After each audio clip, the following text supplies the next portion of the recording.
Chapter 1, I Must Be a Fake MC. Shen Tian was very depressed. He had transmigrated to a world of cultivation.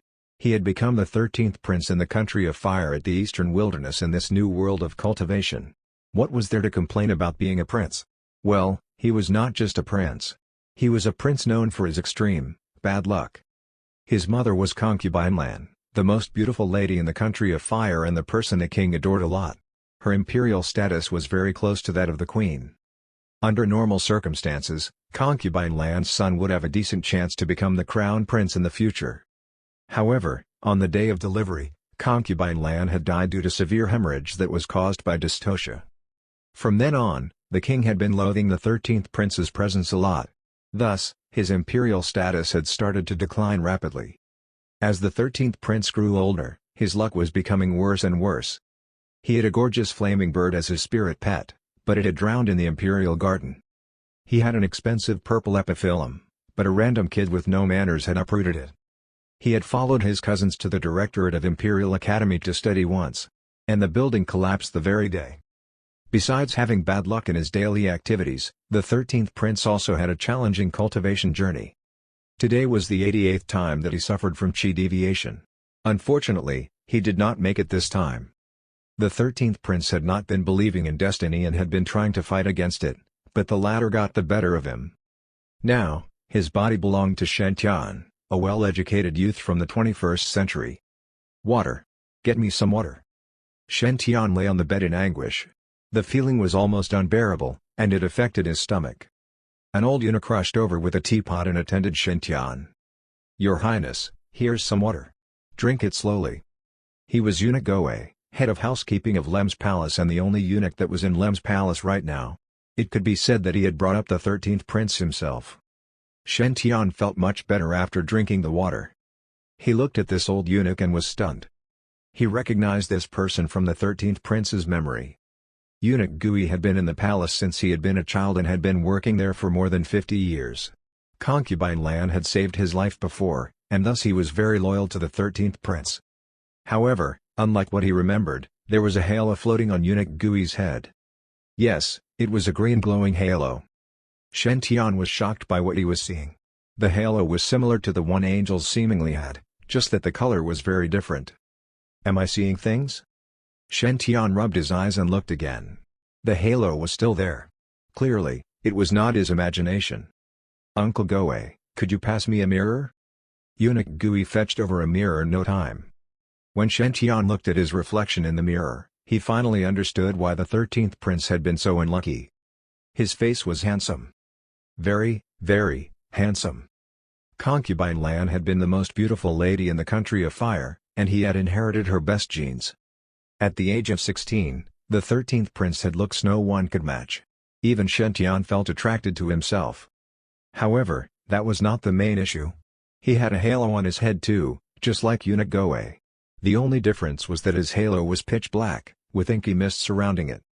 It looked like it was filled with all the adversity and ominous things in the world, and it was really terrifying. Obviously, that could not be good. Could this be the physical manifestation of bad luck? So is the exemplification of the saying, "Your glabella seems dark"? Shen Tian went back lying on the bed, as he needed some time to himself. Other transmigrators have main character buffs, and their halos must be shining in golden rays. As for me? Just the look of it sent chills down Shen Tian's spine. He felt that he could probably get struck by lightning even if he went out on a sunny day. I must be a fake MC. It would be a lie to say he was not worried about the dark halo on his head. Forget about cultivation, adventures, treasure hunts, and tribulations. He was very likely to choke on the food he was eating and pass away. "Uncle Goe, I'm tired. You can go now." Shen Tian decided to rest for now. Currently, it was impossible to go outside. Before he fully recovered, the only safe thing to do was to lie on the bed. "Your Highness, I will excuse myself and brew medicinal herbs for you." Eunuch Gui had no idea that the boy lying on the bed now was not the 13th prince he knew. He closed the door gently so that Shen Tian would not catch a cold and went to the kitchen. Shen Tian behaved himself for the entire month. He did not secretly cultivate or fool around. He did not even go out of his bed. Finally, under Eunuch Gui's care, Shen Tian started to recover slowly. It's been a month. 1 entire month. God knows how I managed to survive this. Shen Tian finally lost patience. He could only lie on his bed without a phone, computer, or even a novel to read. This boring life was driving him crazy. Shen Tian realized that freedom was more precious than life itself. Thus, he decided to go out for some fresh air. Chapter 2, A Very Lucky Eunuch. Shen Tian climbed out of his bed and shouted, "Uncle Goe. I need a bath right now. I'm going to take a walk." "Your Highness, I'll get the bath ready." Eunuch Gui was excited about it too. The prince had been bedridden for the entire month, and he had been feeling sorry for him. In the past, the 13th prince would be very emotional whenever he had suffered chi deviation. As soon as he would recover a little bit of his vitality, he would get out of bed and look for other techniques to continue trying to cultivate. This time, the 13th prince, no, Shen Tian, had stayed in bed and behaved himself, so Eunuch Gui had initially been very pleased. The 13th prince has finally learned to cherish his body. Concubine land can finally rest in peace. Gradually, Eunuch Gui realized it was not that simple. Your Highness is way too careful. Resting in bed and not moving around is indeed a good thing. But he hasn't left the bed at all? Not even for going to the toilet? What's wrong with him? Does he have roots attached to the bed now? For a whole month, Shen Tian had suddenly become extremely cautious. It was simply too abnormal. If Shen Tian had not finally decided to take a bath and go out, Eunuch Gui would have planned to invite the imperial doctor over. He had been suspecting that this time's chi deviation may have injured the 13th prince's brain. Soon, Shen Tian cleaned himself and donned on his clothes. He tied up his hair in a bun and wore his embroidered white python robe and golden boots. Shen Tian was dazed by his reflection in the mirror. His looks were breathtaking and prepossessing. If he were still in the 21st century, he could at least work 20 years less. Correction, 200 years less. The only issue was that the mass above his head was as dark as ever. His fair face was darkened by a few degrees due to the halo. I really need to find a way to get rid of this black circle, thought Shen Tian. Any color would be better than this curse-looking black. While he was still pondering over his issues, Shen Tian finally left Lem's palace. When Shen Tian was walking in the palace, no one dared to go near him within a 10-meter radius. Even the eunuchs and palace maids ran away on the side of the 13th prince. Shen Tian was unhappy with these reactions. How did this guy manage to survive the past 16 years? Shen Tian started to sympathize with the 13th prince. A few minutes had passed since he had left Lem's palace, and he already felt suffocated by the way everyone looked at him. How had the 13th prince been enduring this for 16 whole years? In the end, instead of giving up on himself, the prince had continued to fight against his fate to the day he died. At the same time, there had been no sign of him going over to the dark side. He had been very similar to the anime character Naruto. While walking around in the palace, Shen Tian noticed that others had halos on top of their heads too. Most eunuchs and palace maids had a white-colored halo, giving off a weak glow. It looked ordinary, and probably nothing exceptionally good would ever happen to them. The glow of the eunuchs and palace maids with slightly higher imperial statuses was slightly brighter. For eunuchs that had received a title, such as head of cooking, head of clothing, and head of stable, their halos were slightly green in color. Just like eunuch Goe, it was a lively color. So black means bad luck, white means commoners, and green means good luck? What kind of setting is this? Green for 4-leaf clover? The color setting rendered Shen Tian speechless. It sucks. Suddenly, Shen Tian spotted a very peculiar fellow. It was a very common young eunuch. His clothes indicated that he was just a handyman eunuch, the lowest imperial status of all. He looked pale, pathetic, and hopeless. However, what made Shen Tian unhappy was that the halo on top of this young eunuch's head was actually not black, white, or green. It was red. Its bright rays sparked all around like a mini sun. In Shen Tian's eyes, everything in the world would center around this young eunuch. Compared to him, Shen Tian's black halo was hideous, even though his face was stunning. Why would a low-ranking eunuch have such a flaunting halo? Could he be blessed by Providence? Shen Tian's stare made goosebumps rise on the young eunuch's skin. Although he was relatively new here, he had heard some bad rumors about the prince. The 13th prince is said to be the most unlucky person in the country of fire. It's advised to stay away from him as much as possible, or there might be grave danger.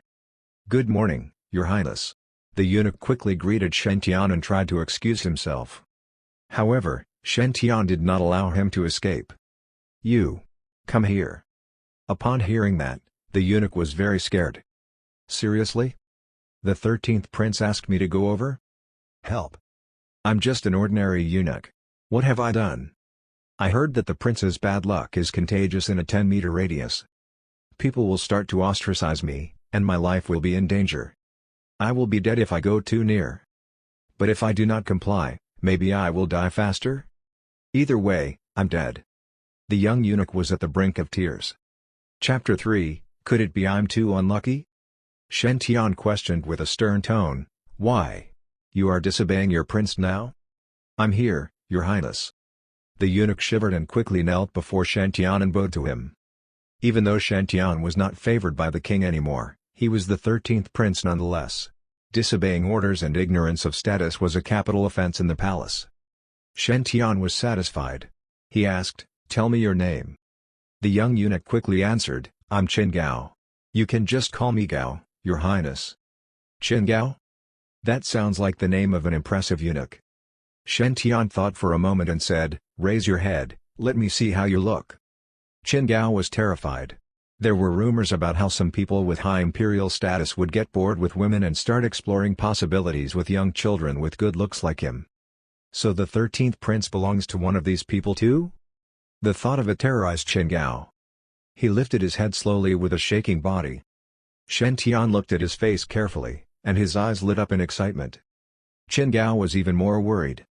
"Your highness, is there anything wrong with this young eunuch?" Eunuch Gui's voice interrupted Shen Tian's thoughts. Actually, he was not looking at Qin Gao's face, but his halo. While Shen Tian had been observing Qin Gao's halo, he noticed an image projection in it. The image started with the main entrance of the Imperial Library in the palace. Then, it switched to the interior of the library.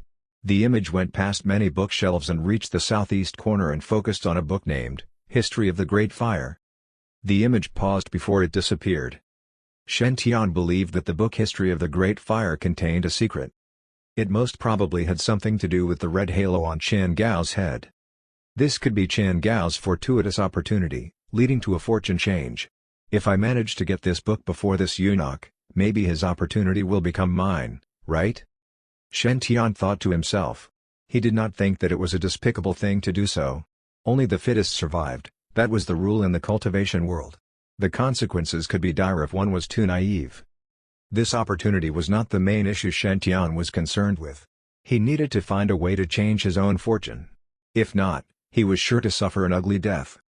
"That's all. You can leave now." Shen Tian left and quickly made his way to the Imperial Library. The Imperial Library of the Country of Fire was located in the middle of the palace. Many rare books could be found there.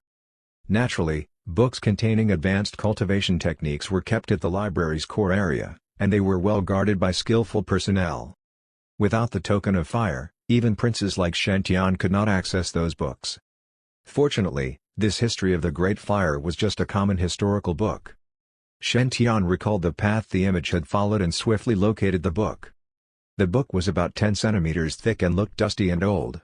When compared to the other thousands of books, it was not that eye-catching. However, Shen Tian was convinced that it contained some secret. "I've got the book now, so my providence should change." Shen Tian took out a mirror from his pocket and had a look. He was as handsome as ever. So was his halo. Shen Tian was disappointed. So, having the book itself is not enough? I need to find some clues from the book to change my fate? Shen Tian quickly borrowed the book and left the Imperial Library. In the next few days, Shen Tian was back to how he had been previously. His activity zone was centered around his bed, and he did not leave the room at all. The only difference was that Shen Tian was now reading the boring History of the Great Fire over and over again. It was a painful process for Shen Tian as he could not gain anything useful from it. The book was simply boring. There were no pictures, no climax, and even the words were squeezed together. No wonder it was left in the corner for years. If Shen Tian had not seen the images from Qin Gao's halo, he would have never touched such a book at all. Could it be I'm too unlucky to spot the secret in this book? This doesn't make any sense. Your Highness, you have been in the room for 3 days. Eunuch Gui was very worried about Shen Tian. You have been reading this book many times, do you want to take a walk outside? Shen Tian shook his head. There was no way he would leave the palace without cracking the secret hidden in the book.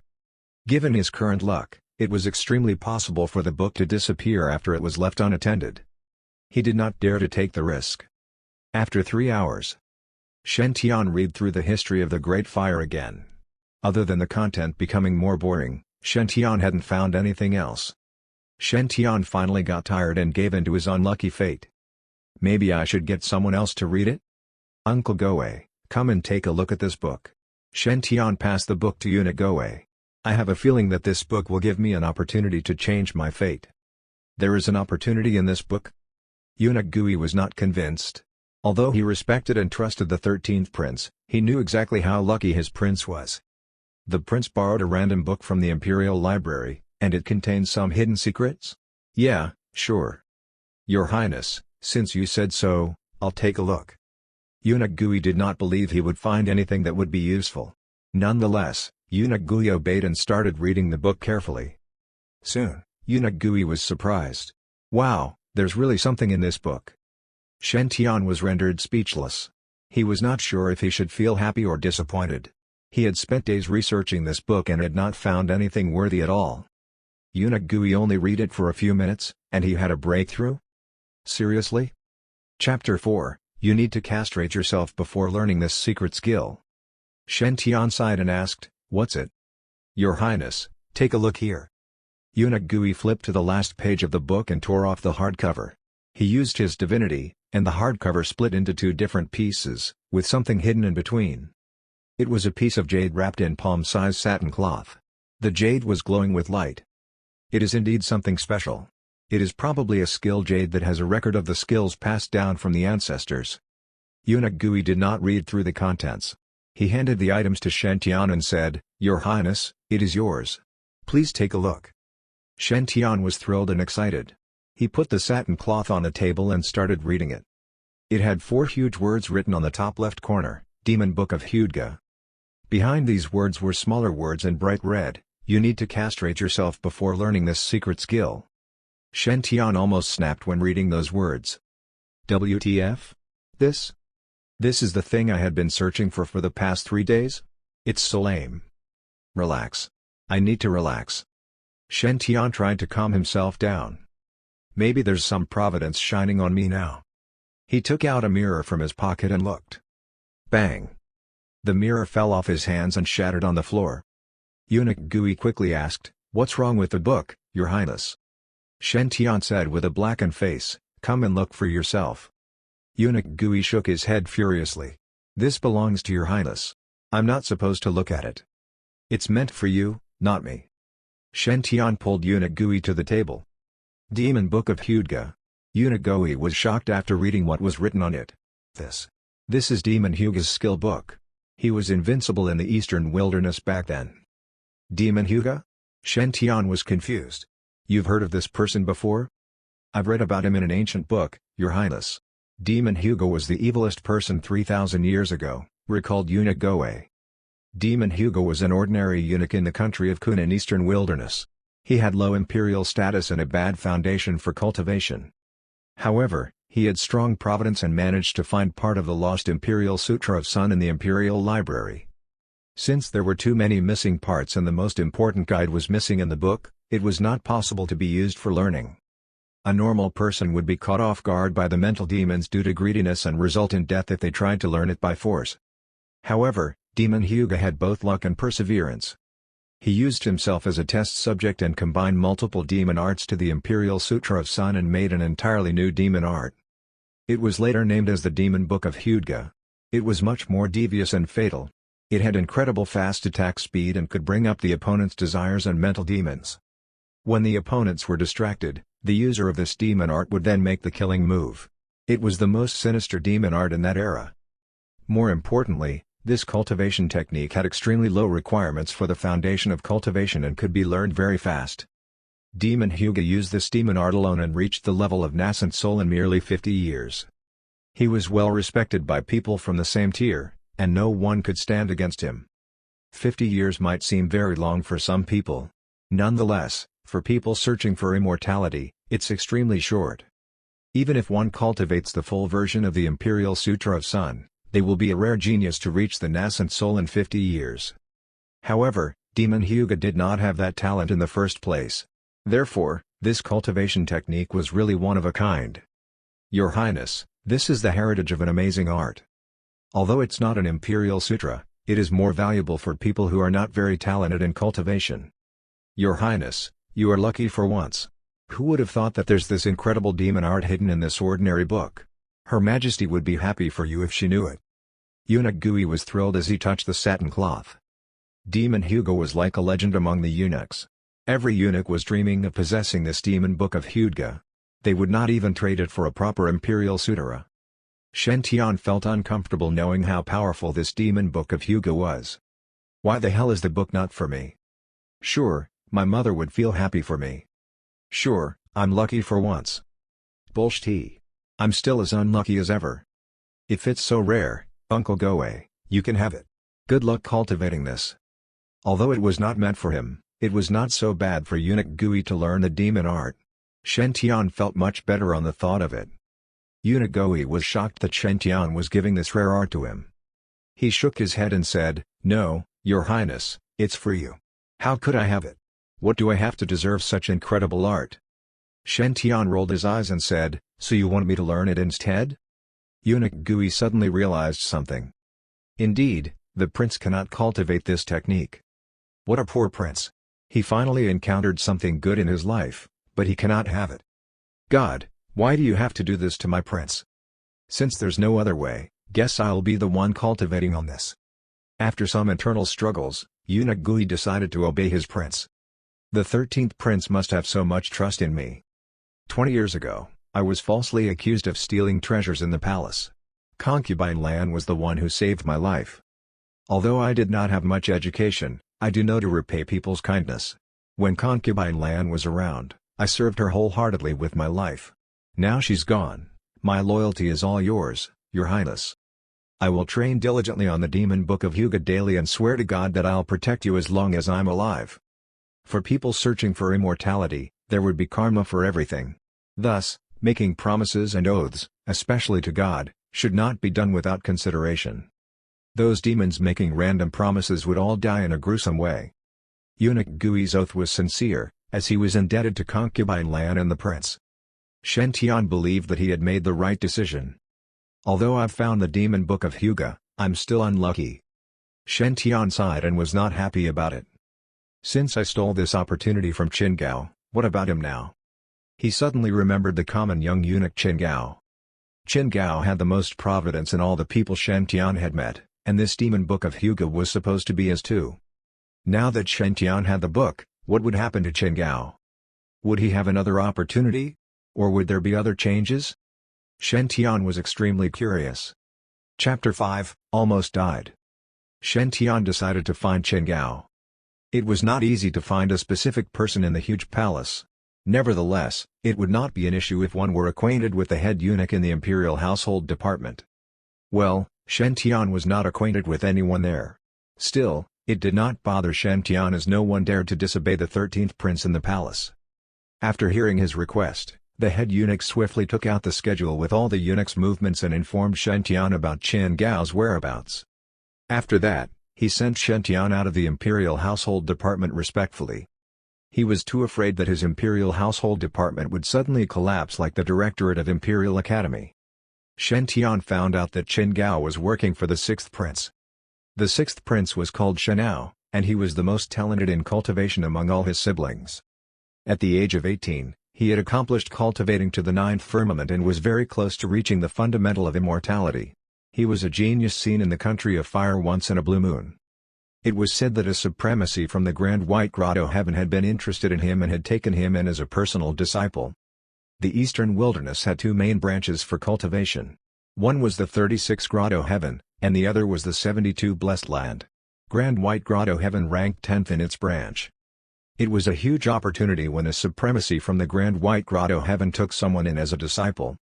If nothing went wrong, Shenao would at least become a perfected one in the Golden Core. If he got luckier, there was a chance for him to reach nascent soul around the age of 500 and become a supremacy that was respected by everyone else. By then, even the King of Fire would be nothing compared to his status. Even the weakest supremacy could live for at least 1,000 years in the world. They could easily rip mountains apart and split the ocean. A simple status as a king was too insignificant. Thus, Shen Hao enjoyed an incredible social status in the country of fire. The other princes would not pick on him on purpose even though the king of fire was very doting toward him because they knew it was unnecessary. It was Shen Hao's fate to become immortal when he spent his life cultivating it. Naturally, he had no interest in the throne at all. I wonder what the halo looks like on the sixth brother, Shen Tian thought to himself. He followed the road in the imperial garden and reached the sixth prince's palace. Suddenly, Shen Tian heard a scream, followed by a chain of scolding. "Are you blind? You idiot! Do you have any idea how expensive this 9-leaf Ganoderma grass is? Even if you have 9 lives, you are nothing compared to it. For the rest of you, take this as a warning. This will be the punishment if you get things messed up next time." Shen Tian looked over and saw a crowd around a well in the imperial garden. The crowd was gathered around a cross on which a badly wounded eunuch was bound. It was Qin Gao. There was a change in Qin Gao's halo. Although it was still red, the color was much dimmer compared to before. Some parts of it had started to look green, and it was not as colorful as before. Isn't Qin Gao a person with good luck? Why is he going through this torture now? This kind of scene surprised Shen Tian. Suddenly, he recalled some of the novels he had read before. Not all main leads had a smooth sailing life awaiting them. Sometimes, they would experience huddles, survive, and kill the enemy. Wait a second, survive and kill the enemy. Shen Tian was terrified by his thoughts. Who is Qin Gao's enemy now? The eunuch who is beating him now? Or his master Shen Hao? Or the entire country of fire? Shen Tian remembered what eunuch Gui had said about Demon Huga and how he had taken revenge on the country of Kun. He had slaughtered all the royals just because he had been bullied once in the palace. That day, blood had flowed in the palace like a faulted tap. There had been bodies everywhere. "What are you doing, Shen Hao?" Shen Tian's lips twitched. He pictured what would happen if he did not interfere with the sequence of events. Qin Gao would be bullied like now and would somehow manage to survive. Then, he would find the book History of the Great Fire in the Demon Book of Hudga. He would then escape from the palace and start training this demonic art. After mastering the skills, he would come back for Shen Hao and murder the entire royal family. With the black halo on Shen Tian's head, it was almost certain that he would be caught in the conflicts and die. He was 99.99999% sure about it. Is there a chance that Qin Gao would not try to get revenge after mastering the demon art? Why would he not? "I'm trying so hard to survive here and look at what you're doing, Shen Hao." Shen Tian started to curse Shen Hao. So what if you are a genius in cultivation? So what if the elder in the Grand White Grotto haven't took you in as a disciple? Continue what you're doing, and we are all going to die. Can you just let me out of this? What should I do now? Shen Tian panicked when he looked at Qin Gao, who was bound on the cross. Should I turn around and walk off? Not a good idea. What I pictured will definitely come true. Or should I wait until they are done beating Qin Gao and make sure Qin Gao is dead in the end? Not a good idea, either. Had it been possible to kill him so easily, would Providence have blessed him like that? There was also the black halo on Shen Tian's head now. It would not be surprising if a random expert jumped out of the blue and saved Qin Gao if he tried to kill Qin Gao with his own hands. If he had a little more bad luck, this expert would take Qin Gao in as a disciple and kill everyone here to avenge his student. Although the chances were slim, Shen Tian's mere presence rendered the laws of probability useless. Only Murphy's Law would apply now. Forget it. I should save him first. Shen Tian decided to save Qin Gao and build a good relationship with him. Even if Qin Gao managed to learn other skills and came back for revenge in the future, he would at least spare Shen Tian. Yeah, probably. With that in mind, Shen Tian walked up and shouted, "Stop." When they heard Shen Tian, everyone took a step back. They greeted Shen Tian and left in a hurry. They seemed very scared of him. Only the eunuch that was beating Qin Gao remained there. He was under someone's order and could not possibly just leave like the rest of them. As Shen Tian approached, the eunuch's face was full of shock, terror, fear, and uneasiness. That was quite a show. "Your Highness. What are you doing here?" Shen Tian pointed at Qin Gao and said calmly, "I'm bringing this guy away." The eunuch was in a dilemma. He just broke the 6th prince's 9-leaf Ganoderma grass. He ought to die. 13th prince, Please don't make it difficult for me." Shen Tian was stunned. 9-leaf Ganoderma grass was an important ingredient for concocting the superior grade foundation establishment pill. It had extremely high value. Thus, it was indeed worth more than the life of a low-ranking eunuch. "I see. Then I'll talk to my cousin personally. It's been a long time since I last spoke to him too. Oh, I miss him so much." A calm but firm voice came from within the palace right after Shen Tian finished his sentence. "That's not necessary. Since you are my cousin, you are free to take him away. Too bad I cannot see you personally as I'm in seclusion right now and cannot be disrupted. Li, send them off." Chapter 6, I really cannot do it. Shen Ao sounded very young, yet arrogant. In the cultivation world, geniuses were superior to others. However, Shen Tian was surprised that his cousin had given in so easily this time. Logically speaking, well, mostly due to all the novels he had read before, Shen Ao should have stopped Shen Tian from saving Chen Gao. They would then have a tough fight against each other, and Shen Tian would manage to get away with Chen Gao. Well, there was also the anime scenario. Shen Tian and Shen Ao would have a heated debate. In the end, Shen Tian would convince Shen Ao that he was in the wrong, so the latter would let Shen Tian and Chen Gao go willingly. Unexpectedly, now, none of those had happened, and Shen Ao had given in. That did not make any sense as there were rumors in the palace that the sixth prince was rather firm on his ideas. Brother. This eunuch is badly beaten, will he die later? Why not spare some healing medicine to treat his wounds?" Shen Tian looked at Chen Gao worriedly. He had suffered at least 70 strokes, and his bones could be seen in some places. Shen Tian felt the pain just by looking at them. This must have bred Chen Gao's hatred if left untreated. When the eunuch heard that Shen Tian was asking for medicine, he quickly said, "Every medicine the sixth prince owns is very rare. How could they be used on someone like him?" Shen Tian's mouth twitched. "What a gullible person. I'm helping your prince to avoid a potential disaster, okay? Maybe he will just come back and teach you a lesson for revenge if his wounds are treated. If not, when this guy comes back as a second demon Hyuga, he will burn all of us to ashes." Even the sixth prince in the palace did not expect Shen Tian to be shameless enough to ask for medicine. He kept silent for a while and said, "Well, sure." A jade bottle flew out of the palace and was delivered to Shen Tian's hand. The jade bottle was made from an excellent jade, and there were a dozen red pills in it. Even though the bottle was not open yet, a herbal odor spread in the air. Clearly, those were supreme-grade pills. "These are healing pills, take them. Li, send them off." Eunuch Li stared with his eyes wide open in disbelief. He knew the value of the healing pills. These pills' main ingredients were the 100-year ginseng and Ganoderma lucidum, which could only be found in the deep forest. The sixth prince had spent almost 2 months to refine them personally. No matter what injuries a person suffered, one pill would completely heal them. Normally, it was hard to buy even one pill with gold. The sixth prince gave the entire bottle for free just because the 13th prince asked? Since when were they so close? Eunuch Li sent them off as instructed before he returned to the palace. The gate was closed, and Eunuch Li stood outside, feeling very puzzled. After some time, he could not hold his curiosity anymore and asked, "Your Highness, please allow me to ask one question." Shen Ao's voice came from the palace again. "Go on." Eunuch Li asked, "Chen Gao made a deadly mistake, and yet your Highness forgave him and gave him pills to heal his wounds. I do not understand." Shen Ao said calmly, "Providence is a very mysterious concept. Everyone has their own in the process of cultivation. My foundation establishment is going to succeed soon, and I can get to the Grand White Grotto heaven. My future will then be very successful. My little cousin's fate can be described as very special.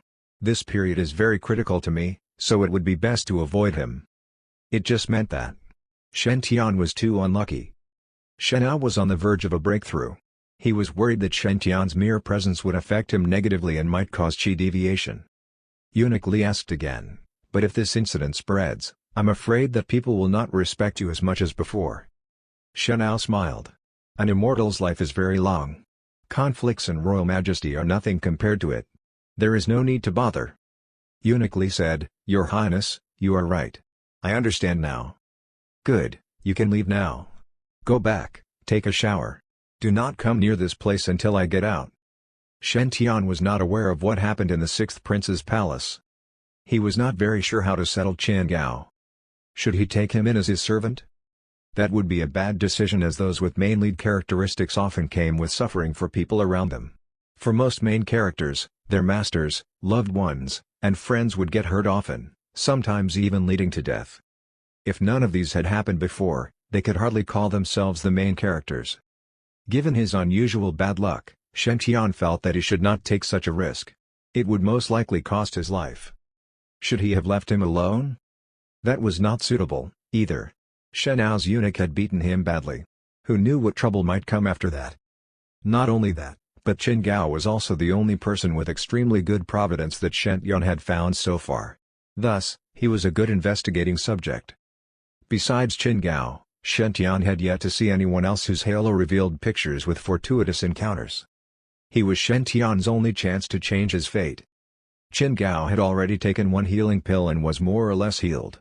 He was very grateful that the 13th prince had appeared and saved his life. However, Shen Tian's gaze was fixed on him, so Qin Gao panicked.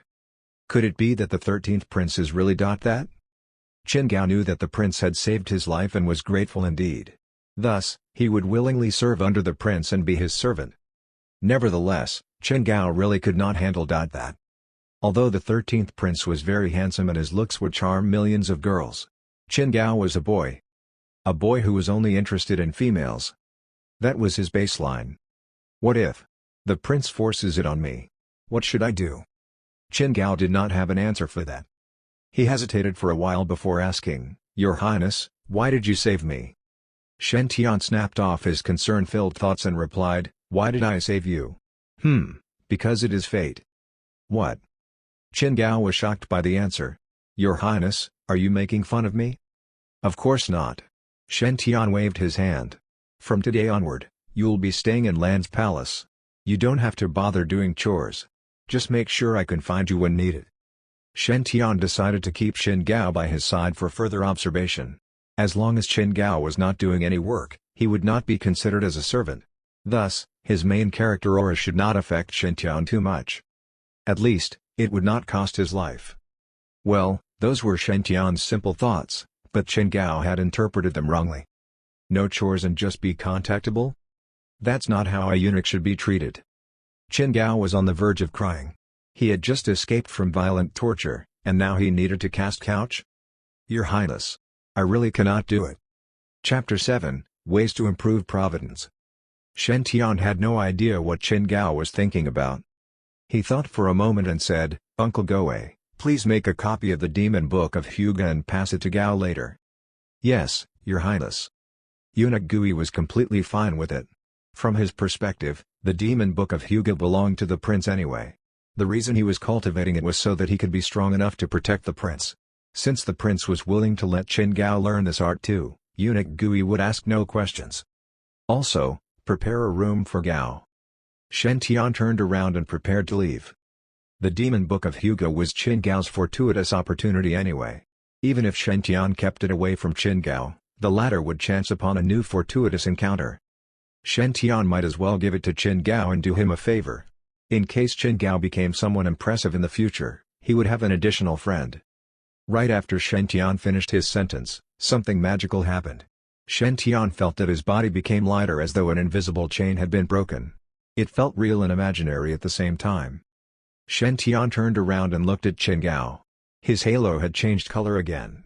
All the green spots had disappeared, and it became red again, just like the first time Shen Tian had met him. Shen Tian took out a mirror from his pocket and looked at his own halo. Although it was still black, it was not as dense as before. Could it be that I return the fortuitous opportunity back to Qin Gao?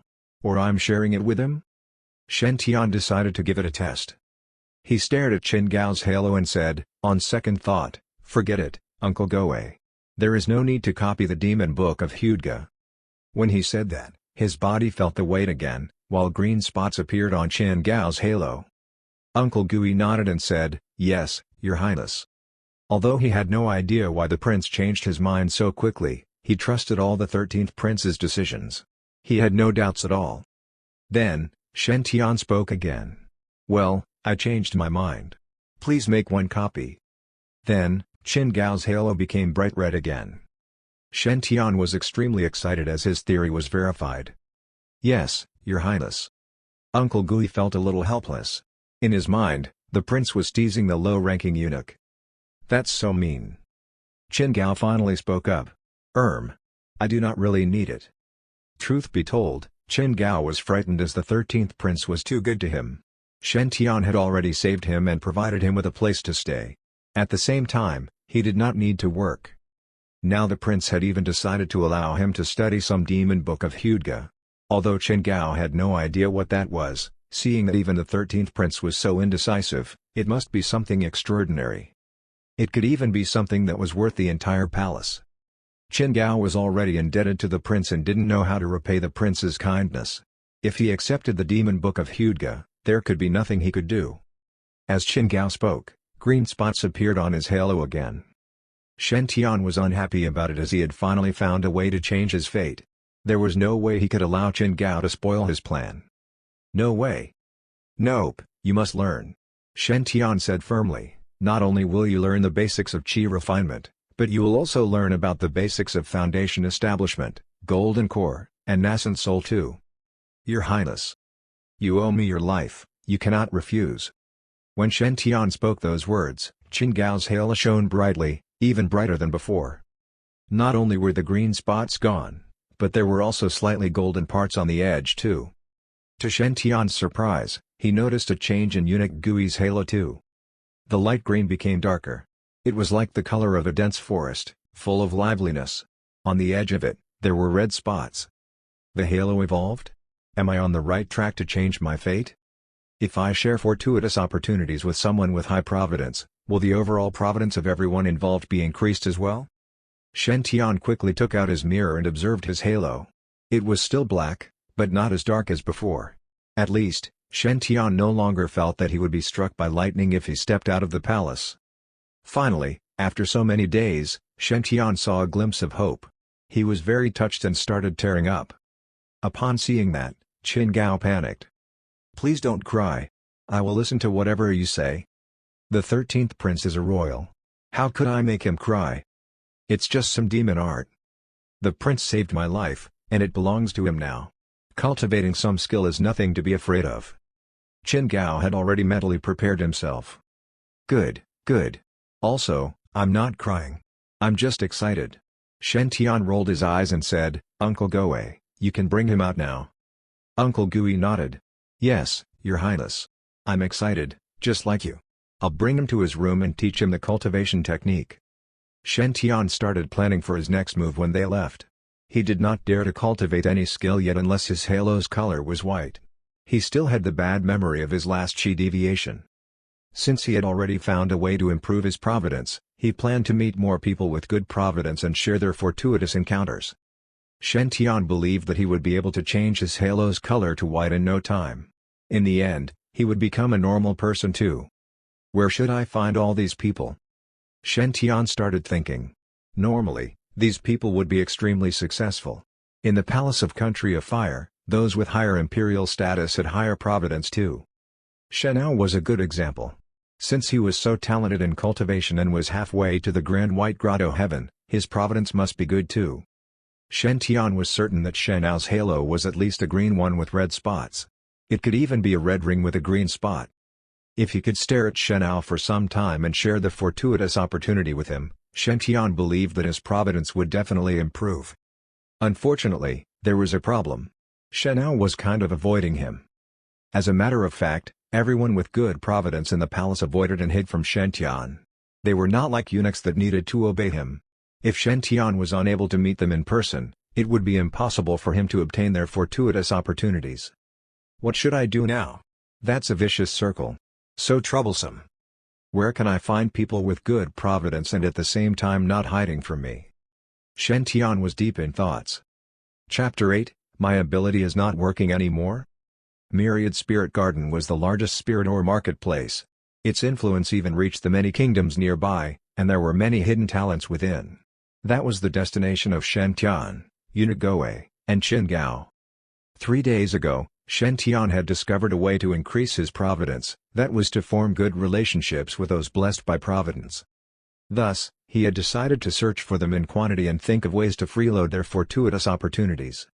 However, After 3 days of trying, Shen Tian had to admit that there really was no one that viewed him favorably in the whole country of Fire Palace. Be it concubine Shu, concubine Hua, concubine Da, the 7th prince, 8th prince, the 9th princess, and so on, every time Shen Tian had wanted to go and find them, they would always use excuses, such as feeling under the weather, had gone out, or it was inconvenient to meet. Shen Tian could not help but feel extremely dejected. However, another discovery sparked a new hope in Shen Tian. Not only those blessed by Providence would have fortuitous opportunities. Those with green or white halos also had chances for such encounters. Unfortunately, the probability was smaller, and the value was lower only. Shen Tian had seen such a fortuitous opportunity on a certain palace maid's halo the previous day. The image had shown that the palace maid named Xiaohe would pick up a night shining pearl, which cost thousands of silver taels, in the imperial garden. Therefore, Shen Tian had picked up that pearl beforehand and gave it to that palace maid. As expected, the halo on top of the palace maid's head had glowed more brightly and even turned slightly greener. Meanwhile, the pitch-black halo on top of Shen Tian had also become paler. Such a discovery had made Shen Tian so excited that he had even pushed away the palace maid, who had tried giving him a hug of gratitude. Naturally, Shen Tian wanted to leave the palace badly, and he brought along eunuch Guyan Chen Gao too. Since Shen Tian had discovered that even normal people would have fortuitous opportunities, he would definitely choose to visit the place where fortuitous opportunities would appear most frequently to increase his providence. Meanwhile, Myriad Spirit Garden was such a place as it was filled with infinite possibilities and encounters. As everyone knew, the most important things in the cultivation world were mentor, money, partner, and location. Money meant cultivation resources, including the most important one, which was spirit stones. Spirit stones contained an abundance of spirit chi. It was a consumable resource that cultivators used to cultivate as it could greatly increase their cultivation speed. People with and without spirit stones could have an over 10 times different cultivation speed even with the same talents and cultivation techniques. That was the reason that spirit stones were a resource most cultivators would seek for their whole lives. The so-called spirit stone mine was a mine that would produce spirit stones. Cultivators would dig out spirit ores from the mine. Then they would cut out raw spirit stones from within and refine them, and thus form standard-size spirit stones. However, not every spirit ore would produce spirit stones after being cut open. Some spirit ores may seem to be overflowing with spirit chi, but only bits and pieces of spirit stones could be found inside after being sliced open. Their value was extremely low. Meanwhile, some spirit ores may not look much from the outside, but they may produce middle-grade or even superior-grade spirit stones after cutting them open. Those were worth a fortune. Legends had it that in some cultivation sects, people had discovered supreme-grade dharmic treasures, exceptionally outstanding sutras, or even a peerlessly beautiful woman, sleeping within. It was not impossible for those legends to be true. In the cultivation world, there was the dictum self-hyper treasures. Every powerful dharmic treasure and sutra contained the laws of dharma and could influence the spirit chi in the world. If they were left without a master for a long time, then these dharmic treasures would start to absorb spirit chi, forming a protective layer of spirit chi on the surface. As long as enough time passed, these spirit chi protective layers would convert into spirit ores. Although they would look no different from normal spirit ores, if someone were lucky enough to cut them open, they might be able to obtain a powerful dharmic treasure that was in good condition or even ultimate cultivation techniques. In the tens of thousands of years that had passed, many lucky individuals had benefited from such encounters. Naturally, Myriad Spirit Garden, a spirit or marketplace, had been formed for that reason. The merchants within Myriad Spirit Garden would buy spirit ores from all places and place them on the shelves, listing different prices according to their quality. If the customers felt that the price was acceptable, they would buy the spirit ore and cut it open themselves or ask the shop to cut it for them. However, regardless of whether the customer gained something or suffered a loss, neither the shop nor the customers could regret their decisions. The rules were similar to stone gambling in Shen Tian's previous life. After learning that even normal people could have fortuitous opportunities, the first thing that had popped into Shen Tian's mind was the Myriad Spirit Garden. Although the chances of finding people that were blessed by Providence were low, the frequency of fortuitous opportunities was definitely the highest. That was because, in the whole Myriad Spirit Garden, tens of thousands of people would all be trying their luck there. Given the numbers of the gathered people, even if there was only 1 out of 10 that would make a profit, then this place should be filled with such fortuitous opportunities. If that were the case, not only could Shen Tian get rid of the black halo on his head, but also the three of them would not need to worry about spirit stones needed for their cultivation in the future. Once he thought of that, Shen Tian even felt that he was a genius. Unfortunately, when Shen Tian actually arrived at Myriad Spirit Garden, he realized it was just all in his head. The stone gambling was not as simple as Shen Tian had imagined. From what Shen Tian could see, even though the huge Myriad Spirit Garden was filled with people, only a few of them had images of fortuitous opportunities playing in their halos. Also, according to the images, even if they obtained spirit stones from the spirit ores, they would mostly be of low quality. Those spirit ores basically cost tens of spirit stones, and after being cut open, the spirit stones inside would amount to 30 to 50. Even the most common inferior grade spirit stone in the cultivation world could be sold for 1,000 taels of silver, or even higher, in the secular world. If one could obtain 10 spirit stones, which was 10,000 taels of silver, it was enough for a normal person to live a luxurious life. However, such small gains could not satisfy Shen Tian's original expectations. Shouldn't there be people blessed by Providence in Myriad Spirit Garden?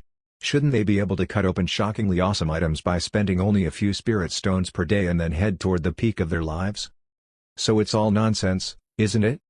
While Shen Tian was plagued by self-doubt, someone exclaimed from the east, "Little Spirit Fairy has arrived." As that voice echoed, the crowd was instantly stirred up. What? Little Spirit Fairy is here to gamble spirit ores again? Brother, help me grab a good seat. Wait for me. I'll go there immediately after cutting this ore. Who is Little Spirit Fairy? You don't even know who Little Spirit Fairy is? You're too ignorant. She is the spirit ore appraiser that is the best at searching for spirit stones and assessing spirit ores in our Myriad Spirit Garden. Not only so, but she's also a stunning beauty. The one who is able to marry Little Spirit Fairy would earn it big time. Not only would one have such a beauty as their wife, but they would also not need to worry about spirit stones anymore. As Shen Tian listened to the people's conversations beside him, he could not help but be curious about this so-called Little Spirit Fairy. He followed the crowd and quickly arrived in front of a spirit ore shop named Sky Spirit Pavilion and saw her in person. It was a girl wearing an azure green long dress. As she was back-facing Shen Tian, he could not see her face. However, just those tender and slender white fingers and thin waist were enough to trigger people's endless imaginations, making their thoughts go wild. It was not difficult to imagine that she was definitely a drop-dead gorgeous beauty. Currently, what Shen Tian was observing was not her body and appearance, but the halo on her head. Little Spirit Fairy was quite blessed by Providence as the color of her halo was pure red. Although it was still mixed with a wisp of green light, it was already close to Chen Gao's halo quality, much better than most nobles. To Shen Tian's surprise, he could see no image of a fortuitous opportunity in her halo. Naturally, Shen Tian was extremely puzzled. Logically speaking, if she had any fortuitous opportunities, they would definitely appear in her halo. Is it possible that Little Spirit Fairy will gain nothing good from cutting open ores? Or is it possible that my ability does not work on her? Chapter 9, Drop-Dead Gorgeous Little Spirit Fairy. Shen Tian stared at Little Spirit Fairy, as he wanted to see just how this girl was special. Your Highness, you're interested in her? Eunuch Gui suggested, how about just bringing her back to the palace? Concubine Lan would definitely be happy as she rests in peace if she knew your highness will get married. Qin Gao also nodded his head and hurriedly gave his opinion. That's right. That little spirit fairy has peerless beauty. She's a perfect match with your highness. He could see how Shen Tian was observing little spirit fairy. Qin Gao had already started to cultivate the demon book of Huga and improved greatly. After coming in contact with the cultivation world, Qin Gao had once again understood how fearsome and precious that cultivation technique was. However, at the same time, Qin Gao became more and more anxious. His highness had saved his life and even taught him such a one-of-a-kind sutra. He was unable to repay this kindness. If his highness makes me dedicate myself to him, what should I do? That was why Qin Gao had hoped for Shen Tian to set his sights on little spirit fairy with all his heart. It would be better for everyone. Of course, Shen Tian did not know what Qin Gao was thinking. Had he known, he would definitely eliminate him even if he was blessed by Providence. Currently, people were flooding the doors of the Sky Spirit Pavilion. The three of them had a hard time as they squeezed in the crowd. It was only after they had taken out a few ingots of silver that they snatched a good spot and were finally able to see a little spirit fairy's appearance. If little spirit fairy's back could make one's thoughts go wild, then Little Spirit Fairy's front was enough to make people feel so inferior that not even a hint of improper thoughts would appear in their minds. She wore an azure green dress, and her corset drew the curve of her thin waist, which could be held with one hand. She looked light and graceful, resembling a fairy that had descended to the world. Meanwhile, her appearance was so pure and beautiful that it was like the heaven's most exquisite masterpiece. Her gaze, her smile, just a look from her, and it was like she was shining. Her appearance could even be compared to Shantian. Surprisingly, not everyone wished to see Little Spirit Fairy. For example, the Sky Spirit Pavilion's shopkeeper Song. "Fairy, why are you here again?" When shopkeeper Song saw Little Spirit Fairy, his smiling face was even uglier than crying. "The exquisite sapphire tripod that you obtained the last time made me distressed for a total of half a month." Little Spirit Fairy smiled slightly, mesmerizing countless people. "I heard shopkeeper Song had another batch of good quality spirit ores, so I specially came to take a look. Since the shop is not closed, it should be open for business." "Why? Does shopkeeper Song not welcome me?" "Of course not, how would I dare? I just hope Fairy can be lenient on me." Shopkeeper Song wiped his sweat. There were really few people in Myriad Spirit Garden that would dare to offend Little Spirit Fairy. If he dared to not let Little Spirit Fairy enter his shop, then those crazy fans would even block the entrance of his shop. Little Spirit Fairy slowly walked into the Sky Spirit Pavilion, and her eyes scanned the shelves rows filled with spirit ores. Her eyes were vaguely shining with a golden light. Instantly, exclamations could be heard from the crowd. "Eyes shining with golden light. Is it possible this is Spirit Ore Appraiser's supreme godly technique, or piercing eyes? Legends say that when one masters the ore piercing eyes, then all ores will be clear as the sky is blue. One could see through the ores without any obstacles. It could be called invincible."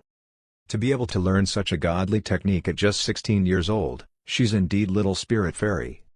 After listening to the crowd's exclamations, Shantian seemed to be deep in thought. Is it because Little Spirit Fairy relies on her ability to choose ores? She's not relying on luck like everyone else. Is that why I'm unable to see her fortuitous opportunity? However, such an explanation still feels a little forced. As Shantian was feeling doubtful, he stared straight at Little Spirit Fairy. She had already found the spirit ore she wanted in the Sky Spirit Pavilion. "I've finished choosing, just this one." That ore was approximately the size of a person's head, grayish-black, unremarkable, and completely dull. It was not even placed on the shelves. The price placed in front of it was 15 spirit stones. Even if it was converted to silvers, it was only 15,000 taels, extremely cheap. The instant shopkeeper Song saw Little Spirit Fairy making her decision, he panicked. She picked such a big one? Unfortunately for him, Little Spirit Fairy had already taken 15 spirit stones out of her purse and placed them on the counter. She smiled gently and said, "Once chosen and paid, it's mine now. Whether I gain something or make a loss, there's no refund. Shopkeeper Song, you can't renege on it." "All right." Shopkeeper Song let out a sigh as if he knew it was unavoidable that he would make a loss this time. "Fairy, are you going to cut it open yourself, or should I arrange for someone to help you cut it?" In spirit ore shops, cutting open ores was also a form of craftsmanship. For the same spirit ore, if it was cut open properly and the spirit chi was perfectly retained, then it could be sold at the maximum price. Meanwhile, if it was cut wrongly, then it might even damage the spirit stone's core. In turn, that would allow spirit chi to leak out. It was impossible to contain it for a long time, so its value would drastically drop. Therefore, the shop would also arrange for professional ore cutters to help buyers cut open the ores they bought. Naturally, such a service was not for free. If valuable spirit stones were obtained, the spirit ore shop would need to charge a 10% fee of the profit as the commission for cutting open the ore. That was also one of the shop's main sources of income. One could earn a fortune, but the shop would never make a loss. Little Spirit Fairy put away her purse and said, "Shopkeeper Song, you should know my rule. I only choose and never cut open myself." After hearing that Little Spirit Fairy did not plan to personally cut open the ore, Shopkeeper Song's expression became brighter. "Well, the shop would definitely sell such a big ore sooner or later, so it's the same as selling it to anyone. If we sell to Little Spirit Fairy, we can at least earn the 10% commission." "Fairy, please wait a moment. I'll immediately arrange for the best ore cutter to help you cut open your ore." Shortly after, the outer layers of the ore were carefully removed. When the remaining ore was the size of a fist, A shred of dark green light shone through the ore. Its color and luster made one comfortable by just looking at it. She did it, she did it. She's indeed little spirit fairy. This is a raw spirit stone the size of a fist. It can be cut into at least 100 spirit stones. What the heck do you know? A raw spirit stone that is as large as a fist? There might be spirit crystals inside. If there really are spirit crystals inside, just one would be worth 1,000 spirit stones. I'm so jealous. Finally, the ore's outer skin was completely removed, and a crystal clear dark green raw spirit stone, which looked like jade, appeared before everyone. In the raw spirit stone's center, a faint luster could be seen from the green bean-sized crystal. Spirit crystals. Spirit crystals were really produced. Shopkeeper Song put on a long face. It looks like spirit crystals were produced within the raw spirit stone. The price is estimated to be between 800 to 1,200 spirit stones. Little Spirit Fairy smiled and said, "I'll just count it as 800 spirit stones and sell it to Shopkeeper Song." Shopkeeper Song's face was instantly filled with surprise. "Then I won't collect Fairy's commission fee. Please, wait a moment as I go and retrieve the agreed amount." As expected of Little Spirit Fairy, she's really generous. Shopkeeper Song, you should be content. If you let Little Spirit Fairy pick the ores, then you can even earn 400 to 500 spirit stones. That's right. Only my Little Spirit Fairy would be so nice and generous. If it were others, they wouldn't even let you earn half a spirit stone. What do you mean, you're a Little Spirit Fairy? You're thinking of bullshit. Why? What are you looking at? Are you trying to pick a fight? Although the atmosphere was gradually becoming intense, Little Spirit Fairy was still calm and collected. It was as if even the fact of obtaining hundreds of spirit stones could not affect her. She was as aloof as a fairy. Shopkeeper Song is very generous in doing business.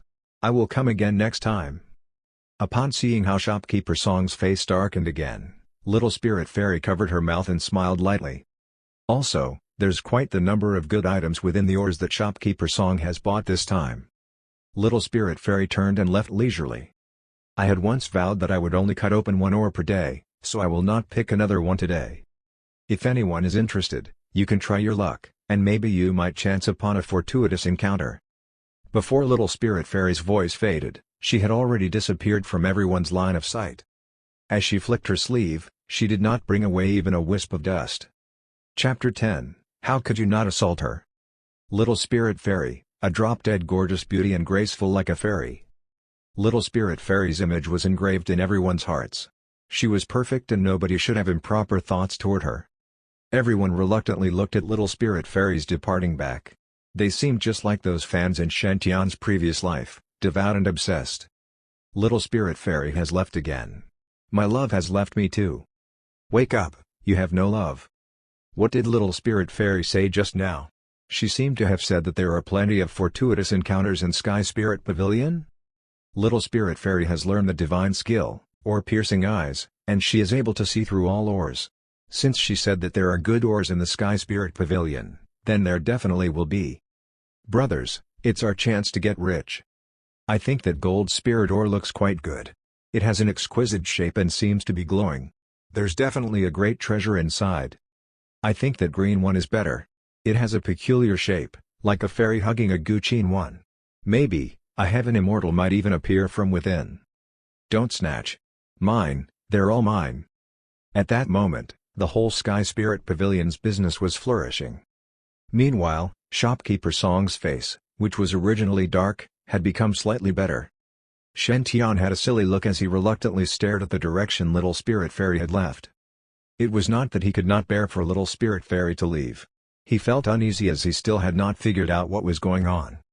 The ill-starred 13th Prince's only hope of changing his destiny was to freeload the fortuitous opportunities of those blessed by Providence. Unexpectedly, Shen Tian encountered someone whose fortuitous opportunity he could not check. Thus, he felt that she was a variable and such a change made Shen Tian feel extremely insecure. Your Highness, if you really like her, then go and court her. That's right, Your Highness. Little Spirit Fairy is the one most suitable for you, don't let yourself regret it.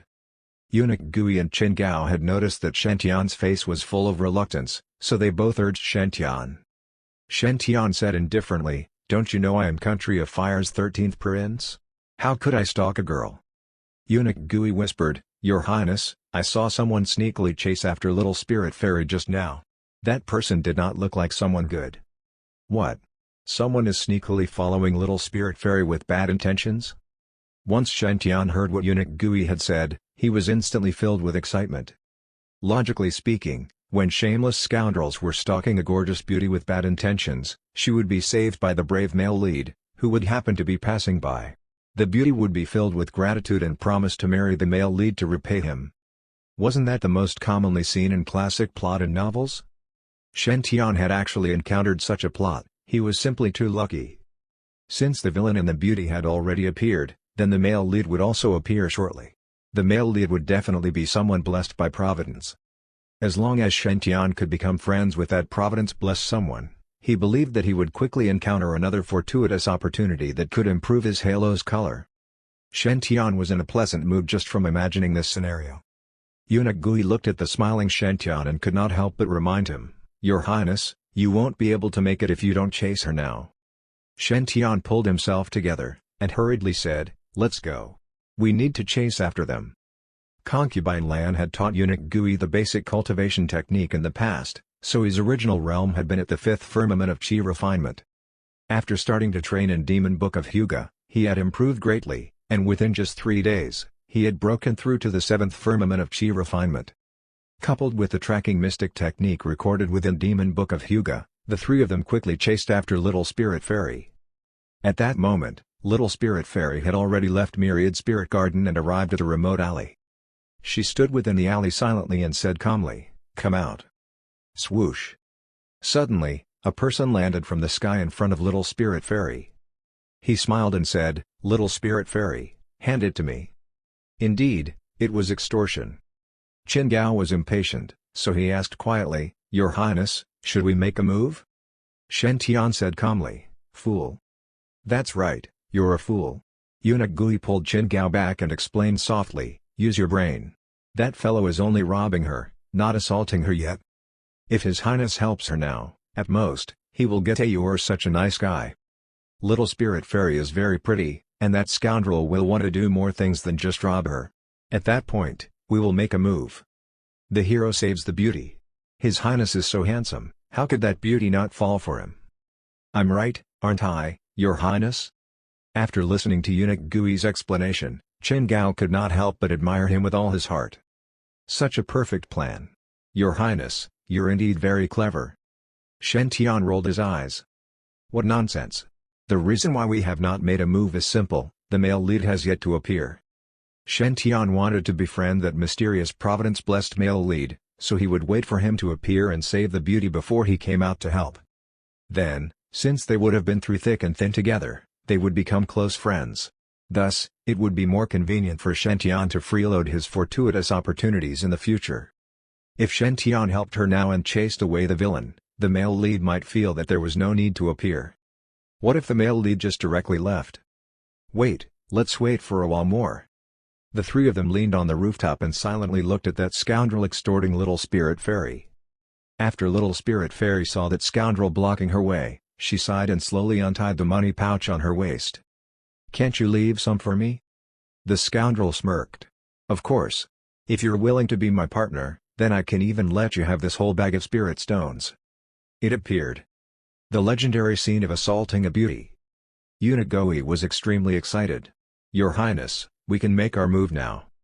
It's been 16 years. His Highness has finally grown up and become interested in girls. As long as His Highness successfully saves Little Spirit Fairy and captures her heart, he will be able to continue the family line. By then, Concubine Lan would be happy and be able to rest in peace." Qin Gao was also extremely excited. "Your Highness, let's make a move." "Wait, let's wait for a while more." Shen Tian was not in a hurry, he said calmly, "It's still not the time now. That male lead has yet to appear." At the other side. When Little Spirit Fairy heard what the scoundrel said, her face instantly darkened. "Impossible, dream on." After that remark, she directly threw the pouch at the scoundrel and turned to leave. Surprisingly, that scoundrel did not chase her. Eunuch Gui panicked. How can he not chase her? "Your Highness, we must make a move now. If we don't save her now, then Miss Little Spirit Fairy will leave." It was already rare for the 13th prince to encounter such a perfect opportunity, so how could he fumble the ball at such a crucial moment? Eunuch Gui's heart was aching at Shen Tian's lack of action. Shen Tian was also heartbroken. This was not the expected plot. Logically, the scoundrel should have stopped little spirit fairy with a lustful smile and prepared to assault her. Then, the male lead would appear at the right moment. How could that villain be so dignified and even ask if little spirit fairy would agree before wanting to assault her? If she does not agree, you will not assault her? Chase up to her and bully her, assault her, and possess her. Where's your professionalism as a villain? If you're so easy to talk to as a villain, how can the male lead become the hero that saves the beauty? It's simply too disappointing. Little spirit fairy walked further and further away, and she was almost out of the alley. Shen Tian sighed. There was no other choice, he could only make a move himself. Although the Providence blessed male lead had not appeared, little spirit fairy was also someone with a red halo.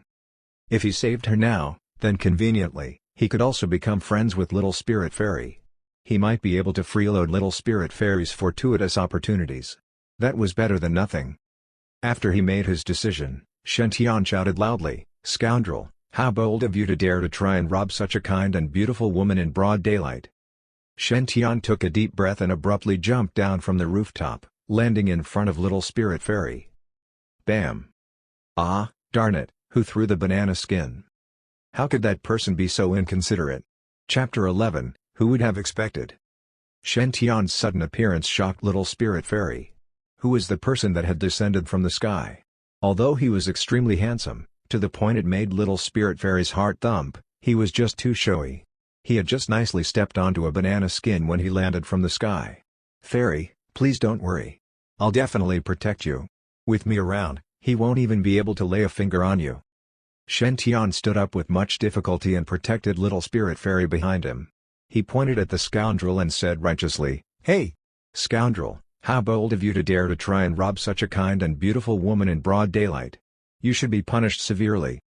That scoundrel was stunned. "Huh, scoundrel? Who is robbing a kind and beautiful woman?" Little spirit fairy pursed her lips behind Shen Tian and said, "I'm still a girl, not a woman yet." Shen Tian's mouth twitched. "Is that the main point? Shouldn't the main point be that I descended from the sky and lent a helping hand to her righteously, being a hero saving the beauty? I'll give you a chance." Shen Tian looked at that scoundrel coldly. "Return the spirit stones to Miss Little Spirit Fairy, and I can let you go, or else." That scoundrel laughed as he looked at Shen Tian with contempt. "Or else what?" Shen Tian smirked slightly, revealing a smile that was enough to make tens of thousands of girls go crazy with love. He shook his head gently, sighed, and said, "I've given you a chance. It's you who did not cherish it." Behind him, Little Spirit Fairy pulled on Shen Tian's sleeve. "It's none of your business, and we don't know each other either. It's better for you to leave." "Don't know each other? Ha ha." Shen Tian lifted his head slightly and looked into the sky at a 45-degree angle.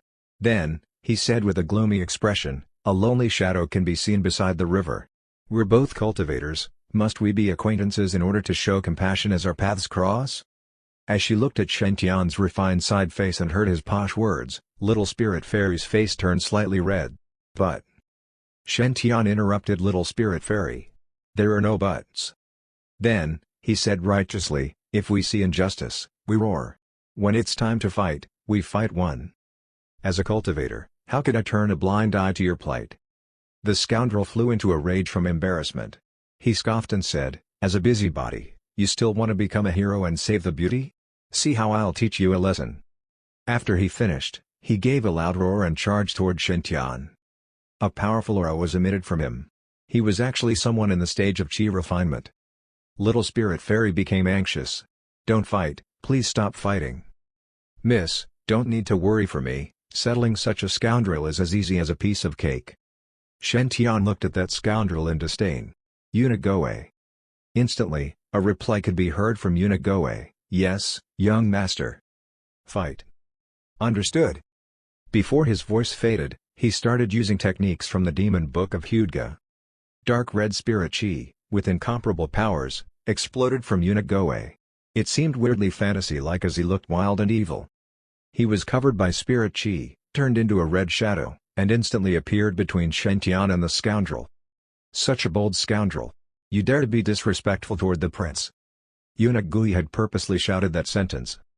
Previously, Shen Tian had really miscalculated when he had stepped onto the banana skin, so most likely, Little Spirit Fairy's impression of him was not that good. However, it was not much of a problem, as with Shen Tian's luck, it was normal for him to step on a banana skin. Eunuch Gui thought that as long as he unintentionally exposed Shen Tian's identity of being a prince, it would be no problem for Shen Tian to capture Little Spirit Fairy's heart. His Highness' happiness is what I seek in my life. Scoundrel, die! Eunuch Gui, who was 50+ years old, punched with his old fist crazily, landing heavy blows on the scoundrel's body one after the other. Ultimate speed equaled ultimate strength. In the cultivation methods in the world, all except having the fastest speed could be defeated. In front of Eunuch Gui's phantom-like speed, even if the scoundrel was in the chi refinement stage, he was weak and unable to resist at all. In the blink of an eye, he had been hit hundreds of times and was full of injuries. Your Highness, this scoundrel has been subdued. After bringing the scoundrel under control, Eunuch Gui respectfully retreated to the side, leaving enough space for Shen Tian. Now, it was time for His Highness time to shine. When seeing how Little Spirit Fairy was stunned with shock and was even a little cute, Shen Tian smiled slightly. Miss, you're safe now. There's no need to thank me. This is something any cultured cultivator should do. However, to Shen Tian's surprise, Little Spirit Fairy really did not thank him. Unexpectedly, she ran to the scoundrel's side. She examined how tragic he looked and covered her mouth as if she was trying to endure her laughter. Nevertheless, she still forced herself to ask with concern, "Are you okay?" The scoundrel had already been beaten black and blue and had even lost half of his teeth. Air would leak out continuously when he spoke, so he could not speak properly. You actually eat log. Shen Tian was filled with curiosity as he walked up to her. He's done those things to you, and you still worry whether he's alright? Also, what is he saying? Little Spirit Fairy rolled her eyes at Shen Tian. She looked angry but happy at the same time. Also, it seemed like she was about to cry. He said, you actually dog eat dog. Shen Tian was stunned. What dog eat dog? The scoundrel looked at Shen Tian with bitter eyes and said with great difficulty, Jash Yuve, you ill Pifritas. Shen Tian scratched his head. What is he saying again? Little Spirit Fairy felt wronged as she said, he said, just you wait, you will pay for this. Shen Tian was enraged. You have angered me. You tried to rob such a kind and beautiful woman in broad daylight and still dare to threaten me, are you looking for death? Eunuch Gui tried to persuade Shen Tian, Your Highness, please calm down. How about we beat him up again? Or how about just killing him? In that instant, that scoundrel was filled with terror. Plush have Macy, plush don't kill me. Upon seeing that Little Spirit Fairy was about to open her mouth again, Shen Tian shook his head. There's no need to explain, I understood it. Please have mercy, please don't kill me. The scoundrel heaved a sigh of relief and nodded his head. Little Spirit Fairy shook her head and said, I just wanted to say I am not a woman, really not a woman. Shen Tian was rendered speechless. Little Spirit Fairy noticed the trio's suspicious looks and hesitated for a moment, but she still revealed the truth. Actually, Little Spirit Fairy was not a so-called spirit or appraiser. The person lying on the ground was not some scoundrel but the good-for-nothing son of shopkeeper Song from Sky Spirit Pavilion. Little Spirit Fairy had once learned some superficial spirit or appraiser techniques by chance. Although it was impossible to appraise auras by just relying on such techniques, it was still possible to fool normal people. In addition, Little Spirit Fairy's beauty was heavenly, and she naturally had a temperament that made her more approachable to people. Therefore, an idea had struck her, and she had visited those spirit ore shops to cooperate with them. Thus, she had become the marketing influencer in the myriad spirit garden. Every time a store replenished their supply, they would invite Little Spirit Fairy to perform an act. They would take out a spirit ore prepared beforehand, and Little Spirit Fairy would pretend to buy it. Then, after that spirit ore was sliced open right on the spot, its price would increase tens of times. In addition, with the fans that Little Spirit Fairy had, it was easy to pull a large number of customers for the spirit ore shops. There would be a certain chance for those customers to spend in the spirit ore shops. Meanwhile, the spirit ore shops would give about 1% of the profits earned from those customers' spendings as remuneration for a Little Spirit Fairy. These situations were also not counted as rare since Shen Tian had met such people in all kinds of industries in his previous life. These acts were present in all kinds of industries, such as hotels, restaurants, housing, gambling, swindlers, magic. It was just Shen Tian who had never expected to encounter such a situation even after transmigrating into a cultivation world. She looked like an otherworldly fairy, but who would have thought she was actually a shill? Chapter 12, There is no fate between us. Shen Tian finally understood why he had not seen any fortuitous opportunities on Little Spirit Fairy's halo. What fortuitous opportunities? She was just someone working. All the items were prepared beforehand. It was not a fortuitous opportunity at all. It would be weird if he actually saw something. What a waste of time. Shen Tian sighed and was about to leave. Little Spirit Fairy pulled on Shen Tian's sleeve and asked, "What about him?" Although the young shopkeeper was a horny pervert, he had not actually done anything yet. He had been badly beaten up by eunuch Gui and looked miserable. Shopkeeper Song had some influence in Myriad Spirit Garden. If he did not settle it well, Little Spirit Fairy would have a hard time around this place. Eunuch Gui thought for a moment and said, "Your Highness, let's just kill him." Nonsense. Shen Tian walked up to the young shopkeeper and asked, "Why did you not tell me earlier? You really should have.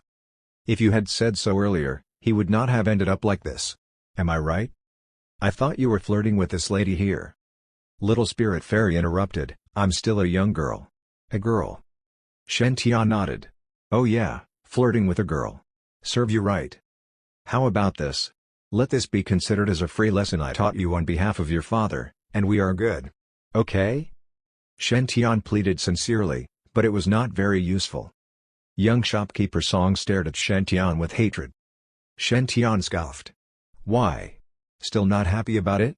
Want to go back and tell your daddy and ask for his help?" He took out a golden token from his pocket.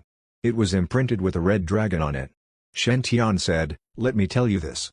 I'm the 6th prince in this country, Shen Ah. Little Spirit Fairy is with me now. Don't you dare try funny things on her. I'll be waiting in my palace if you are still unhappy about it." After that, Shen Tian turned around and left. Little Spirit Fairy and young shopkeeper Song were stunned on the spot, one with admiration, one felt hopeless. Young shopkeeper Song's family was experienced with treasures and antiques, so he was very sure that the token was genuine. Also, the way eunuch Gui addressed him in his special voice convinced young shopkeeper Song that Shen Tian belonged to the royal family. Unfortunately, he did not know that the number on the other side of the token was 13 instead of 6. If he were just a normal prince, young shopkeeper Song had some ways to get his compensation. The Song family and Sky Spirit Pavilion knew quite a few higher-ups in several countries. Even the royal family had to give them some face. That was why they could last in the industry of spirit ores that gave high profit. However, the 6th prince had an exceptionally high imperial status among all the princes. Everyone in the country knew about the 6th prince, Shen Ah. He had managed to reach the 9th firmament when he was just 18 and would soon become a personal disciple of an elder in the Grand White Grotto Heaven. His future was very promising. As long as nothing went wrong, Shen Ah would at least become a perfected one in the Golden Core. If he were lucky, he could even become a supremacy at Nascent Soul. Even Song's ancestors were only at the peak of Golden Core. Geniuses like Shen Ah were not people the Song family could mess around with. Almost instantly, the young storekeeper accepted what happened.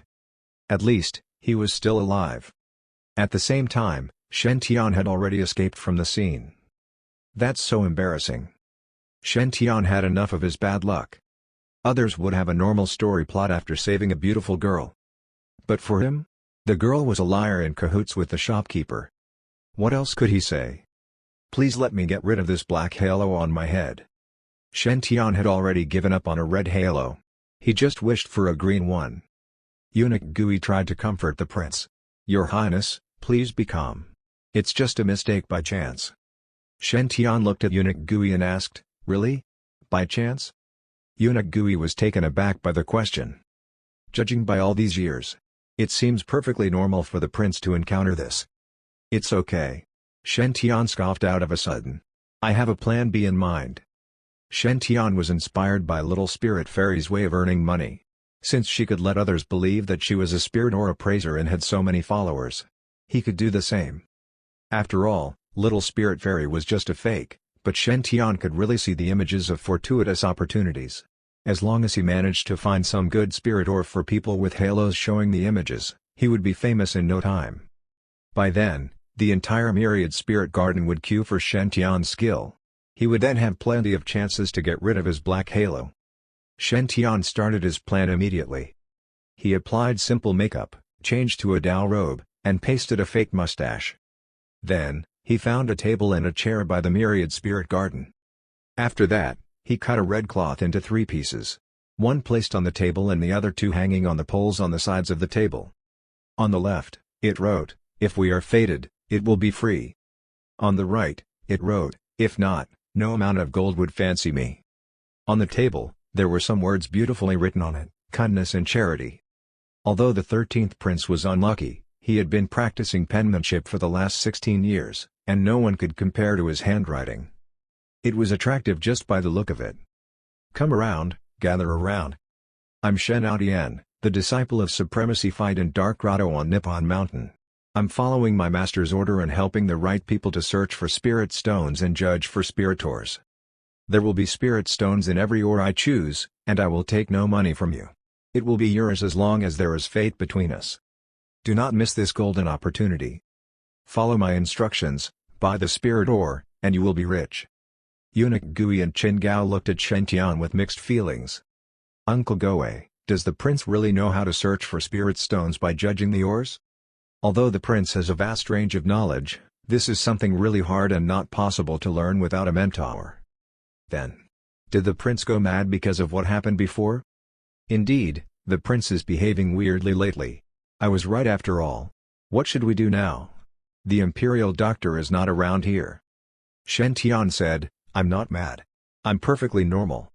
These 2 fellows did not even bother helping me to shout." Soon, someone got interested in Shen Tian's business and approached the table. "Hey there! You will not take a single cent if there is a spirit stone inside?" Shen Tian smiled confidently and said, "You have my words. I will not charge anything." The guy asked again, "What if I listen to you and do not get anything from the spirit ore? Are you here trying to scam us?" Shen Tian was stunned by the question, as he could not answer it. "My method is the same as little spirit fairies. Why has no one ever doubted her? Why are these people so smart out of a sudden? Could it be my black halo, again?" Shen Tian decided to trust his ability. He smiled and said, "I'm only here helping those people who have faith with me as an act of kindness. If there is treasure inside, you can have it all. If not, I will fully pay for your loss." "I'll have the treasure with such full insurance? I can't believe that something fell into my lap." The passerby, let's call him Passerby A, got very excited. He said smilingly, "Please, could you help me pick a good ore?" Shen Tian stared at Passerby A for some time and shook his head. "I'm sorry. There is no fate between us." Chapter 13, There is Fate Between Us. Passerby A was petrified. "Are you messing with me?" Shen Tian felt very innocent. "I've already said. I'm only here helping those people who have faith with me. You are not one of them. How am I messing with you?" Shen Tian stared at the white halo on Passerby A's head and shook his head. "Too bad. You do not even have a spot of green on your halo, and there are no images of your fortuitous opportunity. You're just not fated. You want me to help you choose a good ore? How do I find it?" Passerby A was very angry and clenched his fists. Shen Tian reminded him kindly, "Brother, no violence in Myriad Spirit Garden. You will be fine." Passerby A's mouth twitched. In the end, he backed off. He had finally accumulated some money, so it would be a pity to waste them on fines. "Stupid liar. You wait here, I'm calling the enforcers here." He left with a warning. Shen Tian sighed and moved his shop to another street. "You want me to wait here knowing that you are coming back with Myriad Spirit Garden's rule enforcers? Do I look stupid to you?" Shen Tian had learned his lesson and decided not to talk more than needed. As long as there were no images from the requesters, he would just say, "Sorry, you are not the fated." He became more mysterious and professional that way. Even with the mustache, he was still very handsome and had a royal aura around him. Slowly, more people started to gather around him, most of them were females. "You are so handsome, the mustache makes you look like you have 4 eyebrows. You are still young, right? Do you have any lover? Would you consider me to be your lover?" How could we not have fate? We can always build our fate slowly, right? You must be tired from all the work. Come on, let me help you to wipe the sweat off. Shen Tian felt very troubled, surrounded by all these comments. Like he had said, they had no fate with him. Why are they still crowding around me? They are just blocking my view to find the right people. What work have I done so far? Where's the sweat? LOL. My first customer has yet to appear, and my face is going to be polished by you. Eunuch Guyan Qin Gao stood at the side with admiration. He was a true prince, indeed. He had much more wisdom than any of them. Look. Who needs to save a girl to get her affection? Do we need it? As long as the prince is seated right here, all the beautiful ladies would present themselves to the prince. Although none of them looked decent, they were still females. All the male onlookers were jealous of Shen Tian. Eunuch Gui was very happy. The prince is an adult now. Her Majesty would be happy for you if she knew it. Suddenly, a loud voice came from the end of the street. Ha! Caught you red-handed. Still trying to escape? Shen Tian followed the voice and saw that it belonged to the very first stranger, passerby A, whom he had encountered earlier. He was leading a group of cultivators in Dao robes. The leader of these cultivators was a sweet young girl. She was about 15 or 16 years old and had a lolly face. There was a strand of one on top of her head, which made her look very cute. Despite her juvenile look, she had an incredible aura. It was not someone in the chi refinement stage should have. She was at least at the foundation establishment stage. Your Highness, please be careful. This girl's cultivation level is high. I'm afraid I cannot beat her. Eunuch Gui had a serious look on his face. Let us just reveal our identity. They were still at the country of fire, and the prince's imperial status still worked. Even though Shen Tian might have gone a little overboard, the punishment should not be very severe. Shen Tian smiled. It's okay. They cannot do anything to me. Soon, they were in front of Shen Tian. Passerby pointed at Shen Tian and shouted, "Look, Fairy Li. This is the guy lying to everyone in Myriad Spirit Garden." The girl looked at Shen Tian, and her eyes lit up. Even her ahoj started to bounce around on her head. She mumbled, "He doesn't look like a bad guy. Are you sure about it?" Passerby said, "Fairy Li. Please do not be fooled by his looks. I swear. He's a liar." Upon hearing this, the girls were not very happy. What? My darling looks so cute. How could he be a liar? He already said. He only finds the ores for the fated ones. We're all willing to be conned by him, but he turned all of us away. Who the hell you think you are? That's right. Someone with this handsome look cannot be a liar. Do you have any idea how generous he is doing this? Why are you defaming him? You are just jealous of my darling. Go die. Die. Die. Die. Upon seeing that the situation was out of control, the girl finally spoke up. Please quiet down. No one cared about her, the scene was still in a mess. Cling. The law enforcers behind the girl drew out their swords. Dozens of blade oars filled the sky as they pointed their swords at the crowd. Everyone kept quiet immediately. Using force was indeed a faster and more reliable way to get people to listen. The girl walked up to Shen Tian and smiled. I'm Li Lioner, a disciple of Grand White Grotto Heaven. May I know you are? Shen Tian felt very lucky that he had not used Shen's name this time. If not, she would expose him right away. He took a deep breath and said, I'm Shen Tian, a disciple of Supremacy Fight in Dark Grotto on Nippon Mountain. Nice to meet you. Nippon Mountain? Dark Grotto? Supremacy Fight? Li Lioner scratched her head and said, I've never heard of it before. Passerby scoffed and said, he is bluffing. Do not believe him, Fairy Li. Shen Tian replied calmly, my master does not like to interact with others. He enjoys being alone at home. It's normal that you have not heard his name before. I see. Li Lioner did not doubt about it since Eastern Wilderness was too big. Other than the 36 Grotto Heavens and 72 Blessed Lands, there were countless other cave abodes started by lone cultivators. Thus, an unknown supremacy fight from Dark Grotto on the Nippon Mountain was not really surprising. What she wanted to confirm was whether this Shen Tian was a scammer. Li Lioner looked at Shen Tian and asked, do you really know how to search for spirit stones by judging the ores? Shen Tian replied confidently, of course. Prove it. If you are willing, I can help you find a good ore. Li Lioner looked at the banners set up by Shen Tian and felt confused. But you say you will do it for people who have fate with you. Shen Tian winked at Li Lion'er and replied, "Well, there is fate between us." Chapter 14, The Mysterious Spell. There is fate between us. Shen Tian's words quickly made Li Lion'er blush. Her ahoge started to bounce around again. What? That's so straightforward. I have fate with him? That's so embarrassing. What should I do now? Is this love? It's still my first time. Passerby saw Li Lion'er's face was red and panicked. Fairy Li. You cannot let this liar deceive you. He is not a good guy. Shut up.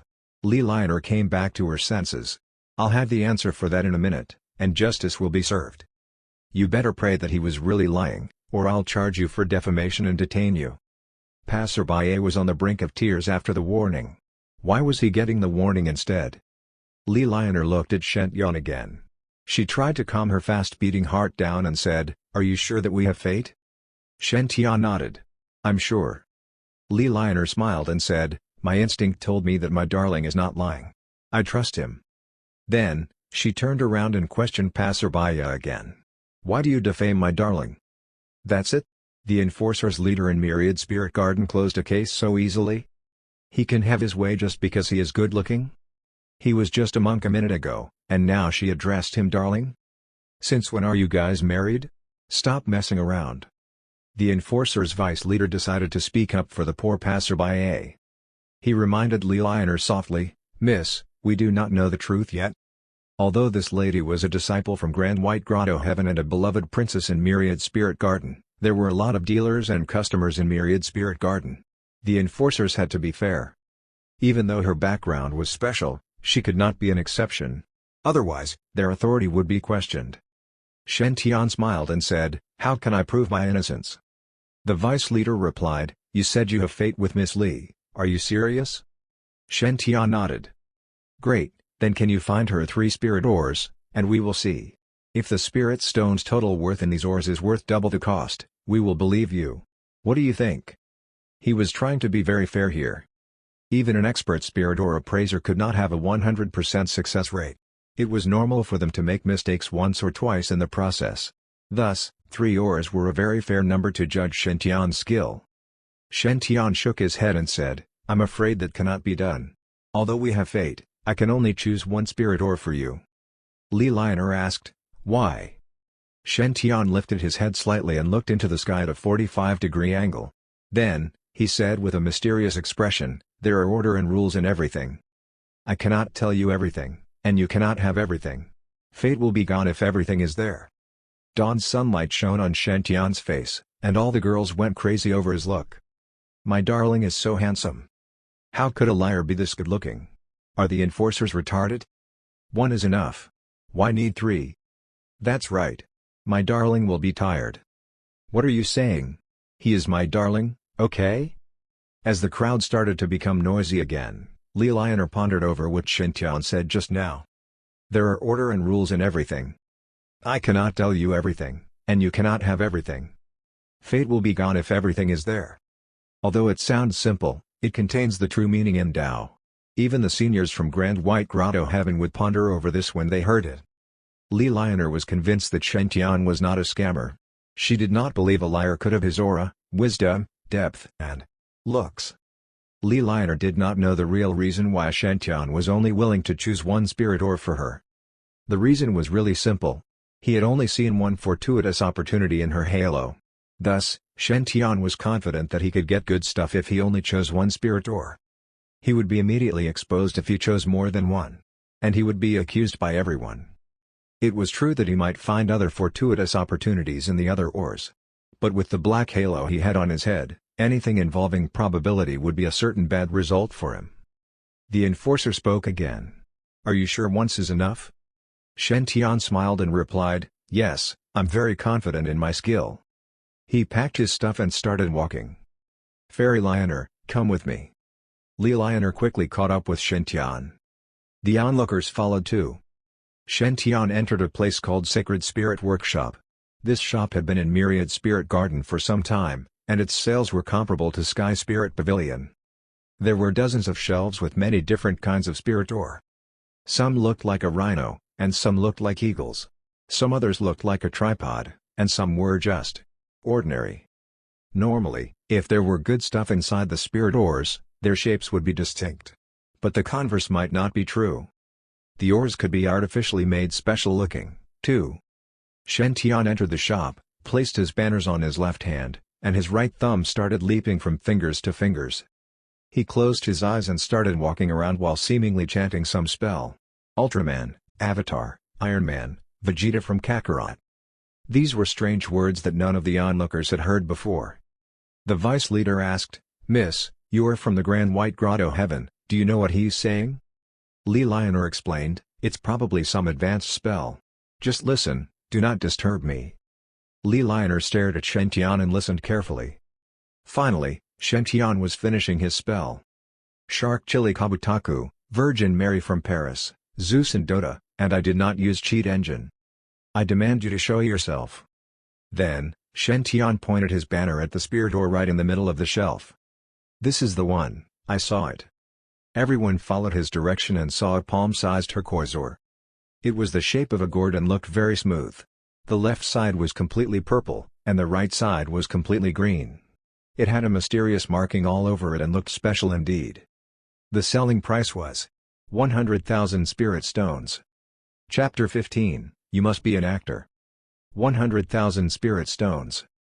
One spirit stone was worth 1,000 taels of silver. 100,000 spirit stones were worth 100 million taels of silver. This amount was enough for normal people to spend for 100 lifetimes.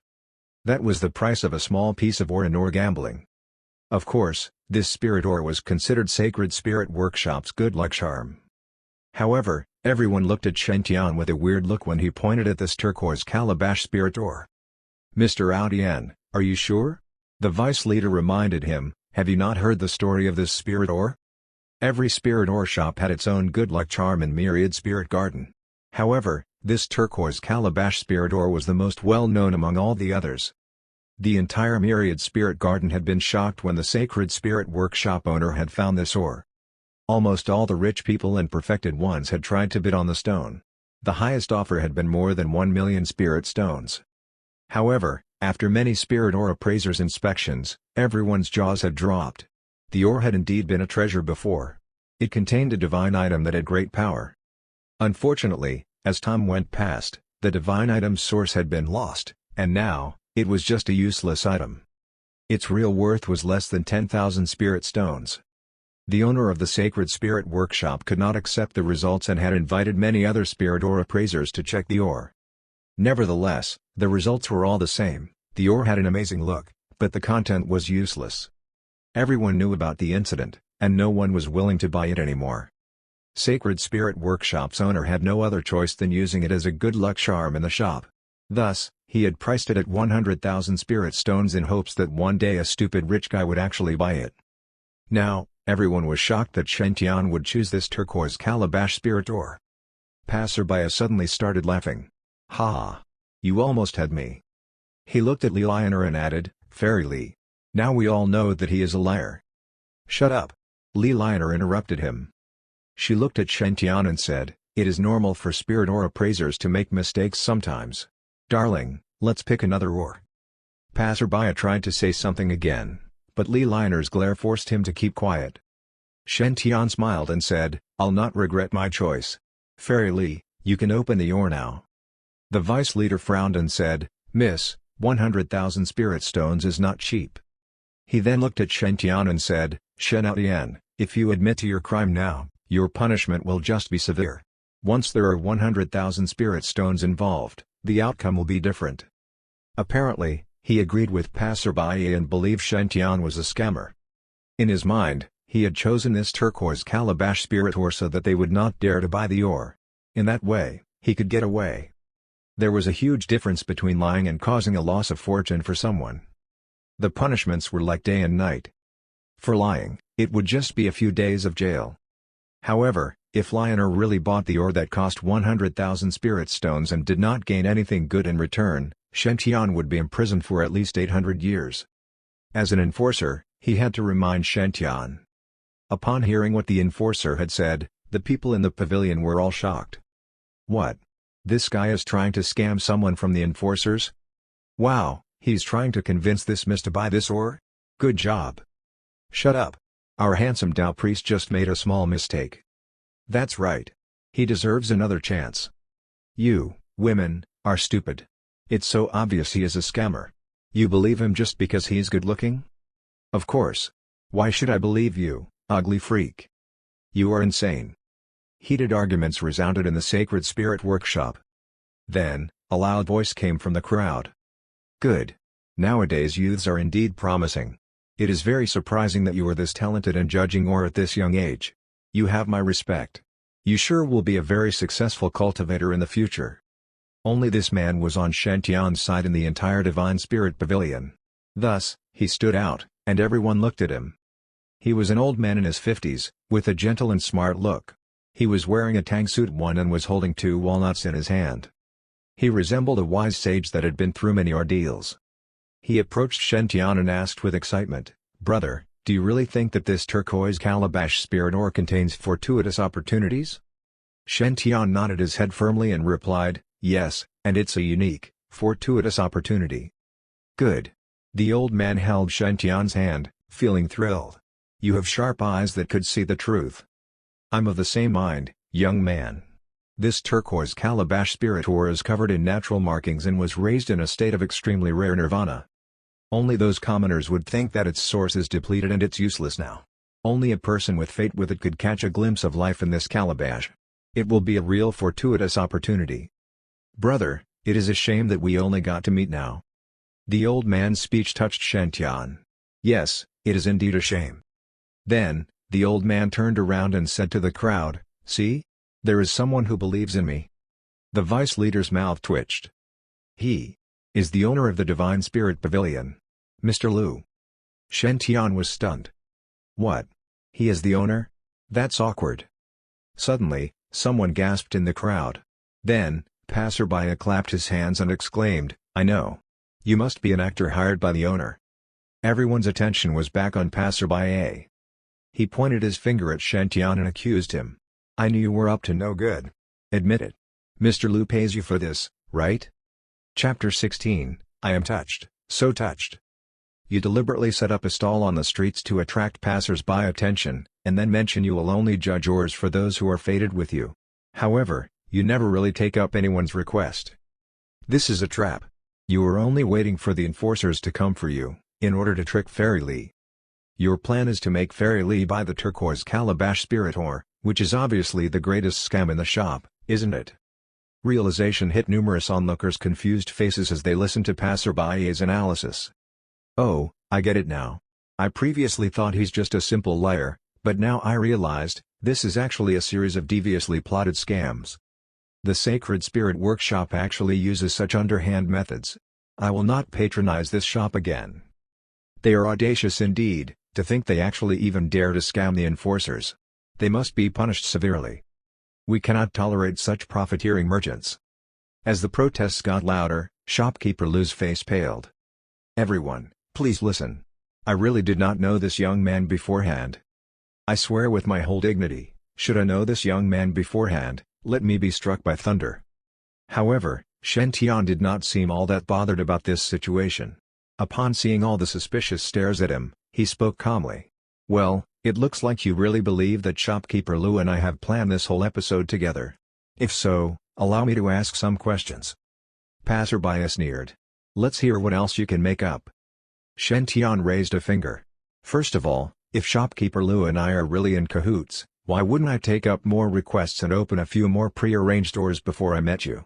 Shouldn't that draw more attention, and allow us to reap even more money off innocent passers-by? Passerby snorted. You are deliberately not doing that, because your main purpose is to wait for the enforcers to come. You want to scam Fairy Lee. That's how downright shameless you are. Shen Tian laughed and commented, all right, let's go along with your assumption then. If so, here's my second question. Since I am looking to scam some rich imbeciles, why wouldn't I choose someone who's stupider and with little background? Why must I choose to pit myself against the enforcers? Unless yours truly here believe that the myriad Spirit Gardens enforcers are really a bunch of rich imbeciles, who would fall for such scams easily. Or are you assuming all the enforcers are so rich from corruption that any one of them can easily fork out 100,000 spirit stones without batting an eyelid? Much as you want to believe that I am good at scamming, I must make myself clear on this: I am not that skilled enough to predict that Fairy Lioner would be coming along with the enforcers. Sensing the enforcer's unkind stares, passerby felt rather unnerved and let out a stutter. I mean. But honestly, how should he respond to such questions? A single mistake, and he would be offered the chance to have a little talk with the Myriad Spirit Garden's ruling committee. After all, who was he to suspect the officials? Shen Tian laughed again. And here's my third question: honestly, if shopkeeper Lu and I are really plotting everything together, why would he choose to come out and agree with what I said? Think carefully. When the whole world is against you, but there's this one person who insists on siding with you. Wouldn't this as well be announcing to the whole world that these two people are hiding some secrets? Do you think that if shopkeeper Lu and I are really working together to scam people, either of us is as stupid as that? Passerby persisted. Well, maybe both of you have arranged for this on purpose, so as to confuse us about your real motives. In that case, you can fool us and make us believe that both of you are not related. Shen Tian didn't know whether to laugh or cry at this comment. Now, allow me to enlighten you on what will happen if we really want to scam those wealthy fools and if we really want to sell off this ore. First of all, shopkeeper Lu will need to find an easy target. This target must be rich, stupid, and someone who is unable to pursue charges against him. Not someone from the enforcers team, who have so much influence over the Myriad Spirit Garden. Next, shopkeeper Lu can find a pretty girl to first get close to him and befriend him. After that, this girl will introduce a supposed spirit ore master to him, and also find a few prepared ores so that the master can reveal his expertise to the unlucky bloke. This is to let the rich but stupid guy understand that even though some spirit ores do not have great appearances, they might still contain great opportunities. After performing this act for a few more times, this guy will start to realize how superior it feels to stand up for something when everyone else is against it. After getting the full trust of this guy, the pair will then bring him to the Sacred Spirit Workshop. Here, shopkeeper Lu will then advise this guy against buying the ore. He will say that this ore has been examined by other respectable masters before, and it most probably will not produce any useful items. But this stupid block, he will be so trusting of the spirit ore master, that he insists on going against all advice and continue to buy it. Thus, he will cut open the ore. Sadly, this time round, luck is not on his side. Last but not least, when he turns back, he will find that both the pretty girl and the spirit ore master have run away already. Everything will be nicely planned out, and the Sacred Spirit Workshop will not need to take any responsibility for this unfortunate event. After all, shopkeeper Lu had already given his advice. But it's this guy who stubbornly refused to listen to him. Upon seeing that all the onlookers had flabbergasted looks on their faces, Shen Tian revealed a smile. "Brother, don't you agree with me that this scam of mine is more logical, and the chances of pulling it off are higher?" After all, Shen Tian was previously living in the 21st century, an age of information explosion. He was just all too familiar with such scams, which were commonly heard of from the internet. SSSS. Upon digesting Shen Tian's proposed scam, one could hear the onlookers taking in sharp breaths. This was such a devious, but perfect scam arrangement. It was just plain terrible. At the same time, shopkeeper Lu couldn't help but cast a look of admiration at Shen Tian, while marveling at this brilliant idea. Why didn't he think of it before? Should he have thought of this idea, shopkeeper Lu could have already sold this piece of rotten stone at a heavenly price. Indeed, this young man's a talent. It's such a pity to have not known him earlier, what a pity. Meanwhile, passerby was still trying to debate feebly. Then what evidence can you provide to show us that you are not related to shopkeeper Lu? Shen Tian replied calmly, "Well, what evidence can yours truly here provide to show that I am not your blood-related father?" "You." Shen Tian positioned his head at a 45-degree angle and looked up at the sky while announcing haughtily, "I have mentioned before, if we are fated, my services will be free. But if we are not, no amount of gold would fancy me. If Fairy Lioner has trust in me, I will not disappoint her. But if she does not, even if she orders to have me arrested, I will still stand by my words. There are great opportunities in this ore." Shopkeeper Lu couldn't help but cheer secretly for Shen Tian in his heart, who wore an expression like he was ready to die a martyr's death. How ingenious! It was such a long time since he had come across such a talent that's so good at bluffing people. If not for the fact that he was absolutely clear that this turquoise calabash spirit ore had nothing inside, he might really be taken in by Shen Tian's words. Speaking of which, if Fairy Lionel really decided not to open this turquoise calabash spirit ore in the end, the enforcers couldn't do anything to Shen Tian. After all, he had not made other transactions with anyone else before this, and there's no evidence that he would fail at predicting ores. When the enforcers had no evidence, how could they malign innocents? At the same time, as Li Lionel watched Shen Tian's melancholic expression, she felt as if something was pulling at her heartstrings. This man was such a reputed young master, and it was heart-wrenching to see him being implicated by these circumstances. Just look at his deep features, which revealed his melancholy. Just look at his clear, innocent eyes. How could such a man be a scammer? He must feel so lonely to be misunderstood by the whole world. I believe him. Li Lionel was ever more certain of her trust in Shen Tian. Since Brother Shen mentioned that he's fated with me, I will trust him. Even if the whole world misunderstood you, I would stand by you. In any case, 100,000 spirit stones are not that great an amount. At most, I will just sell my sword. But this would be worth it for Brother Shen. Li Lionel took out her purse then and commented, Brother Shen, Lionel believes you. However, I only have 50 spirit crystals with me now. Please wait for me as I sold. Just when Li Lionel was about to proclaim she would sell her sword, shopkeeper Lu stopped her in midway and announced with tears in his eyes. Just to support Fairy Li's trust in Priest Shen, I am willing to sell this ore off at this low price. I shall sell it off at a 50% discount, at my own will. He took Li Lionel's purse from her hands while wiping his tears. This is so deeply moving, it's enough to touch the heavens and earth. I am touched, so touched. After counting the number of spirit crystals in the purse, shopkeeper Lu had tears rolling down his cheeks. He patted his chest and said, Fairy Li, Priest Shen, and I take to each other right at our first meet-up. I regret not knowing him earlier. By putting your trust in him, you believe me too. To express my gratitude, I will arrange for the best ore cutter at my sacred spirit workshop to help you open the ore for free.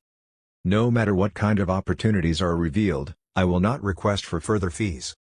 And don't ask me why I am behaving as such, I am just so touched that I am willing to do anything to commemorate such a touching scene. Chapter 17, I so regret not knowing you earlier.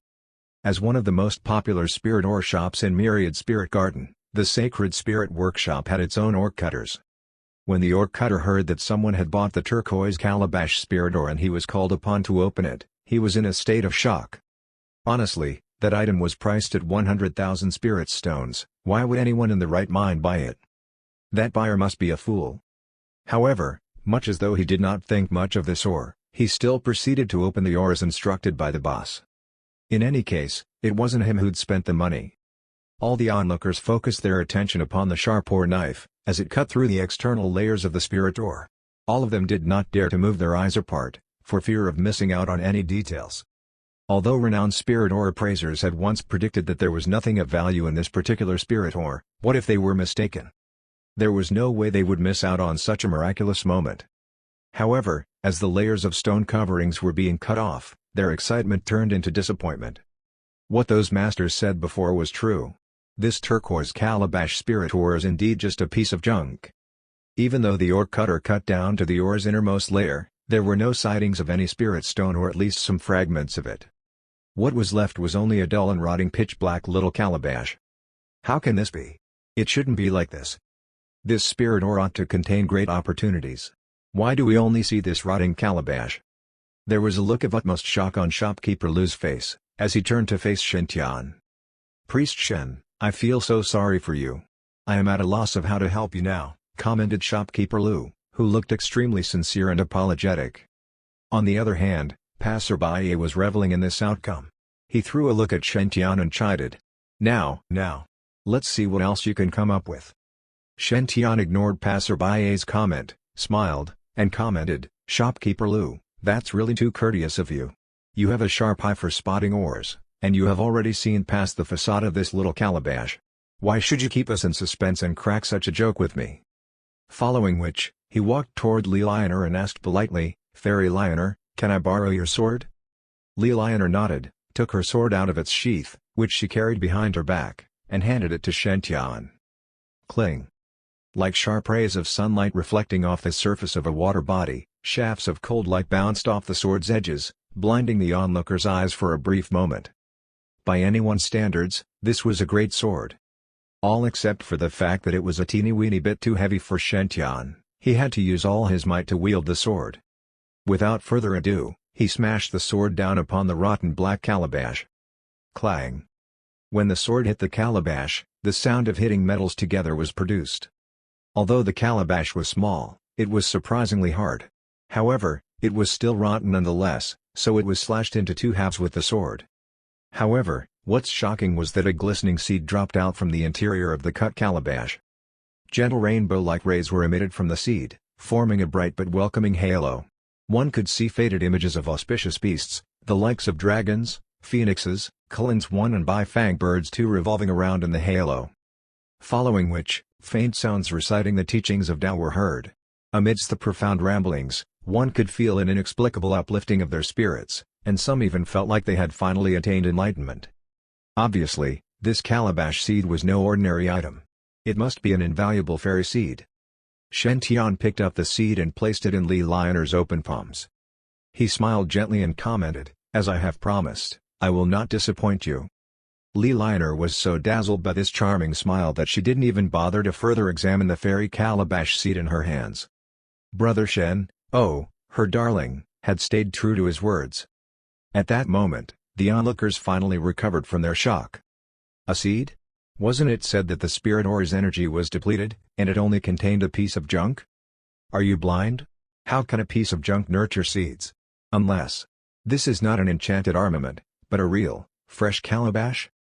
But the seed's emitting rainbow rays, this seed seems really extraordinary. Ha, just like what I said before, Brother Priest is so handsome, how can he be a scammer? You bunch of mediocre commoners can never, ever understand Brother Priest's real intentions. This whole episode is so ludicrous. As shopkeeper Lu stared at the seed that Li Lioner was holding onto, a thought came to him. Can this be the legendary 7 treasure fairy calabash seed, which was ranked at the 36th position on the spiritual wood list? When shopkeeper Lu thought of this possibility, he felt as if his whole world had fallen apart. He really felt like crying now. To appreciate why shopkeeper Lu was feeling as such, one must first understand how things were like in the cultivation world. In this world, other than spirit stones and enchanted armaments, people also sought after various kinds of rare items to help them in their cultivation. To help people recognize such items' value, cultivators had catalogued these items accordingly, based on their elemental nature and how precious they were. This catalog covered all kinds of items, and it could be divided into sublists of immortal metal list, spiritual wood list, absolute water list, exceptional fire list, and mystic earth list. As mentioned previously, this 7 treasure fairy calabash was ranked at the 36th position on the spiritual wood list.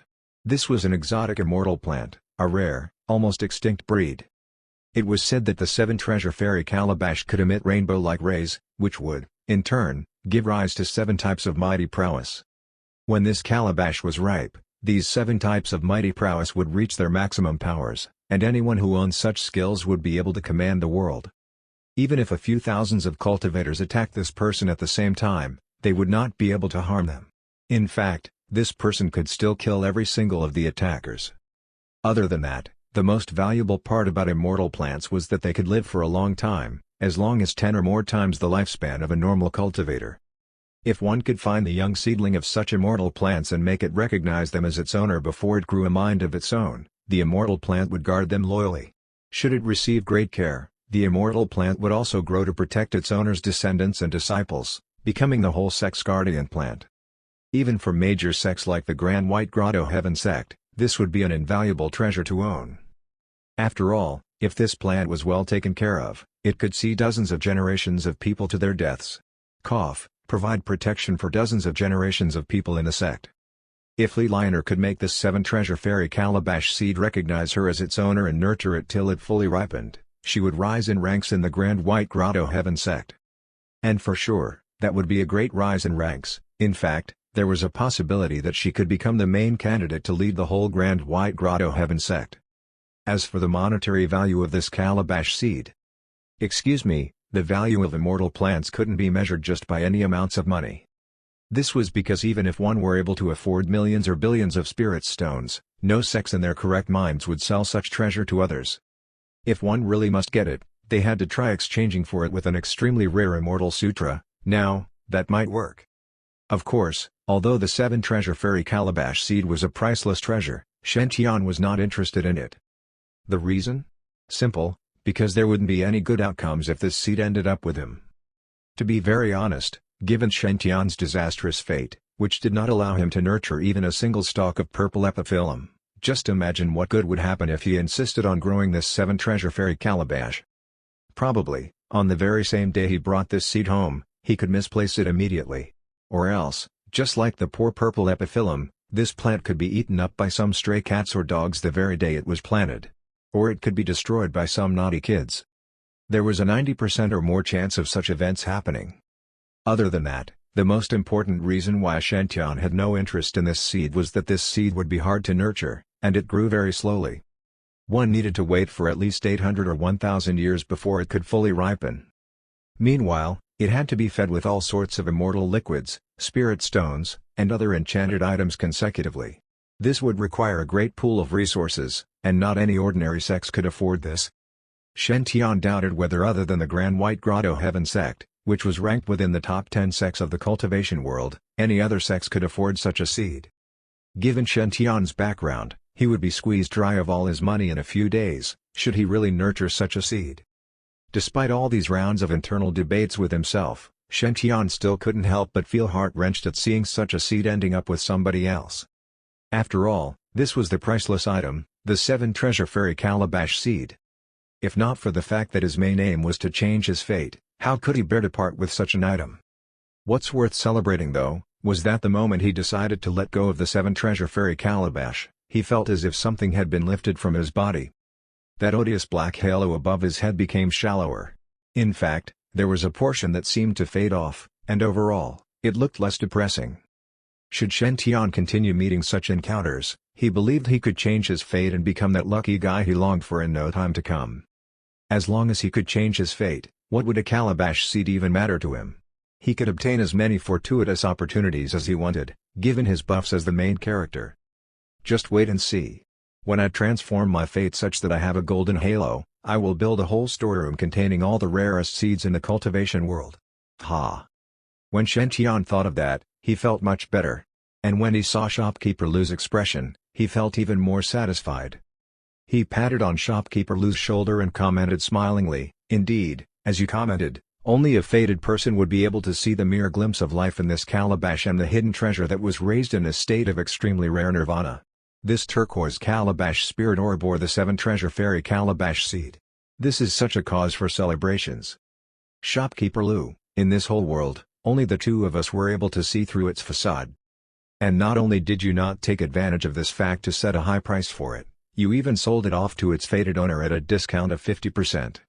Shopkeeper Lu, you are the model businessman with extremely high morals. I so regret not knowing you earlier. This is so touching indeed."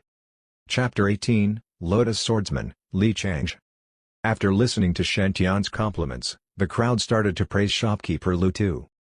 That's right. We were wrong about Shopkeeper Lu and the Sacred Spirit Workshop. No wonder he is the Sacred Spirit Workshop's owner. He could see the inner beauty of the spirit ore. Respect. I take back my words about not coming back to the Sacred Spirit Workshop. Shopkeeper Lu, I apologize. You are a true businessman with a conscience. You knew the value of the item inside and yet put it in the shop waiting for people that have fate with it to buy it. You are smart. Next time, I'll only visit the Sacred Spirit Workshop to buy spirit ores. Shopkeeper Lu is such an honest businessman. Only if everyone was as kind as Shopkeeper Lu, would the entire world be a much better place. While everyone was complimenting him, Shopkeeper Lu's heart was dripping blood, but he forced himself to smile. That's my duty. Thank you, everyone, for your support. The Sacred Spirit Workshop will have more good items in the future to repay your support. Now that the treasure has found its rightful owner, I'm very touched. Very touched. Please excuse me for a while. I'm tearing up. In the end, Shopkeeper Lu shed real tears, which fell onto the floor one after another. Everyone started to respect him. See, that is the true definition of a businessman. His honesty and generosity are indeed something everyone needs to learn from. Li Liner stared at Shen Tian as though she was petrified. The vice leader nudged her before she came back to her senses. Li Liner held the calabash seed that was emitting a rainbow glow and said firmly, "I cannot have this seed. My darling chose this spirit door. How can I keep the fortuitous opportunity for myself?" Shen Tian smiled and said, "I've already said that I will not take a single cent if we have fate with each other. You can have it. But this is a priceless treasure. It is too precious for Liner." Although Shen Tian wanted to keep the seed for himself badly, he wanted his black halo to disappear too. Unlike a skill book, this is solid and cannot be shared. Split the seed into half. Not possible. What's the value in this seed if it's damaged? Shen Tian had no choice but to give the entire seed to Li Liner. Otherwise, he would remain unlucky as ever. That's not happening. Shen Tian quickly said, "That's not entirely right, Fairy Liner. Although this seed is a treasure, the fate between us is worth so much more. When everyone was questioning me, only you believed me. Everything happens for a reason. Unless do you think our fate is nothing compared to this seed?" Shen Tian asked warmly with a smile. All the girls were charmed by his look and words. Thus, a commotion broke out in the Sacred Spirit Workshop again. "Whoa! You are so sweet. See? I knew he was not a scammer. I know, right? He should be Brother Celestial. I'm so jealous of Fairy Liner. She only spent 50,000 spirit stones to have a fate with Brother Celestial. I want it too. Brother Celestial, can you see if there is fate between us two? I don't mind being the third party." "Me too. Me too. I just want to spend one night with you." Li Liner's face blushed as she listened to all the comments. "So, this seed is the proof of the fate between Brother Shen and me? Or is this a love token?" Li Liner's imagination ran wild. She held the seed in her hand carefully and said, "Brother Shen, I'll nurture this seed to the best of my ability and let it grow." Li Liner had made up her mind. She would make sure the seed germinated so that if she met Brother Shen again, he would be proud of her. She would not let Brother Shen down. Suddenly, a creepy voice came from the Sacred Spirit Workshop. "Since no one wants the seed, I will keep it." Dense black smoke spread and quickly engulfed the entire Sacred Spirit Workshop. Then, a shadow appeared and rushed toward Li Liner, trying to snatch the seed. "Who are you? How dare you mess around in my Sacred Spirit Workshop?" Another man appeared in the workshop and pounced at the intruder. Boom! An intense battle erupted in the smoke, but soon, a man was sent flying out of the smoke and landed on the ground, badly hurt.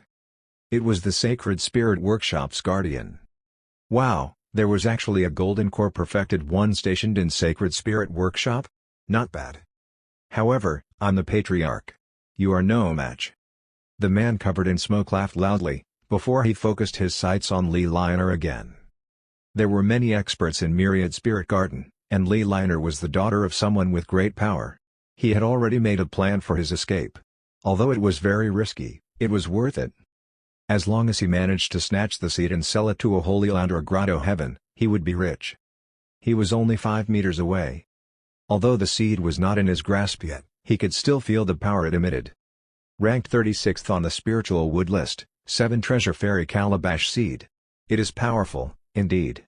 I can finally enjoy the rest of my life, he exclaimed in excitement. Suddenly, a voice appeared out of nowhere.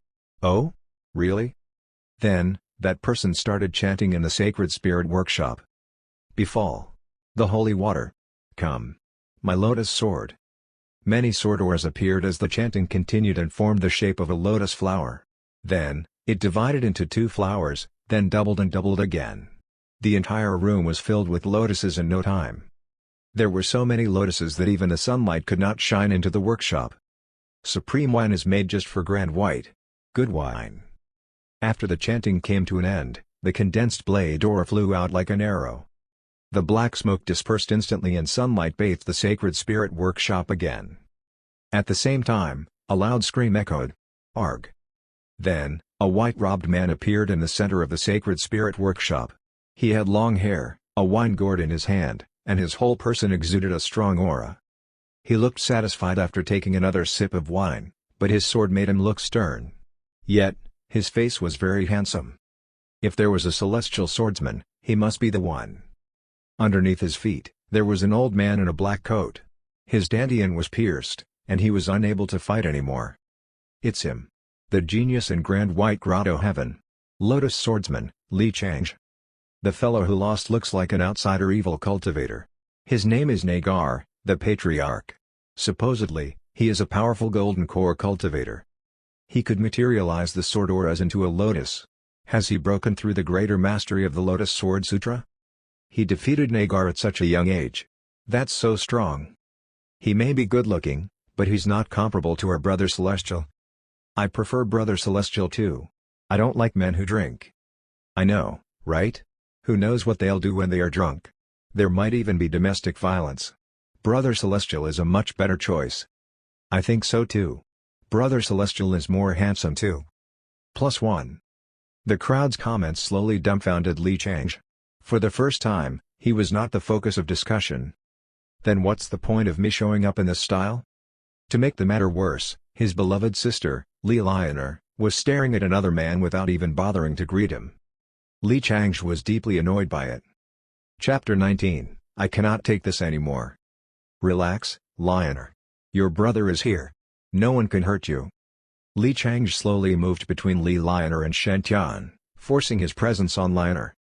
He said firmly, even if a curmudgeon in his nascent soul realm appears, he cannot harm you unless he kills me first. Li Lioner pushed her brother to the side and replied, Brother, I can protect myself. Just help me protect my brother Shen. My brother Shen? Since when were you two this close? And you are asking me to protect this stranger? Seriously? Li Chang's mouth twitched uncontrollably. This sudden development shocked him greatly. Sis, how long have you two been acquainted? You are from the Li family. You must be more reserved. Li Chang was very worried and certain that their father would kill him if he found out what he had done. First, he had secretly brought his sister to Myriad Spirit Garden to visit their grandpa. And to make matters worse, his sister was now in love with a random guy she had met on the street. The entire Grand White Grotto Heaven knew that the Li family only treasured the daughter. Li Chang was purely an extra in the house. Their father protected Li Lioner to a great extent. Countless disciples in the Grand White Grotto Heaven had tried to court Li Lioner, and all of them had ended up getting beaten up. If Li Chang could not bring back his sister, he could say goodbye to the family too. What the hell did you do to my sister? Li Chang clenched his fists while staring at Shen Tian angrily. It seemed that a fight was just about to break out. However, before either one of them could make a move first, a shadow swiftly stood in front of Shen Tian. It was Li Lioner. She stared at Li Chang alarmingly and said, Brother, what are you trying to do to my brother Shen? Upon seeing how his sister behaved, Li Chang started to have a very bad headache. What am I trying to do? You should really ask yourself what you were trying to do to him. Li Chang took a deep breath and said, Lioner, listen to me. It's time to go back. Li Lioner shook her head firmly. No. Brother, do you even know what love is? Do you know what love at first sight is? Shen Tian and Li Chang were rendered speechless. I cannot take this anymore. Li Chang had been forced to practice swordsmanship since young and did not have any interaction with others. Of course he did not know what love is. He did not have a lover, either. However, it was not a good reason for letting his sister run away with a stranger. It was also not a good reason for him to get severely punished by their parents. Li Chang felt helpless, so he said with a pleading voice, Lioner, trust me. That is not love. That is just your hormones. Li Lioner was enraged. Nonsense. We are fated to be together. See. This is proof of our love. Li Lioner took out the rainbow calabash seed and showed it to her brother. Her ahoj started bouncing again. Shen Tian. This is proof of your love? Do you want to raise a bunch of calabashes? Help. Relationships are not a joke. Li Chang's mouth twitched even more. Dad and Mom will not agree to this. Li Lioner snorted. I don't care. If they do not agree, I will elope with my darling. Shen Tian. Li Chang felt like crying. He was the one to blame for his sister's extreme thoughts now. He had told her many love stories involving cultivators and elopement, and these ideas had deeply taken root in her head. Sister, trust me. Nothing good will ever happen in elopement cases. Lioner, you don't even know where he came from, and you want to run away with him? So what? Our grandpa had many lovers too. Not like every single one of them had a decent family background. Li Chang started to feel a little suffocated. Is it just because this guy is slightly good-looking?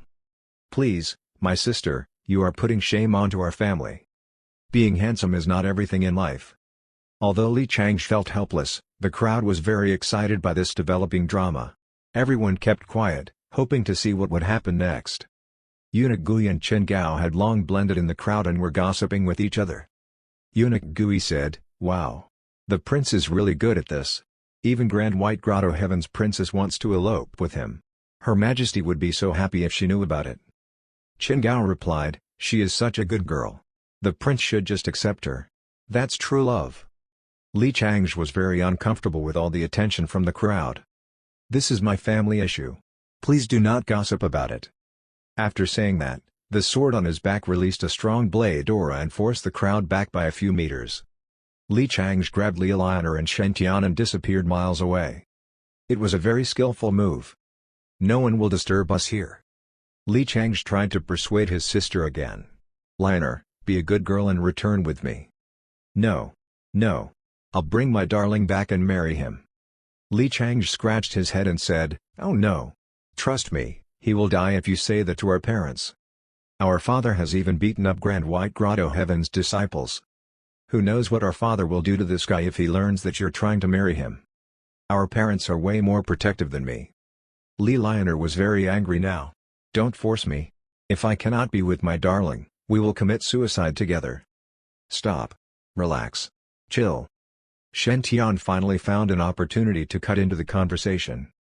Li Chang asked, "Why? Do you even care about my sister?" Shen Tian asked carefully, "Will your parents really kill me?" Li Chang nodded. "Unless you're blessed by Providence, the extreme kind, you will die for sure." "Extremely good Providence? Or I will die for sure? That is certain death."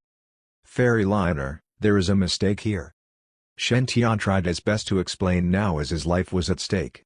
"Although there is fate between us, fate and love are different things. Also, I'm more passive in terms of relationships. I don't like things going too fast." Li Chang stared at him. "That does not mean you guys can start slow." Shen Tian's explanation shocked Li Lion'er. "But we had made a deal. You will come back for me when this calabash grows up." Shen Tian was rendered speechless yet again. "What deal? Since when? Why am I not aware of it? Why are you making up this story?" Shen Tian glanced at Li Chang at the side and decided that his life was more important than the charade. "Thus," he said, "even though I helped you choose a spirit ore, that is not love. Truthfully speaking, that is not love at all." Chapter 20, Please stop imagining things. "How is that not love? Darling, you don't have to be afraid of my parents. I'll protect you." Li Lion'er pulled out her celestial sword and said, "Brother, if you force him to leave me, I'll kill myself right here." Her Ahoj danced around in the wind madly. It was like a sword trying to fight the unfairness in its destiny. Li Chang and Shen Tian were rendered speechless. Shen Tian questioned himself if he really was in a cultivation world. Now what? A fake or gambling master, followed by a mad fangirl? In the past, he had been under the impression that the stories about fans dying for their idols were a joke. Now, it seemed that Fairy Lion'er was a very good example. They had only met for the first time in less than 2 hours. It had still been normal at first, then it had turned to Brother Shen, and later darling. Now, they were going to die for love? That was way too fast. It was his mistake for being so handsome. Shen Tian realized that he had gotten himself in huge trouble. "How about this?" Li Chang sighed and asked, "Brother Shen, do you have a master already?" Shen Tian replied, "I'm Shen Aotian, a disciple of Supremacy Fight in Dark Grotto on Nippon Mountain." "Supremacy Fight? No wonder you are so skilled." Shen Tian seemed to have lifted Li Chang's spirits. "How is your master doing?" "What?" Shen Tian was shocked. "You know my master? There is really a Supremacy Fight? What should I do now? Am I going to be busted on the spot? That's the end of me." Shen Tian panicked. Suddenly, he heard Li Chang's voice directly beside his ear. "Cooperate with me if you don't want to be castrated." Shen Tian immediately understood. "Thank you for asking, my master is doing great." Although the Demon Book of Hyuga was a strong art, Shen Tian had no plans to learn it. "That's great." Li Chang started smiling. "Lion'er, you might not know this, but Supremacy Fight is an old friend of our father. They fought together in the past. They've known each other for a very long time. Li Liner was very puzzled. "Darling, is that true?" Just as Shen Tian was about to speak, Li Chang's reminded him, "My father is Chang He sword-style supremacy, Li Kanglin. Supremacy fights should have talked about him before, right?" Li Chang's put heavy emphasis on the word right. Shen Tian nodded immediately. "Chang He sword-style supremacy? Of course. My master admires his sword art and often praises his moral values." "Praise my father's moral values?" Li Liner was shocked. "Really?" Li Chang's coughed and tried to cover it up. "Our father was said to be a gentleman in the past. Now, he is older and slightly more stubborn and aggressive." Li Chang added, "Anyway. Since Brother Shen is Supremacy Fight's disciple, you can stop worrying about your relationship with him." Li Liner was delighted. "So, you and father are okay with us being together?" Li Chang nodded. "We are very good friends with Master Fight. Of course we are okay with it. However, you still have to behave yourself. You cannot let others have the wrong idea, right?" Upon seeing that Li Liner was calm now, Li Chang gave a suggestion. "Anyway, I may be fine with you and Brother Shen, but we need to return to Grand White Grotto Heaven first." Li Liner asked alarmingly, "Why?" Li Chang replied, "You are still carrying the 7 treasure fairy calabash seed, remember? If other demons and monsters learn about it, they will hunt you and Brother Shen down. Even I will not be able to protect you both then. Or do you still want to die together with him?" Li Liner quickly shook her head. "That's my girl." Li Chang smiled and said, "We just need to go back to Grand White Grotto Heaven and plant the seed. Then you can meet Brother Shen again. Brother Shen will return to Nippon Mountain and choose an ideal day to ask your hand in marriage at our house with his master. By then, your proof of love will have germinated, and you will be able to marry Brother Shen. Isn't that great?" Shen Tian admired how convincing Li Chang sounded, even he almost believed in his words. In Shen Tian's mind, Li Chang was the strongest in verbal fights. Li Liner turned around and looked at Shen Tian. "Brother Shen, you must show up at our Grand White Grotto Heaven." Upon seeing that Li Liner had finally given in, Li Chang was very relieved. He had already done his job, so he would leave the rest to their parents. At least, he managed to bring his sister back home safely. As for how their father would deal with it, it was not his problem. If his mother asked about it, he would not take the blame. Anyway, if this Shen Aodian really has the guts to go to Grand White Grotto Heaven and survives under that old man's sword, it's okay to give him a chance. Will he have the guts to do it? Li Chang smiled at Shen Tian. "I am eager to see how badly our old man will beat him up. He is much fiercer than me." Shen Tian looked at Li Liner's eyes and promised that he would show up. "Since there is no specific date, it is not a lie even if I show up 100 years later." In the cultivation world, 100 years was not a very long period. Shen Tian would never go to the Grand White Grotto Heaven until he was able to defeat Li Chang and Li Kanglin. With his current bad luck, it was a stupid thing to do. It would be a suicide mission. Li Chang paused for a moment and took out a token from his pocket. It was a silver token with a cyan sword imprinted in the middle. On the other side, there was a word, Li. "Since it is settled, I'll need to show some gratitude too. This is a sword master token refined by my father. There is a powerful early-stage nascent soul sword master sealed in it. It will be yours once you give it a drop of your blood. There is a voice transmission array formation in the token too. You can call me if you are in trouble. Although it is not as valuable as the 7 treasure fairy calabash seed, it is just a token of appreciation. It belongs to you now." Shen Tian knew that it was the return gift for the seed. Grand White Grotto Heaven's Li family was very well known in the cultivation world. Thus, they would not take this fortuitous opportunity for nothing. The Swordmaster token in the cultivation world was a very precious treasure. It was much more useful to Shen Tian than a 7 treasure fairy calabash seed.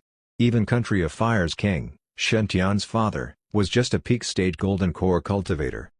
He could summon a nascent soul bodyguard with this token. As long as he did not go overboard, he would have nothing to be afraid of in the Country of Fire. It was that precious. The Li family is indeed generous in giving off a treasure just like that. Shen Tian felt the unfairness in the world. "Thank you very much." Shen Tian received the Sword Master token and spoke to Li Liner. "May I borrow your sword?" Li Liner blushed. "My father gave me this sword as my birthday present when I turned 16 years old. But if darling wants it, I will give it to you as a love token."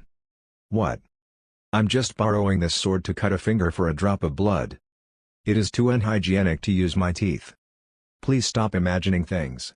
Chapter 21, There is a God of Calabash in the Ore? Liner, we need to get back to Grand White Grotto Heaven as soon as possible. Time to say goodbye to Brother Shen. Li Changzhi was surprised that his own sister had given her 16th birthday present to Shen Tian. What did my sister just do? Have you ever considered how our father will feel? That jade water sword is a spirit artifact that is worth even more than Dharma artifacts. A spirit artifact worths at least hundreds of spirit crystals. That's about 100,000 spirit stones. Furthermore, jade water sword is a rare spirit artifact, and thus its value is much more. That's close to 1 million spirit stones gone.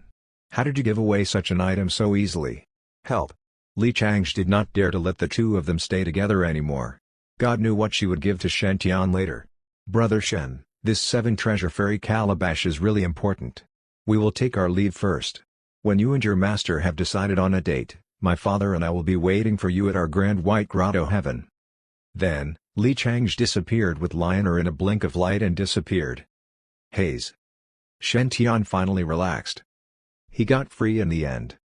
The whole development had left him at a loss for words. In the beginning, he had been trying to assist people in selecting ores, and now, he was almost engaged. Shen Tian had confessed to other girls in his previous life, yet they had all rejected him. But here? He had only used a simple, NPC-like sentence, "There is fate between us," to attract Li Liner, and this happened. I'm being bullied for looking too handsome. Shen Tian sighed and looked at the direction that they had left. Although Li Changzhi had made it sound easy, it would be a rough journey back to Grand White Grotto Heaven. The temptation of the 7 treasure fairy calabash was too great. Shen Tian did not worry that much, though. Before acquiring the 7 treasure fairy calabash, Li Liner had already had a pure red halo. Now, with the calabash seed at hand, a part of her halo was emitting a golden glow, meaning her providence had significantly increased. It was even higher than Qin Gao's. At the same time, her brother possessed a red halo, which was tainted with green spots. Logically speaking, they would both lead the successful lives all cultivators dreamed about. In other words, at this stage, it was impossible for them to face danger. We will meet again. I hope that I'll be someone with Providence shining upon me by then, and I'll be able to win over your father, too, murmured Shen Tian, smilingly. Then, he picked up the jade water sword. Although it looked thin and fragile, it was quite heavy, as it weighed about 15 kilograms. Suddenly, Shen Tian remembered something. He was 5 kilometers away from Myriad Spirit Garden. Li Changzhi, you idiot. You should at least send me back first.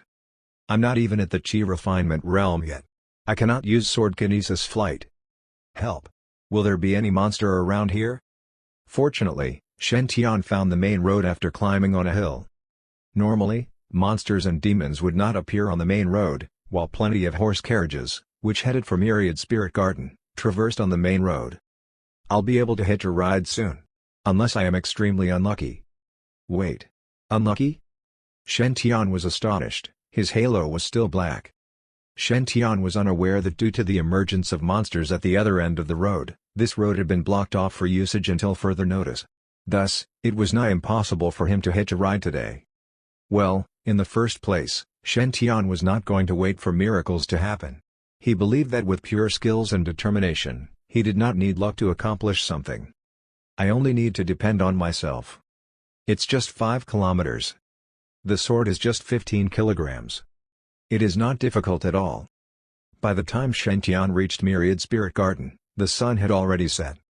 Surprisingly, his feats had spread throughout Myriad Spirit Garden too. Have you heard? There is a master in our Myriad Spirit Garden. He can judge the ores very accurately. I heard that he chose the turquoise calabash spirit ore in the sacred spirit workshop and got a 7 treasure fairy calabash seed, which can grow into an invincible mountain guardian plant. No. It's not a seed. It's the calabash itself. I heard that the calabash is emitting a beautiful rainbow color. Really? I heard that there is a baby inside the ore, and a 7 treasure fairy calabash is hovering over his head. He is fated to become a hero. No, that's not true. I was there and saw what happened. He was not the one opening the ore, he just chose the ore for Fairy Li Liner. He picked the Sacred Spirit Workshop's lucky charm for Miss Liner. There was a soul formation heavenly venerable calabash in that turquoise calabash spiritor. It said that fairy lioner has fate with it, and it is willing to become her protector. The more time passed, the more the rumors were deviating from the truth. When the news reached the Sky Spirit Pavilion, there was hardly a grain of truth. Shenao Dian? Disciple of Supremacy fight in Dark Grotto on Nippon Mountain? He picked the turquoise calabash spiritor for fairy lioner, and there was a calabash god in it. It's willing to bless the Lee family for 1,000 years and make Grand White Grotto Heaven a holy place. Shopkeeper Song's mouth twitched when he heard the news. Only retards would believe it. The young shopkeeper was by his father's side too. His face was less swollen. Shenao Dian. Are they related? They are probably the same person. Shenao is a disciple of Grand White Grotto Heaven too. This happened right after my ass got kicked? Is the Lee family trying to warn us? Kicking your ass is too easy for the Lee family and Grand White Grotto Heaven. They don't have to make such a huge fuss.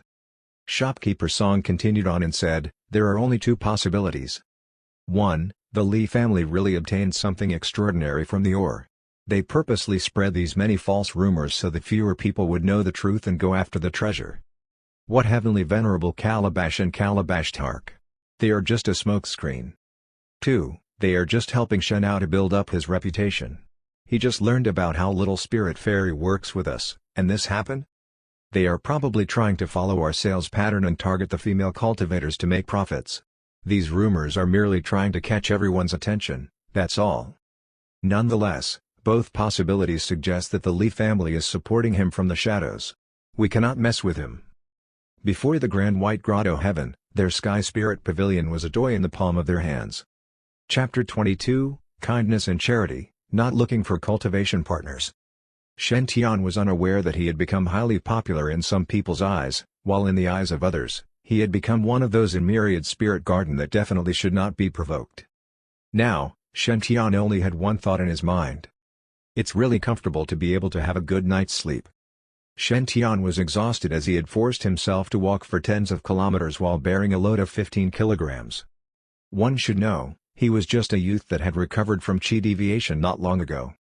Fortunately, when he returned to Myriad Spirit Garden, eunuch Guyan Chen Gao had already booked an inn for him. After taking a warm bath and finding an attendant to give him a massage, he finally relaxed. Well, not completely. He was displeased with the woman massaging him, she was too unprofessional.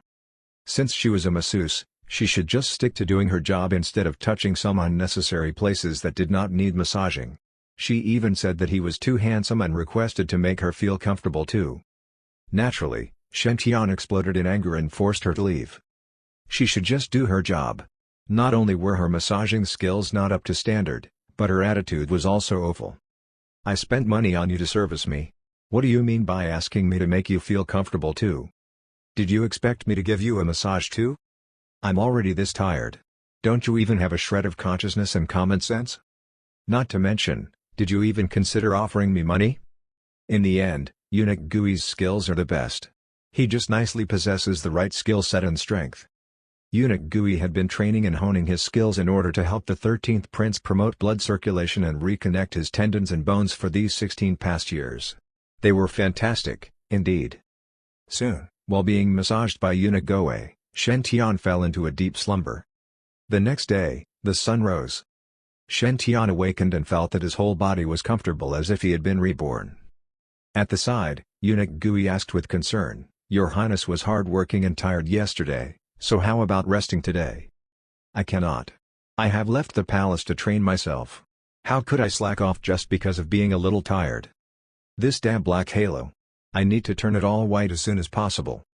Shen Tian looked at his reflection in the mirror and stared at the white spots that had appeared on his black halo. Upon seeing his progress, he started brimming with energy. "I'm almost there, almost there.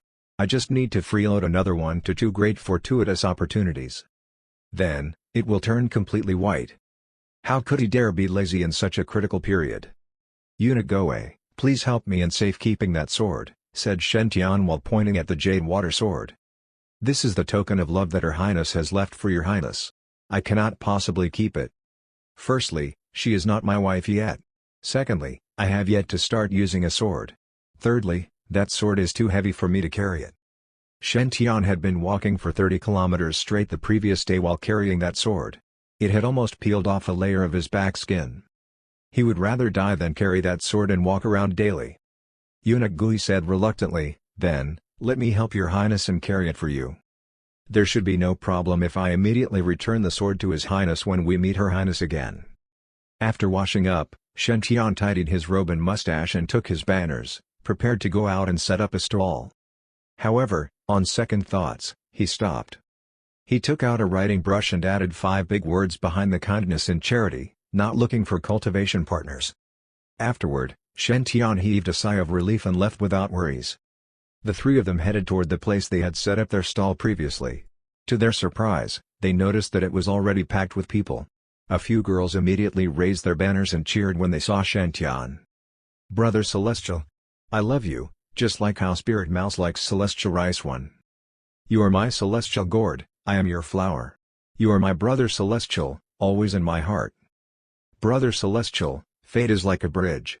I am willing to cross mountains, travel through ravines, and cross the bridge to see you." Upon seeing the numerous avid fans, Shen Tian pointed at his banner coldly. "Kindness and charity, not looking for cultivation partners." At that moment, the sounds of hearts being broken echoed in the surroundings. Shen Tian cupped his hands together and said, "I'm Shen Tian, a disciple of Supremacy Fight in Dark Grotto on Nippon Mountain. I am here to do acts of kindness, helping the right people to search for spirit stones and judge for spiritors. I hope my fans can consult me logically, not affecting the order here nor your own normal lives. Drink more warm water daily and reduce your acts of chasing idols. It's better for your mental and physical health." When Shen Tian finished speaking, his fans' spirits were lifted again. "Wow, Brother Celestial is so caring. He cares for us. He's too considerate. I think I've fallen in love. How I hope that I am fated with Brother Celestial. Brother Celestial, please be fated with me, fated with me." "Never mind." Shen Tian gave up trying to persuade them.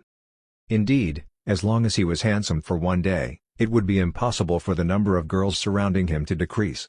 Those outside the palace did not know how unlucky he had been in the past. Truthfully, he kind of missed Land Palace's quiet atmosphere now. Currently, the crowd was surrounding him, to the point he did not even have his personal space anymore. This was a very troubling matter. "Everyone, please keep quiet. Queue up properly one by one. Those who are fated with me, please stand to the left. I will bring you to search for your spiritors. Meanwhile, those who are not fated with me, you can stay to take a look or leave. I definitely will not force you." Thanks to Eunuch Gui and Qin Gao's presence, as well as the willing cooperation of the girls in the surrounding, order was restored in front of the stall. Those that had come for gambling in hopes of changing their luck had voluntarily formed a long queue in front of Shen Tian. Shen Tian was in no rush. He observed each person carefully and showed them where to stand right after. "Really? I am fated with Brother Celestial? That's great. Please, wait for a moment. I will bring you to search for your ore shortly. Also, please keep your hands off me unless you want to negatively influence our fate." "Why? Why am I not fated with Master Celestial?" "Oh, no. There's no need for you to be disheartened. Fate is something mysterious and unpredictable. You might not be fated with me today, but maybe tomorrow we might be fated. Master Celestial, I am here to ask if my daughter is fated with you. May I know if you have a cultivation partner?" "Auntie, you are not fated with me. If your daughter is interested, you can let her come and ask me herself. Also, it is already written on the banner that I am not looking for a cultivation partner. Next. I am a golden core perfected one, and you actually say you're not fated with me? How dare you? Fate cannot be forced. Senior, if you want to use force, then face the enforcers first. Just you wait, I'll definitely come back." Under an organized, disciplined, and transparent selection process, Shen Tian spent only half a day to gather a team of 20 elite fated people. It consisted of males and females, whose cultivation levels were high and low. They all stood behind Shen Tian in an orderly manner. "It'll just be these people today then." Shen Tian smiled and started to sort out the people. "Number 1, 3, 8, 15, the 4 of you will be a team. Follow me to Sky Spirit Pavilion. The rest of you are free to act as you wish." Afterward, Shen Tian led the 4 fated people toward the Sky Spirit Pavilion, where their fortuitous opportunities waited for them. Unfortunately, no matter what Shen said, it was useless. It was in everyone's nature to gather in anticipation of mind-blowing events. Thus, everyone followed behind Shen as he walked toward the Sky Spirit Pavilion. Everyone wondered whether this Master Celestial possessed the shocking ability to probe and assess ores, or it was pure luck that he had obtained the 7 treasure fairy calabash seed. Fortunately, that answer would be revealed shortly. Chapter 23, Too Unfathomable, Can't Afford to Provoke. Hundreds of people formed a huge crowd, which was headed toward the Sky Spirit Pavilion. Soon, its size increased as other onlookers interested joined them halfway. When they reached the Sky Spirit Pavilion, the street was almost flooded with people. Shopkeeper Song and his son heard that the street was bustling with noise, so they hurriedly went outside. They only saw that the person leading the crowd was actually Shen who was wearing a robe and holding his banner. "Father, it's really him." Although Shen had changed his clothes and pasted a fake mustache, it was unable to conceal his handsomeness, which allowed young Shopkeeper Song to immediately recognize him. All right, it was mainly because Shen had disguised himself too carelessly. Did he think that the art of disguising was just changing a set of clothes and pasting a fake mustache? He must think everyone was blind. Shopkeeper Song's face was solemn as he whispered, "If it's really him, then just pretend you didn't recognize him. He's too unfathomable, and we can't afford to provoke him." As Shen stepped into the Sky Spirit Pavilion, Shopkeeper Song was observing him. Unexpectedly, he could not see through Shen. He was unable to feel the slightest iota of Shen spirit chi. Normally, there were only 2 possibilities for such a situation. Firstly, Shen cultivation level was much higher than his. Secondly, Shen cultivation technique completely overwhelmed Shopkeeper Song's cultivation technique, and not by just a grade. No matter which possibility it was, it meant that Shen had a mighty background. He was definitely not someone his Song family could afford to offend. Then, recalling that Shen discovered a 7 treasure fairy calabash seed, Shopkeeper Song instantly put on a bright smile. "Forgive my disrespect for not welcoming you in time. I did not know that Master Celestial Lao Tian would come to my shop." Shen was stunned, as Shopkeeper Song was overly polite. Shen glanced at young Shopkeeper Song, who was forcibly squeezing out a smile and fell deep in thoughts. "So this foolish guy did not recognize me? I just need to change my clothes and paste a mustache for a successful disguise. Looks like such a disguise is universal in alternate worlds." Shen snapped out of it and heaved a sigh of relief. "Shopkeeper Song, you're too polite." Shopkeeper Song kept flattering him. "I've heard that not only Master Celestial Lao Tian's techniques are astonishing, but even your appearance is elegant and refined. It's as if a heavenly immortal has descended. Now that I've seen it for myself, such a description is indeed well deserved." Shopkeeper Song was so polite that Shen felt embarrassed. He had beaten up the man's son up the previous, yet Shopkeeper Song was praising him in such a way today. This script is not following the cultivation novel's norm. Due to Shopkeeper Song's attitude, Shen did not bear to say anything bad.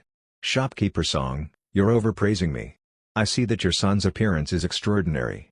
There are protruding lumps on his head, which means he has outstanding talents.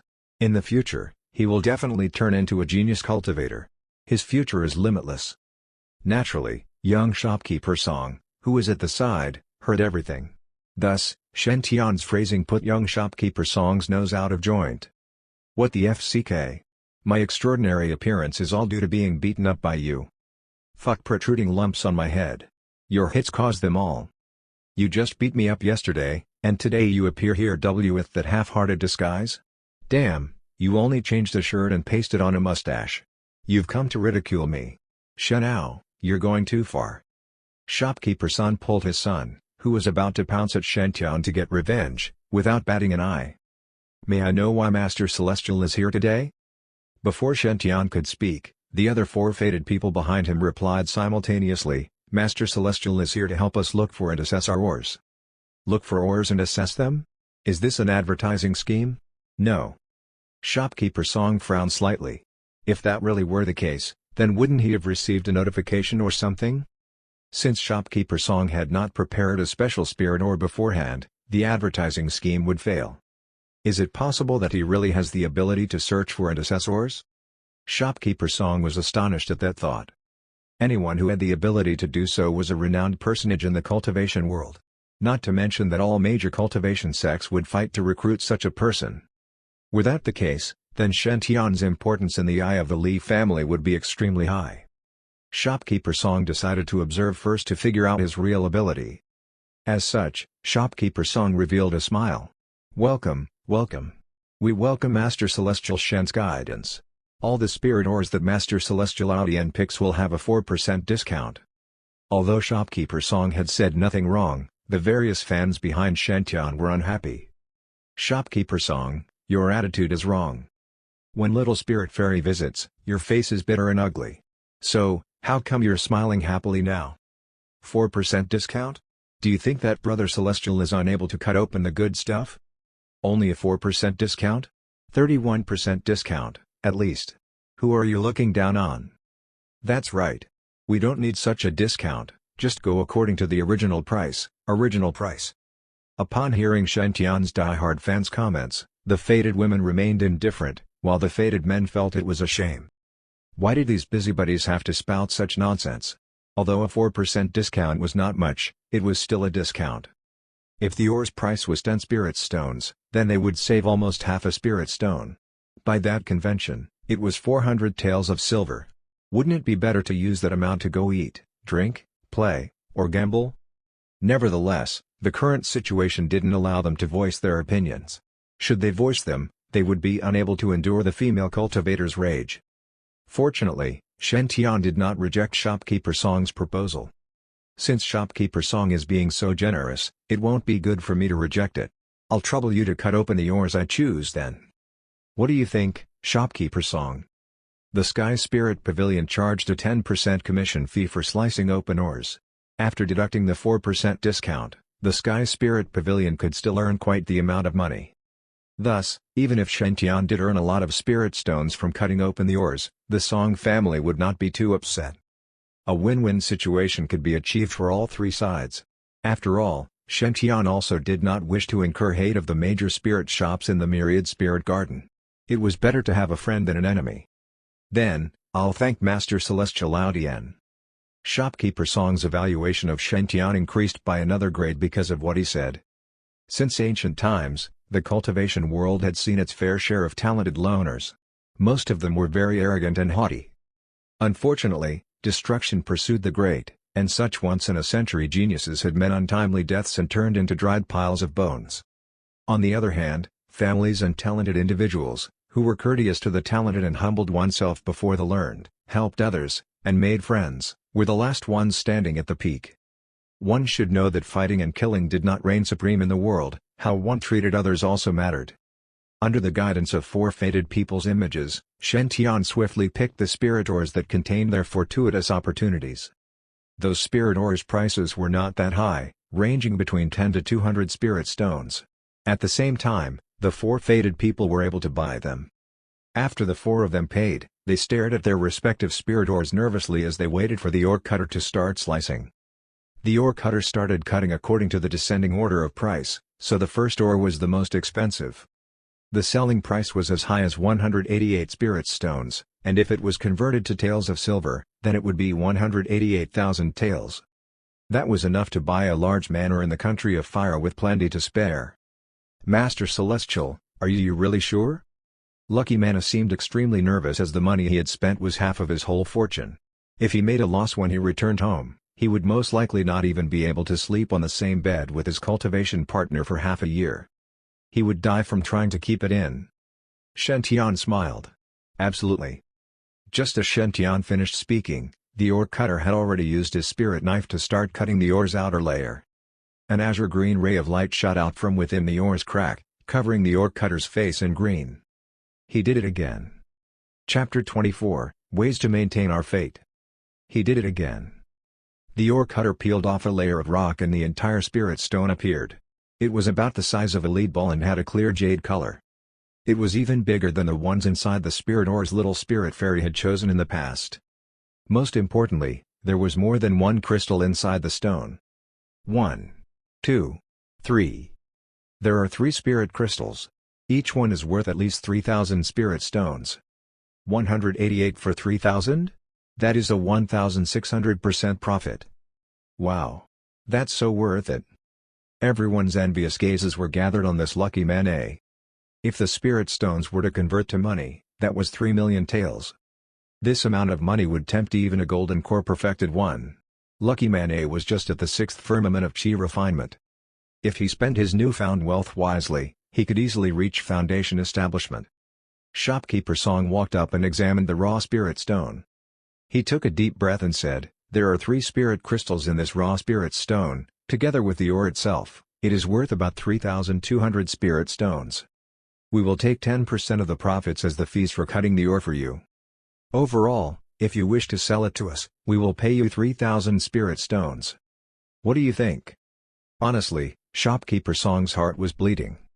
The Sky Spirit Pavilion had filtered all the spirit ores there in the past. Naturally, they had long removed all the spirit ores that might have something valuable inside, and whatever was left behind had been labeled as low chances of making a good profit. Shopkeeper Song could never imagine that an ore that cost 188 spirit stones would produce 3 spirit crystals. That was worth more than 3,000 spirit stones. How I wish I had seen this ore's potential and opened it myself. It would be such a wonderful deal. No matter how he wished that, Shopkeeper Song would not really dare to buy the ore for himself as it was too risky. The chances were very low, and he knew it. If he really opened all the ores in his shop, he would definitely suffer a considerable loss. Now, if he bought this back with 3,000 spirit stones and sold it for at least 3,500 spirit stones later, he would earn quite a profit too. 3,000? Sure. Lucky Man A was pleased with the price. At the same time, he regretted not cutting the ore himself. He could have saved 300 spirit stones and hired an ore cutter himself with this amount.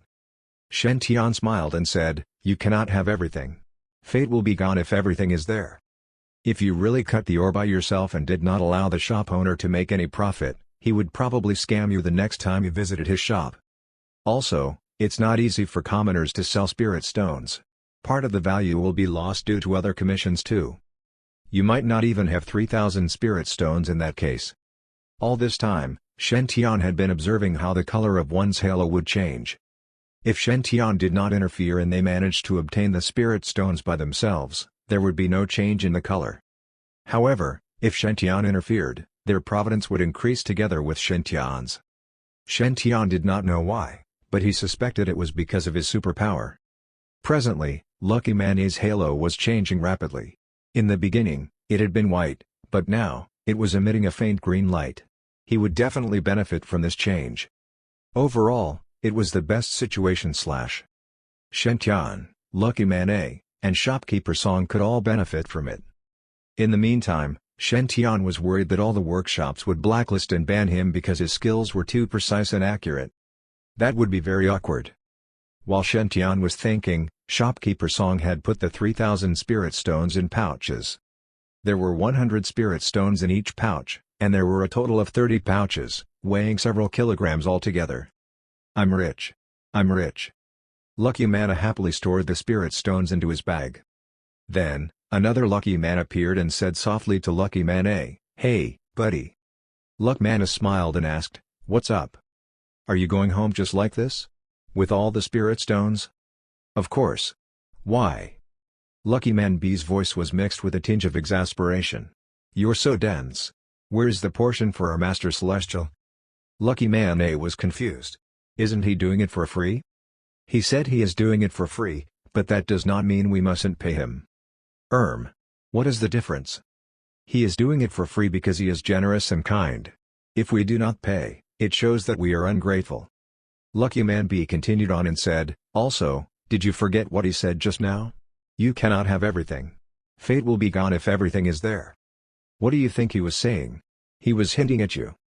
Even Shopkeeper Song earned 500 spirit stones from you. Master Celestial spent such a great effort in helping you, and you are so ungrateful? What if he gets disappointed and stops looking for ores for others in the future? You got your share already, sure. There are still 16 behind. Lucky Man smiled and said, "I see what you mean. Too bad, I have my spirit stones already." "Why are you so short-sighted?" Lucky Man B scoffed. "Do you remember Master Celestial saying about how strange fate is? You might have fate with him today, but tomorrow it might be a different story. And the converse is true. In my opinion, if you make the right choice here, There is a long way between you and Master Celestial. If you only look at the present and ignore the future, I'm afraid the fate between you two will end today. Do you want to let it end? Or maintain it and make a profit repeatedly? Or do you want to stop it now? Lucky Man finally understood the rationale behind it.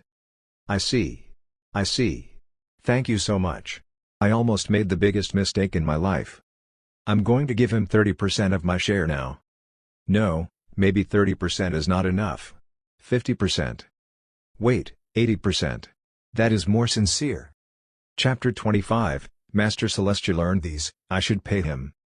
Thanks to Lucky Man B's reminder, Lucky Man finally came to an understanding. That's very true. I was tempted by the amount of the spirit stones just now. Well, 3,000 spirit stones was not a small amount. Anyway, as long as I earn Master Celestial's favoritism, it'll be easier for our ties of fate to last. In that case, I'll obtain more spirit stones in the future. Lucky Man rushed toward Shen-Tian swiftly. By that time, the 13th prince had already picked the second and third doors. The second door's price was 108 spirit stones, and it contained a spirit crystal, whose worth was 1,200 spirit stones. Although its worth was not much compared to the first one, it was still a very good deal as its value had increased tenfold.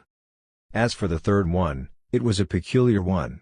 It looked normal, was gray in color, and its price was 66 spirit stones.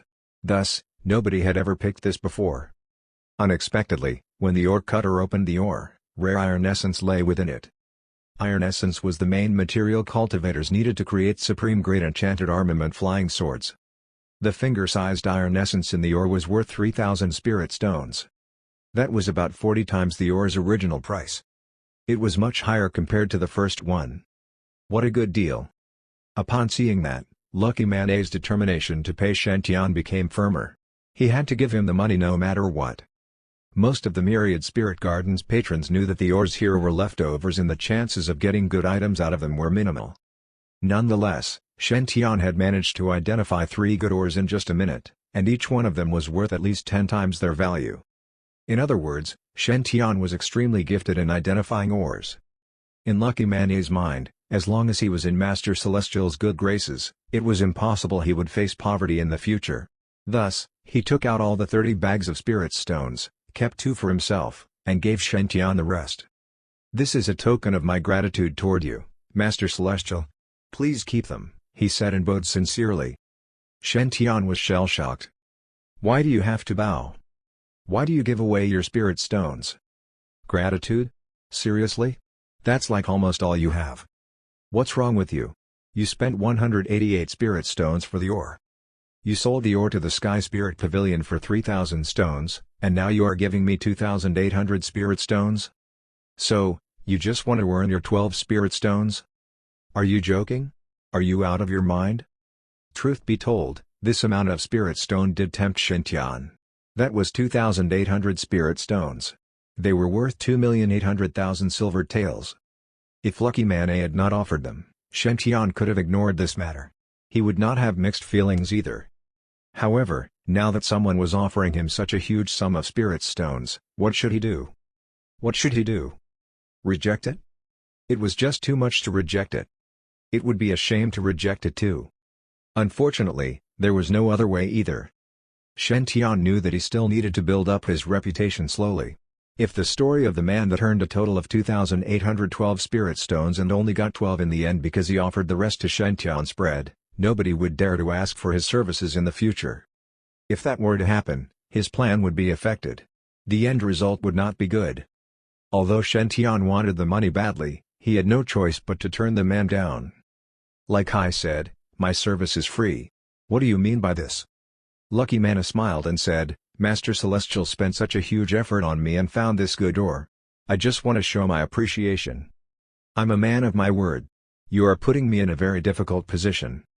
Lucky Man quickly explained, please, don't misunderstand me. It is really just a token of my gratitude. Please, take the spirit stones back.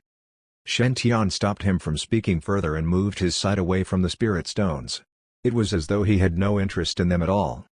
Only Shen-Tian himself knew that he was afraid to look at them any longer, for he would be very tempted to keep them. That was 2,800 spirit stones. He had never come in contact with such an amount before, even though he was a prince. If he kept them, he would be rich. When Lucky Man A was on the verge of giving up, two other men spoke up. This brother here has a valid point. Master Celestial helped us get all these spirit stones, yet he did not ask for anything in return. It's not sensible. That's right. If Master Celestial does not accept the tokish of our gratitude, we will discard our fortuitous opportunities. Lucky Man A looked around for the sources of the voices. They were the second and third men that Shentian had helped earlier. Although they uttered those words with a pang of pain, they were very confident and sincere when saying them. They did not hesitate in the least. Lucky Man A felt ashamed of himself. He had not wanted to give Shentian any share of the stones before. He had only done it because he wanted to maintain their fate. Apparently, the other two's moral compasses were much better than his. Sure enough, they are people Master Celestial favors. They have good characters. I'm such a failure compared to them. I should really learn from them. While Lucky Man A was condemning himself, a shadow appeared behind him.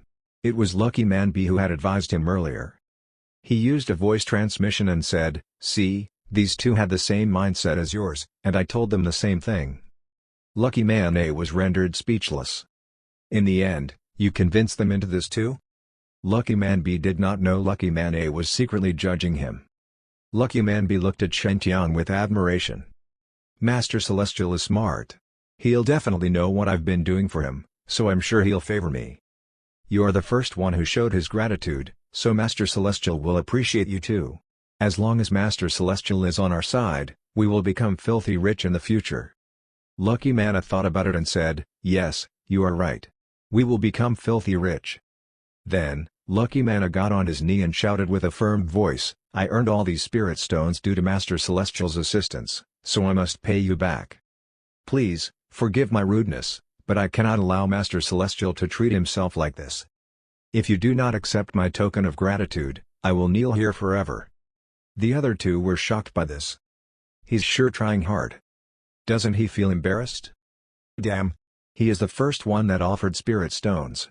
If our sincerity is lacking, we will lose. We cannot lose here. With those thoughts in mind, the other two got on their knees too. If Master Celestial does not accept my token of gratitude, I'll kneel here forever too. Same for me. Chapter 26, Shopkeeper Song Trying Hard Too. The spectacle of the three men kneeling on the ground astounded Shentian. Normally, people would only kneel when they were trying to ask for money from others. Thus, it was the first time Shentian witnessed people kneeling in order to make others take their money. Seriously? Even the crowd started siding with them. Brother Celestial, since they are doing it as a form of kindness, you should accept them. Had it not been for you, they would not have obtained these spirit stones. Brother Celestial, you deserve them. There is a reward in every good deed. You should keep them. That's right. We are fated with Master Celestial too. If you do not accept our tokens of kindness, we will feel ashamed to receive your help. If you don't accept our tokens of kindness, we will be called ungrateful pieces of trash. Master Celestial, we beseech you to reconsider. Keep the stones. I really cannot keep it. Shentian sighed and tried to pull them up. Unfortunately, Shentian's strength was not enough to even make them budge. Thus, they were more convinced and determined to give their spirit stones to Shentian. Master Celestial wants the stones after all. He's just too shy to keep them. That must be the reason. If not, he would have pulled us up easily. If that's the case, let's play along with Master Celestial. Lucky Man A spoke up. Master Celestial, please listen to me. Master Celestial, you are a disciple of Supremacy Fight from Dark Grotto on Nippon Mountain. This means that you are your branch's successor. Although you do not need money or fame, your branch still needs them to be functional. We are indebted to you, meaning that we are indebted to your branch too. Please, keep these spirit stones as a donation we offer to your branch. Please. The other two agreed on it too. That's right. Even normal temples would not reject our donation. We are fated with Master Celestial, and we're your supporters too. We will be very disappointed if you reject our donation. Shentian was bewildered. He was still thinking of an excuse to keep the spirit stones, yet they came up with a rather good one on their own. It would really be a shame if I reject their offer. Why do you have to push me? Shentian looked very troubled and sighed. Never mind, it is your kind gesture, After all, I will keep them for my branch then. However, 90% is too much. I will only keep 10%. Shen Tian's words momentarily stunned the crowd. Lucky Man spoke up again. 10%? No. Even shopkeeper Song took 10% from us. If we only give you 10%, it shows that we are looking down on you. That's right. Master Celestial, please do not refuse any more. 80% is the least we should offer. Shen Tian was caught between laughter and tears. Seriously, that's really too much. How about 20%? That is the most I can accept. Master Celestial's moral character is exceptional. You should have at least 70%. Please do not refuse any more. 30%. 60%. 40%. 50%. Settled, we cannot take any more than that. The three of them said firmly, it is our luck that we managed to have ties of fate with you. You are the one who picked these ores, and we did nothing at all. It's already wrong for us to keep half of it. We really cannot have more. Master Celestial, if you keep refusing, we can only kneel here forever. Upon looking at the trio and the other 17 people who had yet to have their ores picked, Shen Tian knew that he had no other options. Sigh, all right. Guess I have no other choice. Shen Tian was confused. Why did this happen? In the cultivation world, isn't it about the survival of the fittest? Everyone should be at odds and fight for fortuitous opportunities. One should fight over the slightest hint of resources. That's how the cultivation world's way has always been. Why are they so generous? They're trying too hard to give away their spirit stones. I didn't accept their tokens of gratitude, and they were unhappy about it? Seriously, what's wrong with them? After receiving 50% of their spoils, Shen Tian realized that their halos were slightly greener than before. It was not very noticeable, so Shen Tian was not sure if his eyes were playing tricks on him. Since the shares were fixed, the flow of things was very smooth now. The fourth lucky man bought a smaller priced at 10 spirit stones and found a spirit crystal in it, which was worth 1,200 spirit stones. That was the highest payout among all four of them so far, 120 times the initial value. It was even higher than Little Spirit Fairy Show last time. The man was so excited that he kneeled down immediately. Under Lucky Man Ye's influence, he offered half of the profit to Shen Tian too. Their combined profit was about 8,000 spirit stones, meaning that Shen Tian's net profit was about 4,000 spirit stones. Even the entire country of Fire's tax income could not reach 4,000 spirit stones. Young shopkeeper Song was staring at Shen Tian enviously, so shopkeeper Song smacked his son's head. Kid, I warn you. Do not have any weird thoughts. He could kill our entire family effortlessly. 4,000 spirit stones is indeed a large amount and very tempting. Many people would risk their life for it. However, this man is a personal disciple from the Grand White Grotto Heaven. Also, according to rumors, he's dating the daughter of the Li family. Not to mention, he has the ability to assess ores. Obviously, he must be strong enough to protect himself. Can you be like me? Stay out of trouble. Shopkeeper Song still felt very insecure. After all, Shen Tian had beaten up his son before.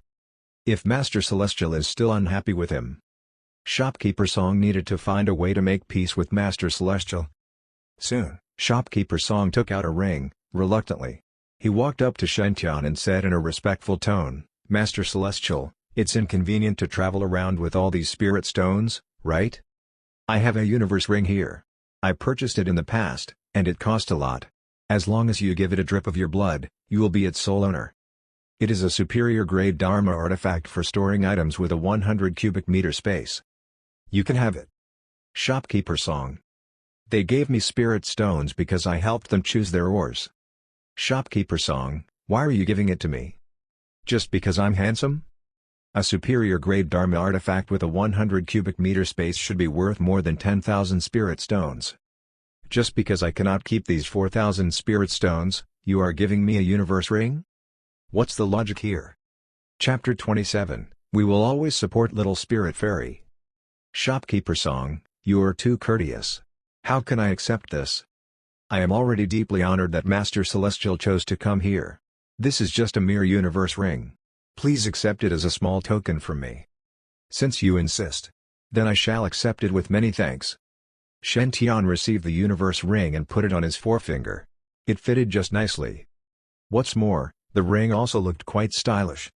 The only trouble was, Why did this ring also require proclamation of its ownership by using blood? All of these Dharma treasures, numinous treasures, and secluded treasures required their owners to bleed in order to claim their ownership. From yesterday's experience of trying to claim ownership of the Sword Master token, Shen Tian realized he had to sacrifice a full bowlful of blood in order to complete this procedure. But didn't those television shows and anime showed that only one drop of blood was required? Why was it so different for him in this cultivation world? It didn't help that the universe ring shopkeeper song gave him also required him to use his blood to claim ownership before it could be used. To be honest, Shen Tian was rather reluctant to keep this ring when he thought of this. After all, it was not that easy to just give a bowl of blood, he could possibly faint from excessive blood loss. How troublesome all this is. Shopkeeper song, are you sure you want to give this ring to me? Although I am unable to bestow blessings upon people like Master Celestial, I can, at least, keep my words. If you say so, then can I assume I have the right to decide what to do with this ring, from this moment onward? Of course. That's simply awesome. Shen Tian pondered for a while before he finally took off the ring and passed it to eunuch Goe. Uncle Goe, this universe ring shall be yours then. Eunuch Goe was shocked. Oh, how can I do that? This is a gift from shopkeeper song. I most certainly cannot take it. A universe ring, which has 100 cubic meter space, is worth at least 10,000 spirit stones or more. Not anyone, even those from the royalty, can own such a rare treasure. As for the Song family, this universe ring is definitely a priceless treasure, one that is irreplaceable. Yet now, His Highness just gave it to me, like passing any item carelessly. This is enough to show how much he trusts me. Shen Tian commented, Uncle Goe, you're like my close kin. Why wouldn't I give you this ring? Eunuch Goe gazed wordlessly at Shen Tian's trusting smile, and a warm sensation ran through his body. So to His Highness, I am his family? I could put down my life for him just for this declaration. Eunuch Goe did not reject Shen Tian's gift anymore. He took the universe ring and put it on his forefinger while forcing out a drop of blood with his divinity. The universe ring absorbed the drop of blood. A special connection was immediately formed between the universe ring and eunuch Goe. He only needed a single thought, and he could now retrieve or keep things in the universe ring. This was very convenient. Your Highness, I am done with the proclamation of ownership. As Shen Tian watched how eunuch Goe so easily proclaimed ownership of the ring, he got rather indignant. So it just took one drop of blood to finish this proclamation? Then why did I need to use a whole bowl of blood to proclaim ownership of that Sword Master token? That Siscon 1 Li Changj must have done something to the token to harm me. Well, since you have successfully proclaimed ownership of this ring, then Uncle Goe, please help me keep these 4,000 spirit stones. After this, Shen Tian walked out of the Sky Spirit Pavilion. To Shen Tian, it didn't actually matter who was the one keeping the spirit stones. After all, Uncle Goe had always been loyal to him, so there was nothing inappropriate about letting him keep the spirit stones. As for why Shen Tian did not insist on keeping them himself? Well, it's not like I have another ring that can keep things. These were Shen Tian's truthful thoughts. Yet the onlookers had a totally different interpretation of this scene. WTH, is Master Celestial filthy rich or what? A mere old servant of Master Celestial can get such great remuneration already. Did Master Celestial just give his old servant a universe ring containing 4,000 spirit stones, or what? How many assets does he own, honestly? He's worried that his old servant would be tired from carrying the 4,000 spirit stones, and so he gave him a universe ring that's worth 10,000 spirit stones. Brother Celestial is so suave. He is my dream guy. Does Brother Celestial still lack any servants?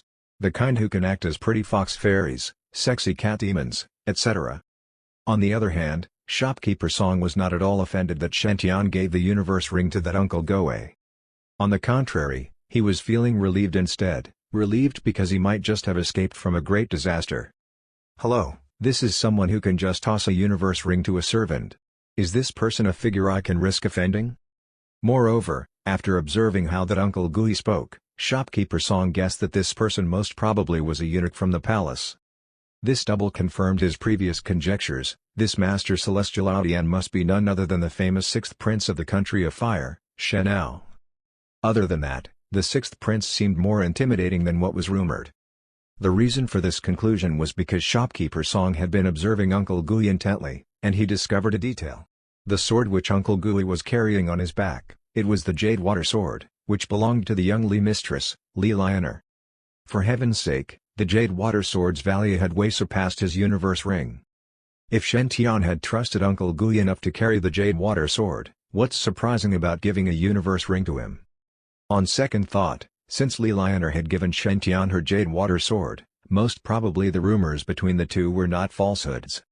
The Lee family was, after all, the most influential aristocratic family of the Grand White Grotto Heaven. That family had renowned experts, and anyone being chosen by Fairy Lionner would be on an escalated route to success. A mere family like his own could not afford to offend any single one of these figures. When he thought through all those delicate clauses, shopkeeper Song felt he had to be all the more courteous toward Shen Tian. He stood by the side respectfully while eunuch Gooey kept all 4,000 spirit stones into the universe ring and then sent them off like he was treading on thin ice. When Shen Tian and his company finally left the Sky Spirit Pavilion, shopkeeper Song's clothes were already drenched from perspiration. This is so scary. The moment he turned back to his son, he gave a hard slap on young shopkeeper Song's head. Listen up. I believe Master Celestial isn't angry with you anymore. I beg you. Please be respectful to him if you two ever cross paths again. If not, you shall have it from me instead. Young shopkeeper Song was rendered speechless. To be honest, Shen Tian didn't mind at all about what happened at the Sky Spirit Pavilion. In fact, he had not registered how much shopkeeper Song was trying to please him all along, even after he left the place. He was still overjoyed at the fact that both shopkeeper Song and his son did not recognize him. Out of the first batch of the 20 people who had affinity with him, 4 of them already had their turn of fortuitous opportunities. According to where the next most fortuitous opportunities would be found, Shen Tian headed towards the Phoenix Spirit Loft located on the Myriad Spirit Garden's east side. From what he saw, out of the 20 people who had affinity with him, 3 of them would meet their fortuitous opportunities at the Phoenix Spirit Loft. Thus, braving the onlookers' anticipated stares, Shen Tian led the 3 of them into the Phoenix Spirit Loft. In the next few minutes, Shen Tian chose the correct spirit ores for each of them, respectively, following the projected images he saw. The 3 spirit ores were cut open in front of the onlookers' eyes. Opened. Opened. Opened. Hit. Hit. Hit. All the spirit stones that were extracted were at least worth 10 or more times the prices which they were sold for. In fact, the shop made the biggest loss on one of the spirit ores, which was priced at 8 spirit stones initially. A total of 1,100 spirit stones were extracted from it when it was cut open. This meant the shop had lost more than 100 times the original selling price. What a good deal for the buyer. Meanwhile, those 3 fated people also became Shen Tian's steadfast followers upon their senior's teachings. They insisted on giving Shen Tian at least half of what they earned and refused to take it back when Shen Tian rejected them. Shen Tian was considerably perplexed by such actions. To be honest, I really don't want it, but since they insisted. Hey. Right when Shen Tian was about to bring the remaining 13 fated persons to other places to open more spirit ores, he heard somebody quarreling outside the Phoenix Spirit Loft. When he looked more closely, he saw that those involved in the quarrel were divided into 2 groups of people. One group consisted mainly of males, while the other group was made up mostly of females. These 2 groups of people were in a heated argument. What's worth mentioning was that the group consisted mainly of guys were holding up a banner, and on which was written, "We will always support Little Spirit Fairy." Chapter 28, The Resentful Little Spirit Fairy. The heck with whatever Master Celestial. The Myriad Spirit Garden already has Little Spirit Fairy. How dare this guy call himself a Master Celestial? I believe this fellow is trying to get famous by making use of Little Spirit Fairy's popularity here. Such a despicable person. That's right, to think people are still calling him Brother Celestial. Maybe he's an actor recruited by the spirit ore shops. Whatever the hell with his one-of-a-kind judging ore abilities, who knows if he's only putting on shows. Even Little Spirit Fairy can only open 1 ore per day. How is it possible that this fellow can open so many ores consecutively? He's really too greedy. He must be a liar. That's right. All of you cannot malign Brother Celestial. How dare you guys compare Little Spirit Fairy against Brother Celestial? Brother Celestial only opens ores for people with affinity. And he's doing it for no repayment while exhausting his own energy. He's such a kind and hard-working person. How can you guys malign him? Shen Tian was rather stunned by what he saw. So, These guys are all Little Spirit Fairies fans? And they got angry because I also started to gain popularity? To be honest, Shen Tian felt rather nonchalant when he saw those indignant young lads pointing their fingers at him. To him, these were just a bunch of dimwits who were accusing him of something which they were not even clear of. In his previous life, Shen Tian had seen so many of such zealous fans who would only hide and complain behind their computer screens. As a matter of fact, the idols whom these fans were crazy about might also think that their actions were stupid. It was definitely not worth being angry over such people. Shen Tian smiled and decided to leave by another route. After all, it's a good habit to keep one's distance away from intellectually impaired people. Yet at that moment, those fans seemed to notice Shen Tian. All of them rushed in front of him and accused in justified tones. "You are that Shen Tian, correct? We heard that you addressed yourself as a Master Celestial. To be honest, do you think you befit such a name? The Myriad Spirit Garden already has a Little Spirit Fairy. Aren't you deliberately trying to target her by calling yourself as such? Shen Tian, do you really think your skills at assessing ores are better than Little Spirit Fairy?" Shen Tian did not prepare to answer any of these questions. This was because he knew it was no use trying to reason things with such people. The best way to handle dimwits was to face them politely. And ignore them, showing that you had no interest in what they were saying at all. "Please make way, make way. We have to go to the next spirit ore shop." Eunuch Guyan Qin Gao stood by Shen Tian's side, blocking off any people who tried to harass him. Meanwhile, the 20 fated persons also proactively formed a human barrier, so Shen Tian could pass through safely. After all, they were all hoping for Master Celestial to bring them greater wealth. At that moment, there was a surprised shout among the crowd. "Little Spirit Fairy has arrived. Wow, my Little Spirit Fairy has finally arrived, and she looks even prettier than yesterday. Little Spirit Fairy, this fake Master Celestial is trying to make use of your fame. Do expose him. Do you dare to compete with Little Spirit Fairy? And scram if you lose. Yes, scram if you lose to her." A path was opened for Little Spirit Fairy, who wore a full-length dress today. She looked as ravishing as the first time Shen Tian saw her and emanated immortal-like vibes. However, Shen Tian was very calm now. The reason was simple. He was clear of what the Little Spirit Fairy was capable of. This girl was no fairy with impressive powers, but a liar who's even less capable of assessing ores than Shen Tian. To be honest, he might even end up exposing Little Spirit Fairy instead of the other way round. Little Spirit Fairy walked daintily ahead until stopping in front of Shen Tian. She looked resentful as she stared at him. Yes, resentful because she had recognized Shen Tian. After all, Shen Tian's good looks couldn't be disguised just by changing into a simple Taoist robe and pasting 2 mustaches on his face. Little Fairy drew in a deep breath and asked Shen Tian softly, "It's you?" Shen Tian was quite stunned. How did she recognize me after my perfect disguise? Unless it's because of the third sense women have? Despite this, Shen Tian did not deny his identity. He thought for a moment, smiled, and replied, "Yes, it's me again." To be honest, Shen Tian did not have any bad feelings about Little Spirit Fairy. As a young girl trying to find her spot in the cultivation world, it was reasonable that she did not have an easy time making a living. Much as though she was a recruited actor, Little Spirit Fairy was still able to keep her basic morals of resisting her unscrupulous bosses. That was something worth admiring. In any case, Shen Tian's current business mode had also taken a leaf out of her book. As such, he had a good impression of Little Spirit Fairy, but of course, her looks and figure had made up quite a big part of this impression too. Yet though Shen Tian had a favorable impression of the Little Spirit Fairy, it was not the same for her. Just the day before, Little Spirit Fairy had almost been frightened to death when Shen Tian bashed up young shopkeeper Song. Although Shen Tian later used the identity Shen Ao to intimidate young shopkeeper Song, Little Spirit Fairy still returned 50 spirit stones to him as his medical fees. This was because Shen Tian had decidedly left after rescuing the damsel in distress, who knew whatever he had said previously about protecting her was true or not.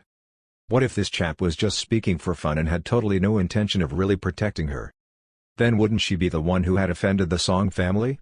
How could she make a living in this area from then on? Due to this incident, Little Spirit Fairy couldn't enjoy a good night's sleep. When today came, the first thing she had heard was that her fans were quarreling with other people in the Myriad Spirit Garden. Initially, Little Spirit Fairy had wanted to smooth things out and persuade her fans to stop quarreling. However, When she reached the Phoenix Spirit Loft, she finally saw who was the Master Celestial. And the fact that Shen Tian still had so many female fans surrounding him, despite wearing the Taoist robes and looking like a total fraud. This was something little Spirit Fairy could not stomach. This fellow is too despicable for words. First of all, he had bashed up young shopkeeper Song and made me pay for almost a month's worth of income. But considering how I also felt like beating up young shopkeeper Song, I can still let that pass. And I am being generous enough for this matter. Yet this chap here, after I told him how I earn a living for myself, he actually copied my method and started to snatch business from me?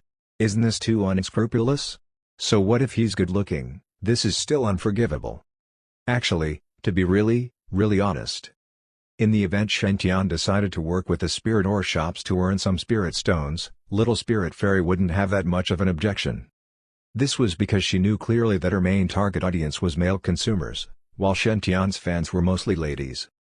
The two of them actually didn't have overlapping niches, and they could totally work in the area peacefully without bothering each other much. After all, each of them knew what the other was up to. There's no need to kick up such a fuss until both parties could not survive. Trouble was, even if Shen Tian wanted to sell stuff and earn money, why couldn't he go to other spirit ore shops to do it? The Phoenix Spirit Loft is working with me. I already had agreed to collaborate with the lady boss of Phoenix Spirit Loft, that I will be performing and helping her to sell her stuff today. Yet now, if you are here, what becomes of me? Aren't you biting off the hand that feeds you?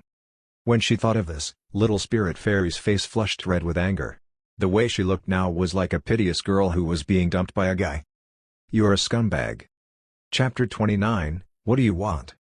You are a scumbag? When little Spirit Fairy spoke those words, the surroundings quietened down. All the onlookers focused their attention on the two of them, and everyone could smell gossip in the air. It's you? Yes, it's me again. You're a scumbag. This was the full replay of what little Spirit Fairy said to Master Celestial when they met. When linking the conversation, coupled with little Spirit Fairy's resentful looks. SSS. Something must have occurred between this pair. All the female fans surrounding Shen Tian immediately thought of various possible stories that could have happened before. Why do I feel like little Spirit Fairy and Brother Celestial are acquaintances? Come on. They are far more than just acquaintances. Look at her resentful expression. I believe some tragic love story must have happened between them before. You mean, little Spirit Fairy had pursued Brother Celestial, but he rejected her? Ha, that's possible.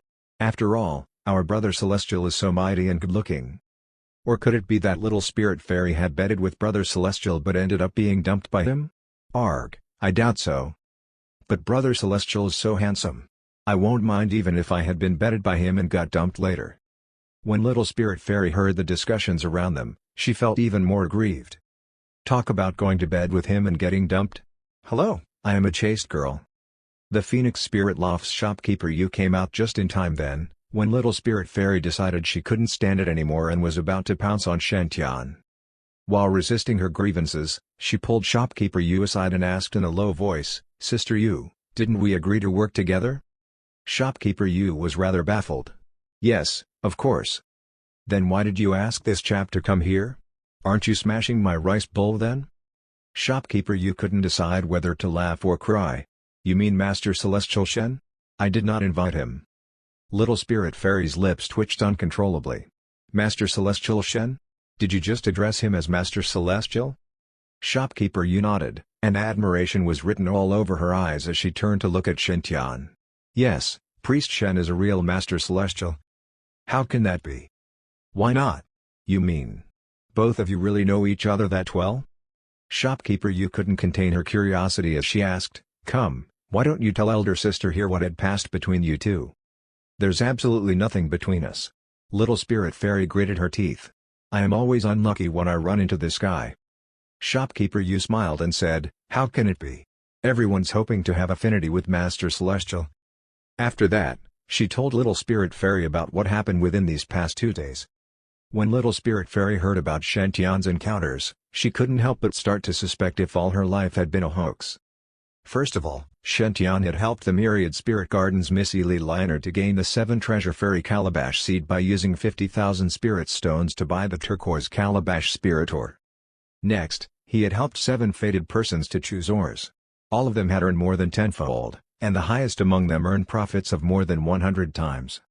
Now, he was still on his way to choose ores for 13 more fated persons. Could it be that this guy really knows how to assess ores? But how is that possible? Even a real spirit ore appraiser wouldn't be able to help 20 people choose ores in a single day. After all, assessing ores is something that requires a lot of energy. Besides, Little Spirit Fairy had met Shen Tian yesterday, and she knew for certain he was clueless about assessing ores. If not, he could have just exposed her straight away. There's no need for him to come and ask her any further questions. Unless this chap is just making fun of me? And in actual fact, he's an expert at judging ores? When she thought of this, Little Spirit Fairy got even more resentful. As a reputable spirit ore appraiser, don't you feel shameful for teasing a young girl like me?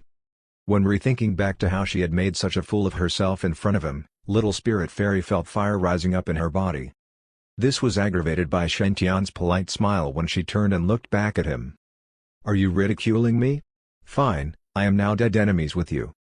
To Little Spirit Fairy, Shen Tian's smile was like pouring oil on fire.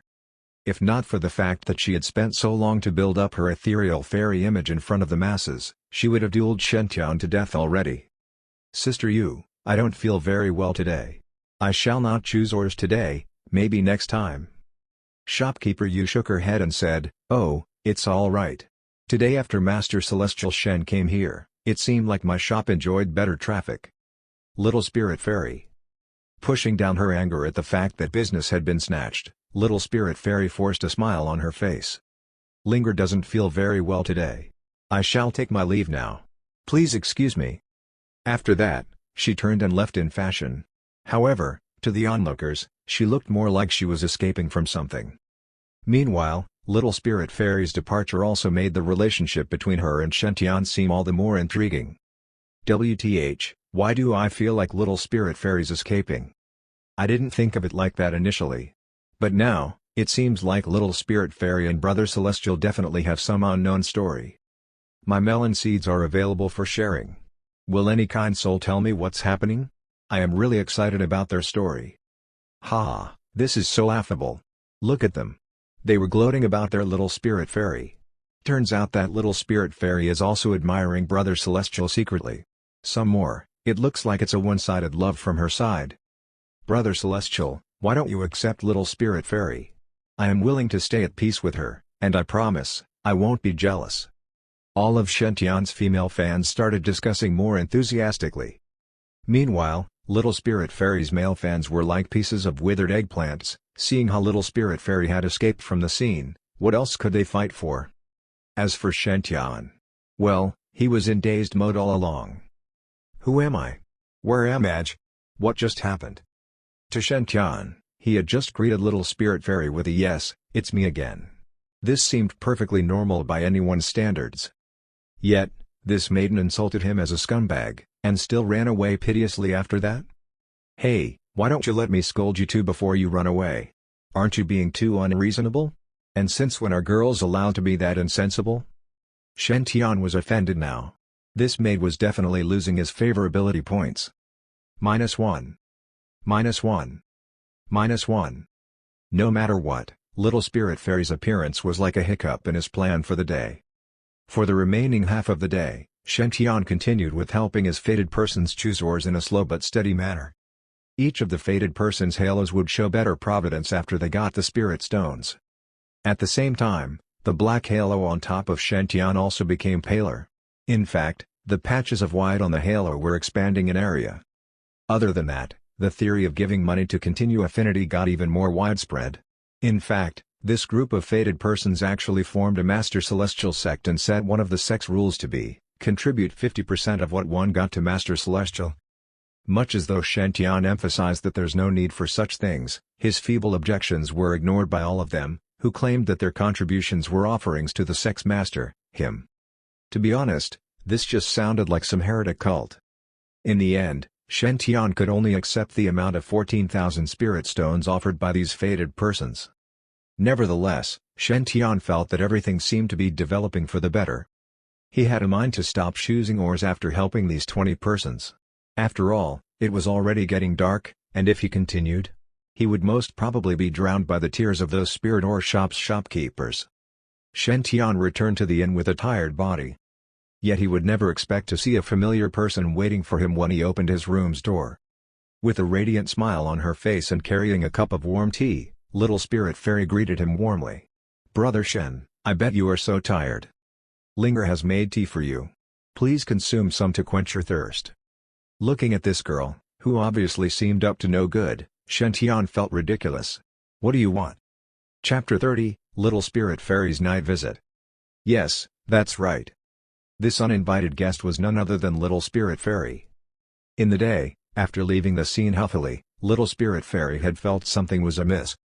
No matter what, she could never believe that this fellow, who was about the same age as her, would be some spirit ore appraiser. After all, in the cultivation world, almost 90% of spirit ore appraisers were elderly persons. After pondering for a while, Little Spirit Fairy had decided to do an investigation on Shen Tian. She wanted to know if he really had the expertise or was just simply cheating others like herself. As such, after changing clothes and putting on makeup to disguise herself, she had slipped back into the masses following Shen Tian. One should really applaud ladies for their makeup skills. After she had a change of clothes and disguised herself with an ugly appearance, indeed, no one could recognize Little Spirit Fairy. Thus, she had managed to secretly observe Shen Tian for the whole day. The first hour of seeing him choose ores, she thought, this fellow must be a scammer, he must be using some magic tricks to fool us. The second hour of seeing him choose ores, she thought, I have to give it to him to recruit so many passers-by. And his acting's quite good. The third hour of seeing him choose ores, she thought, my God, how come all the shopkeepers look like they are not faking it? The fourth hour of seeing him choose ores, she thought, this guy. Can he really be a spirit ore appraiser? The fifth hour of seeing him choose ores, she thought, WTH, how did he choose the correct ores? It's a hit, and another hit again? When all the chosen spirit ores had been consecutively cut open, and the fated persons had happy tears running down their faces, Little Spirit Fairy had to admit, while it's true that she had been putting on an act, Shen Tian was not. He really had the real skills. Gradually, she had been brainwashed by all the fated persons. In fact, she had joined the Master Celestial sect willingly. After all, that slogan of "Follow Master Celestial for Spirit Ores, your household will own it all" was simply too catchy. "What do you want?" When Shen Tian directed his question at her, Little Spirit Fairy did not answer it. Instead, she started playing up to him. "I bet Brother Shen is tired? Do you want Linger to massage your shoulders and your legs?" Little Spirit Fairy actually squatted down in front of Shen Tian right after that and started massaging his legs. Actually, it's quite comfortable. Shen Tian couldn't help but compare her massaging skill to that of eunuch Goes. And his conclusion was, Little Spirit Fairy was not any lousier than him in this aspect. However, should this scene be seen by her fans, Shen Tian bet they would be totally heartbroken. "How's it, Brother Shen? Is this strength enough?" When the young girl looked up, she had a radiant smile upon her face, which made people feel like witnessing the blooming flowers of spring. Yet to Shen Tian, he just felt something wasn't quite right. He looked down at Little Spirit Fairy and asked, "What's your intent?" Imagine someone scolding you scumbag in the day, but now calling you Brother Shen so affectionately while helping to massage your shoulders and legs. There must be something up her sleeves.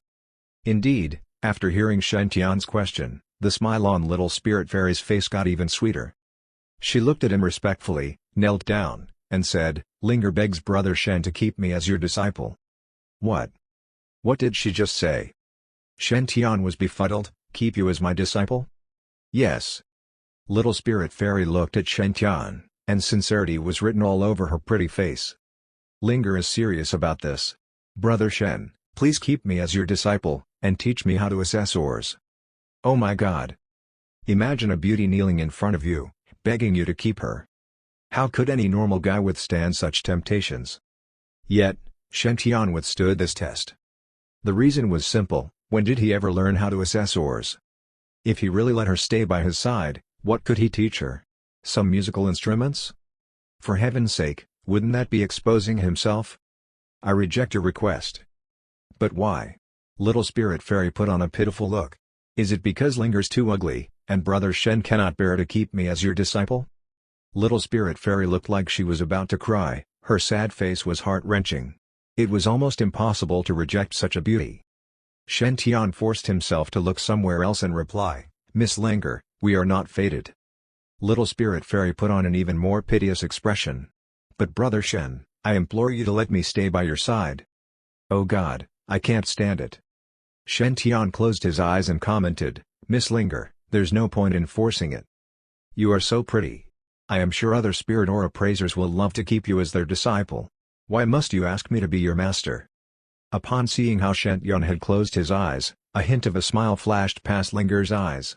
She pouted and said, "Where do I go and find an even more powerful spirit or appraiser like Brother Shen, in the whole of the myriad spirit garden? Besides, all those old fellows are lechers. Linger doesn't like them." Shen Tian couldn't decide whether he should laugh or cry at this. Then shouldn't Miss Linger be worried that I might also be a lecher like them? Little Spirit Fairy couldn't help but let out a soft laugh at this, especially after she saw Shen Tian was still refusing to look at her. Hee, where on earth can I find a lecher as handsome as Brother Shen? Even if you are. Then Linger will succumb to my fate willingly. Shen Tian was rendered speechless. Besides, Brother Shen looks really humble and honest. You must be a good man, and I bet you won't take advantage of me as my master. Am I right, Master? Shen Tian. I look humble and honest? And was I just given the "you are a good man" excuse by a girl? Now, this is unacceptable. I define myself as a Casanova. I am the one who dumps women carelessly, as in when I want it. Humble and honest, that's totally not the impression he wanted to give others. Shen Tian snorted. "Miss, please leave. I will not keep you as my disciple." No. Master is so handsome. I don't believe you are a heartless guy. Linger is so tired from following you around the whole day while you chose oars for others." Upon seeing how Shen Tian seemed undecided, Little Spirit Fairy immediately arranged a makeshift bed for herself on the room's floor. "The day's getting late, Master. Please allow Linger to stay here for the night." "Thank you, and good night." After that, Little Spirit Fairy actually pulled up her blankets and slept. She actually fell asleep. Shen Tian was immensely offended by Little Spirit Fairy's actions as he gazed down on her closed eyelids. How dare this girl ignore me and still sleep so soundly in my room? This is such an insult indeed, to a Casanova like me. All right, he could accept this insult. "Even if you do this, I will not keep you as my disciple." After all, His Highness here wasn't any lecherous man who would forget where he was when he met pretty girls. Shen Tian snorted loudly. After taking another blanket from the room's cabinet, he walked out of the room. "Trying to seduce me? There's no room for it. Do you think that I don't know censored contents are strictly not allowed? Given the kind of luck I have, what if I am exterminated because of this?"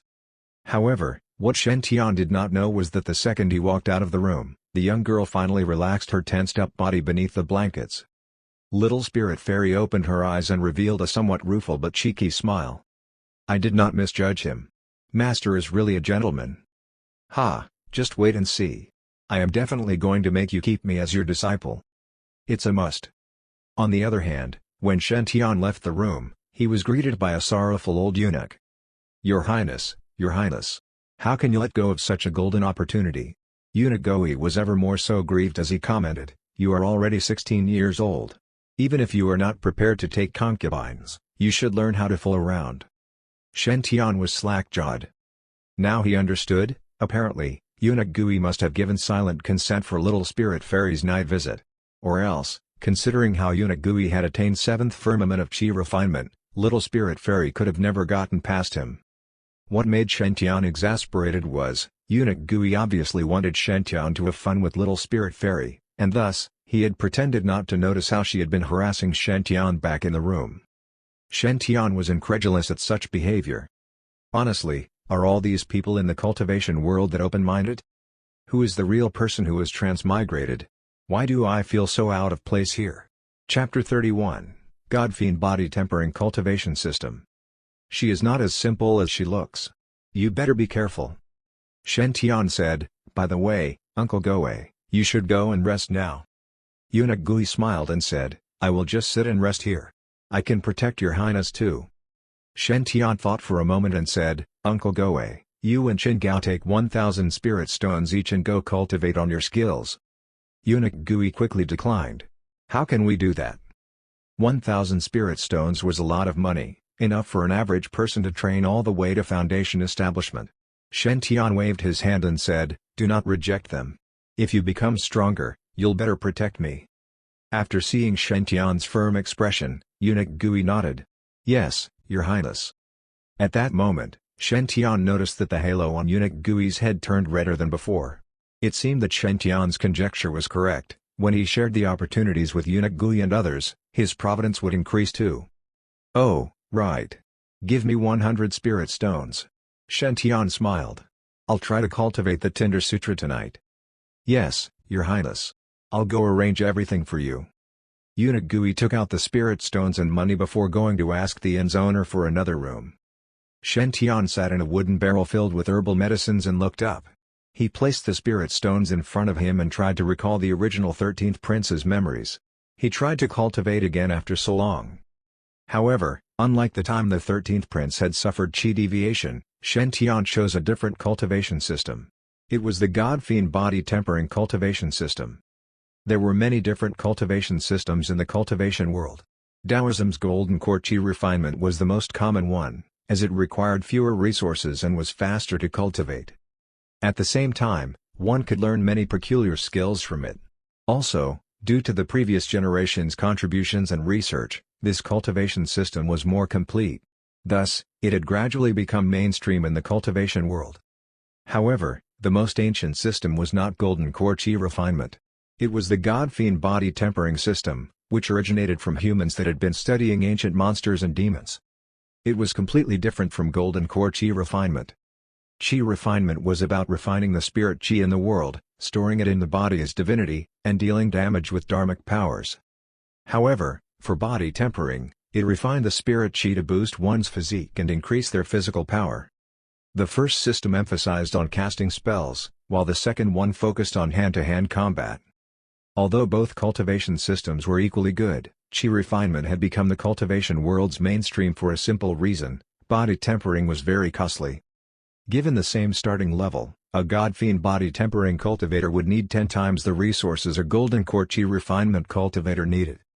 Resources were already scarce in the cultivation world, and most people could not even afford to train cheaper techniques, let alone body temping. The deceased 13th prince had attempted practicing the God-fiend body tempering system a few years ago. He had chosen the Tinder body tempering art, also known as Tinder Sutra, the most common God-fiend body tempering technique in the cultivation world. It cost 5 silver taels in most workshops. Yes, 5 silver taels, not 5 spirit stones. It could be considered as free compared to other cultivation techniques. Surprisingly, the 13th prince had not suffered chi deviation while cultivating this cheap Tinder body tempering art. Well, it should not come as a surprise. It should be known that golden core chi refinement cultivators needed to absorb the spirit chi into their dantian. Nonetheless, it was a very weak body organ and could be damaged easily. If one lost control of the spirit chi in their dantian, then they would suffer chi deviation. Since the 13th prince had been ill-starred all his life, losing control of his spirit chi was a normal happenstance. However, a God-fiend body tempering cultivator did not need to direct the spirit chi to their dantian. The first stage of this system was called the body tempering realm. In that realm, the cultivator needed to absorb a huge amount of spirit chi and refine their muscles and bones. Even if the spirit chi went out of control, there was hardly any impact.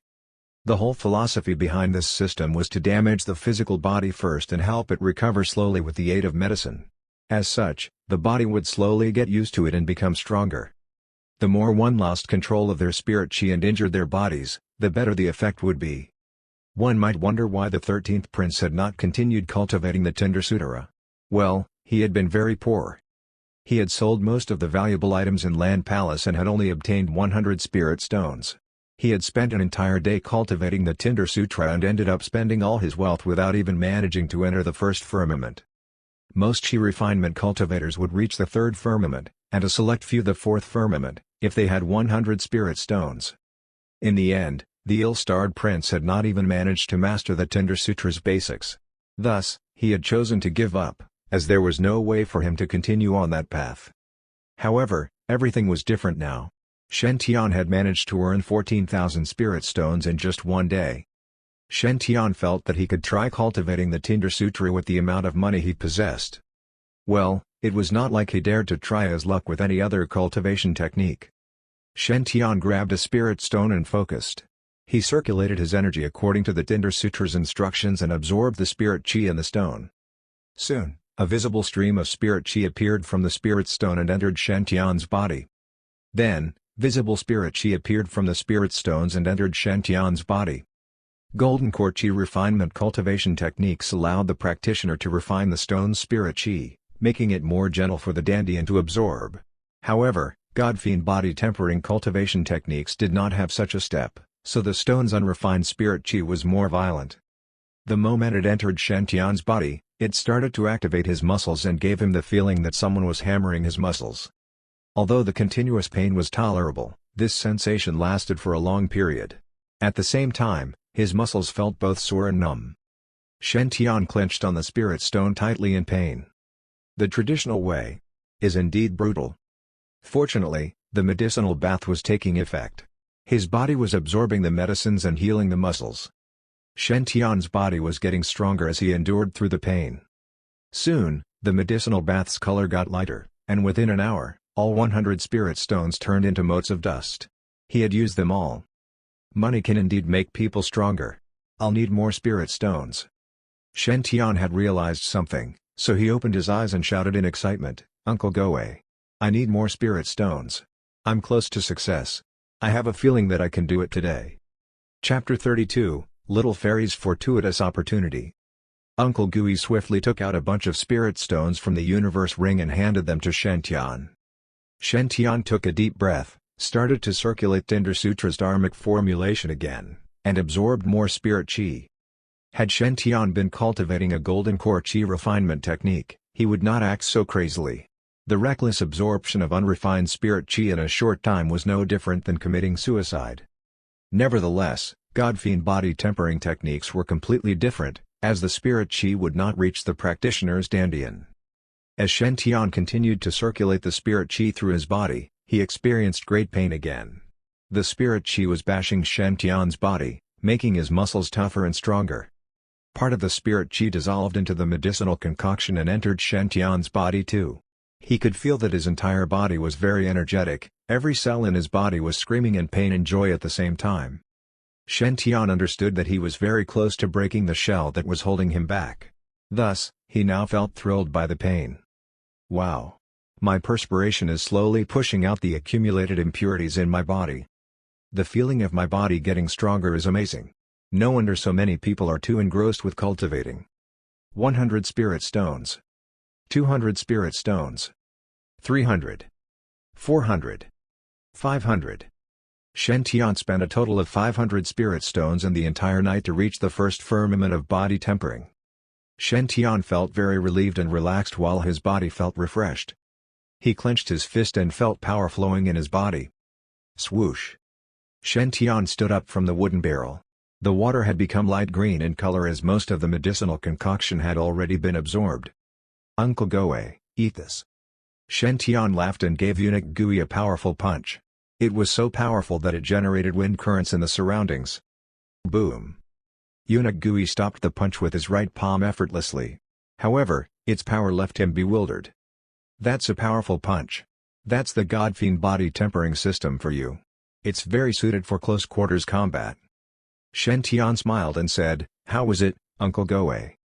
Eunuch Gui nodded and said, "The punch carried the force of about 500 kilograms. It is comparable to a fourth firmament chi refinement cultivator's punch.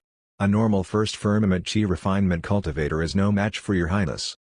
Although chi refinement cultivators had a longer range, body tempering cultivators were more powerful at the equivalent realm.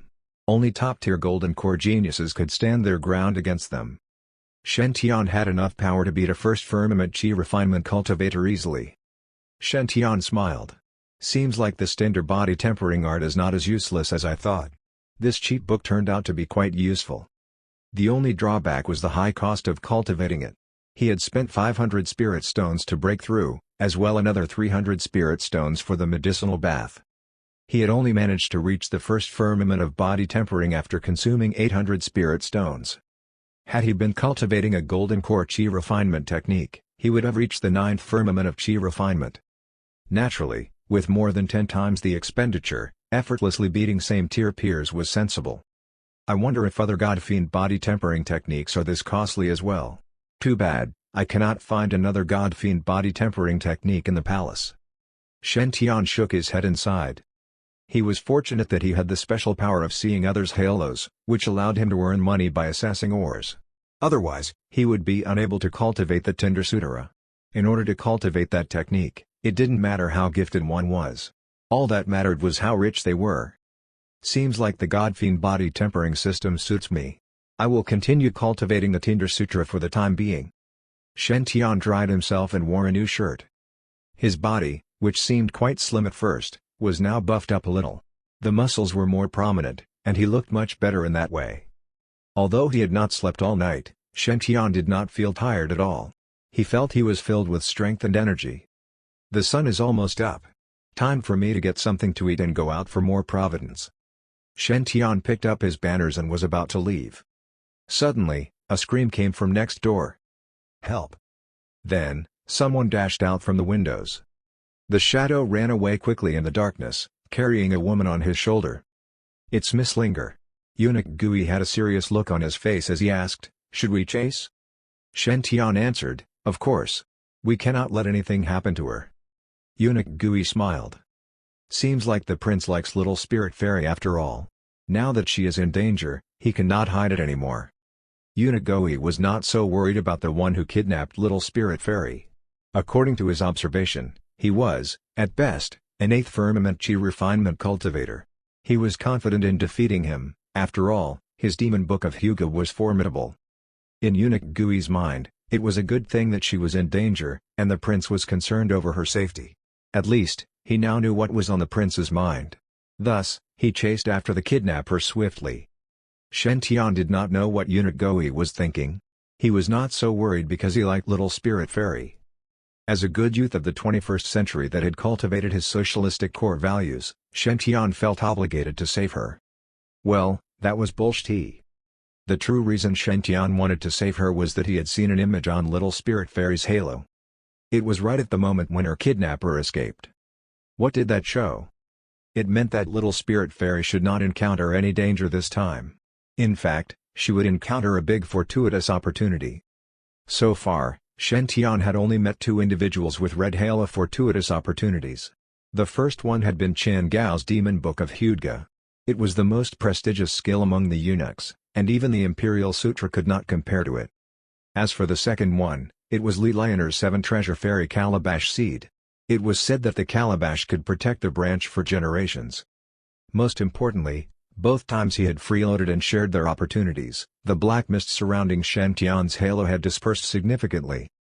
Shen Tian felt that if he encountered red halo opportunities 2 more times, his halo would turn completely white.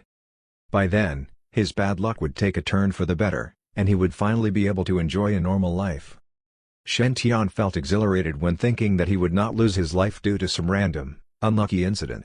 As such, he must involve himself in little spirit fairy's fortuitous opportunity.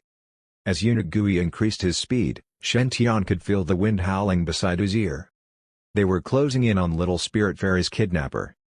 Finally, Eunuch Gui caught up with them on the edge of a cliff, east of the Myriad Spirit Garden. The man was wearing a black suit, and his eyes were cold. Let go of her right now. Eunuch Gui scoffed, stood in front of him, and unsheathed his purple sword immediately. Purple Feather Soft Sword was a gift from Shen Tian, and it cost 100 spirit stones. Its user could manipulate their spirit chi to change the sword's shape, putting the opponent at a disadvantage as it was hard to dodge its attacks. This was the best sword for Eunuch Gui before he reached Foundation Establishment. Then, he could control the sword with his mind. In other words, with this sword, Eunuch Gui would be invincible in the chi refinement realm. Unexpectedly, the black-clothed man seemed very relaxed and quite disdainful. He threw little spirit fairy to the side and laughed at Shen Tian. Ha! No man can resist a beautiful woman's charms. Just like I expected. Shen Tian, you are here after all. Chapter 33, Strong Opponent from Evil Spirit. The black-clothed man was not bothered that they had found him. Shen Tian felt that he was the actual target in the first place. Eunuch Gui scoffed and said, "How dare you try to harm the prince?" Then, he pounced at the opponent in the blink of an eye. "Go and die." Cling, cling, cling. The purple feather soft sword was moving quickly, and only the reflection of purple light was visible due to the fast speed.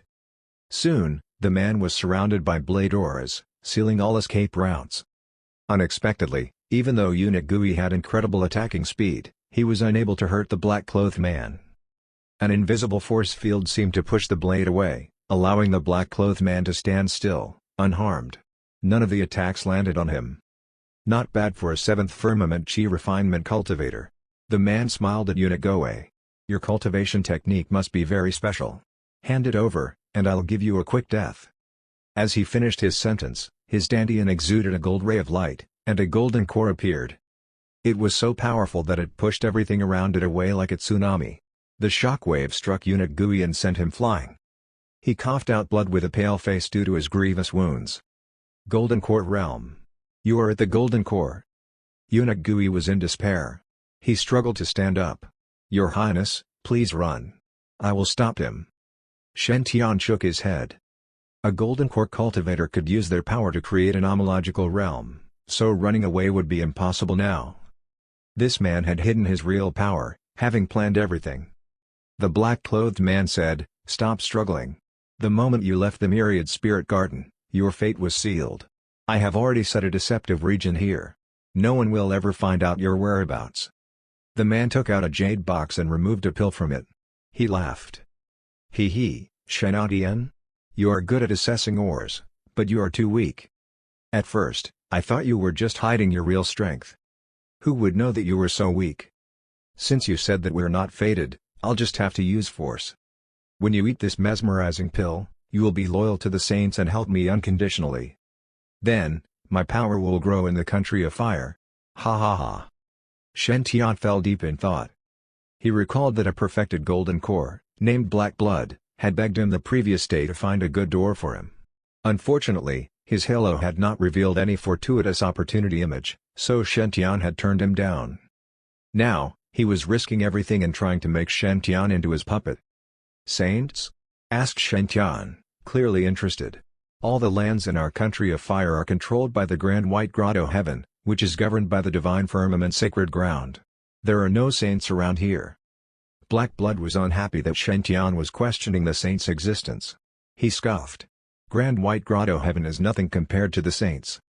The Divine Firmament Sacred Ground is not even a speck of dust before the saints' founder." The black-clothed man's revelation shocked Eunuch Gui. "Saints? You are from Evil Spirit. I see. You are a believer from Evil Spirit." There were countless branches in the cultivation world. The Eastern Wilderness had 12 sacred grounds, 36 grotto heavens, and 72 blessed lands. By right, they were all helping one another, and their relationship was very complex. The elder of a sacred ground could be the cultivation partner of another elder in the grotto heaven. Although the situation looked peaceful on the surface, evil forces were lurking in the dark.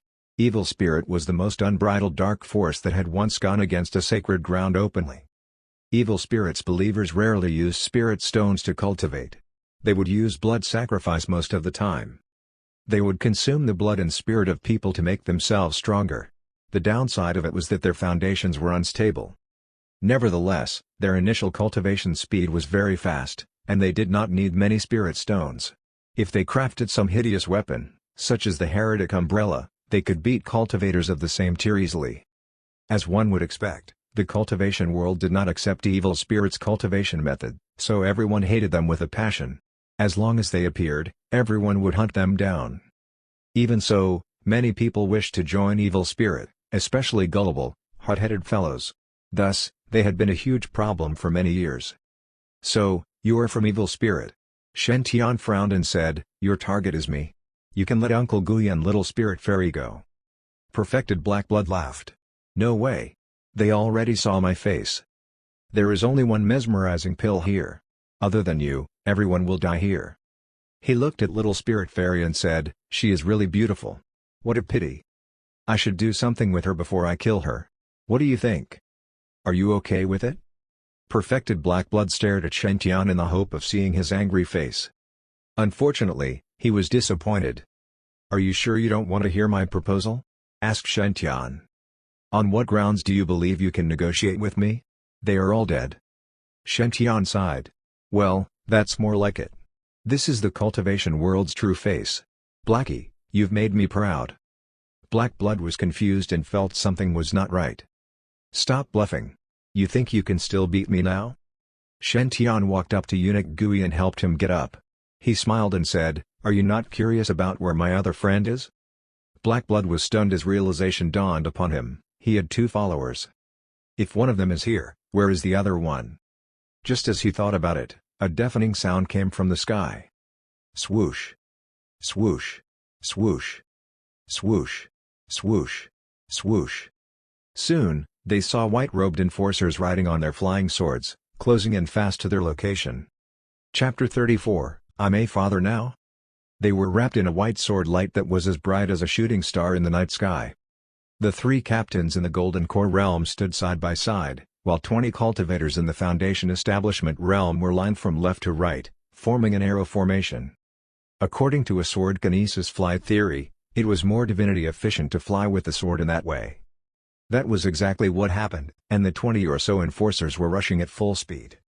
They were closing in very fast from miles away. Cling! The demon suppression swords behind the enforcers flew out of the sheaths on their backs, and the generated sound was exceptionally loud. 23 magic swords formed a heavenly net and trapped perfected Black Blood in the center. The sword burst forth like a divine weapon in an instant. Evil! Execute! The leading Golden Core cultivator shouted with his sword in hand. All enforcers gave their divinity to form a 20-meter sword in the sky. Then, the sword slashed down and left a deep marking on the ground. Perfected Black Blood dared not hesitate and gave his best too. Black smoke was surrounding his Golden Core now, and it looked very spooky. At the same time, his strength increased. Evidently, he had not even used half of his power to deal with Eunuch Goe. Phantom Blood Hand Seal. Black Blood's voice was hoarse, like an evil ghost returning from hell. He used his Golden Core cultivation and blocked the giant sword's attack. A huge dark red vortex also appeared and tried to absorb the blade aura from the giant sword. Unfortunately, the blade aura of more than 20 enforcers was just too powerful. It landed squarely on Black Blood. Boom! He bore the full brunt and was badly wounded. Blood spurted out of his mouth. He looked very pale now. 23 enforcers landed together and guarded Shen Tian behind them. Black Blood, I didn't know you were from Evil Spirit. You won't get away with this. You'd better surrender yourself. Master Celestial, don't worry. You are with us now. He can't hurt you. There were not many Golden Core cultivators in the Country of Fire, and they clearly knew Black Blood. However, regardless of their relationship, there was only one choice left after learning that Black Blood was a member of Evil Spirit: kill him. What's more, this Master Celestial Audien behind them was too important. Not only did many of the dignitaries in Myriad Spirit Garden owe their gratitude to him, the Myriad Spirit Garden's princess liked him so much that she had given him her Jade Water Sword. They would definitely lose their job if something happened to him in Myriad Spirit Garden. Chen Gao also appeared behind the enforcers. He was much more talented in cultivating the Demon Book of Hyuga than Eunuch Goe. Since Shen Tian had given him enough spirit stones to cultivate, he had become much stronger. He had already reached the 3rd firmament of Qi refinement. One had to know that he was the 1st firmament. His movement technique was very fast now. Chen Gao rushed up and asked them quickly, "Prince, Uncle Goe, are you guys okay?" Uncle Gui smiled and said, "Luckily, you made it in time. I was so close to joining Her Majesty just now." Chen Gao was embarrassed. Sorry that it took quite a while. Shen Tian had found it suspicious the moment he had seen Black Blood taking Little Spirit Fairy away. Myriad Spirit Garden's security was not so weak that any Qi refinement cultivator could come and take people away from the inn. What's the use of taking Little Spirit Fairy anyway? If he wanted to rape her, there was a bed in the room on the spot. That would be more convenient and exciting. It did not make sense for him to take her at all. Black Blood had poor acting skills too. He had already taken his hostage, but he had kept looking at Shen Tian's room while escaping. It was as though he was pleading Shen Tian to chase after him.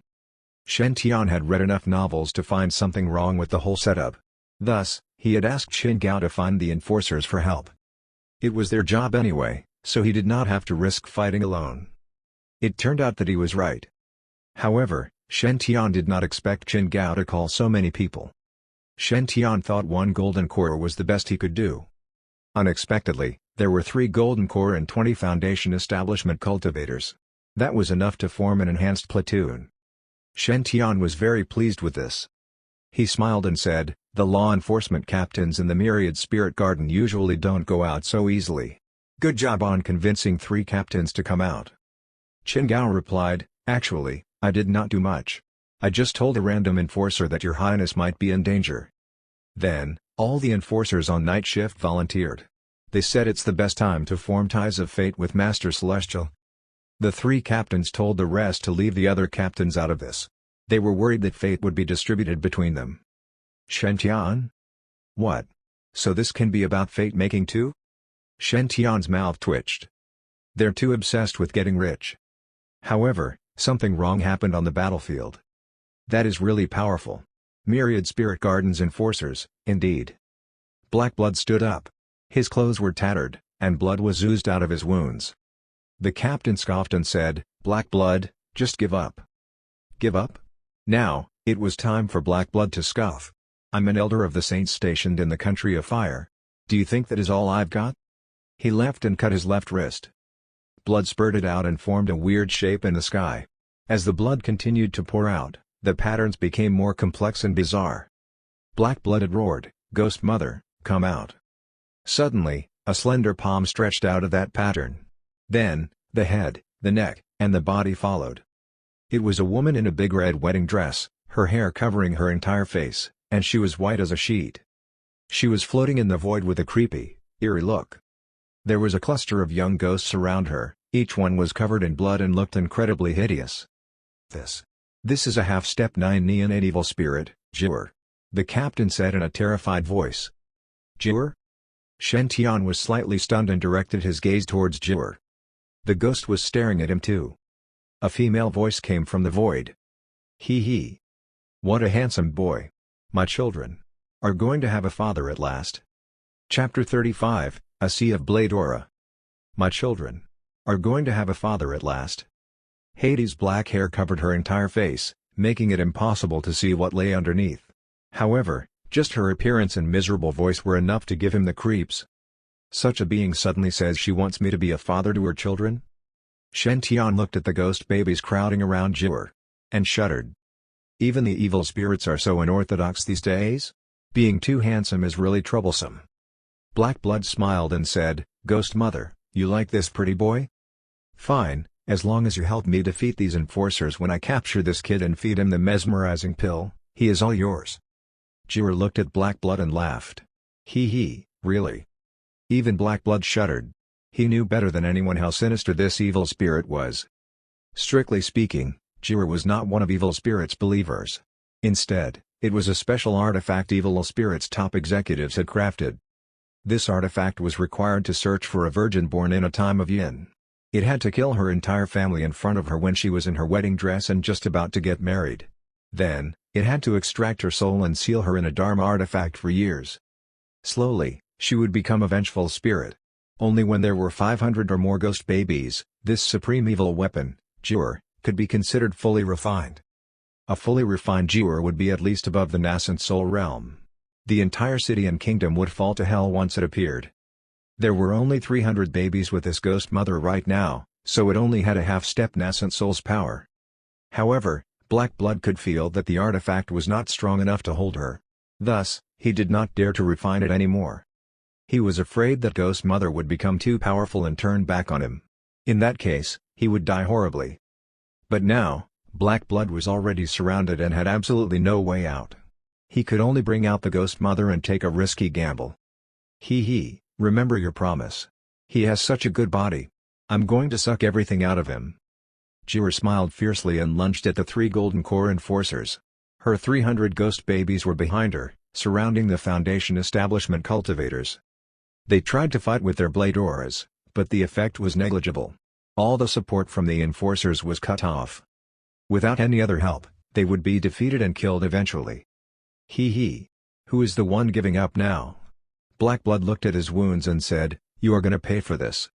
Then, he dashed towards Shen Tian. His hand was holding the mesmerizing pill. "I've got him." Eunuch Guyan Chin Gao's faces changed dramatically. "Prince! Run! I'll stop him." The two of them blocked in front of Shen Tian together, prepared to meet their deaths. They would not allow the prince to be in danger at all.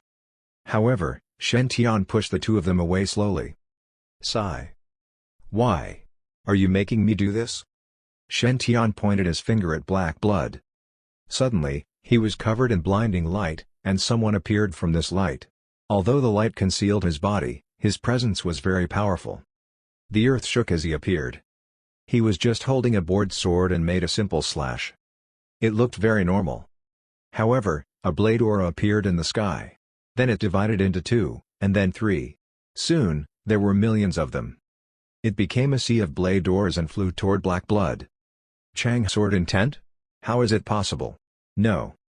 Black Blood let out a scream, his voice filled with fear and dread. Even his golden core realm could not stop the attack. In a short while, the long swords ran through Black Blood's body, and blood splattered. His golden core shattered into pieces.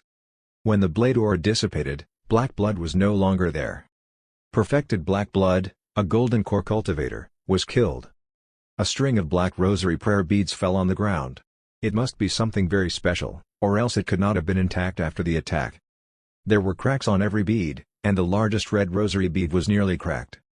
Jiwa and the baby ghosts let out a scream, and all the spirits disappeared. Before the ghost mother disappeared, she gave Shen Tian a grudging glance. It was only then that the Golden Core enforcers were relieved, their bodies already drenched in a cold sweat. The ghost mother was a terrifying being. Normal physical attacks were almost ineffective against her. Her attack, however, was so bizarre that it had forced the enforcers into a perilous situation. If the ghost mother had not suddenly disappeared, all three of them would have been in great danger. They looked at one another and kept their swords. They appeared in front of Shen Tian, their faces full of admiration. "We are so ashamed. We thought we could be helpful here. But it turned out that Master Celestial had to save us instead. Master Celestial has such a powerful sword skill. I admire it so much. Master Celestial, you are my lifesaver. You can ask me to do anything. Master Celestial, do you still need people in your Celivers? You can trust me with your work." Now, even the three of them want to join Celivers. Shen Tian was rendered speechless. "Given your skills, you could at least become guardians in the palace. Why do you even bother to be my fans?" Thank you for rushing over to help me." Shen Tian was caught between laughter and tears. He said, "I believe there will be fate between us one day." They had pure dark green halos on their heads. Although there was no trace of redness, they were considered very lucky individuals. If they continued to find Shen Tian every day, they should have fortuitous opportunities one day. Thus, the three of them were overjoyed. Master Celestial had both incredible judging ore skills and powerful sword skills. It would be their blessing to have fate with him. "Thank you, Master Celestial. If you need anything, please tell me. We'll make sure all the Celivers will be well taken care of in here." Shen Tian nodded helplessly upon hearing their promise. Honestly, he had not wanted to show off just now. The Swordmaster token that Li Changji had given him was just too expensive. He had just struck with the Swordmaster token once, and it cost him 4,000 spirit stones. His wallet was screaming in pain. Shen Tian looked at the rosary beads and started thinking. Is this a monster drop now? Chapter 36, Should we hit again? Eastern Wilderness. There was a creepy palace hidden somewhere in the abyss. Many crystal-like soul plates were placed on the altar. Suddenly, one of the soul plates cracked and shattered. Many people woke up in the dark. It's Black Blood's soul plate. He has been taken out in the country of fire. He has Jiwa with him. There aren't many people that could kill Black Blood in the country of fire. We are exposed in the country of fire already? Send Blackwood for investigation. Ask him to kill that person. If possible, convince the sixth prince to join us too. He is talented and could be used to guide our Holy Spirit. Yes, sir. Grand White Grotto Heaven. The sound of the water was deafening, and even granite stones would be shattered under its force. A man was standing at the bottom of the waterfall and slashing it with his sword, Li Changji. There was another man in his middle age standing beside the waterfall. He was carrying a giant board sword and looked very fierce. He was scolding Li Changji. Too slow. Too weak. Your shoulder, your legs, your finger. Use your strength. Your body is very important. If you want to be powerful with your swordplay, you need to train harder. Your sword is just too weak. The man looked at Li Changji indifferently. You bring your sister out with this kind of rubbish skill? Shame on you. Continue. You are not allowed to leave here until you master the Chang sword intent. Suddenly, the man felt something. He looked in the direction of the country of fire and said, "Someone used my token. Is it that boy?" The man then scoffed. "Since he's carrying my sword master token, it won't be hard to find him. Ziyang is familiar with the terrain in the country of fire. I will ask him to bring the boy back. I want to see what kind of look he has that he dared to trick my daughter." Saintess Mountain, divine firmament, sacred ground. A red-crowned crane landed in front of a shadow. She was a lady in white cloaked armor and silver longsword. She was wearing a red phoenix feather mask, and her eyes looked like the stars in the sky. She cuddled on the crane and fed a spirit stone to it. After eating the spirit stone, the feather of the crane looked much more beautiful. It squeaked and flew into the sky again. She walked to the edge of a cliff and stared at a distance. Her eyes were filled with silver-white lightning as though she was going to purify all the evil in the world. Evil spirit appeared in the country of fire and murdered lots of people. The Myriad Spirit Garden, Salivers, Nippon Mountain Dark Grotto, Shenao Dian? I've never heard of him before. He'd better not be part of evil spirit. Then she jumped up, and her sword flew below her feet. Swoosh! She disappeared in no time. In a seclusion chamber in the country of fire, Shenao had his eyes closed, and his entire body was shaking. He was soaked in sweat. Almost there. Almost. Shenao suddenly opened his eyes and gave a loud cry. The shockwave pushed everything away from him. Shenao slowly stood up, and his body felt very weak, yet immense power was flowing in his body. What a powerful force! I can feel it. Is this the power in Foundation establishment? Chi refinement had nothing to compare with it. This is the true meaning of cultivation. Shenao wiped his sweats and said excitedly, "Perfected Ziyang promised me to take me in as his disciple as long as I reached Foundation establishment. Now, I have succeeded. I'll just have to go to the Grand White Grotto Heaven. Oh yeah, I should get a gift for him. I'll train another 3 days. And then go to the Myriad Spirit Garden to get something good. 13th Prince visited me a few days ago, hope that did not affect my Providence. Achoo.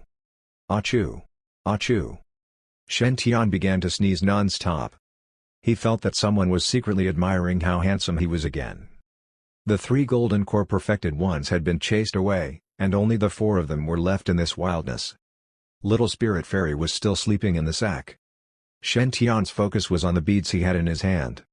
"I spent 4,000 spirit stones to cast a skill and got this?" Shen Tian began to fondle the bead. It cracked and does not feel smooth at all. Suddenly, a voice came from the beads. "You. Stop." Shen Tian was shocked and quickly tossed the beads away. Dark smoke began to form near the beads, and a woman in a red dress appeared. It was Jier. However, she seemed much weaker than before. Her appearance was very unstable, and looked like she was going to disappear anytime soon. She was badly wounded. Her hair was covering her eyes, and she stared at Shen Tian. "Stop fondling me." Shen Tian's mouth twitched. "Why are you here again? As I said, I'm not interested in being your children's father. You are touching me all over, and I cannot come out?" The ghost mother's eyes were filled with bitterness, and she started crying. Shen Tian was shocked.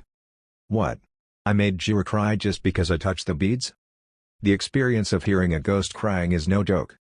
If a normal girl's cry could deal 100 damage, this female ghost's cry would be 1,000. It was extremely painful to the ear. "Wait, so these beads are possessed by Jier? That's awkward." Shen Tian quickly said, Okay. Please stop crying. I just touched the beads for a few seconds.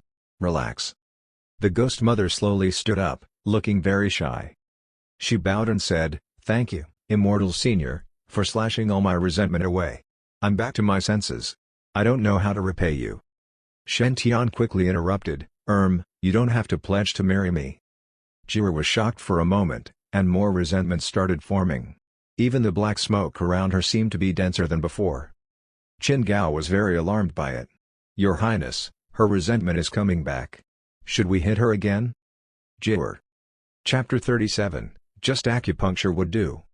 After taking a deep breath of yin qi, Jiwar hurriedly dispelled the dark aura around her. She explained, I no longer have any resentment. Immortal Senior, please do not misunderstand. Upon sensing that her resentment disappeared, Shen Tian also heaved a sigh of relief. Even if Jiwar was at her peak condition, he was not afraid either. However, large amounts of spirit stones would be wasted to use the Sword Master token.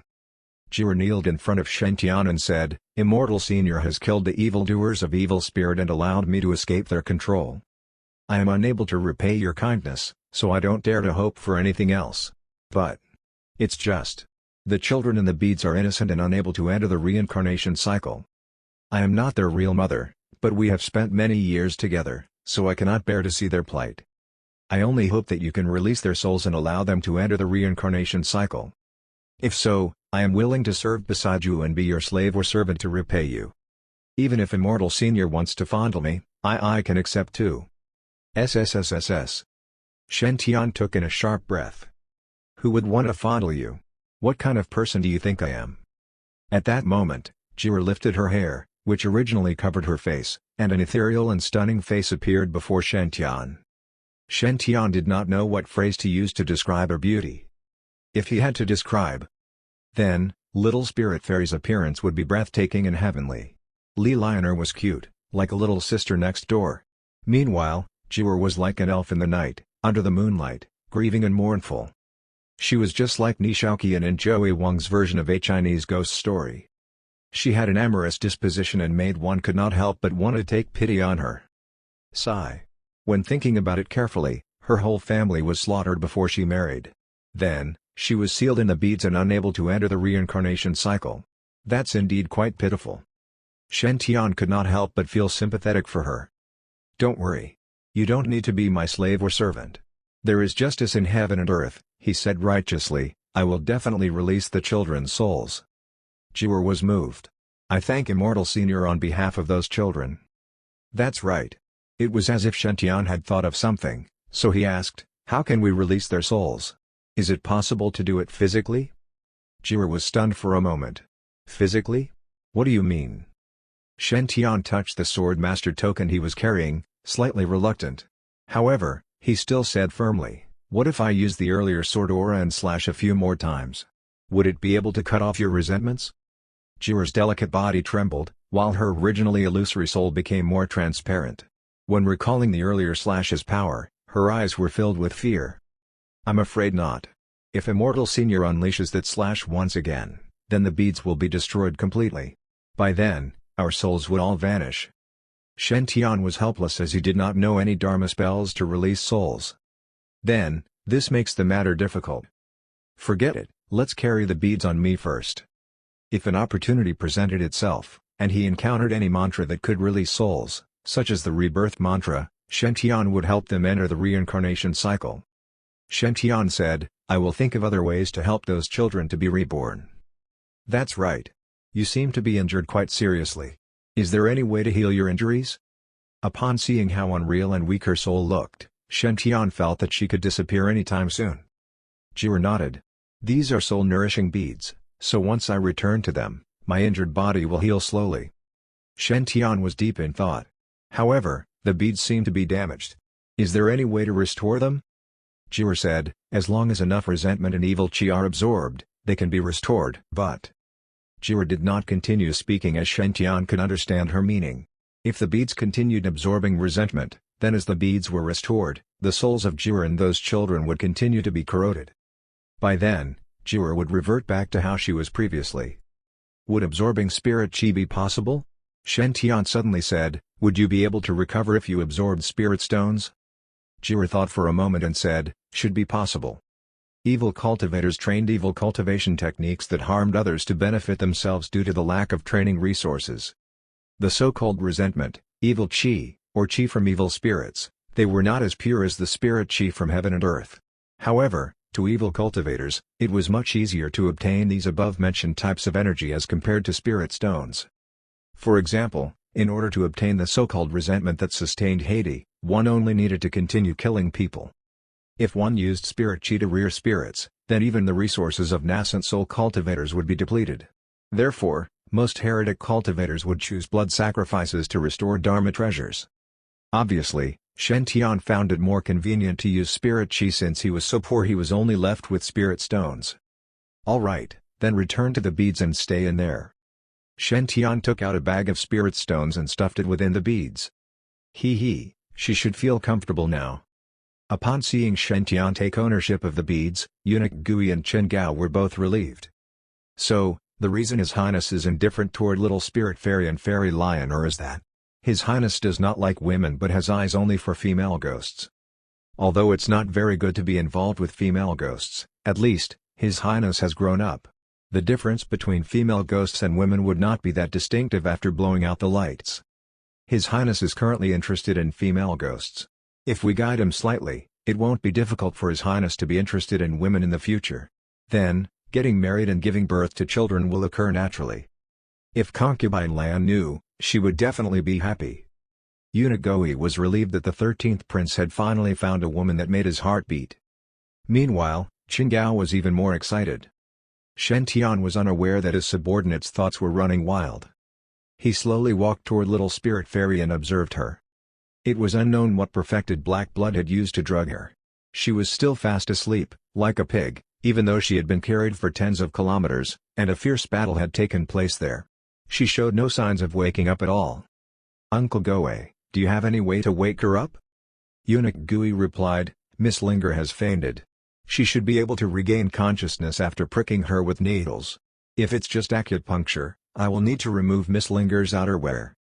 Over the years, Shen Tian would get grievously injured from chi deviation once in a few days. As the saying went, chronic injuries make a good doctor. Eunuch Gui had spent some time researching and was quite proficient in acupuncture. "You have to take off her outerwear to give her acupuncture?" Shen Tian looked at little spirit fairy and thought it was not very convenient and suitable to remove her clothes in the wild. If she had just fainted, then CPR should be able to wake her. Shen Tian suggested, "I'll do it." He told Eunuch Gui to retreat to the side and approached little spirit fairy.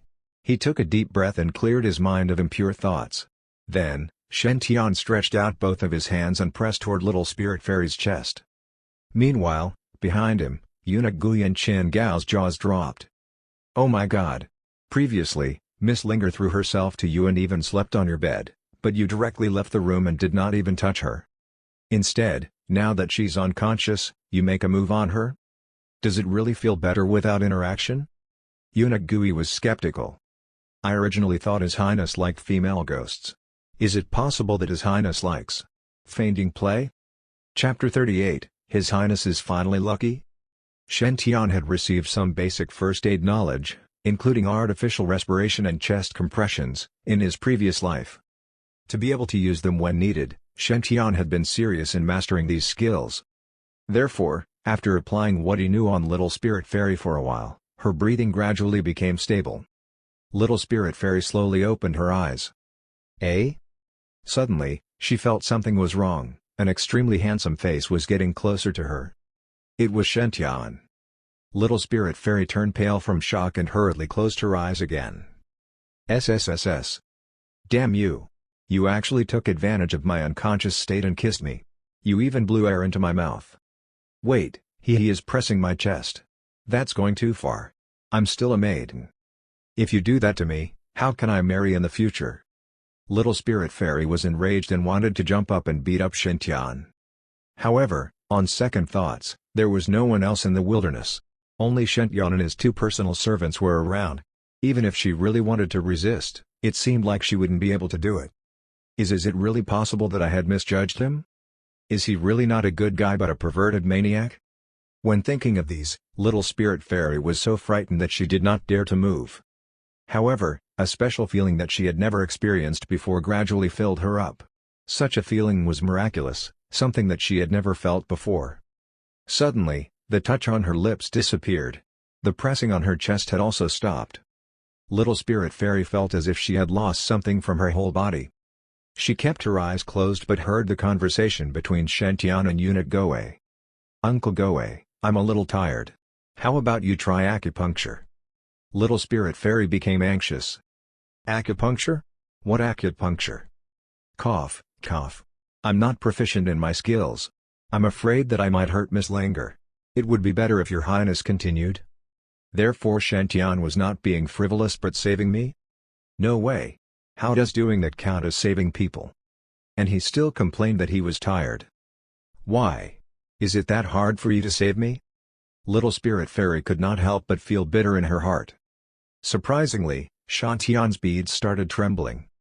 Master, Master. I can feel resentment from that lady over there. Shantian was shocked. Is it possible that Black Blood had left something on her as a backup plan?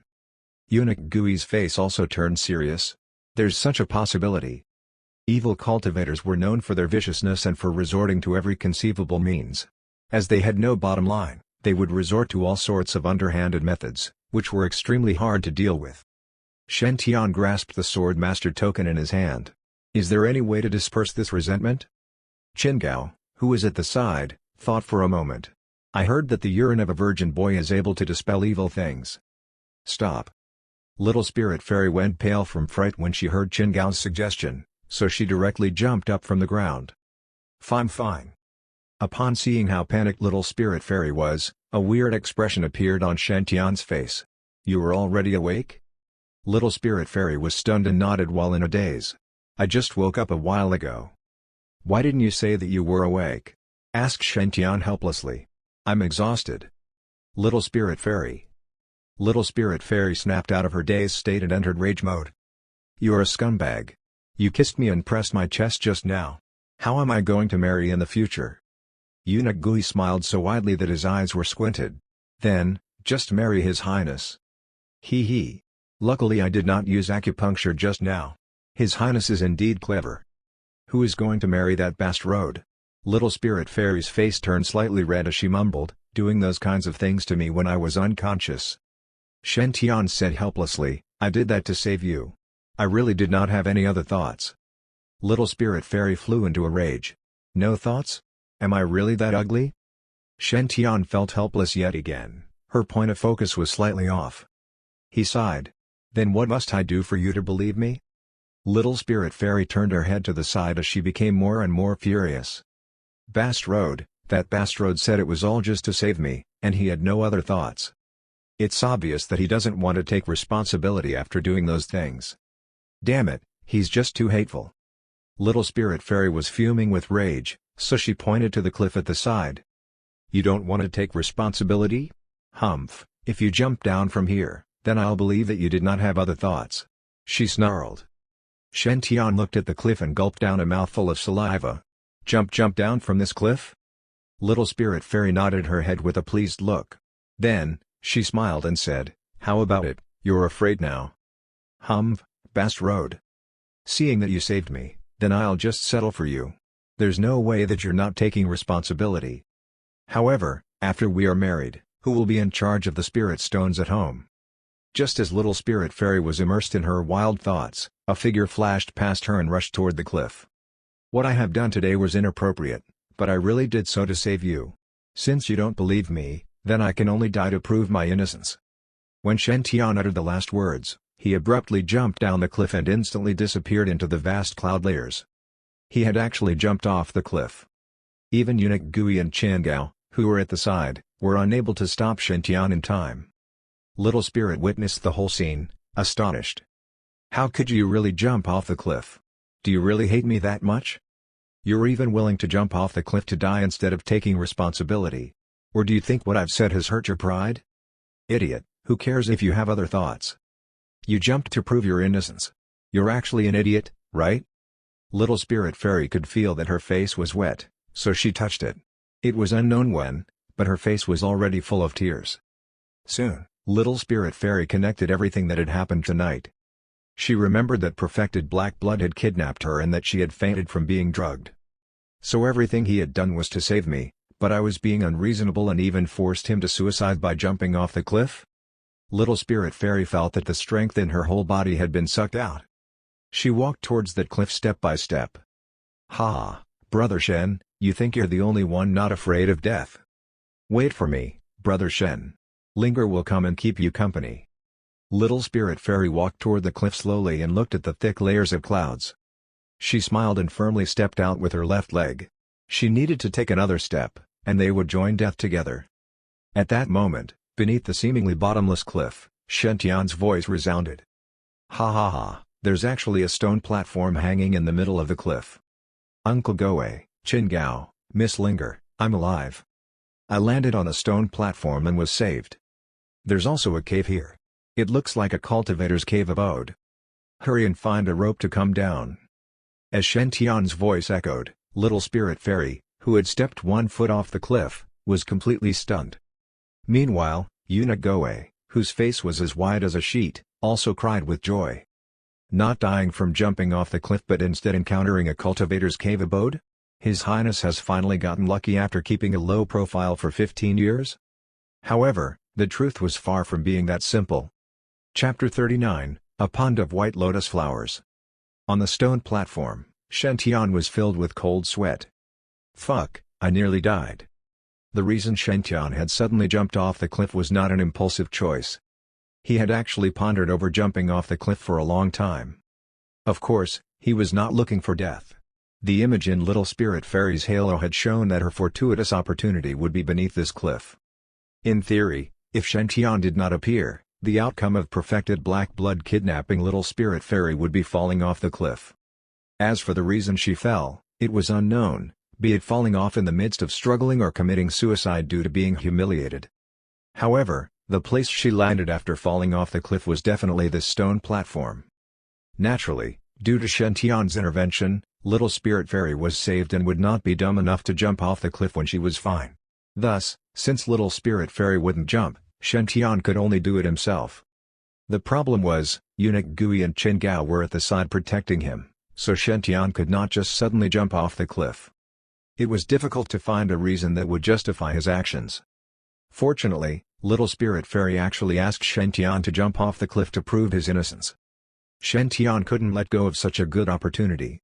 Therefore, it was a given that he jumped down without hesitation. Shen Tian had carefully analyzed the place and direction where Little Spirit Fairy had fallen off the cliff in the image. As such, he jumped off without hesitation and experienced how free falling felt. However, in that process, a small accident had occurred. Originally, Shen Tian had been under the impression that there would be no problems if he followed the trajectory Little Spirit Fairy's image had shown. Nevertheless, he had forgotten something very important, the unlucky black halo on top of his head. After jumping, Shen Tian had crushed against a pine tree beside the cliff. Not only was he dizzy from being hit, but his landing spot had also changed. He had deviated about the distance of 3 feet from where the platform was. He had been frightened out of his wits at that moment. He had been free falling in front while a soul was chasing behind him, almost not making it in time. Had it not been for Jiru pushing him at the crucial moment, he might have become meat pie by now. It was my mistake, my mistake. Indeed, I should keep a low profile and focus on surviving first. Before my halo is, at least, green, I shouldn't take any risks at all. While lying on the stone platform, Shen Tian tried to learn from this lesson and swore to never take risks again. Little Spirit Fairy and the others had found a rope. "Your Highness, are you all right?" Eunuch Goei, whose face was full of concern, helped Shen Tian up. Meanwhile, Little Spirit Fairy clenched her fist. Her heavenly aura that bewitched countless men had completely disappeared. Instead, she was like a wife that had been wronged. Who knew how much she wanted to cry now? "You bastard, you actually jumped off the cliff. I don't want you to take responsibility anymore. Are you happy now?" Shen Tian turned his head away, not daring to face Little Spirit Fairy since her expression was really filled with resentment and bitterness. He felt that if he let Little Spirit Fairy wear the rosary beads, then they might recover in just a few days. Shen Tian did not know why, but he seemed to have turned into a playboy. However, the thing was he had not done anything. Cough then. Let's take a look at this cave abode. He forcibly changed the topic and walked toward the cave abode. The cave abode was around 1 foot tall, and its huge bronze door was locked. There was an iron tablet hanging on top of the door.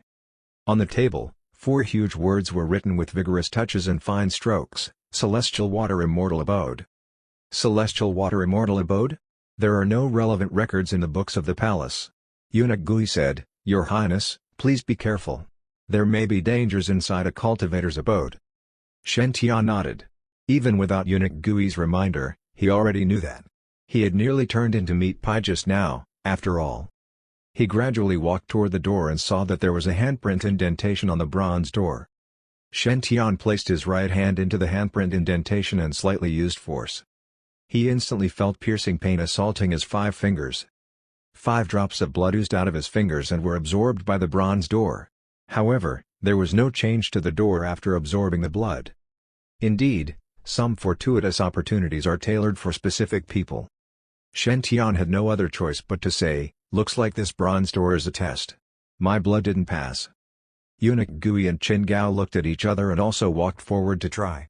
Unsurprisingly, the outcome was the same as Shen Tian's. The bronze door did not even budge. "Miss Linger, now there's only you left," said Shen Tian as he smiled at Little Spirit Fairy. "Humph." Little Spirit Fairy proudly glared at Shen Tian before she walked to the bronze door. She took a deep breath and pressed her fine and slender hand into the handprint indentation. 5 drops of blood oozed out of her fingers and were absorbed by the bronze door. The whole bronze door trembled. Rumble. The 1-foot-tall bronze door opened with a loud sound, and a long passageway appeared in front of everyone. "Looks like Miss Linger is this cave abode's fated one." Shen Tian smiled and heaved a sigh of relief. At last, Little Spirit Fairy opened the cave abode's doors. Thus, after Little Spirit Fairy obtained her fortuitous opportunity, it should be the time when the color of his halo would change drastically. The group cautiously walked into the cave abode. One could see that this cave abode was deserted for quite a long time.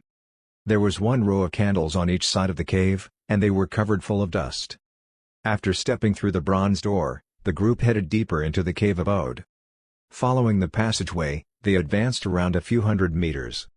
Then, their line of sight broadened vastly, as a small expanse valley appeared in front of them. This small valley was full of spirit chi. All kinds of exotic flowers and rare herbs were growing, and their fragrant scent pervaded through the air. In the center of the valley was even a small pond of an acre. Spirit lotuses were planted in the pond, and the flowers were in full bloom, emitting a refreshing and pleasant scent. It's pure white lotuses, a precious medicinal material that's necessary for the golden retreat pill. When looking at the pure white lotuses in the pond, Eunuch Gui could not help but gasp. Pure white lotus was an extremely precious material and was very popular in the cultivation world. Even the most average grade 1 pure white lotus could be sold for thousands of spirit stones. Meanwhile, at a glance, there were at least 100 pure white lotuses in the pond. Within them, Shen Tian even saw the presence of quite a few grade 3 pure white lotuses. A grade 3 pure white lotuses would at least be worth 100,000 spirit stones. Just the value of the pond of pure white lotuses was inestimable. Upon looking at the pure white lotuses that filled up the whole pond, Little Spirit Fairy could not help but cover her mouth in astonishment. There are so many pure white lotuses. Some are even 2nd grade and 3rd grade. If they are all sold, how much will they be worth? That was a frighteningly large sum of money that Little Spirit Fairy could not even dare to imagine. Little Spirit Fairy took a look at Shen Tian as she felt a little worried. Would he kill her since she had seen such a fortune? To cultivators, cultivating resources were more important than anything else. It was filled with exotic flowers and rare herbs, with an additional pond of pure white lotuses, which was worth at least 1 million spirit stones. Given the wealth right in front of one's eye, many people could even harm those of the same blood. Since Little Spirit Fairy was born in poverty and had worked in a place like Myriad Spirit Garden, where the high and low were mixed together for many years, Little Spirit Fairy was fully aware of how evil people's hearts could be in the cultivation world. If it were most cultivators that had encountered such a fortuitous opportunity, they would most likely kill those involved to keep the secret. Will this guy be able to resist the temptation? At that moment, Little Spirit Fairy started worrying. Chapter 40, So Overbearing, I Like It. Although Little Spirit Fairy had a good impression of Shen Tian, she had not known Shen Tian for long and had her fair share of hypocrites. Human nature was something that couldn't resist the temptation of benefits. She was not sure what Shen Tian was thinking. At that moment, Shen Tian spoke. Linger, take these white lotuses and spirit herbs. Little Spirit Fairy was instantly stunned by his words. Little Spirit Fairy turned to look at Shen Tian in a daze. However, the latter looked serious and did not seem to be joking. She was in disbelief. Do you know how many spirit stones these white lotuses and spirit herbs are worth? Shen Tian stared at Little Spirit Fairy and smiled. No matter how many spirit stones it costs, they're all yours." Upon sensing Shen Tian's burning gaze and hearing his gentle words, little spirit fairy's face turned red. "A spirit herb worth over 1,000,000 spirit stones. Brother Shen gave it to me just like that? Indeed, Brother Shen still has feelings for me, right? He jumped off the cliff because he couldn't accept being doubted and not because he wasn't willing to take responsibility for me? However, Brother Shen keeps staring at me so lovingly. It's so embarrassing." Little spirit fairy's mind was filled with endless imagination. However, she was thinking too much. As for why Shen Tian stared at her and said that he would give her all the spirit herb, the reason was simple.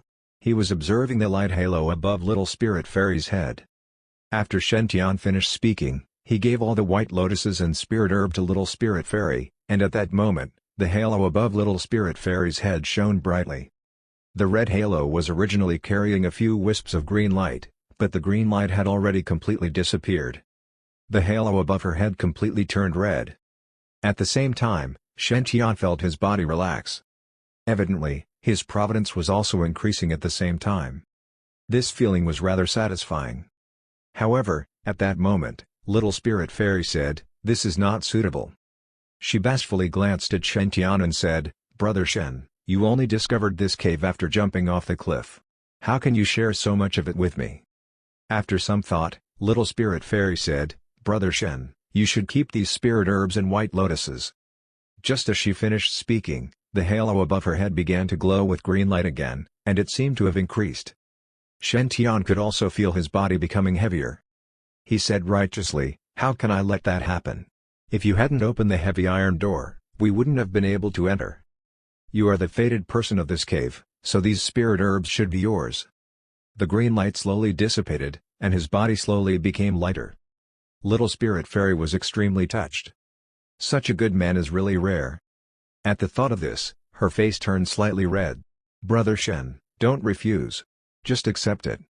The green light appeared once again. Eunuch Goe, who was watching from the side, suddenly felt a little choked.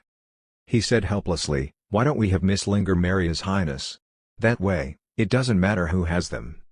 If Concubine Lan knew about the matter between His Highness and Miss Linger, she would definitely smile even in the underworld. However, why is it so troublesome for these youngsters to have a cultivation partner? Why split the spirit herbs? Wouldn't they all belong to the same family after marriage? Eunuch Gui's words made little spirit fairy's face turn even redder. She stole a glance at Shen Tian and saw that the latter was still staring at her. His gaze was so affectionate that it made her cheeks heat up uncontrollably. It just felt weird. Speaking of which, shouldn't men look at their lover's face and eyes?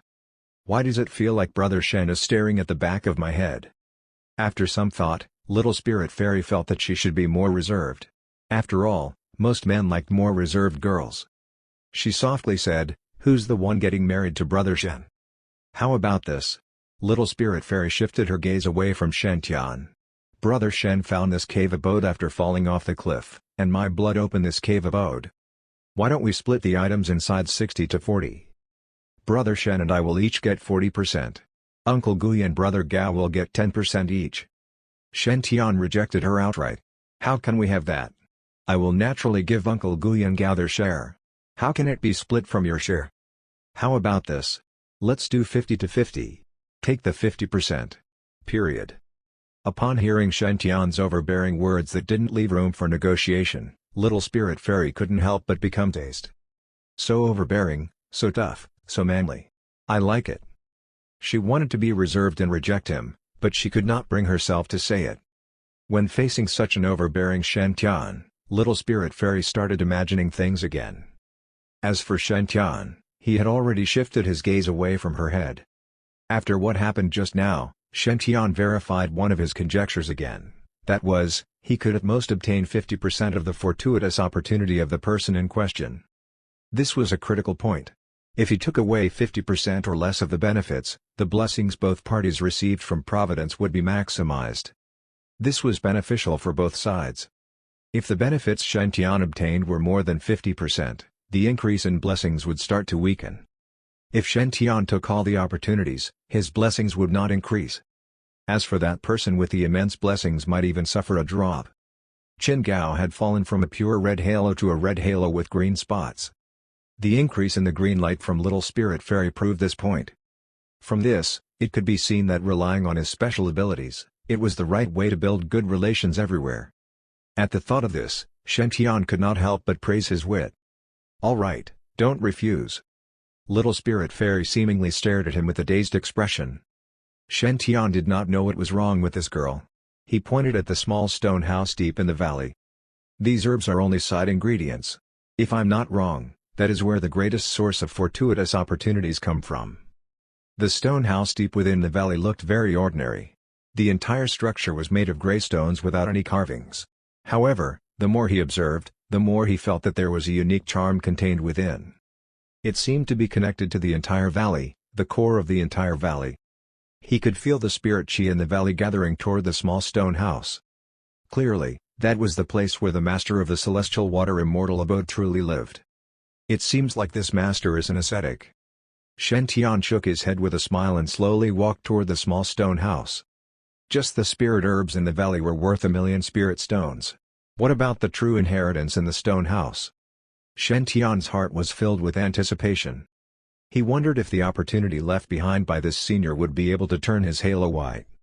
When everyone arrived at the small stone house, they saw a similar palm print on the door.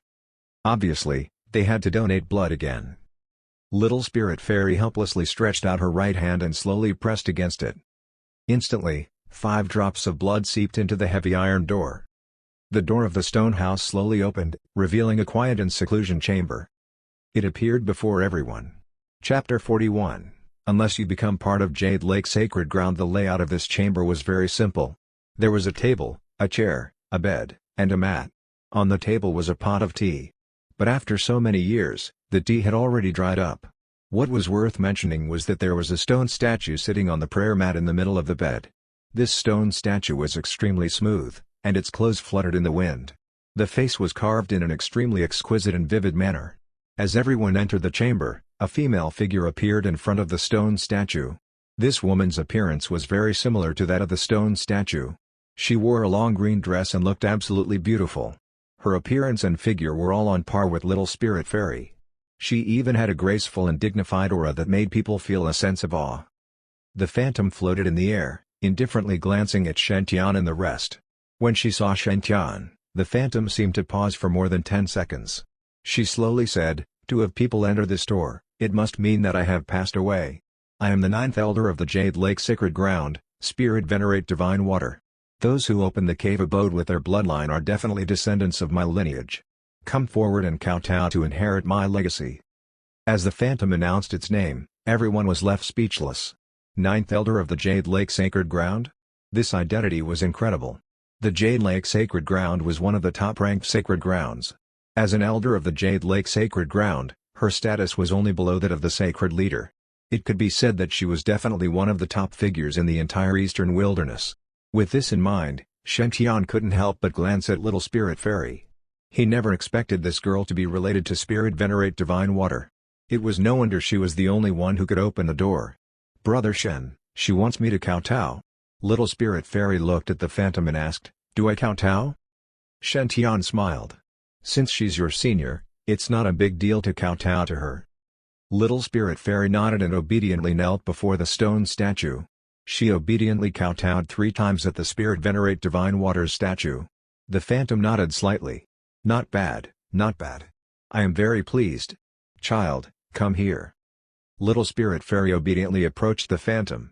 The latter looked at Shen Tian again and pointed her index finger at Little Spirit Fairy's glabella. The phantom turned into countless specks of light and surged into Little Spirit Fairy's body. Spirit Venerate Divine Water's voice reverberated in the chamber. "Junior, remember that I have a 500-year agreement to duel with the Essence Venerate Crimson Feather of the Divine Firmament Sacred Ground. Although I have passed away, the agreement cannot be broken. The one who inherits my legacy must become the disciple of Jade Lake Sacred Ground and challenge the successor of the Essence Venerate Crimson Feather when the day comes. Defeat is not an option." All the lights disappeared the moment the sentence was finished. Little Spirit Fairy slowly opened her eyes, her gaze filled with shock. At the same time, the halo above her head became brighter than ever. The bright red halo was as magnificent as the vast sun. The edges of the halo were completely embedded with golden light. It was even brighter than Chen Gao's halo. Shen on the other hand, felt relaxed, as if he was floating. Clearly, this was an incredible inheritance. Little Spirit Fairy blushed when he saw Shen staring at her. She hurriedly said, "Master passed two legacies to me. One is the spirit-searching mystic technique, deity-peering art, and the other is the cultivation technique, Jade Lake Imperial Sutra, before the soul formation stage. But Brother Shen, I'm sorry. Master informed me when imparting the cultivation techniques. The deity-peering art was an opportunity obtained by Master. She permits me to impart you a copy. As long as I break through to the foundation establishment stage, I will be able to pass this cultivation technique to you. However, the Jade Lake Imperial Sutra is a secret that cannot be passed down. One must be a disciple of the sacred ground to cultivate it. Unless you're a member of the Jade Lake Sacred Ground, I can't impart it to you." Become part of the Jade Lake Sacred Ground?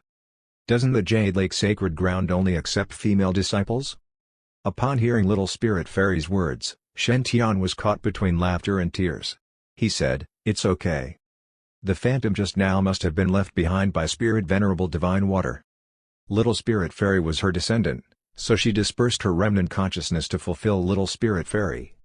Shen and the others were not even disciples of the Jade Lake Sacred Ground. No matter what, it was impossible to impart the Jade Lake Sacred Ground's core inheritance to them. Furthermore, with Shen current blessings from Providence, he would not dare to cultivate the Jade Lake Imperial Sutra even if he could. Just the casual cultivation of a few simple chi refinement techniques had led him to suffer chi deviation 88 times. If he were to cultivate the profound Imperial Sutra, wouldn't he explode into fireworks at any time? It was still the same as ever, never cultivate when the halo isn't green. Seeing that Shen didn't have any ill feelings toward her, Little Spirit Fairy heaved a sigh of relief. Then she looked at Shen with admiration. "Brother Shen, I finally know why you want to help seek ores." Shen was stunned. "You know?" He remained calm and smiled. "Oh, tell me." Little Spirit Fairy said seriously, "The deity-peering art is a profound art for ore seeking. Cultivators can condense their divine consciousness into an eye and scan spirit ores. The higher your attainment, the stronger your ability at scanning spirit ores. But the front part of this technique emphasizes that this technique cannot be used frequently." Shen wore a mysterious smile and asked, "Oh, why?" Little Spirit Fairy imagined that Shen was testing her and refused to give in. "Because there's a huge terror in spirit ores. After a long period of time, every spirit ore will produce an ominous force. This kind of ominous energy can contaminate the divine consciousness before further contaminating the body. Using a spirit-seeking mystic technique to search for spirit ores will definitely result in being tainted by the ominous force. It will require a lot of effort to get rid of it." Little Spirit Fairy explained the essence of the deity-peering art. However, people with high attainments in spirit-seeking mystic techniques can learn some mystic arts. Through these mystic arts, one can give what's inside the spirit ore to others. By sharing the karma with a fated person, the pressure on the spirit ore appraiser will be greatly reduced. As for ominous power on those fated ones, it will slowly dissipate as time passes. This way, a spirit ore appraiser will be able to detect more spirit ores and not suffer a backlash. Shen was caught between laughter and tears. So someone could be misunderstood when setting up a store to do appraisals? However, those so-called spirit-seeking mystic techniques were nothing much. Shen did not have to worry about being unlucky at all when seeking ores for others. He had a 100% success rate. In comparison, the so-called spirit-seeking mystic technique was useless. Shen asked again, "What will happen if the ominous power is not removed in time?" Little Spirit Fairy said, "If it isn't removed in a timely manner, or if a large amount of ominous energy taints someone within a short period of time, then, the spirit or appraiser might be completely corrupted by the ominous energy. They will suffer petrification and turn into a stone statue." Little Spirit Fairy seemed to have thought of something. She looked at the stone statue sitting cross-legged on the prayer mat, her expression suddenly changing. Thus, Spirit Venerable Divine Water had transformed into a stone statue because of the corruption of the ominous energy? From the inherited memories, Little Spirit Fairy knew. Her master was above the nascent soul stage, a soul formation stage expert, and she was one of the top experts at the soul formation stage. Such an existence had actually turned into a statue due to the corruption of ominous energy. What forbidden item did she touch back then?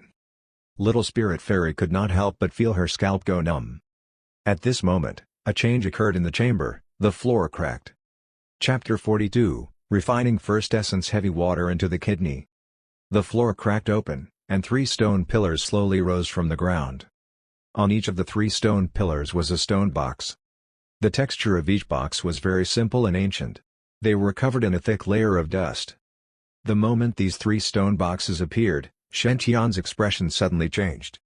He stared at one of the boxes, his body suddenly filled with a primal desire. This desire surged violently, like a tsunami that no one could resist. He wanted it. Linger. Shen Tian took a deep breath. Can you give me the box on the right? Shen Tian was not a pretentious person. He could feel his body's natural instincts. It was obvious that the item in the third box was very useful to him.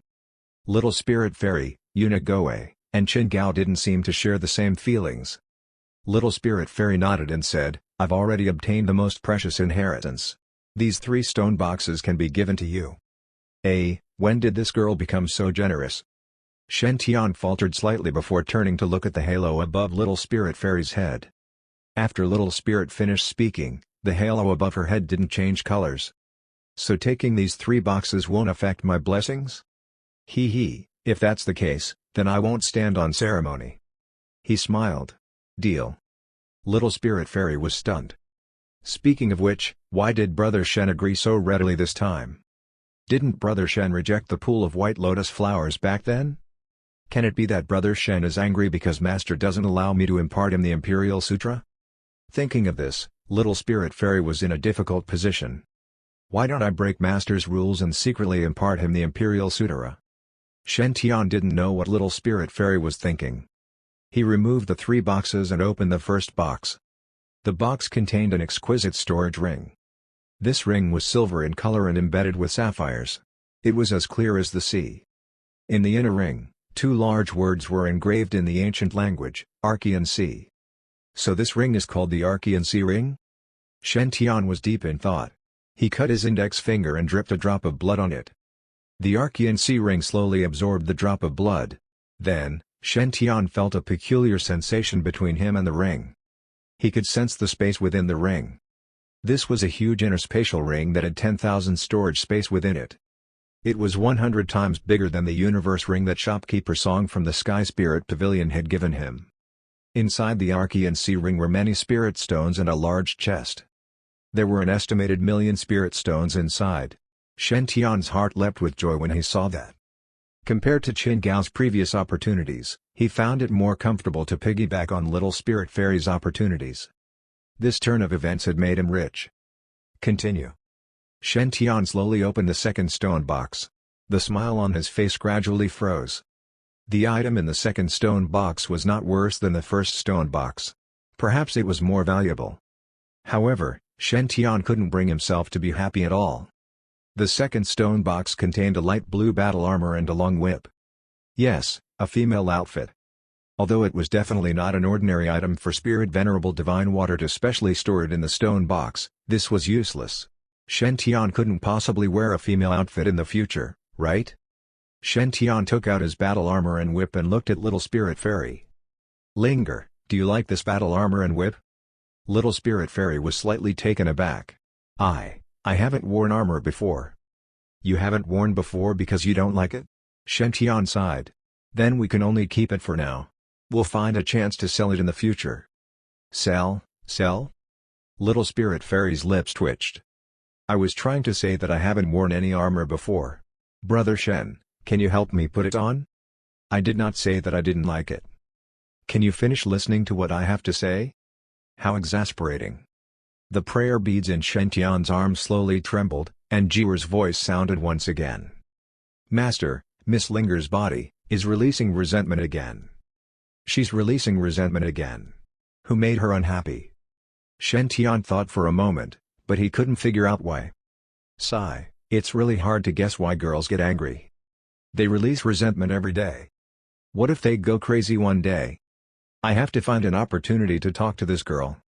As cultivators, we have to be relaxed and calm. Shen Tian had no choice but to put the battle armor and whip into the Archean Sea ring before opening the third box. This box was also the source of Shen Tian's strong desire. Shen Tian could feel that his body yearned for the item in the box. As the third box was opened, the entire chamber was enveloped by a tremendous presence. Shen Tian's body trembled, and he almost collapsed to the ground. The third box contained a pool of silver liquid. What was even more amazing was when the liquid in the box appeared. Shen Tian's tender body tempering art began to circulate automatically. The desire that arose from the bottom of his heart grew stronger. Shen Tian slowly extended his right hand toward the silver liquid. The moment his right hand came into contact with the liquid, it surged into his body. It was extremely fast. It was drawn by the tender body tempering art and started to circulate through Shen Tian's body. Pain. An unprecedented pain. If Shen Tian's absorption of spirit qi and the tempering of his body with a medicinal bath felt like he was being struck by a wooden hammer, then the liquid flowing all over Shen Tian's body felt as though he was being struck by a clear sky hammer. Other than the miserable scream he let out at the beginning, Shen Tian spent the rest of the time unconscious. After some time, Shen Tian slowly opened his eyes, and three concerned faces entered his sight. "Your Highness, you're finally awake. Brother Shen, you've been unconscious for 3 days and 3 nights. Thanks to Concubine Land's blessings. Your Highness, you gave me a fright." Shen Tian rubbed his head and said helplessly, "Why did I faint?" Eunuch Gui was caught between laughter and tears. "How can you not faint? The third box was filled with first essence heavy water." "First essence heavy water?" Shen Tian was shocked. First essence heavy water, ranked 12th on the absolute water list? There were many rankings regarding the treasures in the cultivation world. Shen Tian had found the 7 treasure fairy calabash, ranked 36th on the spiritual wood list. He didn't expect that it would be even more miraculous this time. He actually managed to find the 12th on the absolute water list, first essence heavy water. This was a precious treasure even more valuable than the 7 treasure fairy calabash. No one could fault such blessings from Providence. Little Spirit Fairy was also amazed. Amazing. He actually managed to refine the first essence heavy water. In Spirit Venerable Divine Water's legacy, she had specially mentioned it. The first essence heavy water was the greatest reliance that Spirit Venerable Divine Water had when she reigned supreme in the cultivation world. It was extremely powerful. Even though it had already been refined at a basic level, decreasing the difficulty of refining it into someone by 80 to 90%, it was definitely not something cultivators below the golden core stage could easily wield. She did not expect that Shen Tian, who was only at the body refinement stage, could actually forcibly refine the first essence heavy water. It was simply inconceivable. Furthermore, according to everyone's observation over the past few days, Shen Tian seemed to have sucked the first essence heavy water into his kidney. The kidneys govern waters, they receive the 5 viscera and 6 bowels essence and stored it. To cultivators, this was definitely a vital organ. The first essence heavy water had somehow gone into Shen Tian's kidney. It was unknown if it was a blessing or a curse. Chapter 43, Women are like water. What a good imagery. I refined the first essence heavy water? Shen Tian was stunned before his expression changed drastically. A strong sense of hunger and emptiness surged through his entire body. At that moment, he felt as though his body had been emptied. Something's wrong. That thing is absorbing my essence. Shen Tian clutched his kidney, feeling the essence energy in his body rapidly depleting. A powerful suction force erupted from his kidney as it crazily absorbed energy. Fuck, it said that women are like water. What a good imagery. While Shen Tian was cursing in his heart, he quickly took out a large amount of spirit stones from the Archean Sea Ring. The so-called refinement of essence energy into Qi meant that essence energy and spirit Qi were actually 2 convertible types of energy. However, the purity of spirit Qi was higher than that of ordinary essence energy. Therefore, most cultivators relied on daily nutritious food to accumulate their essence energy before converting it into spirit Qi for cultivation. However, with a large amount of spirit stones in possession, he could quickly convert the spiritual power in them into essence energy. Currently, within Shen Tian's body, the first essence heavy water was crazily absorbing his essence energy. He could only absorb spirit stones to fill this hole. Shen Tian took out a bag of spirit stones and devoured the spirit Qi within it. 100. 200.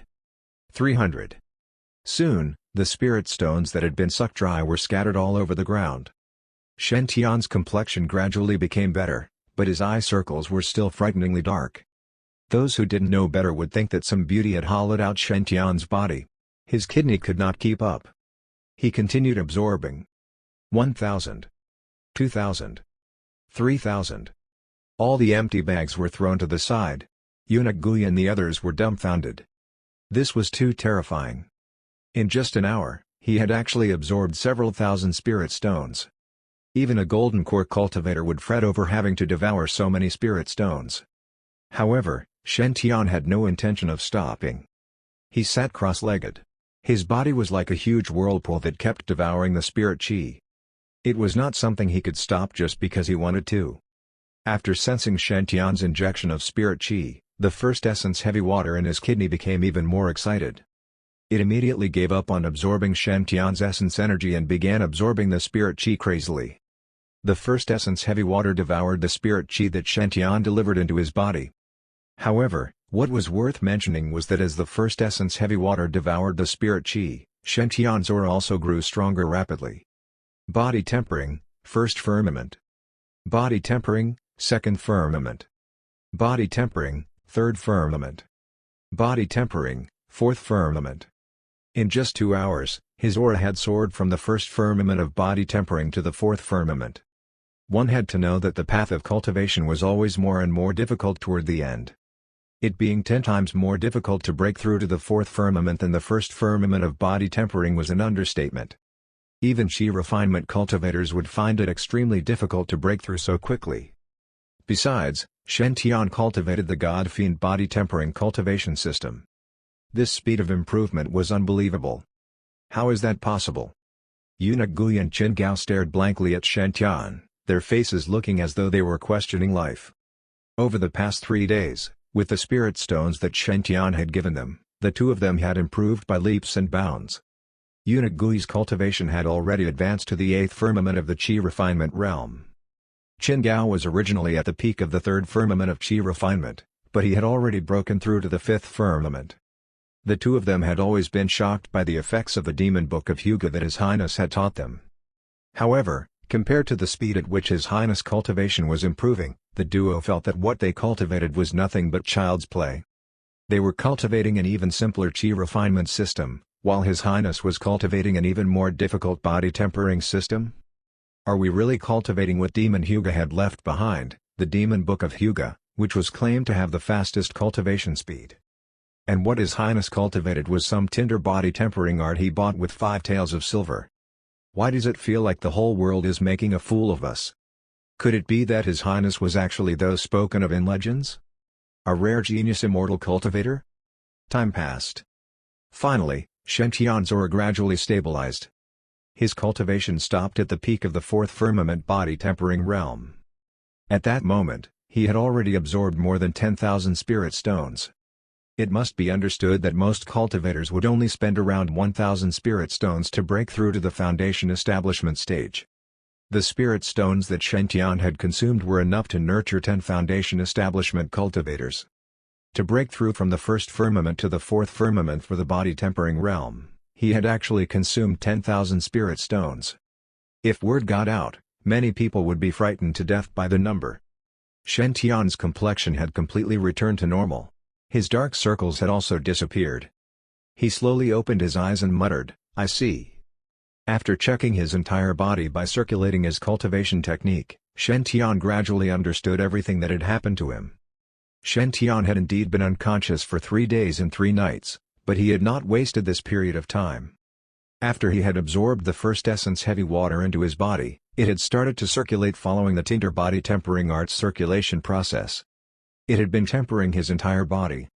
It must be known that first essence heavy water was ranked 12th on the absolute water list, and its greatest characteristic was its weight.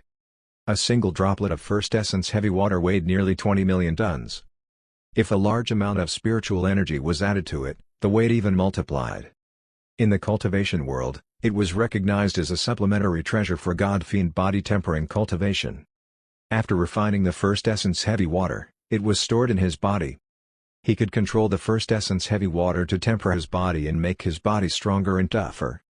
However, this kind of tempering was very dangerous. If he did not control it well, he might end up exploding to his death. After all, How could something weighing nearly 20 million tons per drop be so easily withstood? Shen Tian also did not understand why he could so easily refine and absorb the first essence heavy water. He was clearly cultivating the tinder body tempering art, not some water body tempering art. Furthermore, during the 3 days that he had been unconscious, the first essence heavy water had constantly been flowing through his body and strengthening it. In the past 3 days, Shen Tian's physical strength had increased by more than 10 times. However, due to the lack of spirit chi supply, his body had dried up, and his aura was completely restrained.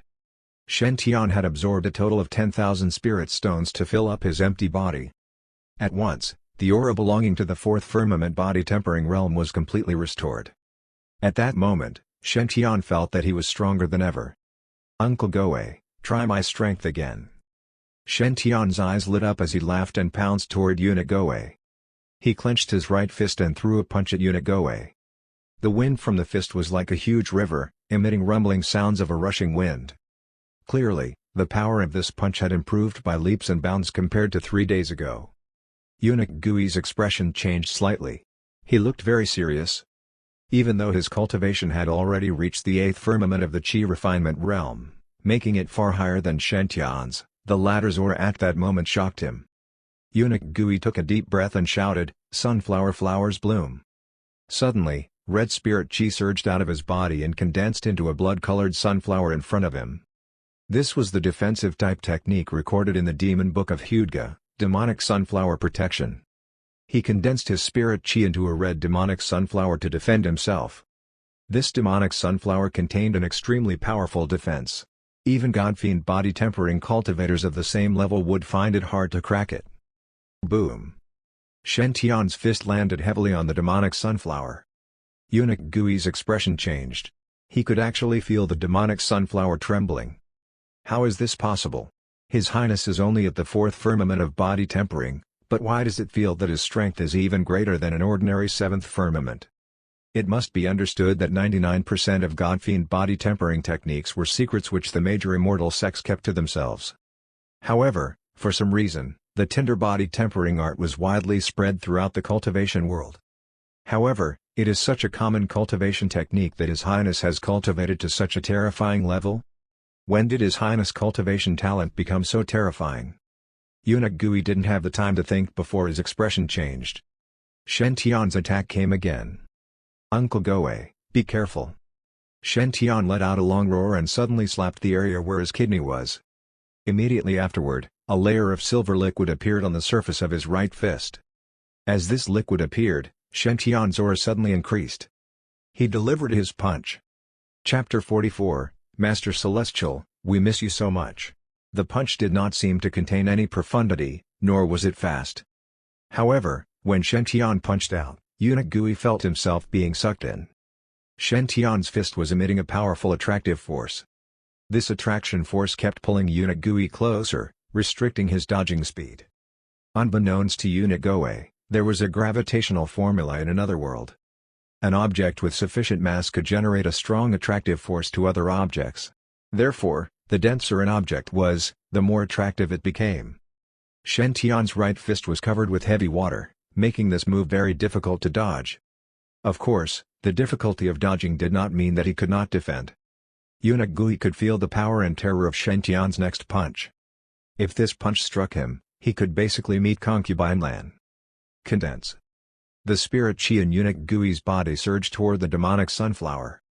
After obtaining sufficient spirit chi, the blood-red sunflower became more vibrant and seductive. It slowly bloomed as if it was opening its mouth to swallow everything. However, when Shen Tian's first essence heavy water-covered right fist came into contact with it, cracks quickly appeared on the blood-colored sunflower's petals. Following that, a petal shattered into nothingness. Eunuch Goe exerted his full strength casting demonic sunflower protection, but he was unable to block a single attack from Shen Tian. The red petals pulverized amidst the fist's wind as Shen Tian's fist stopped 3 inches in front of Eunuch Goe. Obviously, Shen Tian had won this skirmish. He completely defeated an 8th firmament Qi refinement expert at the 4th firmament body tempering realm with a single move. The silver liquid slowly seeped into his body, and the oppressive aura in the air also disappeared. Shen Tian scratched his head with a smile. My body was filled with energy just now. It would be quite uncomfortable if I didn't vent it out. Uncle Goe, are you hurt? Eunuch Gui shook his head and sighed with emotion. Your Highness, you held back very quickly. I'm fine. But Your Highness, your punch is really powerful. I'm afraid it's sufficient to threaten a Foundation establishment stage expert. If Concubine Lan were to know how strong Your Highness is, I'm sure she would be happy down under.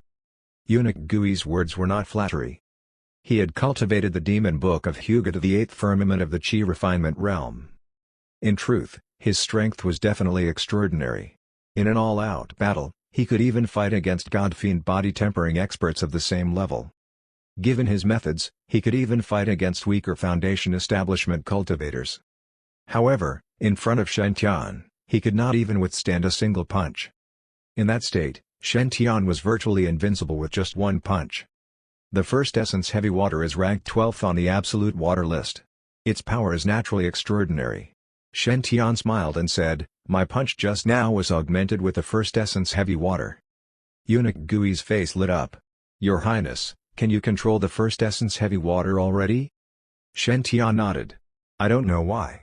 It seems to be very compatible with the Tinder Sutara.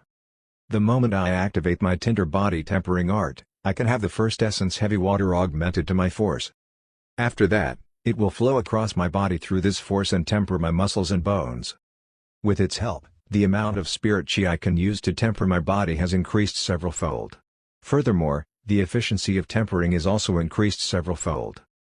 Just now, I tried to concentrate the first essence heavy water on my fist and realized that it was feasible. Shen Tian didn't expect that the Tinder body tempering art he had spent 5 taels of silver on would have such a miraculous effect. Could it be that no one had tried to use the Tinder body tempering art to absorb first essence heavy water before? Or was there some secret that I do not know? Shen Tian frowned. He felt that things were not that simple. Forget it. I won't think about it anymore. I'll understand when I have the chance in the future. Shen Tian tossed his doubts to the back of his mind and began to consider giving his killer move a nice name. There were no corresponding offensive moves in the Tinder Sutara. Now, Shen Tian's Tinder Sutra had mutated after absorbing the first essence heavy water. It even let Shen Tian create a peerless fist technique. Shen Tian naturally had to give his fist technique a super domineering name. What should I call it? Tinder Divine Water Fist? Invincible Tinder Fist? Invincible Divine Water Fist? Saitama Aqua Fist?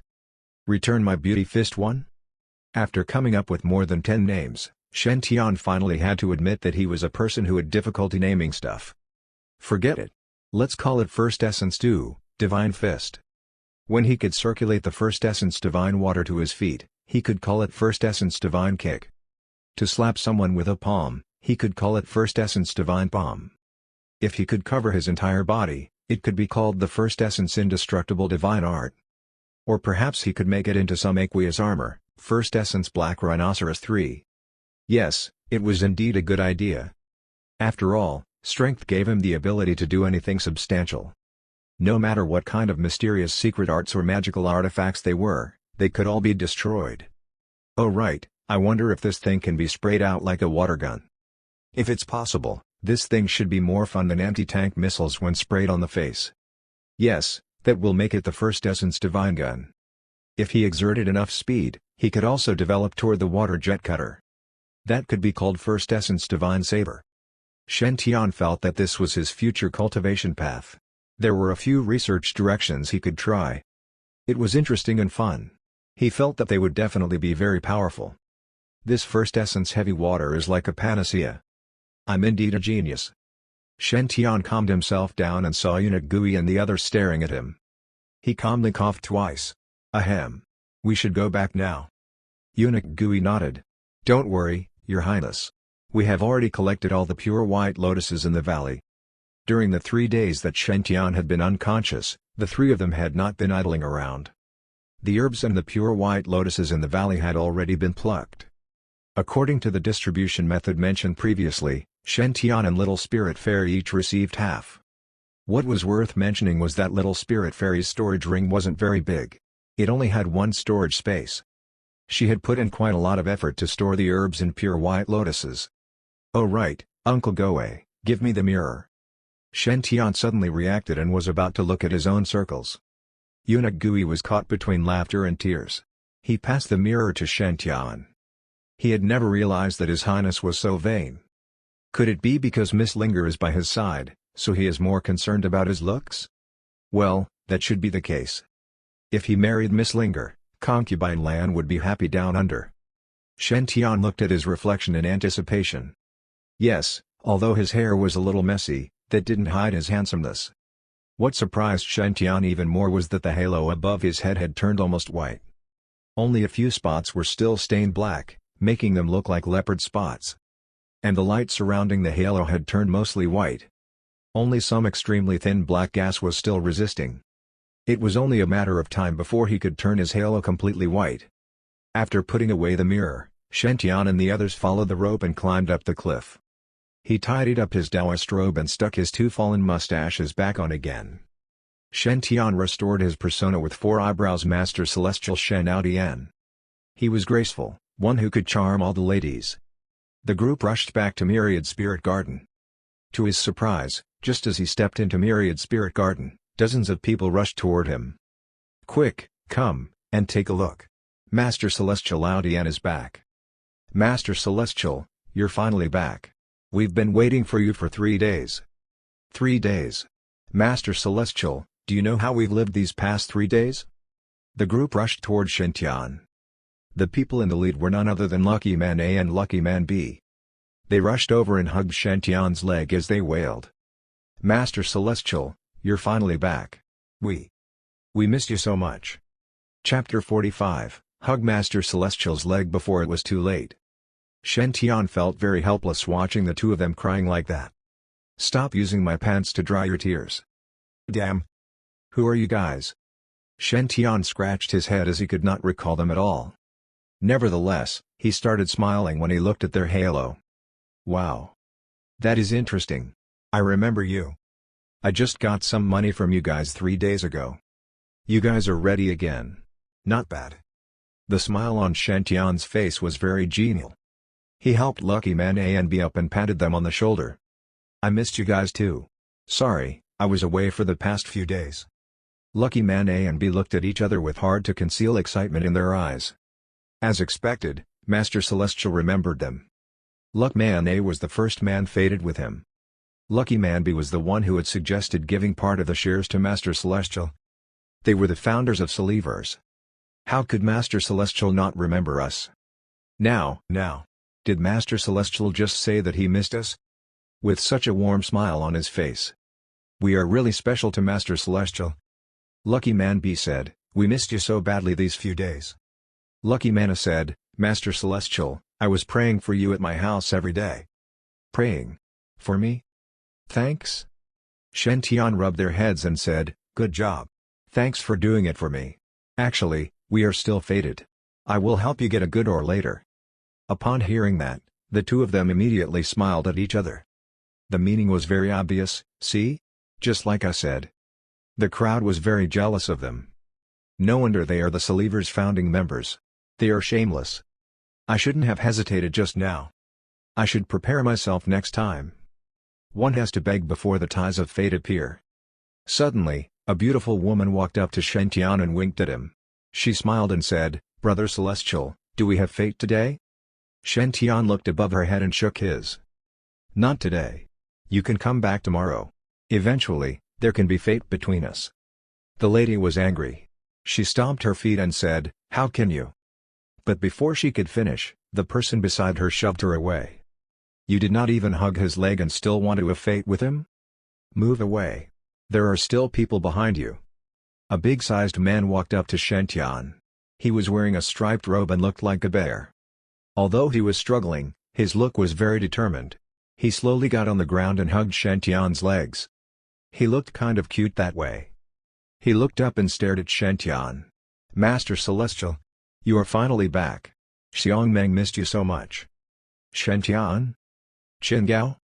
Little Spirit Fairy? Eunuch Gui? The crowd?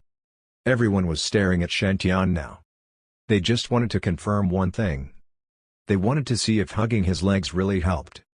Shen Tian was not stupid. He knew what they were thinking. He wanted to tell them honestly that hugging his legs was really useless. Although I can get a good door for you and improve your Providence, hugging my legs will not give you new fortuitous opportunities. Unfortunately, this Xiongmeng had a fortuitous opportunity in his Halo 2. What the? Is everyone with fortuitous opportunities coming in groups now? Are you going to hug my legs one by one? Where are your manners? People will misunderstand us. Should I just tell Xiongmeng that we have no fate? So that people will not hug my legs in the future. But looking down at Xiongmeng's gaze, Shen Tian suddenly felt a little pity for him. This big guy got on the floor and hugged my leg. How can I crush his hope like this? That is just unconscionable and unreasonable. What if he gets annoyed and fights me to the death? Shen Tian took a deep breath and said, "Brother, please get up. We are fated too." Xiongmeng was exhilarated. Ha ha ha ha. Thank you, Master Celestial. I will pray for you at home too when I get the spirit stones. Shen Tian, you can go now. After Xiongmeng backed off, everyone started to look at Shen Tian's legs. Some were even drooling just by staring at them. Shen Tian felt a chill going down his spine. If all of them started rushing over for his legs, that would be a disaster. Stop. Shen Tian quickly said, "That's enough. No more hugging legs. Or else there will be no fate between us." All of a sudden, those who had been eager to try their luck did not dare to run forward anymore. Shen Tian's words were like thunder from a clear sky and caught them off guard. They regretted their inaction now. They should have made their run for his legs earlier if they knew the slots were limited. They had missed a good chance to have a fate with Master Celestial. It was a total loss. We once had a pair of Master Celestials in front of us, and we didn't cherish them. It was only when I lost them that I regretted it. There is nothing more painful than this in the earthly world. If the heavens could give me a chance to do it again, I would hug the immortal Master's legs tightly and say, "Master Celestial, I missed you so much." Upon seeing that the crowd was in a depressed mood, Shen Tian said, "Don't be discouraged, everyone. Although we are not fated today, there is a long way to go. As long as you visit my stall often in the future, fate will definitely appear." Upon hearing Shen Tian's words, the crowd's emotions recovered a bit. Lucky Man B smiled proudly and looked at Lucky Man A and Xiongmeng. "See? Just like I said. We need to hug Master Celestial's legs early. Only the first few will get his favoritism. It would not work when there were too many people. We need to be innovative to kiss Master Celestial's ass." Lucky Mana looked impressed. "Brother is worthy of having studied at the Cultivation Academy. You know just more than us. You are my leader from today onward. Please teach me more in the future." Xiongmeng scratched his head and nodded. "Same for me." Chapter 46, Providence improved, skill leveled up. As usual, Shen Tian was looking for a fated one in his stall. He was very famous now, so there was a much longer queue compared to 3 days ago. Some people did not believe Shen Tian and queued up again after they had been rejected. It took Shen Tian a long time to gather 20 fated people. What was worth mentioning was that there were actually 6 old customers among them. And these 6 old customers had given half of their spirit stones to Shen Tian before. Thus, a subtle atmosphere gradually formed. The 6 of them, who had been chosen before, were glad that they had previously made the right choice. While the other 14 fated ones previously were blaming themselves. "We must have made Master Celestial angry somehow. It's our fault that we missed the chance to maintain our fate with Master Celestial." If they were given a second chance, they would be the first to run up and hug his legs and say, "I missed you so much." "Okay, we are done for the day. These are the 20 lucky individuals today." He led the crowd toward the Sacred Spirit Workshop. Little Spirit Fairy followed Shen Tian too. She had changed her clothes and had a little makeup on her. Unexpectedly, no one recognized her. Shen Tian was very happy about it. This disguise technique is really not inferior to mine. During the days that Shen Tian had been away, the Sacred Spirit Workshop's business had flourished a lot more than before. After all, the 36th in the spiritual wood list, 7 Treasure Fairy Calabash Seed, had appeared there before. Who knew if there were similar excellent spirit ores left there?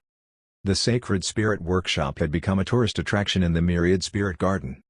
There were huge groups of people coming by and asking Shopkeeper Lou about what had happened. "Shopkeeper Lou, I heard that Fairy Liner used 50,000 spirit stones and bought the seed? I heard that you knew it contained something good and were just waiting for someone to open it? Shopkeeper Lou, that's a treasure. Do you not feel bad at all?" "Sir, I have 100,000 spirit stones here. Can you sell me a similar ore too? Yes, the seed is sold. I'm very gifted when it comes to spiritual wood. I knew the seed was not ordinary indeed.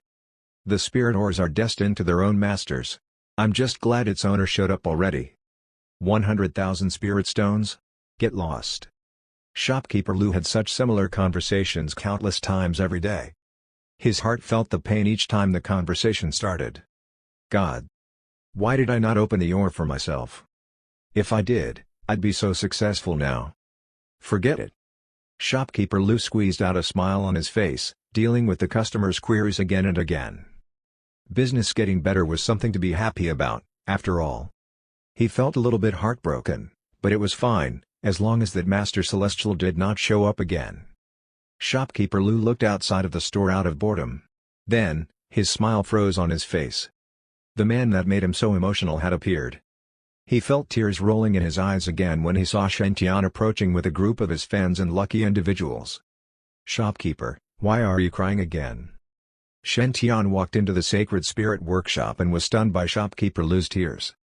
Shopkeeper Lou wiped his tears and said, "Seeing you, I remembered what happened 3 days ago." Shen Tian felt very touched. Shopkeeper Lou is so emotional. We should really have met earlier. Shopkeeper Lou looked at the crowd and carefully asked Shen Tian, "Master Celestial, you are here for?" Shen Tian smiled and said, "After 3 days of seclusion, I believe I've learned something new. I'm here to try out my skill." More tears formed in Shopkeeper Lou's eyes. 3 days of seclusion, and you learned something new? Help me, please. You already got the 7 treasure fairy calabash seed before your seclusion. Now you are here again? Why me again? The Sky Spirit Pavilion is better than mine. Please go visit them. Shopkeeper Lou only dared to say those words in his heart. His image of a good and conscientious shopkeeper was too hard to get rid of. Thus, he had to welcome Master Celestial again. Furthermore, there were rows of other people here too. If he dared to refuse Shen Tian to enter, his shop could be in danger. Congratulations, Master Celestial. Please come in. Shopkeeper Lou had no choice but to bring Shen Tian into the Sacred Spirit Workshop. He was like a sheep looking at a wolf entering its sheepfold. Brother Shen, I want to try to see cores too. Little Spirit Fairy looked at the spirit ores and felt excited. She only knew some tricks here and there before and could not assess ores properly. However, she had spent her time in the Celestial Water Immortal Abode for the past 3 days, studying the deity peering art. She believed that her ore assessing ability had improved. When looking at all the spirit ores in the Sacred Spirit Workshop, Little Spirit Fairy wanted to try out her skills. Shen Tian smiled after hearing that. He saw that her halo started to show some image after she said that. It was evidently the image of Little Spirit Fairy successfully obtaining the ore's goods. Shen Tian smiled and said, "Go on, you'll surely find something today." Little Spirit Fairy blushed. She did not expect Shen Tian to encourage her so gently. Although she had been studying the deity peering art for 3 days, it was the first time she would try it out. Honestly, she was not confident at all. Shen Tian's words had given her a lot of courage. "Don't worry, Brother Shen." Little Spirit Fairy said seriously, "I will definitely not let you down." Shen Tian nodded. "If you encounter an ore that makes you hesitate, you can come to me." Little Spirit Fairy's heart skipped a beat, and she quickly ran into the Sacred Spirit Workshop. Shen Tian smiled, brought the lucky individuals with him, and started searching for ores. He did not interfere with Little Spirit Fairy's fortuitous opportunity, as he wanted her to try out her skills and have fun first. It could be that he was stronger now, or it could also be that his providence had improved. Shen Tian felt that the images from the halos were much clearer to him. When he had encountered the images leading him to the Demon Book of Hyuga and the Celestial Water Grotto Heaven, it had just been a blurred outline. In the Demon Book of Hyuga's case, he could only see the book history of the Great Fire, and it stopped. For the fortuitous opportunity in Celestial Water Grotto Heaven, he had only managed to see the gate underneath the cliff. He had not seen the book or the legacies in them, even the outline was kind of blurry. Now, he could see the images clearly, and the description was more detailed. He could even clearly see the outcome of each fortuitous opportunity now. Thus, Shen Tian had a guess, his ability had leveled up. Chapter 47, Are You Surprised? Lucky Man A's fortuitous opportunity was a spirit ore today. Shen Tian could only see where the ore was located and how it looked previously. Sometimes, He could see a shadow of what was in it. However, now, he could see clearly what was inside the ore. This time, it was a small piece of fire iron essence. The essence was about the size of a finger, and it could be used to refine fire-type supreme-grade flying swords. The image also showed that Lucky Mano would sell the essence to shopkeeper Lu for 1,500 spirit stones. Shen Tian's ability could see the future now. Naturally, Shen Tian was very happy about it. Each time he picked a spirit ore and the ore cutter opened them, shopkeeper Lu's mouth twitched, as though the blade was running on his face instead of the ore. However, shopkeeper Lu was glad that the goods Shen Tian obtained today were not a precious item, like the 7 treasure fairy calabash seed from 3 days ago. He felt much better since he profited from it too. Although it was not as much compared to Shen Tian, it was a lot to him already. Little spirit fairy walked up with 3 spirit ores in her arms. She looked at Shen Tian and asked embarrassedly, "Brother Shen, I think all 3 of them have something in them. Could you help me take a look?" Shen Tian inspected the 3 spirit ores. The first one was about the size of a fist and was priced at 50 spirit stones. The second one was in the shape of a long strip and looked somewhat like a cucumber, and was priced at 99 spirit stones. As for the third ore, it was the size of a small watermelon and was priced at 168 spirit stones. Shen Tian smiled slightly and asked, "Which one of these ores do you like more?" Little spirit fairy thought for a moment and replied, "I used the secret technique to investigate and found that the long strip of ore contains the densest ominous power. There should be something good inside." Shen Tian smiled and said, "There is a supreme-grade Dharma artifact, the Phoenix Feather Hairpin, in it. But its energy source was depleted. It should be worth about 30 to 50,000 spirit stones." In the images he saw, shopkeeper Lu would offer 50,000 spirit stones for it. He believed that the price should be around there. SSSSS. The crowd was amazed. The ore priced at 99 spirit stones contained something worth 50,000 spirit stones? That's 500 times the value. What a good deal for the buyer. Little spirit fairy was shocked. He can tell what's in the ore with just a glance? How is that possible? Even the spirit venerable divine water herself could not do it. Shopkeeper Lu was shocked by his words too. He felt the pain in his heart again. He's obtained a good item again. "Master Celestial, do you really have to hurt me over and over again?" No one ever doubted the judgment of Shen Tian since he had never failed once. Shopkeeper Lu had no choice but to ask his ore cutter to come over. The ore was opened slowly, and a divine light escaped from it. A phoenix appeared on the ore and danced on the ore. A phoenix sound reverberated throughout the sacred spirit workshop as the ore crust began to fall. A red and gold hairpin appeared from the ore. It was indeed a supreme-grade Dharma artifact. There was even some phoenix blood mixed in the hairpin. Shopkeeper Lu's eyes lit up. He knew it was a good item. Before its source had been depleted, it should have been an incredible spirit artifact. However, it has been sealed for too long, and thus it is now a supreme-grade Dharma artifact. If I can find a good refiner and recraft this item, there is a chance for it to become a spirit artifact again. Thus, its price will at least reach 200,000 spirit stones. But Master Celestial said it's only worth 50,000 spirit stones? Could it be that Master Celestial is bad at judging an artifact's value? Shopkeeper Lu became very excited. He walked up to Shen Tian and Little Spirit Fairy and said, "Congratulations, this is a good item. I'm willing to offer 50,000 spirit stones for it. How about it?" Little Spirit Fairy was a little reluctant. Like all the other girls, she liked jewels, especially accessories that looked good and high grade. Such small items were extremely rare in the cultivation world as it was hard to make them. Little Spirit Fairy said, helplessly, "I want to keep it, but I do not have so many spirit stones." Shopkeeper Lu started smiling. "Just sell it. You need spirit stones, right? Just sell it." Suddenly, a bag appeared before Shopkeeper Lu. Shen Tian smiled and said, "There are 5 spirit crystals here that are worth 5,000 spirit stones. We are keeping the hairpin." Shopkeeper Lu? Why? Shopkeeper Lu was about to cry again. "You said it was worth about 50,000 yourself. Why are you not selling it now? If you are not selling, at least give me the 10% fees for ore cutting." 5,000 spirit stones? This hairpin is worth at least 200,000 spirit stones. 10% is 20,000 spirit stones. Shopkeeper Lu felt his heart throbbing in pain. He could not tell anyone why. There was a rule in ore gambling. The shopkeeper could only make an offer once for the goods in an ore. If the customer felt it was okay, they could sell the item to the shopkeeper. If not, they could just pay 10% of what the shopkeeper offered and keep the item. This prevented the shopkeeper from offering low prices when trying to buy the items or giving an overpriced estimate just to get higher fees for ore cutting. That would be a dishonest act. Once found out, the shopkeeper would be suppressed by all their peers around them. The store's credibility would also receive a fatal blow as a result. Therefore, even if shopkeeper Lu knew that this hairpin's price was as much as 200,000 spirit stones, he could not argue anything. He could only watch as Shen Tian bought the hairpin with 5,000 spirit stones. Shopkeeper Lu started crying again. Little Spirit Fairy felt very touched. "Brother Shen, this?" Little Spirit Fairy's face blushed as Shen Tian passed the hairpin to her. "Is he giving me the hairpin? So he likes me, right? Maybe he could help me wear it."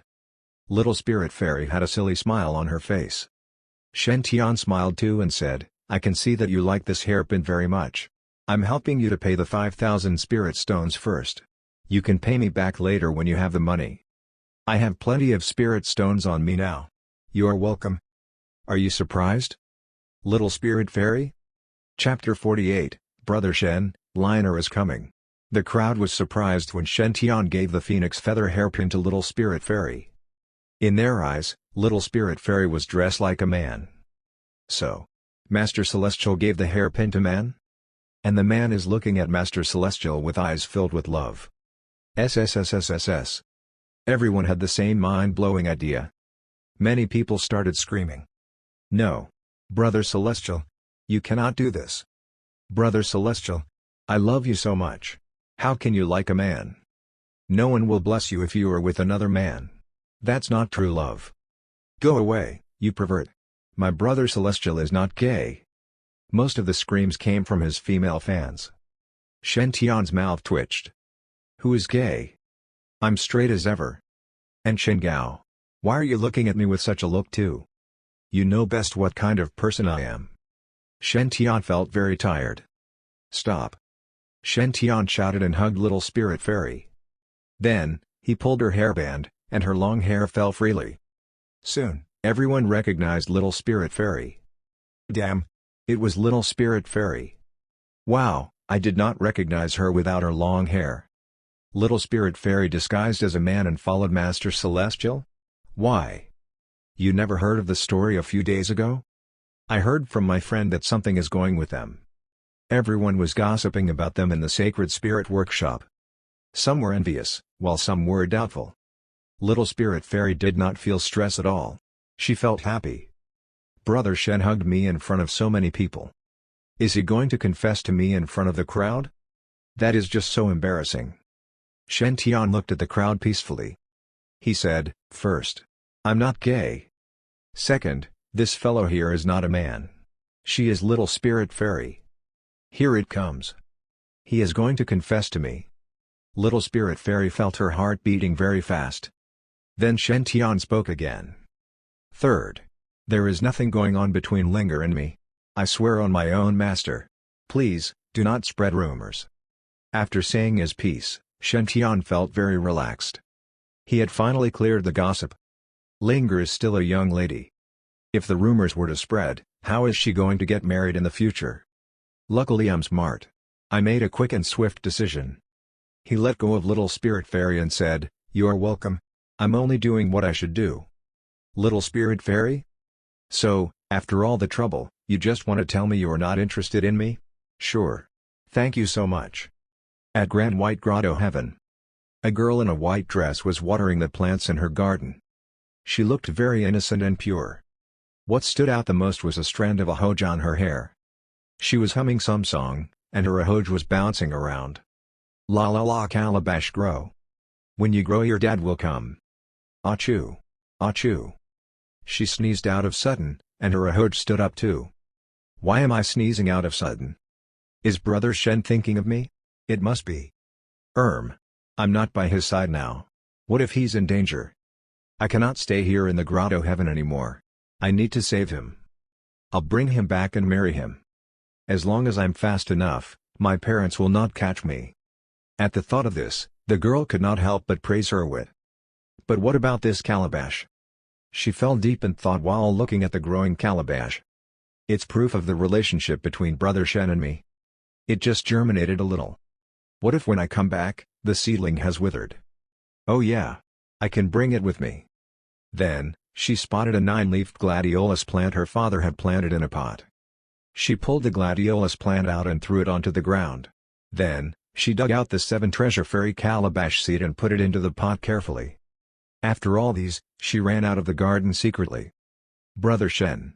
Lionel is coming. On the other side. Since Shen Tian had already sworn, the crowd believed him. Swearing to one's master was a very serious and powerful pledge in the cultivation world. There was not so much gossip now. Jier suddenly spoke up beside Shen Tian. "Master. I felt a super strong sense of resentment. It's just pure resentment. It's coming from Miss Linger. It smells so nice. Can Jier just take a little? Please?" "No." Shen Tian tapped on the rosary bead. "You need to endure through the temptation, or all the efforts would be wasted." Shen Tian looked at Little Spirit Fairy worriedly. It's not the first time Linger shows signs of resentment. Could perfected black blood really have something to do with it? But I cannot see what's wrong.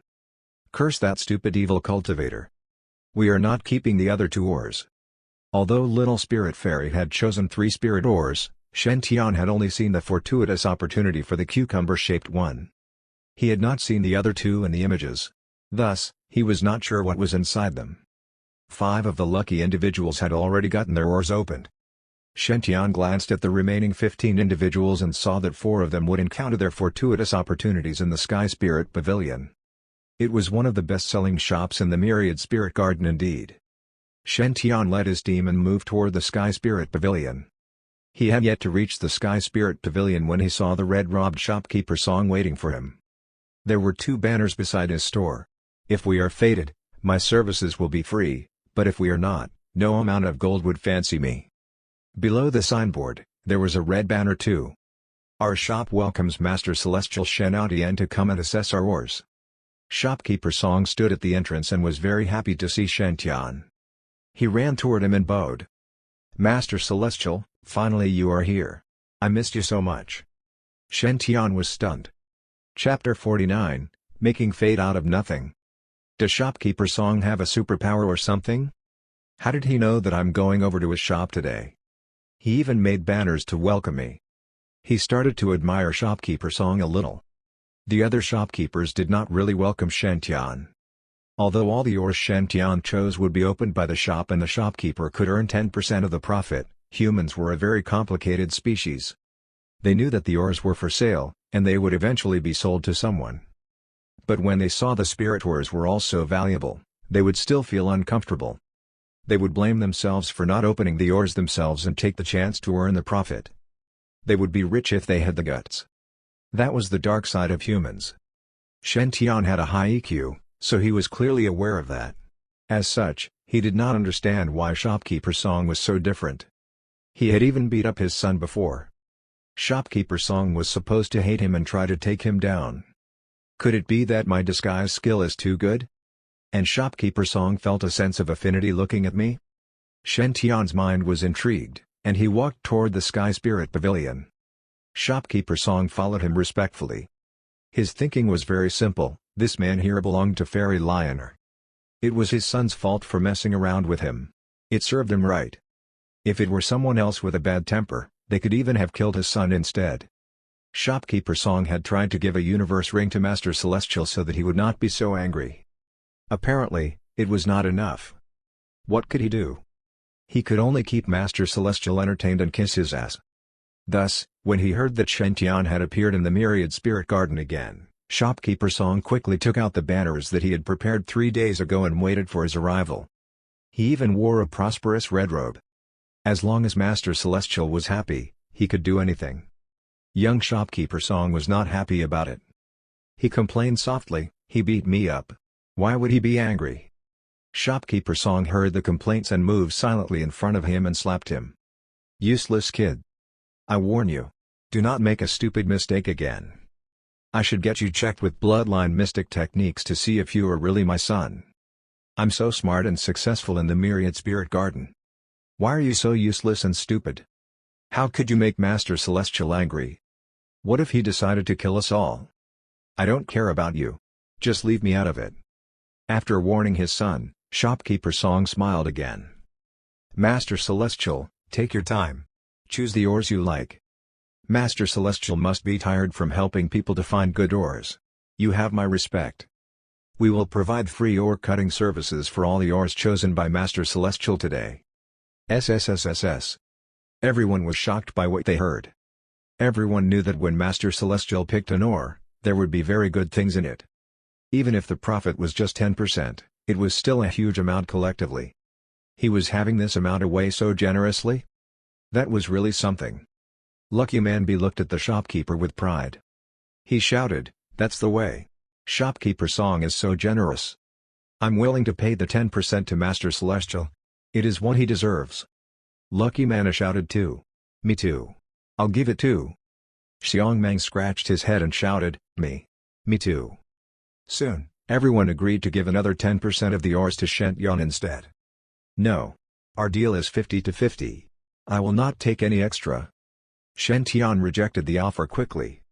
If he kept the 10%, he would be taking 60% of the entire profit. That was so unreasonable. Well, the thing about the 60-40 split was that Shen Tian could not improve his Providence. His priority now was to whiten his halo.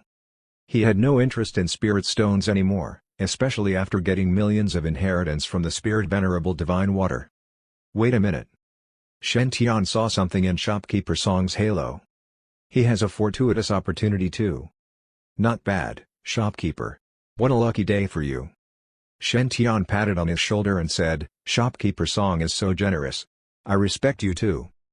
But I cannot keep this 10%. Please, give it to someone else." Upon seeing that Shopkeeper Song was going to reject him, Shen Tian smiled and said, "Actually, you have fate with me today too." SSSSS. The crowd was amazed. It appeared. Making fate out of nowhere. Rumors said that the fate with Master Celestial was not destined. One could beg for it. As long as Master Celestial was happy, fate would just appear suddenly. 3 shameless fellows had hugged Master Celestial's legs and said that they had missed him. Then, they appeared to be fated with Master Celestial out of a sudden. Many people did not believe the tale. But now, it seemed like Shopkeeper Song was an expert in this making fate technique. Master Celestial must be very happy about him. If not, why did he become the 21st fated person of Master Celestial? SSSS. I'm fated with Master Celestial too? Upon hearing what Shen Tian said, Shopkeeper Song was stunned. I'm fated with Master Celestial? So he's not angry with me anymore? Good, good, good. My life is not at risk anymore. I will ban my son from going out for 3 months as a celebration. Shen Tian did not know what Shopkeeper Song was thinking. He searched around in the Sky Spirit Pavilion and found a spirit ore about the size of a winter melon. It looked ordinary and very heavy. This is a good ore. Open it. I'll not let you down. Shopkeeper Song was thrilled and quickly asked the ore cutter to open it. The crust of the ore was removed slowly. Cling. A super strong purple light radiated from the spirit ore, lightning and thunder were surrounding the ore. The rest of the crust crumbled by the power and a long purple golden hammer appeared. It was definitely not ordinary. Chapter 50, What a Clever Shopkeeper Song. Supreme Grade Dharma Artifact. It was another Supreme Grade Dharma Artifact. Everyone was surprised. Wow! This hammer looks so powerful. The purple and gold light from this hammer is intense too. I think this will be worth more than the Phoenix Feather Hairpin. Even the lucky individuals were looking at the hammer with envious looks.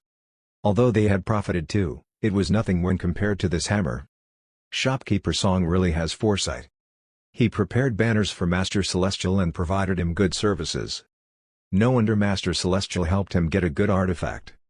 We should have gotten a group of musicians and followed Master Celestial too.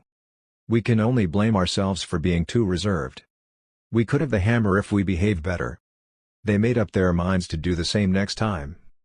They would make Master Celestial happy no matter what.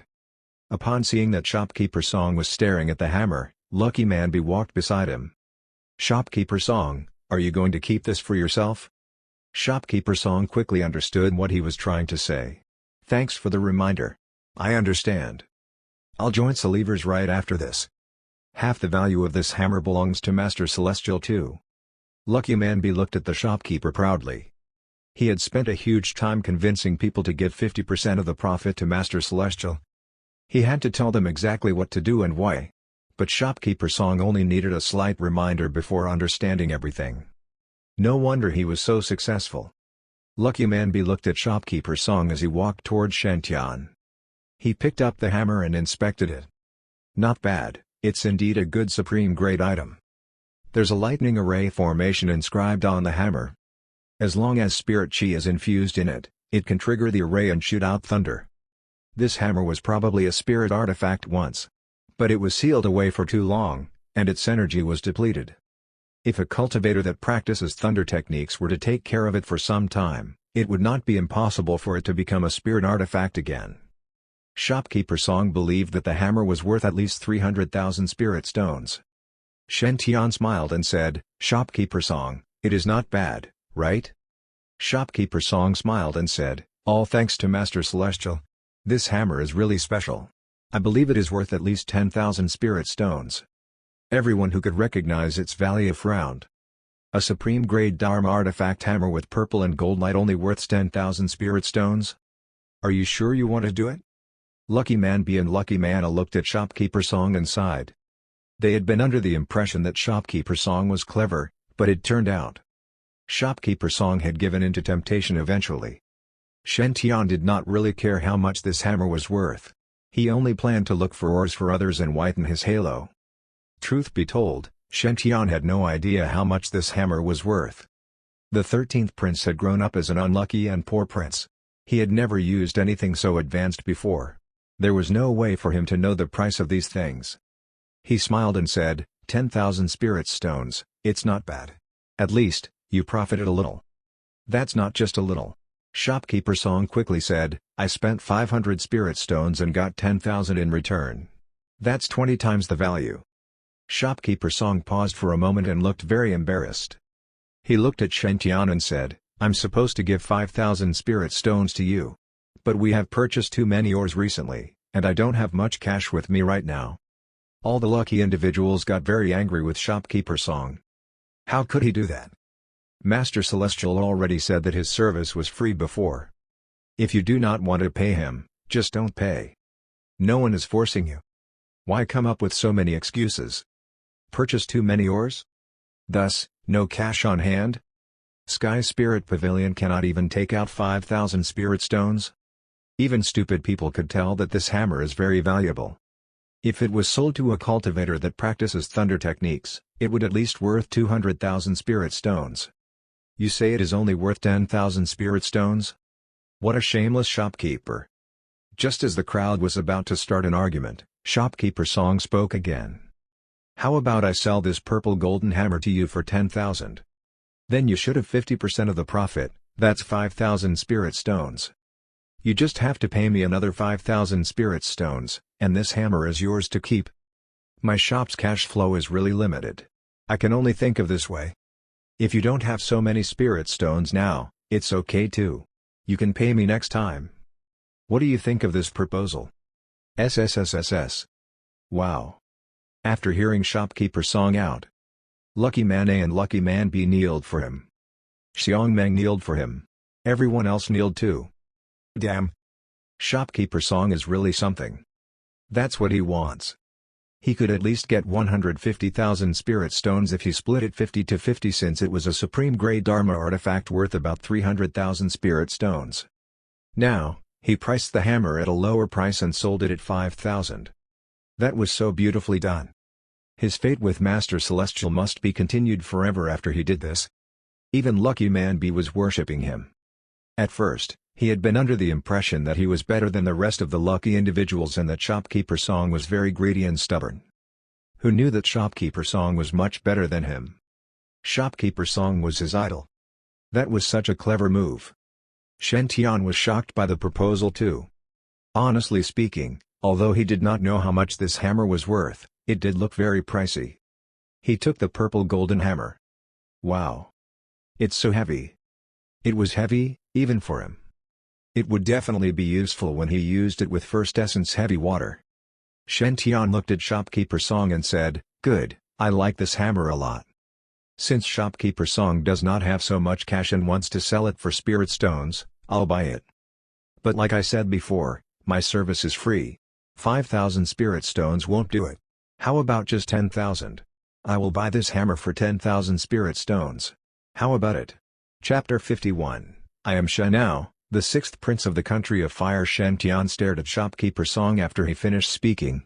The light green halo on Shopkeeper Song's head suddenly changed color. It was a darker green now, full of vitality. Shen Tian was relieved. Since Shopkeeper Song's Providence had improved, Shen Tian was okay with it. His priority was still at whitening his halo. Since Shopkeeper Song already said that this hammer is worth 10,000 spirit stones, I did not take advantage of him anyway. Furthermore, I paid him the entire cost of it. There's no way his Providence would not increase. Shen Tian kept the hammer in his RKNC ring and started helping others to find their ores. After a few moments, something good appeared in one of the ores. It was a red stick with 2 iron balls fixed on the ends. It was a very special weapon. Shopkeeper Song looked at it and deemed it as a middle-grade Dharma artifact, and its worth was about 4,000 spirit stones. The lucky individual that got this Dharma artifact looked at Shen Tian with mixed feelings. In the end, he made up his mind and said, "Master Celestial, I don't have 2,000 spirit stones with me now and thus cannot afford the payment for you." Shen Tian said gently, "It's okay, my service is free. It is not a must to give me part of your shares." The man quickly shook his head and said, "No. You helped me obtain it, so I should pay for you." How about this? I'll sell this artifact to you for just 400 spirit stones." He looked at Shen Tian full of hope. However, Shen Tian's face darkened. He said, "An artifact worth 4,000 spirit stones, and you are selling it to me for 400? He looked at Shopkeeper Song and the man suspiciously. "Are they trying to con me? Even that shiny hammer is only worth 10,000 spirit stones. This Dharma artifact looks extremely normal and ugly, but it's worth 4,000 spirit stones? Do you think I'm stupid? Are you questioning my intelligence?" It would be a very risky move, and Shen Tian did not want to take it. He said firmly, "So you think I'll take advantage of you like this? Since this is your fortuitous opportunity, you can keep it. There is no need for your payment. It's an insult to me if I take it." Then, Shen Tian walked away. The man was frightened. How did Shopkeeper Song manage to sell the purple golden hammer at such a low price? Why does it not work with my red meteor hammer? Master Celestial doesn't even want my money. Is he mad at me? So I've made a fool out of myself? And Master Celestial dislikes me now? The man had never felt so regretful before. Lucky Man B looked at him and silently took out a jade bamboo slip and a pen. He started writing something on it. 1. Sharing half of the fortuitous opportunity with Master Celestial. Effect, weak. Status, working. 2. Hug on Master Celestial's leg and say we missed him. Effect, good. Status, expired. 3. Sell the fortuitous opportunity at a low price to Master Celestial. Effect, extremely good. Status, expired. Conclusion. 1. The idea of pleasing Master Celestial must be innovative and creative. 2. Following what others did blindly could have a negative effect. 3. Master Celestial does not like petty advantage. He will only take advantage of great benefits. After writing these down, Lucky Man B keeps the bamboo slip carefully inside. Who would have thought that Shopkeeper Song was this smart? Why did I not think of such a genius idea? Seems like it is not working now. Sigh. Why am I here when Shopkeeper Song could easily replace me? Lucky Man A and Xiangmeng looked at Lucky Man B and Shopkeeper Song with admiration. Have they attended cultivation school together before? Why are they so clever? Brother, no worries. I believe you will come up with a better idea soon. I'll listen to whatever you say. As long as I can profit too. Same for me. On the other hand, Master Celestial did not seem too happy. That lucky man just now sold his red meteor hammer to Shopkeeper Song and gave the 2,000 spirit stones to Shen Tian. He planned to give everything to Shen Tian first as an apology, but Shen Tian refused to take anything more than half of the full profit. Thus, he could only give 2,000 in the end. He was still afraid that Master Celestial was still angry with him. He does not even want to accept my apology. He must be super angry now. What should I do? Please help. Please. I'm so desperate. Of course, no one offered help to him. Everyone was glad that they were not the one who made that mistake. Otherwise, they would never be fated with Master Celestial again. They would rather suffer instead. Shen Tian was not affected by it too much. He did not even realize what was happening. His job was just to pick one ore after another and let the fortuitous opportunities reveal themselves. Shen Tian could feel that his head was much lighter. He took out his mirror and realized that his halo was getting cleaner too. There was only a stain of blacked out left and a super thin layer of black mist around it. He was confident that his halo would turn completely white by the third day. Everyone supposed to obtain their fortuitous opportunities in the Sky Spirit Pavilion had gotten their goods. Shopkeeper Song sent them off with a huge smile on his face. Although he opened doors for them for free, he did not feel that he had suffered a loss. The 5,000 spirit stones he had gotten were way more than the fees for ore cutting. Furthermore, he had gained Master Celestial's favor for selling the purple golden hammer at a low price. He would definitely have fate with Master Celestial again in the future. As long as there was fate between them, he could strike it rich easily. At least, that was what Shopkeeper Song thought. See? That is called intelligence. Shopkeeper Song said to his son and gave him a slap. You and Master Celestial both are young, but look at yourself. What have you achieved? I'm warning you, do not get into trouble when you go out next time, or I'll break your legs. Young Shopkeeper Song was rendered speechless yet again. A man appeared at the Sky Spirit Pavilion's door. He was wearing a robe with a white dragon on it and had a jade pendant at his waist. He looked quite handsome and seemed like a rich man. Shopkeeper Song quickly approached him. Hello, please come in. May I know how to address you? Is there anything I can help you with? The man was very satisfied with Shopkeeper Song's attitude. He nodded and said, I am Shenao, the 6th Prince of the Country of Fire. Chapter 52, I am really the 6th Prince. I am Shenao, the 6th Prince of the Country of Fire. I came here to pick a present for my master. I saw that you had quite some crowds just now. It seems like business is brisk at your shop, so I came here to have a look. After Shenao finished his sentence, he saw Shopkeeper Song looking at him weirdly. What? Is there something on my face? Shopkeeper Song broke out of his daze and put on a bright smile. If I didn't hear wrongly, did you just say you are the 6th Prince of the Country of Fire? Shenao? Shenao looked rather alarmed. Why? Do I not look like a prince? Shopkeeper Song smiled and said, Oh, of course not. It's just that you don't have any evidence. Shenao's face blackened. I never have and will not change my name for anything. And I am the disciple of perfected Zi Yang from Grand White Grotto Heaven. Who dares to impersonate me? Shenao was extremely displeased. After all, he was the long-sought-after genius from the Country of Fire's royal family, and in no time, he would break through the foundation establishment stage. He could then be accepted into the Grand White Grotto Heaven. As long as he could be accepted into the Grand White Grotto Heaven, the greatest of the 36 Grotto Heavens, it wouldn't be far from him getting to the Golden Core stage. It might even be possible that he could become a nascent soul supremacy eventually. Somebody like him, a heaven's favored person, was destined to achieve success no matter what. Yet now this mere spirit ore shop's shopkeeper dared to suspect his identity.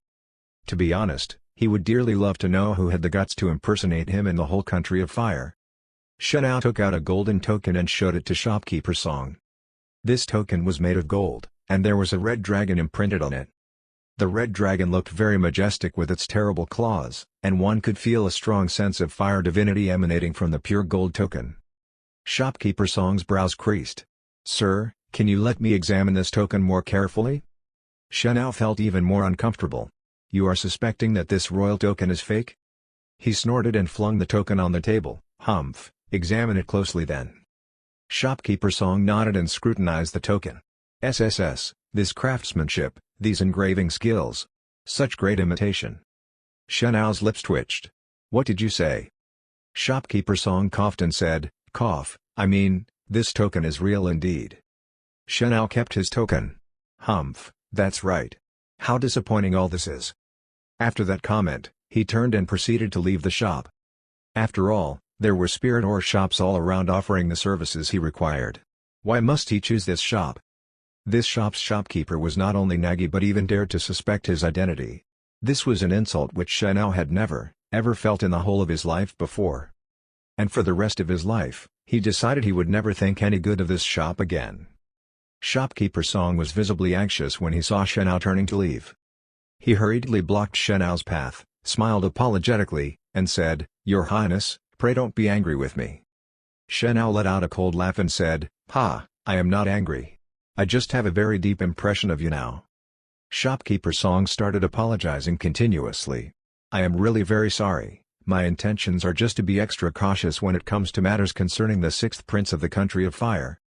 Actually, not only is the country of fire's sixth prince, Your Highness, Shenao, the glory of our country, you are also my idol. Yours truly here has always been an admirer of the sixth prince. As such, I am too excited to see Your Highness in real life." When Shenao heard these words, the cold expression on his face was replaced with a genuine smile. Curving up his lips contentedly, Shenao asked, "Oh, I see? Tell me then, why do you idolize the sixth prince?" Shopkeeper Song commented, "Well, everybody knows, the sixth prince is a genius, a talent whom the country of fire's royal family has been waiting for in almost 100 years. Not only that, but he also has divine eyes and is especially good at judging ores. He can see through all kinds of spirit ores and knows what they contain just by taking a mere look. He's such a rare talent in the spirit ore appraiser's industry." Shenao beamed with pride upon hearing every sentence of Shopkeeper Song's praises. "Well, I didn't know that I already had such a great reputation in the Myriad Spirit Garden. After all, only those most influential and wealthy figures were able to become famous in the Myriad Spirit Garden, because one could never afford those spirit ores, which required spirit stones in exchange if they did not have that kind of wealth or fame." It was especially satisfying to hear the shopkeeper of Sky Spirit Pavilion sing praises of him. This gave Shenao a better sense of accomplishment compared to being praised by those lowly eunuchs in the palace. "The puzzling part is, who spread the rumors that I am skilled at judging ores? I am always concentrating on cultivating and improving my chi refinement. Where do I have time to learn those skills? However, since this shopkeeper has such a misunderstanding of my true skills, well, I don't mind letting him continue having this impression. In that case, I doubt he will dare to cheat my money." Shenao shook his head in a humble manner while these thoughts raced through his mind. "Oh, where did you hear that? I only know a little bit about judging ores." Shopkeeper Song smiled and said, "Well, may heavens punish me for being so rude to Your Highness just now. How about this? All these ores that are displayed here, they are not befitting of your status. Please make a move to the rooms in my shop. I will offer you some superior tea, and at the same time, Your Highness can choose any one item from my personal, precious collections of spirit ores. This will be compensation for my rudeness just now. What do you think of this suggestion, Your Highness? To be offered tea and then be allowed to choose an item from the shop's most precious collections as compensation?" That sounded pretty good. In any case, Shenao was planning to choose a treasure for his future master, perfected Ziyang, as a present. Since this shopkeeper claimed that he's my fan and is so earnest to give me a treasure, then I shall accept it gladly. That's too courteous of you. How can I do that? Shenao turned back from the shop's entrance and tried to reject Shopkeeper Song's request a few times courteously. "You brat, you look after the shop while your father here is serving His Highness." Shopkeeper Song handed the shop front's matters to his son before leading Shenao to the interior rooms.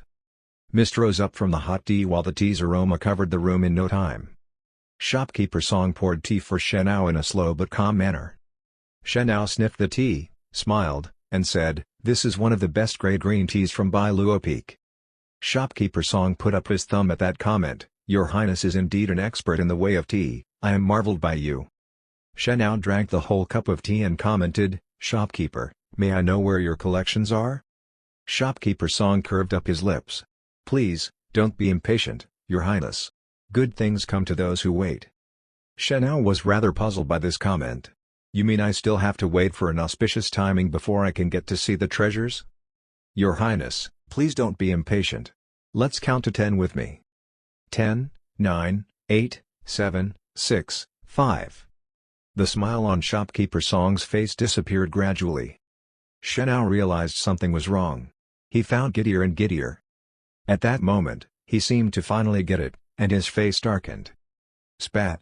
You unscrupulous merchant, you poison the tea. Shopkeeper Song took out a whip and a bunch of ropes while sneering all the while. "How dare you, puny and ugly fellow, the audacity of you to impersonate Sir Master Celestial. It's quite amazing how you managed to get that counterfeit of the token. I was almost taken in by it. If not for the fact that I am blessed to have seen Master Celestial's handsome looks before, you might really have fooled me. Lads, come on in, tie up this paltry scarecrow for me. I am going to question him with the most devilish of means and force the truth out of him as to why he is impersonating the sixth prince. Meanwhile, confess now, do you have any accomplices?" Shen Hao felt his head getting heavier and heavier. Right before he lost consciousness, a desperate thought flashed past his mind. "But I am really the sixth prince, Shen Hao." Chapter 53, That Pure Gold Halo, How Piercing. "Are you going to confess or not?" There was a huge cross uprighted in the dark cellar. Meanwhile, a man wearing costly-looking clothes was tied up on the cross.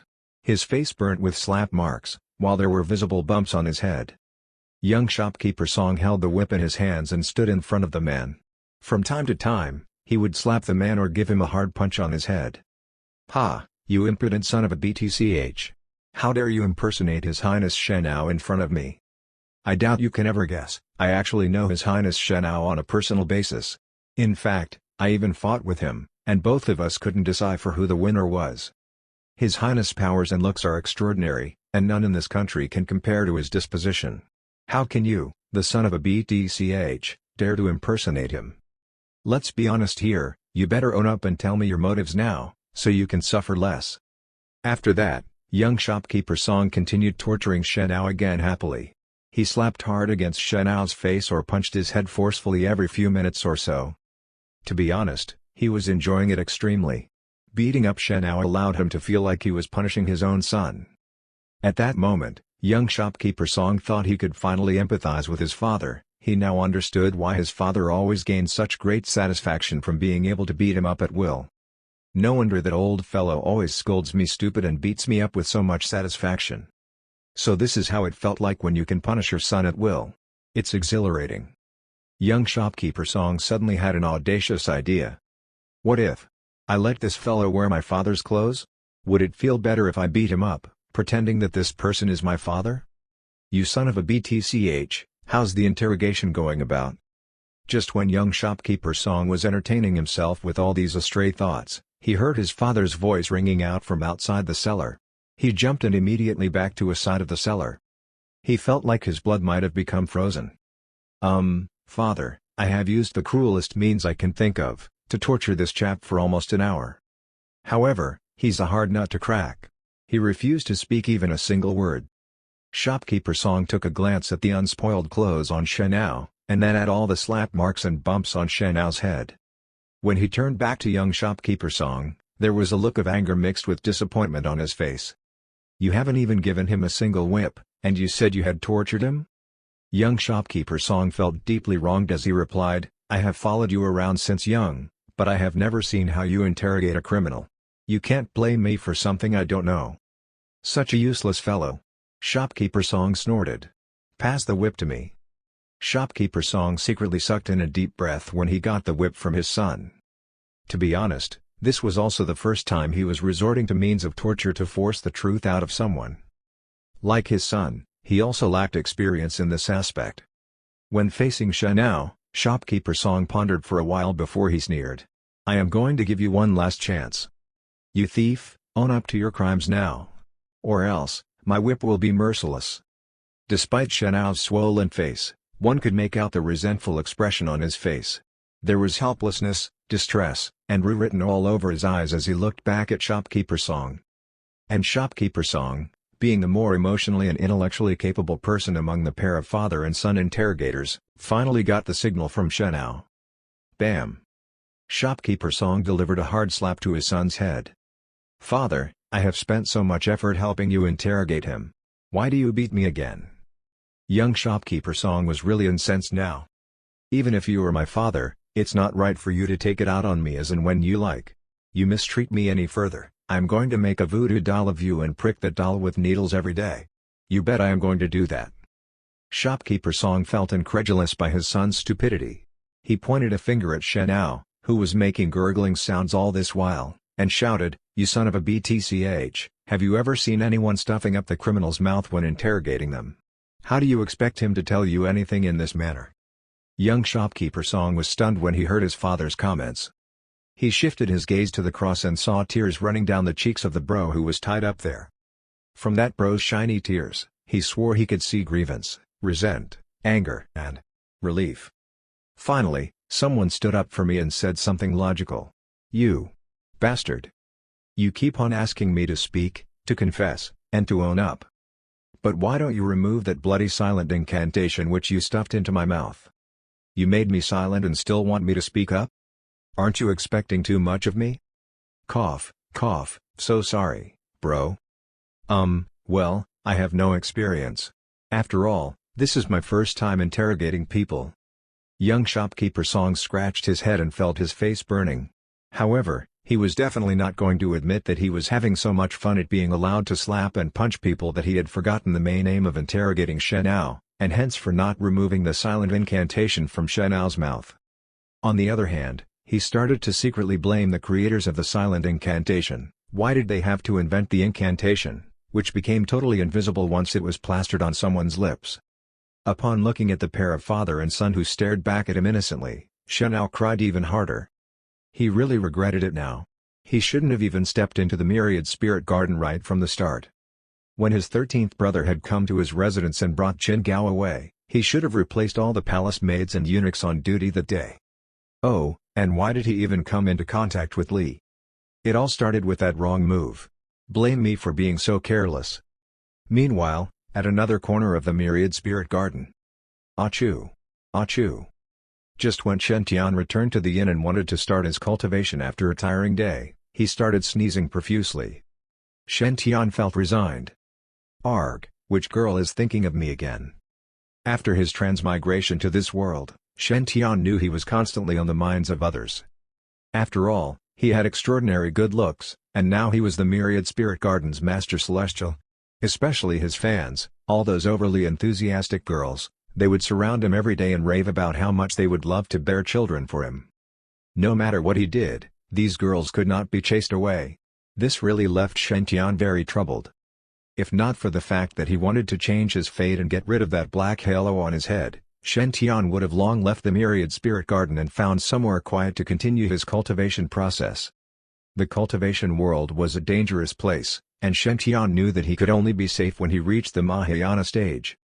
Presently, Shen Tian's cultivation was not progressing, and he did not want to be too high-key. After all, from his experience of reading so many novels, he knew that those high-profile characters would always be the first to die at the hands of the main protagonists. From his actions these days, Shen Tian felt that he would end up on this path. What if a destined protagonist suddenly pops out now? Won't I be killed?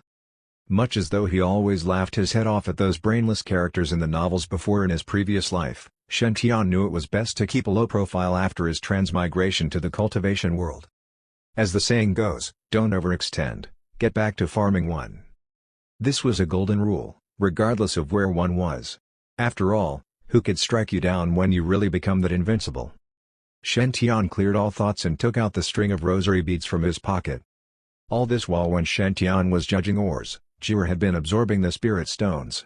As such, the crack marks on the rosary beads seemed to be getting better, even though there were still some deep cracks that couldn't be removed. It felt much better when Shen Tian fondled the beads. That whole pouch of spirit stones got absorbed so fast. Looking at the little remains of the spirit stones in his pouch, Shen Tian shook his head and let out a wry smile. It's lucky that he had quite some savings. Otherwise, how could he afford to keep this ghost by his side? He took out another small pouch of spirit stones and placed the string of rosary beads inside again. Immediately, the hungry Jiwer started absorbing the spirit stones. All of a sudden, Jiwer seemed to feel something in the air. She stopped the absorbing process. There was fear and panic written all over her ghostly face. "Master, I feel a very scary presence nearing us." Jiwer's half-translucent body faded even more. It was obvious she was terrified of what's coming for them. Shen Tian got alarmed too. Can it be that evil spirit's followers have found us? Shen Tian fished out the Swordmaster token hurriedly. Ka! His room's door was pushed open. A halo emitting strong golden light, which seemed even more piercing than the sun, shone upon Shen Tian's face. At that moment, Shen Tian felt like he was blinded by the halo. Who is this person who has such great providence? Chapter 54, Don't you want to purge this female ghost too? The person standing in front of Shen Tian was a girl. She donned shiny silver mail, and a white tiger cape draped over her shoulder blades, making her look extremely indomitable. At the same time, a red phoenix feather mask covered her face, emitting mysterious dharmic vibes. Though none could see her face, the body-fitting male suit showcased her perfect figure. The only parts of her body, which were revealed, her hands and her neck, looked exceedingly fair and tender and reminded people of what was described as a fairy's complexion. Given the way she carried herself, Shen Tian felt she must be a beautiful girl, and one who would not pale in comparison against little spirit fairy. However, what truly shocked Shen Tian was the halo she carried above her head.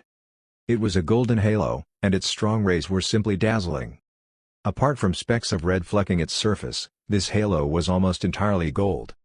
One must recall that even after Little Spirit Fairy inherited the Spirit Venerable Divine Water's skills, her red halo had merely upgraded to one that had slight golden rims. Yet this girl's halo was almost pure gold in color. This hinted at how unimaginably great her providence was. This girl did not seem at all friendly towards Shen Tian and Jiwer, though. The moment she appeared, both of them could feel the room's atmosphere become immensely pressurizing. The girl stepped into the room, and her gaze shifted to the string of rosary beads that Shen Tian held in his hands. Just like what I expected, this is the typical kind of heretic armaments which the evil spirit sect's followers like to make. This whatever Salive or sect master, he must be a heretic arts practitioner. With that thought, her gaze locked upon Shen Tian's face. Yet the longer she looked at him, the more puzzled she felt. How come he possesses such a disposition? It was a known fact that the evil spirit's followers proceeded with their cultivation by absorbing blood essence, resentment, and evil spirits. As such, their temperaments would eventually become malicious, dark, and dreadful, making anyone who came into contact with them extremely uneasy. Yet one could feel sturdy and fiery vibes being given off from this young lad. Moreover, he looked exceptionally good and didn't seem like a devilish fiend. Last but not least, how would anyone from evil spirit use spirit stones to nurture their heretic armaments?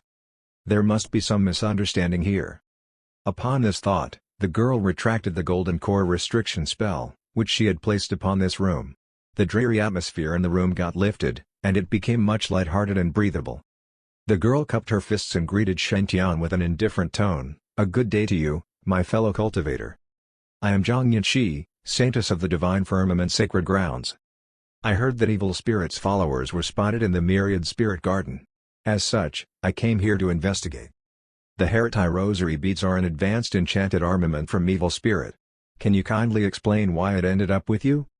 Although this girl seemed cold and unfeeling, Shen Tian secretly felt relieved by her attitude. This was because she was the first girl who managed to ignore his looks and spoke rationally to him. At the same time, he knew how circumstances might have taken a turn for the worst. In a typical novel, if Shen Tian was found to possess the Heritai Rosary beads by followers of those orthodox sects, they would attack him without giving him any room for explanation. Yet this girl had not jumped to conclusions, and in fact, she had taken the liberty to consult him first. Shen Tian always admired people with such calm characters. It's just that her name really made him want to laugh. Zhang Yanqi, the Saintess of Divine Firmament Sacred Grounds? I wonder if she has a brother named Zhang Yunlei I? In any case, Shen Tian sat down and passed the string of rosary beads to Zhang Yanqi. After which, he recounted his encounter on the cliff a few days ago. "The incident about perfected black blood attacking me, it's true. You can ask the 3 leaders from the Enforcers team. They can prove it. Meanwhile, the crack marks on the Heritai Rosary beads are also there. Do go ahead and check them by yourself if you don't believe me. Everything I said is true, and I am willing to go along with your investigations if required." Shen Tian's cooperative attitude made Zhang Yanqi put down her suspicions. However, to verify if what he said was the truth, she would still check his words against that of the 3 leaders. Unlike other girls, Zhang Yanqi had always believed that she was not one to be befuddled by looks. Even though this young lad in front of her might seem a tad too good-looking, if she found out that he was related to evil spirit, Zhang Yanqi would still arrest him and bring him back to the Divine Firmament Sacred Grounds for interrogation. But of course, if this chap was ugly, she might have begun her punishment right on the spot already. Shen Tian felt that he could not let go of this rare opportunity. How many times could he meet a saintess? He looked sincerely at Zhang Yanxi. "Fairy Zhang, I have a favor to ask of you." Zhang Yanxi creased her forehead. She had never liked to attend to people's requests. Yet she could not help but nod her head when she saw the genuine expression on Shen Tian's face. "Speak then. I can consider helping you, as long as it's a reasonable request." Shen Tian was exhilarated. He commented, "Can Fairy Zhang kindly help me purge these ghost babies?" Other than the ghost mother, Jur, the heretic rosary beads still contained hundreds of ghost babies.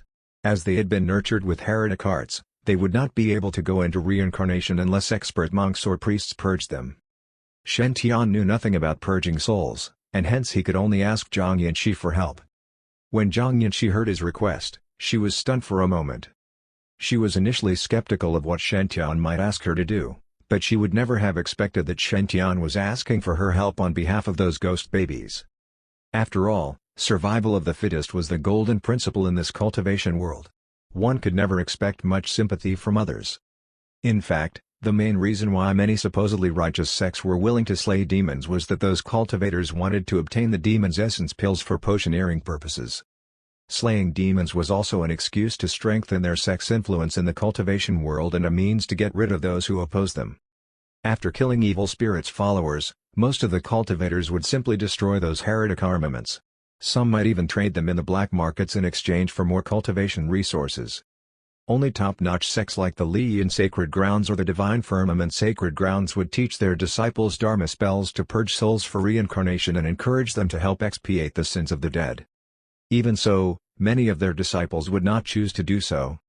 This was because lots of powers were required to conduct such purgatory spells, and considering how scarce cultivation resources were, why would anyone spend their efforts to do things that would not benefit them? When Zhang Yanxi saw that Shen Tian was nurturing the heretic rosary beads with spirit stones, she was already quite surprised. And now, Shen Tian actually asked if she could help to purge those spirits. This made her even more astonished. "You don't know any purging Dharma spells? Then why do you still keep these rosary beads by your side?" If one did not know any purging Dharma spells but still insisted on keeping such heretic armaments, they would usually end up with either of these three scenarios. The first scenario would be that they had to continue sustaining Jira with resentment, evil spirits, and blood essence. Jira could then continue killing ordinary folks and thus help its owner achieve cultivation aims. The second scenario would be like what Shen Tian was doing now, having to sustain it with large amounts of spirit stones. Finally, should one be unable to commit to either of the above two scenarios, they would end up with the third scenario. When the ghost mother and ghost babies became too hungry and lost their last restraints, they would attack their owner. To be honest, all of the three scenarios were thankless tasks.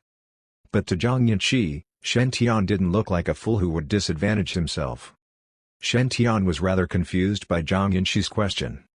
"Well, I just think that if Miss Jur and these children continue to be trapped in the rosary beads, they will not get reincarnated. I thus came up with this idea of feeding them with spirit stones so that they will not meet any harm for now. I'll keep doing this until I find some way to let them leave the world in peace." Does Fairy Zhang feel that there's anything wrong with this method? As a 21st century youth that had been educated to help others in need, Shen Tian never thought there was something wrong with what he was doing. However, he felt rather disturbed by the way this saintess looked at him now, because she seemed like she was looking at a fool. Zhang Yanxi smiled and shook her head. She was honestly quite impressed with what she heard. "There's nothing wrong with what you are doing. It's just that you are too kind and righteous. I would like to salute you for your actions. I do know of some Dharma spells to help purge souls, and I can help you purge these ghost babies. However, I have a question which I hope you can enlighten me." Shen Tian was happy that Zhang Yanxi agreed to help him. He replied immediately, "Sure, as long as Fairy Zhang agrees to help me, I will answer any question." Zhang Yanxi stared at Shen Tian intently and asked, "Why do you only request me to purge those ghost babies, when that female ghost, in fact, looks more vengeful? Don't you want to purge this female ghost too?" Chapter 55, The White Tiger Saintess of the Divine Firmament Sacred Grounds. Shen Tian got quite stunned by Zhang Yanxi's question. "That's correct. Why did I forget about Jur? I almost got misled into thinking that she can't be purged." Previously, Jur had kept emphasizing how important it was to purge those ghost babies. As such, Shen Tian had almost forgotten that she could also be purged. When looking at Jiwer, who had absorbed almost half of the pouch of spirit stones during the short exchange Shen Tian had with Zhang Yanxi, he decided that it seemed financially wiser to purge her. That would help him save lots of money. Fairy Zhang, I thank you for your reminder. This had almost slipped my mind. If you can, please help to purge Jiwer too. Shen Tian replied to Zhang Yanxi's question in a straightforward yet righteous tone. All along, Zhang Yanxi was also observing Shen Tian's reactions. She wanted to see if he would show any signs of hesitation. If he did, it would imply that he had kept the Heritai rosary beads for some indecent purposes, that perhaps Shen Tian lusted beautiful females like the ghost mother. Yet Shen Tian's reactions had far exceeded Zhang Yanxi's expectations. Shen Tian had a clear look in his eyes, and one could see that he was not reluctant to part with Jiwer at all. Zhang Yanxi formed a good impression of this suave gentleman. It seemed like there's some truth to the rumors in the Myriad Spirit Garden. Perhaps this person might truly be a Master Celestial. At least from what she saw today, this person had impressive morals. However, at that moment, tears started running down Jiwer's cheeks. She knelt down in front of Shen Tian and cried miserably, "No, Jiwer does not want to be purged. I just want to remain by Master's side. Since Master had rescued me from that villain Black Blood, my life belongs to you. If Master wants me to be purged, then I will rather choose to have my soul scattered." Jiwer's attitude deeply shocked Zhang Yanxi. What, even the vengeful spirit of Heritai will be dazzled by good-looking guys? Just because your new owner is so much more good-looking than your old owner, would you rather give up the chance to go for reincarnation and stay by his side? On the other hand, Shen Tian got a headache after hearing Jiwer's words. He had no idea what to make of this situation. "Maiden, are you planning to haunt me forever? Don't you know how many spirit stones I had spent on you? One shouldn't behave like this. I had rescued you from perfected Black Blood, so all the more, you should not blackmail me as such. Miss Jiwer, why don't you let Fairy Zhang purge you and go for reincarnation? This is so much better for you." Jiwer couldn't stop tearing up. "Master, do you detest me that much? Although Jiwer is not compatible with Master, please, believe me, I am willing to use my life to protect Master should you run into trouble. Jiwer begs of Master, please do not abandon me." Zhang Yanxi sighed when she saw how hard Jiwer was pleading with Shen Tian. "I didn't expect that vengeful spirits like Jiwer can really feel gratitude." "Forget it then. My friend, you can keep Jiwer by your side. The Divine Firmament Sacred Grounds have some spectral cultivation methods. I can impart them to this ghost mother while I purge those ghost babies later. Should Miss Jiwer train hard at this and maintain her yin constitution, I am sure she will be able to develop her own spirit chi and replace them with the resentment and blood essence, which she depends on for her sustenance. In time to come, Miss Jiwer should be able to become a spectral cultivator. But I shall put my words down here, do not commit any evil crimes from now on. Or else if you transform into a malicious spirit, Miss Jiwer, you will suffer the wrath of divine lightning from my sect. We do not forgive crime doers easily." Jiwer was deeply appreciative of Zhang Yanxi's actions. She replied immediately, "No, Jiwer won't become a malicious spirit. I will forever remember your kind actions. From now on, Jiwer will focus all energy on cultivation. I will do plenty of good deeds, and I promise that I will not commit any crimes." Zhang Yanxi nodded her head satisfactorily when she heard Jiwer's promise to her. At the same time, she also secretly heaved a sigh of relief. Well, to be very honest, Zhang Yanxi agreed to not purge Jiwer, not only because she was touched by her. It was also due to the fact that she was not very familiar with the Divine Firmament Sacred Grounds Purgatory Dharmic spells. As the saintess of the Divine Firmament Sacred Grounds, Zhang Yanxi believed in using force to resolve all kinds of situations. In the past, when she came across evil spirits' followers and their heretic armaments, she would just vanquish them. For the few poor souls who needed to be purged, she would let her elder brother handle the process. It was a known fact that out of the Black Dragon, White Tiger, and Gold Qilin siblings from the Divine Firmament Sacred Grounds, the saintess that wore the White Tiger clear light armor suit was the last person one should meddle with. Meanwhile, enchanted armaments like Heritai were very difficult to purge. Zhang Yanxi could not guarantee that she could successfully purge her. Especially for females born in a time of yin, their resentment would be the strongest. Zhang Yanxi was not confident that she could get rid of Jiwer's resentment. If her brother, Zhang Yunding, or her senior brother, Fang Chang, were here, This task might have more chances of success. Sigh, why did I agree to his request so promptly? Purging spirits are the most laborious tasks. If I knew I would face such circumstances, I would have brought my brother along for this trip. Zhang Yinshi sighed secretly and could only come to the conclusion that she must be under some spell just now when she agreed to help Shen Tian. Why did she agree to him so easily? Sighs. At that moment, the room's door was blasted open, and a red shadow shot straight at Zhang Yinshi. Your Highness, please don't be scared. I have already sent Gao to contact the enforcers. You lackeys from Evil Spirit, don't you dare to hurt His Highness. Your Highness, I will cover for you. Please leave now. Within the short span of shouting these words, Eunuch Gui already shot several gusts of blade auras. Purplish blade shadows covered the room, and they formed a weird sunflower shape. The flowers bloomed in midair and released terrifying vibes. Oh, sunflower blade auras? You are just a mere cultivator who reached the 8th firmament of the Qi refinement realm, and you can generate such strong blade auras already? Zhang Yinshi looked indifferently at Eunuch Gui, but several thoughts raced through her mind. That's interesting. Did you inherit skills from the demon Huga of the Eastern Wilderness? It's such a pity that your cultivation skills are still too far-fetched from mine, old mister. The minute those words left her lips, purplish-red lightning exploded from behind Zhang Yinshi's slim figure. Immediately, a majestic white tiger enshrouded by purplish-red lightning appeared. Zhang Yinshi made a clasping action with two of her dainty, jade-like right fingers, and the white tiger behind her let out a huge roar too. What's amazing was that the width of the white tiger's mouth actually matched to Zhang Yinshi's fingers. Clang! All the blade shadows were wiped clean in that instant. At the same time, Zhang Yinshi's fingers firmly clasped the purple feather-soft sword that Eunuch Gui was holding. No matter how much spirit chi Eunuch Gui summoned to get the sword out of her hands, Zhang Yinshi's fingers seemed like an unmoving mountain. I shall let you off this time since you are just worried about your master. Zhang Yinshi flicked her fingers nonchalantly, and lightning struck again. After which, that expensive purple feather-soft sword was shattered to pieces. Along with that, some lightning shot through Eunuch Gui's whole body from his arm. Eunuch Gui's hair stood up immediately. Meanwhile, his face blackened amidst a series of convulsions, and the smell of burnt meat covered the room. Fairy Zhang, please pardon Uncle Gui. This is all a misunderstanding. He did not have any malicious intentions.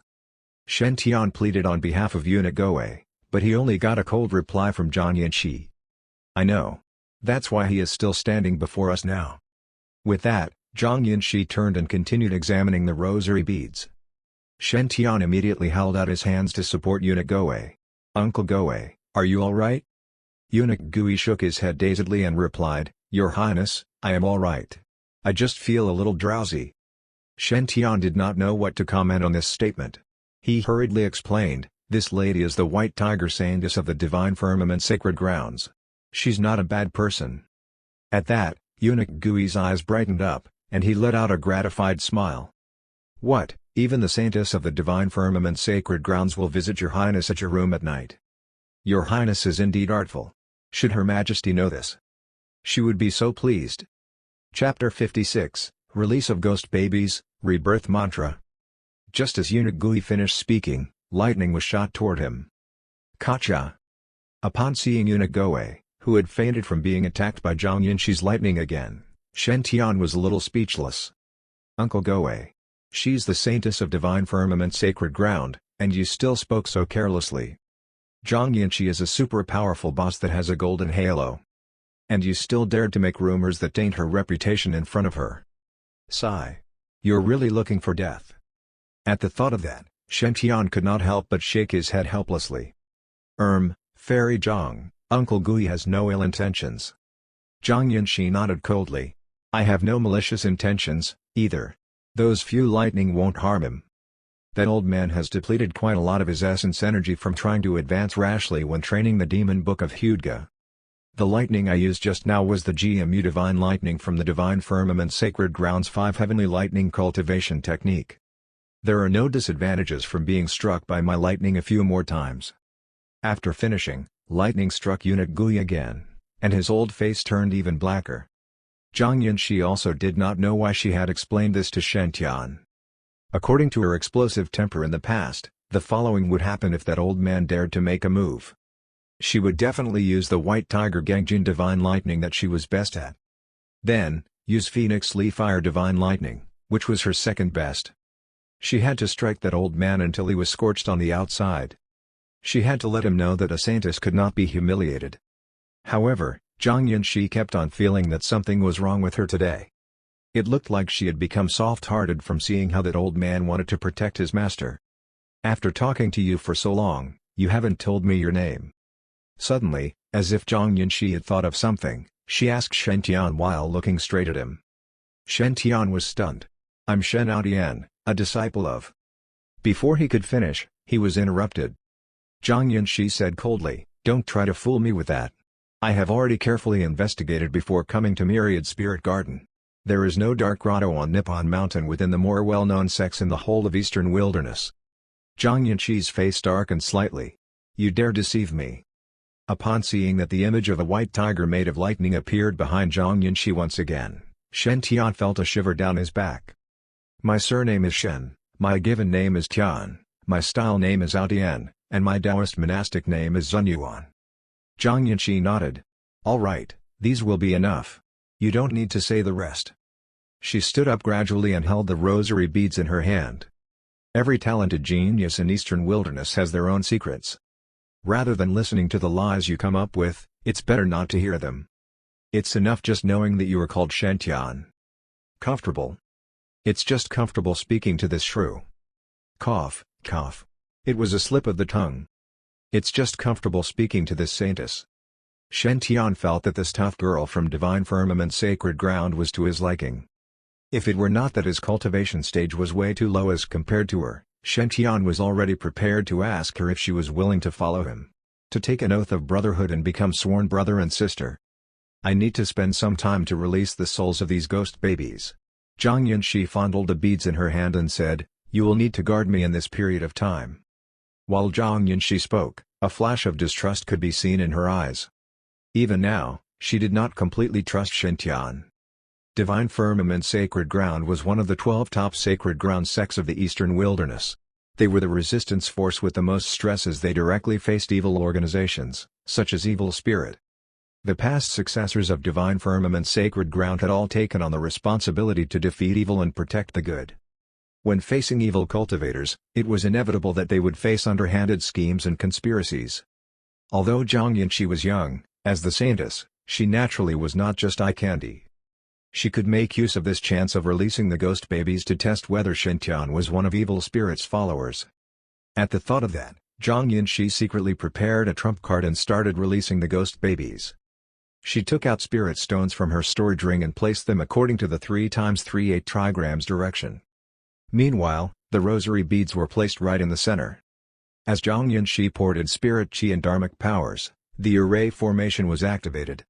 Instantly, dense spirit chi rose from the formation and surged toward the beads. Zhang Yunxi also chanted the mysterious mantra of releasing souls continuously. Namo Amrita Bhayatathagataya. Tadyatha. Amrita Bhave. Amrita Siddham Bhave. Amrita Vikrant. Amrita Vikarana. Gamin Kagana. Kirtakar Svaha. As Zhang Yunxi continued chanting the Divine Firmament Sacred Ground's rebirth mantra, her dharmic powers actually gradually gathered to form golden runes of light. The runes contained the mysterious mark of Tao as if elaborating the secrets of reincarnation. Somehow, there seemed to be an indescribable great existence that was manifesting. Those golden runes of light quickly entered the beads, and gradually, the ghost babies flew out of the beads one after the other. Their bodies were originally black, and they looked hideous. However, after bathing in the rain of golden light, their resentment was washed away like dirt. Slowly, the ghost babies and children, which were originally hideous and suffering in pain, revealed a comfortable expression, and smiled with relief. Their innocent and pure laughter echoed non-stop in the room. The crisp voices of those children even made people start tearing up. "Thank you, brother. Thank you, Sister Saintess. Thank you, brother, for giving us spirit stones. Thank you, sister, for releasing us. Thank you, brother. Thank you, sister. Thank you. Thank you. Thank you. Thank you." In the rain of light, the ghost babies and children were released and able to be reincarnated. Their peals of laughter and thank yous were filled with their purest emotions. It was unknown when, but Zhang Yanxi's face had already been filled with perspiration. She was not that proficient in the Divine Firmament Sacred Grounds rebirth mantra. If her brother or senior brother only needed 1 unit of dharmic power to release a ghost baby, Zhang Yanxi would need to spend 10 units or even tens of units of dharmic power to be able to release the soul. Now, releasing hundreds of ghost babies and children in one go was definitely quite stressful for Zhang Yanxi. Shen Tian was quite worried at the side. "Fairy Zhang, are you able to last through it? Do you need to rest?" Zhang Yanxi's eyes turned cold, and she snorted before saying, "It's just a few hundred children, there's no stress at all." Seeing that Zhang Yanxi really looked like she had no problem, Shen Tian could rest assured at last. He turned to look at one side. Jiwa was looking at the ghost babies. "Your children are being released now. So? Are you very jealous of them? You can still change your mind." Shen Tian tried persuading her earnestly. "Don't miss this chance.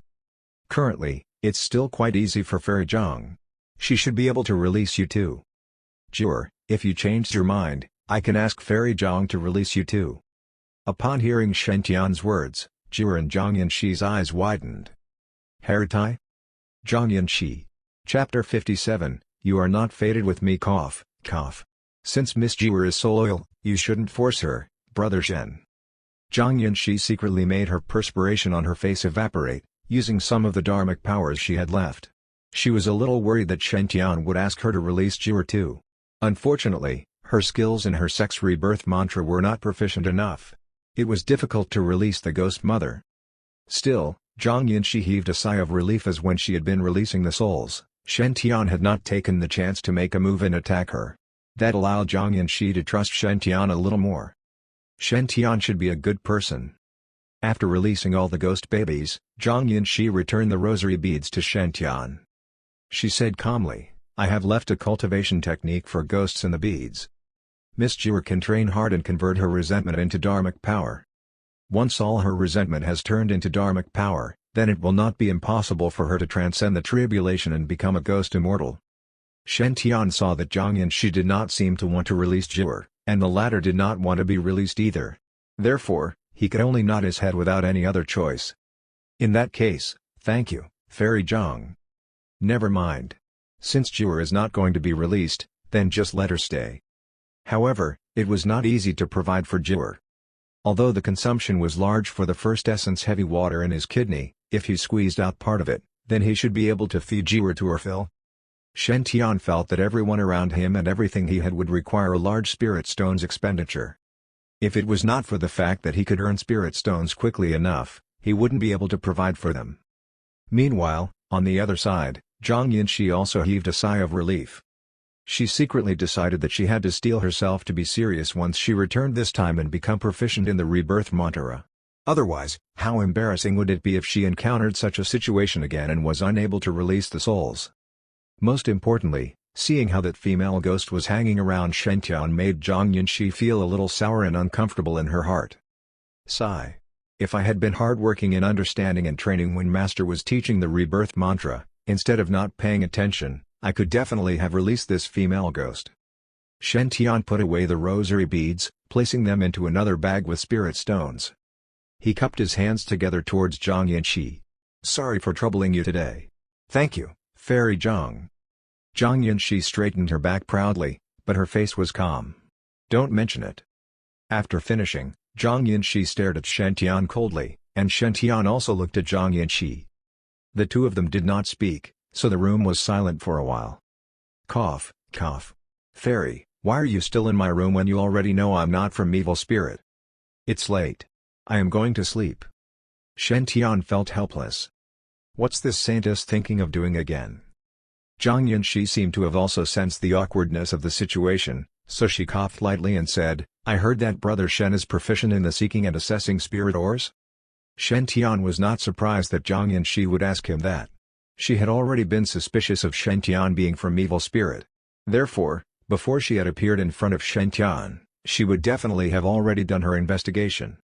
Shen Tian helped fated people seek and assess spirit ores, almost the whole myriad spirit garden knew it.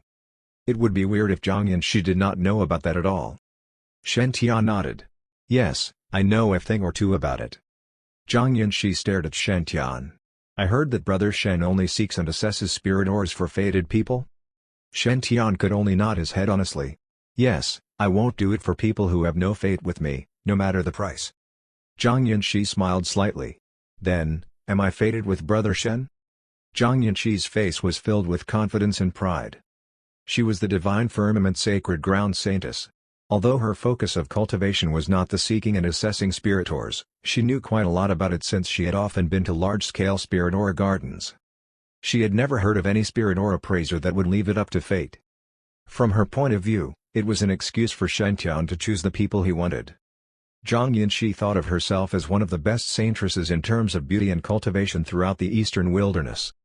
She had also taken the trouble to help Shen Tian release the baby ghosts. Thus, from sentiment and reason, Shen Tian should and would give her face and say, "You're fated with me."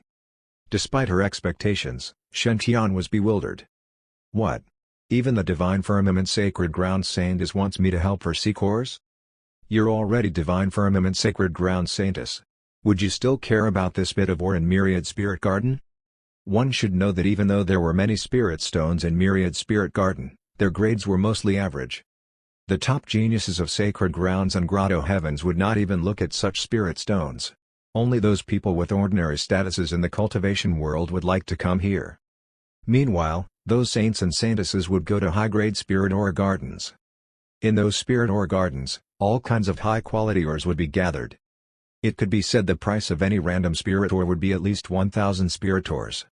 If one were lucky enough, the items obtained from within would be extremely precious, such as supreme-grade spirit artifacts, lost mystic arts, and sealed rare treasures.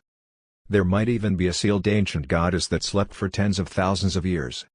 Lucky individuals might obtain all of the above. According to rumors, Purple Mansion Sacred Ground Saint had obtained half a jade slip in the Primordial Spirit Garden a few years ago.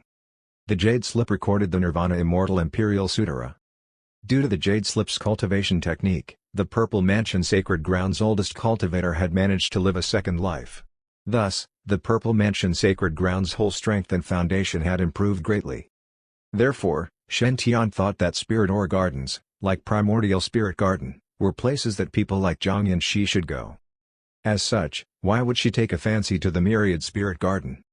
Honestly speaking, Shen Tian had already observed Zhang Yunxi's halo and had seen no lucky opportunities connected to this place. If there was no such image, no matter what her halo's color may be, it was useless. Thus, Shen Tian could only helplessly sigh and say, "You're not fated with me." Just as he finished speaking, Shen Tian could feel that the room's temperature dropped at an alarming rate. Shen Tian was not sure if he was right or wrong, but from Zhang Yunxi's gaze, he could feel that she seemed to be unhappy. She was even a little resentful. Zhang Yunxi took a deep breath and felt that she was about to explode. "I took the initiative to befriend you, but you daren't give me face? This is humiliating, simply a burning shame. Shen Tian, you're really going too far. When have I, the divine firmament sacred ground saintess, been humiliated like this?" At that moment, a loud shout came from outside. "Master Celestial, don't worry. The Myriad Spirit Garden enforcers are here. Who dares to be disrespectful toward Master Celestial?" Shen Tian looked outside the inn through the window that eunuch Gui had broken. He saw a group of enforcers using sword kinesis flight and flying in the distance. Their formation was sometimes in a straight horizontal line, while other times V-shaped. The three leaders in the front were all familiar faces. The three Golden Core enforcer leaders were extremely excited. Who knew that they would have the chance to curry favor with Master Celestial again in just a few days? It could be said that they were favored by fate. Thus, they used their full abilities to reach this place fast. Where did this evil cultivator come from? How do you dare to make a move toward Master Celestial? Gather, evil execution sword formation, attack. The bright golden light from their swords gathered together, and the tens of enforcers became one with the swords. A huge sword aura, which was tens of meters long, shot toward Zhang Yunxi directly. Chapter 58, Fortuitous Opportunity for Zhang Yunxi. Good timing. I'm very upset now and need to release my anger. Zhang Yunxi scoffed and stepped out of the room. She did not flinch when she saw the blade auras coming at her. She slowly raised her right fist, and a blinding white thunder formed on her hand. The image of a white tiger made of lightning appeared behind Zhang Yunxi once again. Roar! The tiger's roar shook the entire area. Even the inn started shaking by the vibration. She slowly released her punch at the blade doors aiming at her, and the entire sky changed color. It was a very powerful punch. The surroundings were filled with white lightning. The lightning combined with the image of the white tiger and made it look very real. It was as though a real white tiger was summoned. Every inch on earth could feel the enormous presence of the tiger. The white tiger quickly shrank and combined with Zhang Yunxi's right fist. Although her hands looked fragile and her fist did not seem powerful at all, her punch pushed all the huge golden sword ores cast by the 3 golden core leaders. She did not even hit them physically. She simply just punched the air, but the lightning produced hit all the enforcers and knocked them down. Their bodies were spasming on the ground due to the electricity and were badly roasted. It's the cultivation technique from Divine Firmament Sacred Ground. White Tiger Gangjin Divine Lightning. The leaders quickly scolded Qin Gao in their hearts. Where is the bad villain from Evil Spirit you said that is harming Master Celestial? Why is the opponent from the Divine Firmament Sacred Ground? Ouch! The punch must have fractured my ribs. Why are you spreading false information? Honestly speaking, Zhang Yunxi was not very happy right now. She was the best among her peers since young, and she was now the strongest female in the Eastern Wilderness. She had a strong eagerness to excel in everything she did. All the people she encountered so far would show her respect. Yet she did not expect to encounter so many problems in a poor country like the Country of Fire. Your servant attacked me without even knowing who I was. I was fine with it as he was just trying to protect his master. Thus, I forgave the servant. But now you said that you have no fate with me? Why? You have fate with so many people every day, and you are assessing ores for them. Why are you finding excuses not to help me? There were so many great men chasing after her in the sacred grounds in the Eastern Wilderness. She did not even bother to look at them. Finally, she had found Shen Tian, who looked quite pleasant, in the Country of Fire. It's my first time hinting a man to be friends. Yet. Look at what you did. You said you have no fate with me. What did I do that upset you? Zhang Yunxi was already very frustrated by what Shen Tian had said, and now there were so many sword cultivators trying to attack her? The saintesses from the sacred grounds were respected no less than the elders from the grotto heavens. The enforcers dared to attack her first? That was a serious crime of insubordination. Zhang Yunxi could not tolerate that. Hence, she gave a very serious punch at the enforcers. I'm the Divine Firmament Sacred Grounds Saintess, Zhang Yunxi. I'm not with Evil Spirit. Zhang Yunxi walked up and floated in the air with lightning all around her. At that moment, she showed the true elegance of a saintess. She was noble, proud, holy, and extremely powerful. She stared at the enforcers with the lightning still glowing around her. The myriad spirit garden would definitely fight back if it was someone else instead of her. But the Divine Firmament Sacred Ground was highly respected. They did not want to mess with them. Even the Grand White Grotto Heaven would show some respect to them.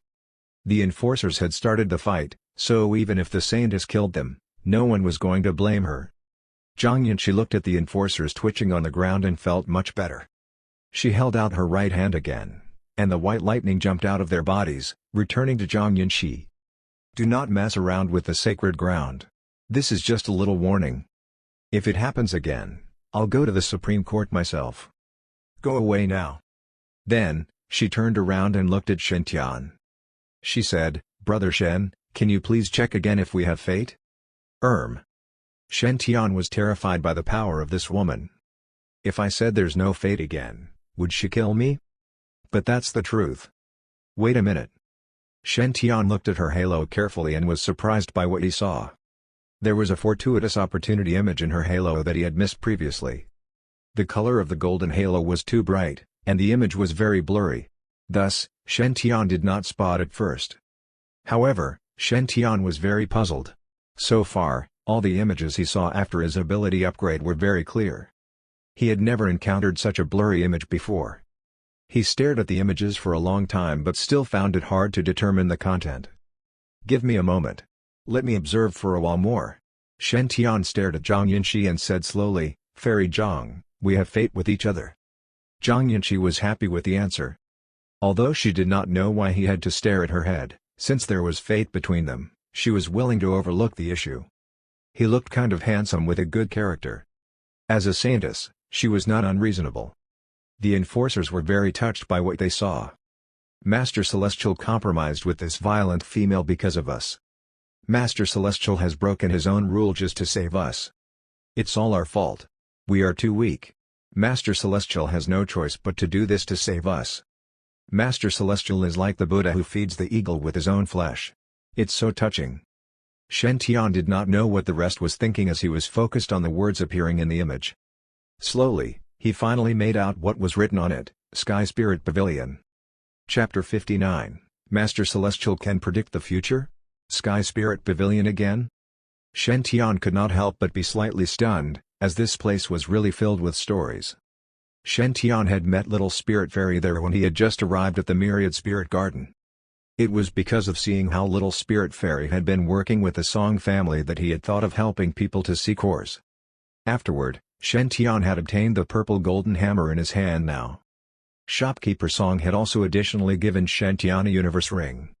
This Sky Spirit Pavilion could be said to be a blessed land. Zhang Yinshi asked with a smile, "Since Brother Shen is fated with me, then how about we go now to seek and assess ores?" Shen Tian was stunned. Then he took a look at the dark sky. "Now?" Zhang Yinshi nodded and said with anticipation, "I also want to take a look at your capabilities." Honestly speaking, Zhang Yinshi did not really care what Shen Tian could cut open from the ore. Given her net worth and status, so what even if spirit artifacts were obtained? Zhang Yinshi's family had too many things, such as spirit artifacts. What she was curious about was whether this young man was really capable of assessing ores.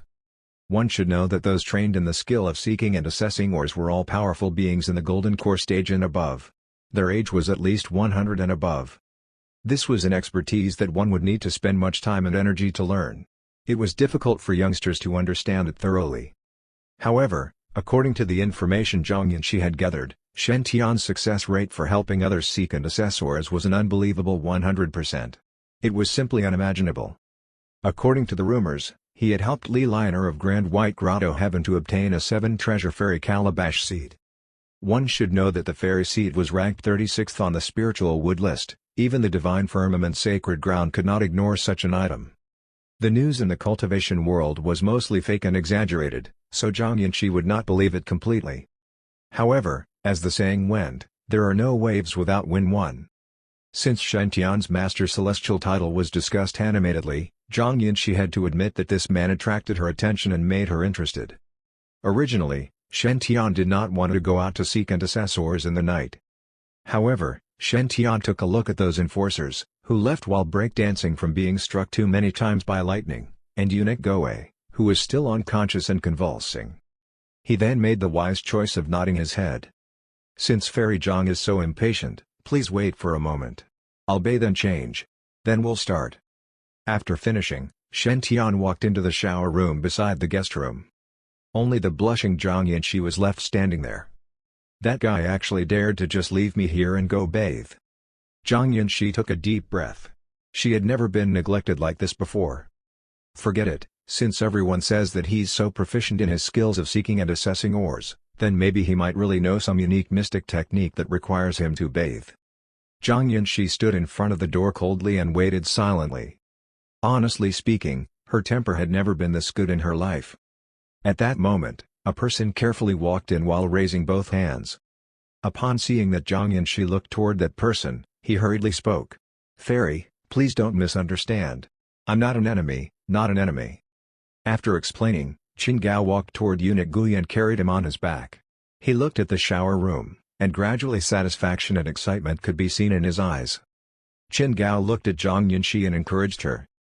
"Fairy, try your best. I support you. His Highness is already 16 years old and not married yet. So, Fairy, you don't need to worry about His Highness' conduct. Please rest without worries with His Highness. I will be guarding at the door. I definitely won't let any ignorant people disturb the both of you. Fairy, don't hesitate, muster the courage and go for it." Upon hearing Qin Gao's baffling words, Zhang Yinshi was stunned for a few seconds. Then, her face quickly turned red. In the next second, white lightning struck. Qin Gao let out a scream and followed in eunuch Gui's footsteps. Who is he? So shameless and vulgar. Zhang Yanqi was enraged from shame. She looked around, and then her eyes gradually moved toward the shower room filled with mist. "I am the saintess of the divine firmament sacred ground. How can I peep at a guy bathing?" Zhang Yanqi sneered, then she used her dharmic powers to throw eunuch Gui and Qin Gao outside the door. "Who told them to speak such nonsense? Go out and enjoy the cold wind." Shen Tian did not know that as he was taking a bath, another one had fainted outside. The reason why he wanted to take a bath and change clothes before leaving with Zhang Yanqi was very simple: the consumption from looking at the encounter on top of Zhang Yanqi had taken a toll on him. Thus, he needed to delay a little and allow his condition to recover, and increase the time he could see the image. Shen Tian soaked his legs, his waist, and then his neck into the warm water. At that moment, Shen Tian felt that he was extremely comfortable and relaxed. As for the saintess outside, most likely, she should not be in a rush. After soaking in the bathtub for an hour, Shen Tian felt that he had recovered quite a bit.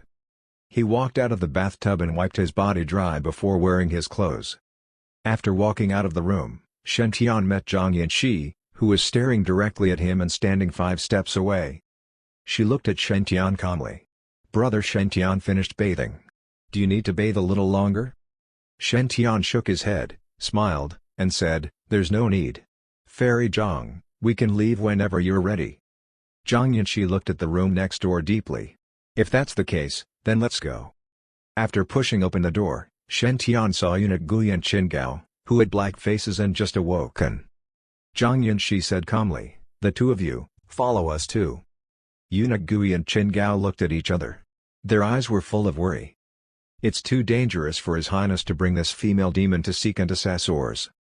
What if His Highness fails to obtain anything good from the ore, then she is unsatisfied and takes it all out on His Highness." When thinking of that, the two of them nodded their heads. They followed behind Shen Tian and Zhang Yanqi in preparation to protect His Highness at any time. They headed toward the Sky Spirit Pavilion. As the sky turned dark, the number of people walking on the streets gradually decreased. In addition, Shen Tian had already changed out of his Dao robe, and only his 2 mustaches were left. Thus, on their way to the Sky Spirit Pavilion, no one's attention was attracted. The Sky Spirit Pavilion was already preparing to close, and there were few people in the store. Only Lu Deji Lucky Man A's full name, Lu Taiyi Lucky Man B's full name, and Xiangmeng were still there.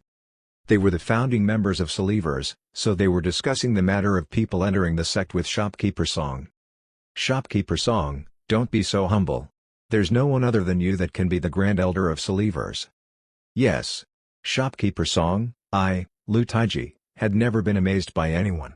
"You're the first." Upon hearing Zhen the Jia's and Lu Taiyi's flattering words, Shopkeeper Song's face was full of smiles. He waved his hand and said, "You're flattering me. How do I dare to exceed my place? The Believers were created by the 3 of you. The 3 of you should become the Grand Elders." Zhen the Jia said, "Shopkeeper Song, you're too humble." Lu Taiyi said, "I think you're worthy of the spot." Xiangmeng said, "I think so too." Shopkeeper Song's smile became more and more pleasantly warm. However, he still spoke firmly. "How could I? The Believers belong to Master Celestial. Deciding the Grand Elder is a huge matter. How could we decide by ourselves behind Master Celestial's back?" After thinking for a moment, he said, "Why don't we wait till tomorrow and let Master Celestial decide?" Just as Shopkeeper Song finished, he saw a man that was wearing a white shirt step through the door. When the 4 of them looked carefully, they saw a handsome face and those unrestrained mustaches. Who else could it be than the Master Celestial they were talking about? Is it possible that Master Celestial can see the future, so he predicted our situation and came personally to solve our problem? Chapter 60, The Primordial Battlefield Zor. "Master Celestial, we missed you so much. Why didn't you tell me you were coming beforehand?" Upon seeing Shen Tian, the 4 of them hurriedly walked up to him. Shen Tian's mouth twitched, and he said hurriedly, "You're not allowed to hug my legs anymore." The 4 of them exchanged gazes and silently nodded. Indeed, everyone's analysis results were correct. The same method to curry favor could not be used a second time. Xiangmeng had a straightforward personality, so he immediately asked, "Master Celestial, can you really predict the future? Did you come to help solve our problem?" Shen Tian was slightly stunned. "Problem? What problem?"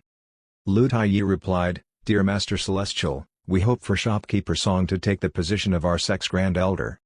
Shopkeeper Song shook his head. How do I dare, it's not appropriate. After hearing their arguments, Shen Tian felt that they were idiots. What's a levers? Isn't it just my unofficial fan club?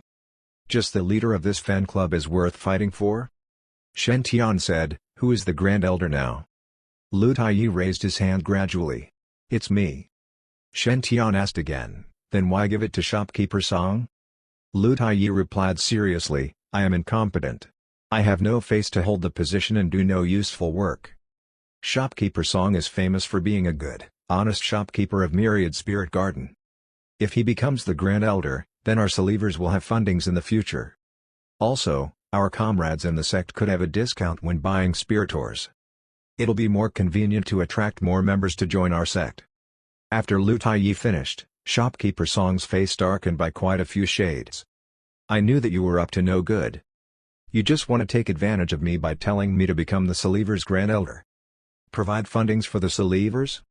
If that was what Shen Tian needed, Shopkeeper Song would be willing to please him, no matter the number of spirit stones, as that was all to become fated with him. The problem was that Believers members were only the fated people with Master Celestial. They were not related to Shopkeeper Song, so why should he give them discounts? It was obvious that those three wanted to take advantage of Shopkeeper Song. Shen Tian nodded slightly. What you said sounds quite reasonable. Shopkeeper Song, what do you think? If Shen Tian were not present, Shopkeeper Song would definitely reject that suggestion without hesitation. The problem was that Master Celestial seemed to be able to predict the future and actually came to ask him personally. That made Shopkeeper Song overthink. Is it possible that Master Celestial is testing if I am loyal? If I am willing to devote myself to Believers? When thinking of that, Shopkeeper Song gritted his teeth. If I can maintain my fate with Master Celestial, then I'll do it. He nodded and said, I am willing to contribute to our sect. If I am the sect's Grand Elder, I am willing to provide for all the fundings. As long as our sect members buy ores in my shop, there would be a 12% discount for them. As long as sect members make a huge profit, the ore cutting fee will be reduced by half. Shopkeeper Song's great promise stunned Shen Tian. OMG. He's really willing to sacrifice his profits. Although a spirit ore shop's profits were impressive, the short-term income would decrease greatly after Shopkeeper Song's discount. Of course, if Believers increased in size, it would provide many customers for Sky Spirit Pavilion. Whether the shop would gain benefits or suffer losses would depend on the Believers' development in the future. No matter what, it could be said to be a risky gamble for Shopkeeper Song. Shopkeeper Song's not simple to be able to have such courage. If that's the case, then Shopkeeper Song will take up the position of Grand Elder. Shen Tian was extremely moved, so he accepted Shopkeeper Song's plea. Meanwhile, though Shopkeeper Song was in tears, he felt the pain from his loss. However, as long as Master Celestial was happy, everything was worth it. Zhang Yunxi frowned as she looked at Shopkeeper Song's and the others' performances. According to her experience of destroying various evil cults in Eastern Wilderness these years, she felt that the four of them were definitely members of an evil sect. They were fanatic, irrational, and worshipped a certain person. Emphasis was placed on sacrificing one's benefits for the organization. These were definitely evil spirits' rules and guidelines. However, Zhang Yunxi had carefully observed Shen Tian, deeming him as someone unaffiliated with evil sects. That's weird. Did Shen Tian collude with evil spirit or not? Let's observe for a while more to see if he really knows how to seek and assess ores. Zhang Yunxi secretly decided in her heart. Shen Tian, can we start to seek and assess ores? Yes. Fairy Zhang, please wait for a moment, Shen Tian replied and nodded slightly. On the way here, Shen Tian had been gritting his teeth and persevering. In the end, he clearly saw the lucky opportunity on top of Zhang Yunxi's head. He slowly walked toward the shelf of spirit ores at the side and started searching. Shortly after, he stopped in front of a large spirit ore that was around 1 meter tall. The ore was purple, and a light pattern could be seen on it. What attracted one's attention the most were the cracks that filled its surface. The cracks looked just like a spiderweb, and it seemed like the ore would crumble anytime. Upon seeing that Shen Tian had taken a liking to that spirit ore, Shopkeeper Song approached him and explained, Master Celestial, you have good eyes. This spirit ore has been dug out of the primordial battlefield. It's also the most treasured ore in this shop. This ore is from the primordial battlefield? Shopkeeper Song's explanation shocked everyone. The primordial battlefield referred to an ancient battlefield to the east of Country of Fire. It was said that 10,000 years ago, it had once been the battlefield of eastern wilderness sacred grounds and evil fiends from the outside. Countless strong cultivators had died there before, leaving behind many precious treasures and inheritance. Of course, the formidable cultivators that had died 10,000 years ago were too many, so the murderous ore there was astonishing. Therefore, countless fearsome evil creatures were born there, and the battlefield was full of danger. Each year, many cultivators from major sects would enter the battlefield to train. The lucky ones might benefit greatly from fortuitous encounters, while the unlucky ones might directly die there. Meanwhile, many ores from the primordial battlefield had been brought out. No one knew what could be obtained from the 10,000-year-old ores, but that did not hinder rich cultivators from going after the ores like a flock of ducks. Although it was difficult to preserve many things, such as spirit pills and artifacts, in the passage of 10,000 years, there were plenty of treasures that could easily last through the long years. For example, divine pills and artifacts that were above spirit pills and artifacts in terms of grade, which would be in the precious treasures list. Or, some law's supreme ancient imperial sutra recorded in skill jades. According to the rumors, the ore, from which the legendary saint from the Purple Mansion sacred ground had obtained the Nirvana Immortal Imperial Sutra, had been dug out from another primordial battlefield near the Purple Mansion sacred ground. The whole eastern wilderness had been shocked by that discovery. The saint from Purple Mansion sacred ground was even highly regarded by everyone. In everyone's minds, he was definitely the only Providence blessed being in the eastern wilderness. A complete Imperial Sutra could even allow a sacred ground to prosper. Even if the saint from Purple Mansion sacred ground had only obtained the top half of the Nirvana Sutra, it had been enough to build a strong foundation for the Purple Mansion sacred ground. Such a fortuitous opportunity was something that could not even be compared to any amount of spirit stones or spirit crystals. Meanwhile, this purple ore that had spiderweb marks was from the primordial battlefield near the Country of Fire. Its selling price was 100,000 spirit stones. Chapter 61. Thunderstorm was coming. Zhang Yunxi frowned when she saw the stone. Although she was not specialized in ore judging, she had met many spirit ore appraisers. She had grown up in divine firmament sacred ground, after all. Normally, these spirit ores with cracks on them were called spider ores. It was universally accepted that these ores were useless as the protective layer was broken. Even if there were treasures in them, their sources would be lost easily. Thus, no matter how good the items in there, they would be useless. "Mr. Shen, are you sure there's good stuff in here?" Zhang Yunxi questioned.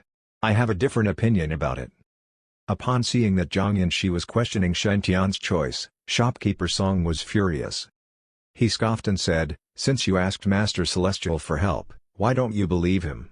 Master Celestial is very good at what he's doing. Who are you to question him?" Zhang Yunxi looked at the shopkeeper coldly and said, "Are you trying to scam me?" Spider ore was known to be useless, so it was impossible to find a good item in it unless what was inside were immortal metal, mystic earth, or spiritual wood, which would not decay with time. Nonetheless, these were rare items that one could hardly find in the entire eastern wilderness. Many spirit ore appraisers had spent years looking for them but to no avail. Although this ore was large in size and it was a product of the primordial battlefield, when looking at the cracks, it was impossible to price it for 100,000 spirit stones. The chances it contained a good item were just too low. Zhang Yunxi's words made shopkeeper Song's face red. "I'll be honest with you. Indeed, I set the price slightly higher. When I bought this spider ore, it cost me only 50,000 spirit stones. However, it's our rule to set high prices for our goods. Since Master Celestial has chosen this ore, I promise you that your 100,000 spirit stones will be well spent," shopkeeper Song said with confidence. "If you cannot afford it, you don't have to buy it. However, I won't allow you to question our Master Celestial like this. If you are not buying this ore, I'll open it myself and show you what's in it so that you know how good our Master Celestial is." Then, shopkeeper Song looked at Shen Tian. "Master Celestial, if you want, I can sell it to you for 50,000 spirit stones, and I will open it myself for free. Keep it for yourself so that this little girl can learn what regret is." Lu Zijie and Xiang Meng were all shocked. Lu Haiyi was blaming himself for not acting fast and not kissing Master Celestial's ass in time. "Why can shopkeeper Song always react so fast? I know what I need to do too, So why am I slower than Shopkeeper Song? God! Why am I here when Shopkeeper Song is so much better than me? On the other hand, Zhang Yinshi looked at Shen Tian and Shopkeeper Song. They looked like the Spirit Ore Garden swindlers. If Shen Tian was actually a rotten apple, she would be furious.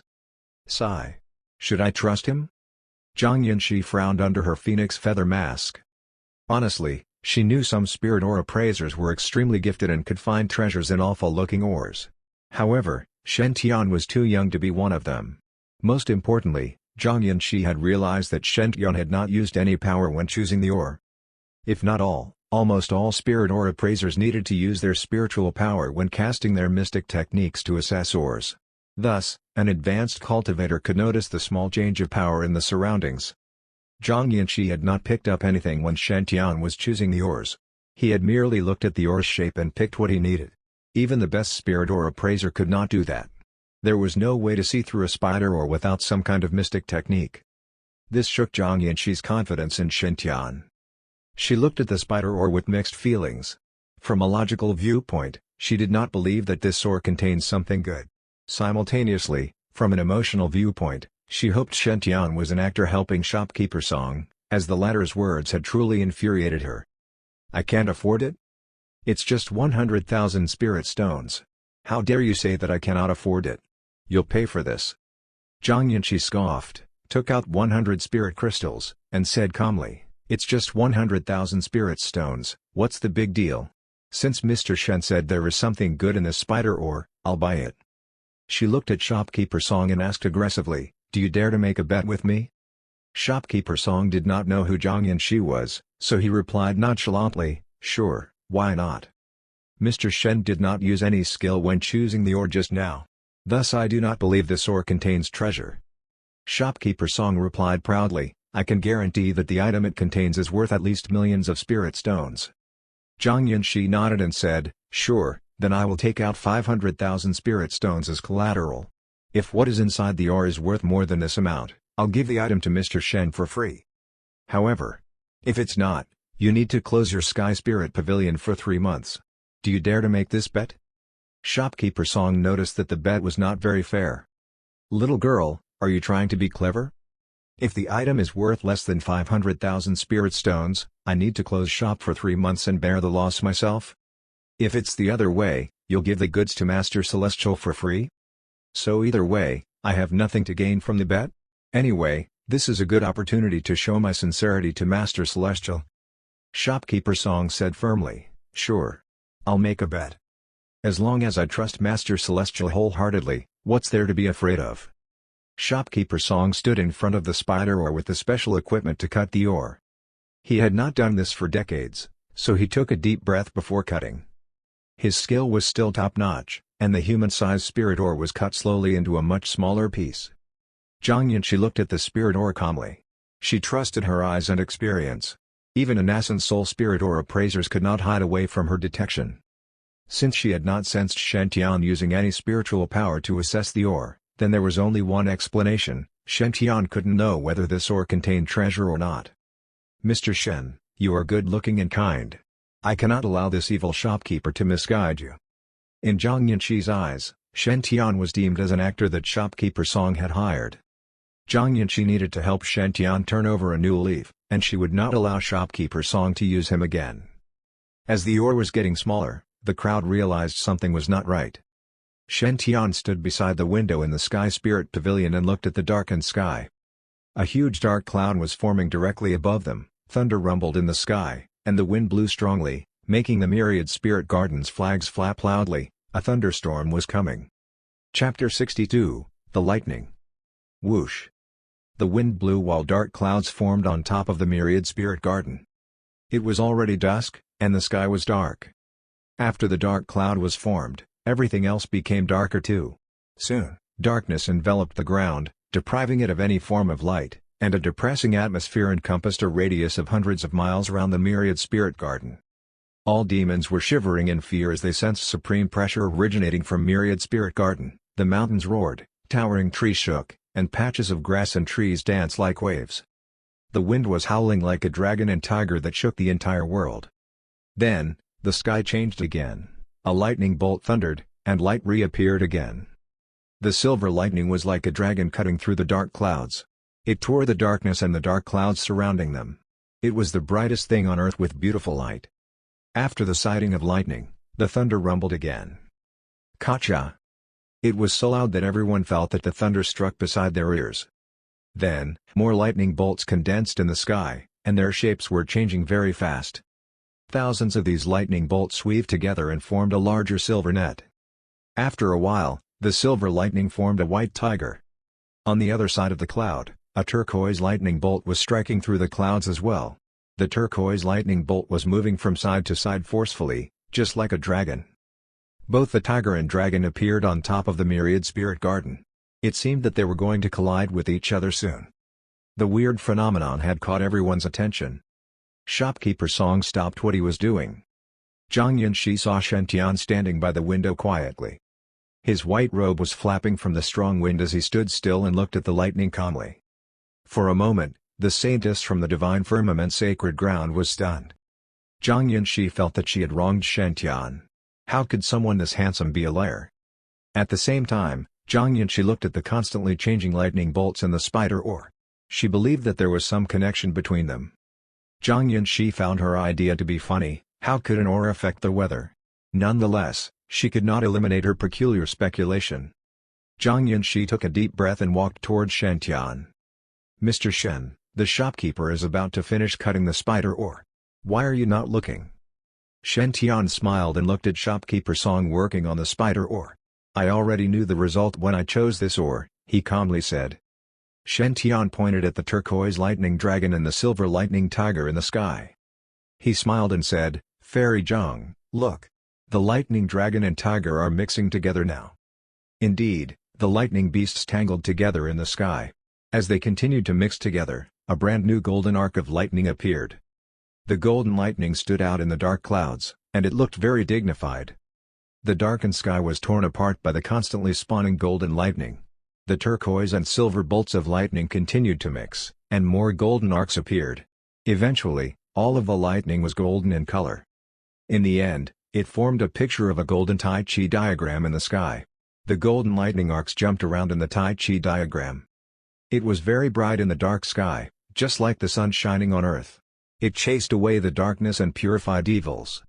Everyone was staring in the sky, admiring the Tai Chi diagram. They knew that something big was going to happen. Something really, really big. Suddenly, a bolt of golden lightning jumped out of the diagram and struck the ground. Its light was blinding, and its speed was extremely fast. Boom! The lightning landed on Sky Spirit Pavilion, forming a huge hole on its roof, and went straight for the spider ore. It curled itself on the ore and radiated a golden light. It was so bright that everyone in the Sky Spirit Pavilion had to close their eyes. Suddenly, Shen Tian felt power rushing in him, and it spread throughout his body. Although his body was slightly numb, he liked the feeling. After a few seconds, the light finally dimmed. Everyone slowly opened their eyes and looked at the spider ore. However, it was nowhere to be seen as a ball of golden light, enshrouding two jade pendants, stood in its place now. One of them was grayish turquoise in color and had an azure dragon carved on it. The other was white in color and had a white tiger on it. The two jade pendants were connected like a Tai Chi trigram. The azure dragon pendant was surrounded by turquoise lightning, while the white tiger pendant was surrounded by silver lightning. The pendants spun in the air and absorbed the remaining golden lightning. Everyone looked at them with respect, as though they were their creator. Shopkeeper Song was still holding onto his equipment, but he was lying beside the pendants. His face was covered in soot, his hair was standing up, and billows of smoke emanated from his body. Yes, he had still been working on the ore when the lightning hit it. He had received the full impact of the lightning strike, and that was the most excruciating pain he had ever experienced. Even eunuch Gui and Chen Gao were terrified by what they saw. Although Zhang Yunxi kept her usual cool and looked at the pendants blankly, her body was shivering uncontrollably, while her lips were already dried. She was astounded. Is this the legendary divine firmament Traeger pendant? She almost fainted when a thought occurred to her. Surprised, she was very surprised. No one knew how important this pair of pendants was to Zhang Yunxi or the entire divine firmament sacred ground. They were a priceless treasure. Chapter 63, I'll do anything. Any cultivation branch's core heritage was cultivation techniques. Divine Firmament was one of the sacred grounds in the eastern wilderness, and it was specialized in lightning spells. Since ancient times, members of the Divine Firmament had been serving justice with lightning. The strongest among them could even control heavenly tribulations. It was a powerful heritage among the 12 sacred grounds, and it even topped them when it was at its peak. At that time, Divine Firmament's sacred ground had been the eastern wilderness leader, and everyone had to obey them. Unfortunately, nothing could last forever. Divine Firmament's sacred ground had been the biggest threat to the evil fiends 10,000 years ago, so they had decided to raid the Divine Firmament with everything they had. In the end, even the Divine Firmament's small world had been breached. It was a tragedy that no one had ever seen before. All of Divine Firmament's saints, sacred leaders, and grand elders had died in that battle. Naturally, many powerful and supreme lightning techniques were lost back then. Their best cultivation method, the Divine Firmament Lightning Imperial Sutra, was no exception either, as more than half of it had been lost in the tragedy too. The chapters on the forbidden techniques had disappeared forever. Decalamity was the Divine Firmament Lightning Imperial Sutra's top-tier forbidden technique and heritage. It could rank among the top 3 Imperial Sutras in terms of power in the entire Eastern Wilderness. All the Divine Firmament saints and sacred leaders had been using it to get strong since the beginning of the sacred ground. As long as they mastered the technique, no one in the same tier could ever defeat them. Although Divine Firmament had suffered great losses, the loss of this mystic technique had been the most impactful. Divine Firmament used to be in the top 5 among the sacred grounds. Unfortunately, since more than half of the Imperial Sutra had been lost, none of the talented cultivators could advance further at later stages, nor could they compete with the other sacred grounds' talented cultivators. As such, Divine Firmament's sacred ground had lost its power and standing. Divine Firmament had been in a very awkward position during that period. In the passage of 10,000 years, Divine Firmament had elected more than 10 sacred leaders, and each one of them had tried their best to fix the heritage cultivation techniques of their sacred ground. As time passed, most of the Divine Firmament Lightning Imperial Sutra had been recovered. However, it was impossible to fix the last chapter of the forbidden technique, Decalamity. It was the most powerful forbidden technique that the Lightning Emperor had recorded in the Imperial Sutra. It was not possible to recover this chapter without referring to the original copy unless someone was as talented as the Lightning Emperor himself. Zhang Yanxi had never imagined that she would find the heritage her sacred ground had been searching for centuries in a little ore workshop in the country of fire. This Divine Firmament Drager pendant was also called Divine Firmament Calamity, and 2 separate techniques were recorded in their respective parts. When one combined the 2 pendants and activated them with the special incantation from the Divine Firmament Drager pendant, Decalamity would appear for cultivation. The pendants were the Divine Firmament sacred leader's trademark 10,000 years ago. Zhang Yanxi used the special incantation spell and struck the pendants with it. The jade pendants absorbed the spell, and the light surrounding them dimmed. Zhang Yanxi held the jade pendants with care. Her eyes were filled with tears even though she used to be unflustered about everything. No one knew how excited Zhang Yanxi was at that moment. Upon seeing the tearful Zhang Yanxi, Lu Taiyi snorted. "If I'm not mistaken, you didn't believe in our Master Celestial, right? Why are you crying now?" "I remember someone saying with confidence that nothing good would come out of this ore. If the item was worth more than 500,000 spirit stones, what would you do again?" Lu Taiyi's mocking words alarmed Zhang Yanxi, and her smile started to disappear. "That's very true." Zhang Yanxi had tried to laugh at Shopkeeper's song and come up with a bet just now. If the item was worth more than 500,000 spirit stones, she would give it to Shentian for free. How could she know this would happen? It would already be a miracle if this spider ore contained a spirit artifact. Who would know that it actually contained this Divine Firmament Drager pendant? The power of lightning had caused the previous cracks on the ore. 500,000 spirit stones was nowhere near the Divine Firmament Drager pendant's worth, not even 10,000 times that amount. Now that Lu Taiyi brought up the bet she had proposed earlier, Zhang Yanxi was very helpless. She would have given the item with no hesitation if it were something like immortal metal, mystic earth, or absolute water. However, she could never give up on this pendant and Decalamity. It was the only hope that their Divine Firmament could be successful again. Zhang Yanxi blushed with embarrassment and bit her lips. She took a deep breath and said, "These jade pendants are essential to me. Could Mr. Shen just let me keep them? I'm willing to do anything for you, even if I have to." In fact, If Zhang Yinshi wanted to snatch the pendants with force, she could do that easily, and no one could stop her. However, she was too proud to do so. Zhang Yinshi had already made up her mind that as long as Shen Tian was willing to let her keep the pendants, she would do anything for him, even if she had to marry him. It was her fault that things had turned out like this, and she could only suffer the consequences in silence. Zhang Yinshi had already braced herself for the exorbitant price Shen Tian was about to announce. Surprisingly, Shen Tian only looked at the sky and smiled. "Fairy Zhang, it's okay. Like I've said, if we are fated, my services will be free, but if we are not, no amount of gold would fancy me. There's fate between Fairy Zhang and me. You've already paid for the ore, so this treasure belongs to you. You don't have to worry about the bet with shopkeeper Song, just keep the item. If there's a chance in the future, you can repay me then." Shen Tian looked at the dark clouds in the sky as they started to scatter. He knew these pendants were precious, but he was unsure how special and what their uses were. Weren't the pendants tempting to him? Of course. The problem was that he did not dare to keep them for himself. If Shen Tian had discovered the pendants alone, he would have kept them. It would be stupid if he did not do so. Unfortunately, the entire Myriad Spirit Garden and the nearby cultivators knew that this treasure was here in the Myriad Spirit Garden. Shen Tian did not dare to keep the items in such a situation. Given his slightly white halo, he would definitely be unable to handle this item. At most, he could only share the item's provenance.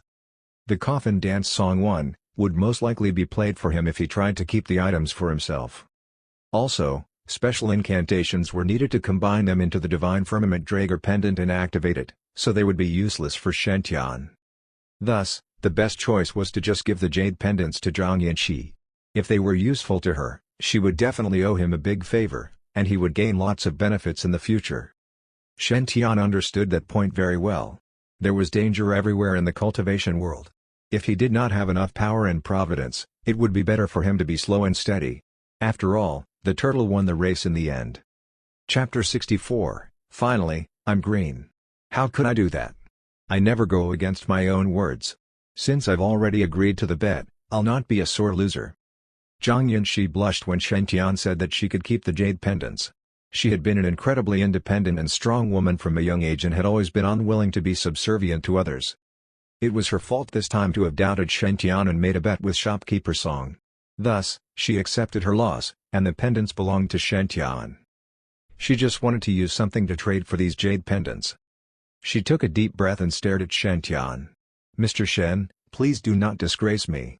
According to the bet we had, these jade pendants belong to you now. I just hope that Mr. Shen could be kind enough to trade them with me. I'm willing to offer anything. Just state your price." Her request rendered Shen Tian speechless. "Is this little girl crazy? I already said I don't need any repayment, and you can have the pendants. Why must you take something to exchange for them? What a waste of time." Shen Tian looked out of the window. The clouds in the sky were gone. The strange phenomenon in the Myriad Spirit Garden would definitely attract strong people, so he had to get rid of these pendants as soon as possible. He looked at Zhang Yinshi and thought for a moment. "Are you sure you're okay with anything? Damn it. Seriously now, is he really going to ask me to marry him? But these pendants are really important. There is no other way." Zhang Yinshi sighed and replied, "Yes." Shen Tian smiled and said, "Then, I'll take your mask." The mask Zhang Yinshi was wearing was very expensive looking, and it must be a rare item, too. Shen Tian was running out of time and needed to get out of here fast. Shen Tian's offer stunned Zhang Yinshi. She took a deep breath and said, "Are you sure, Mr. Shen?" Shen Tian nodded.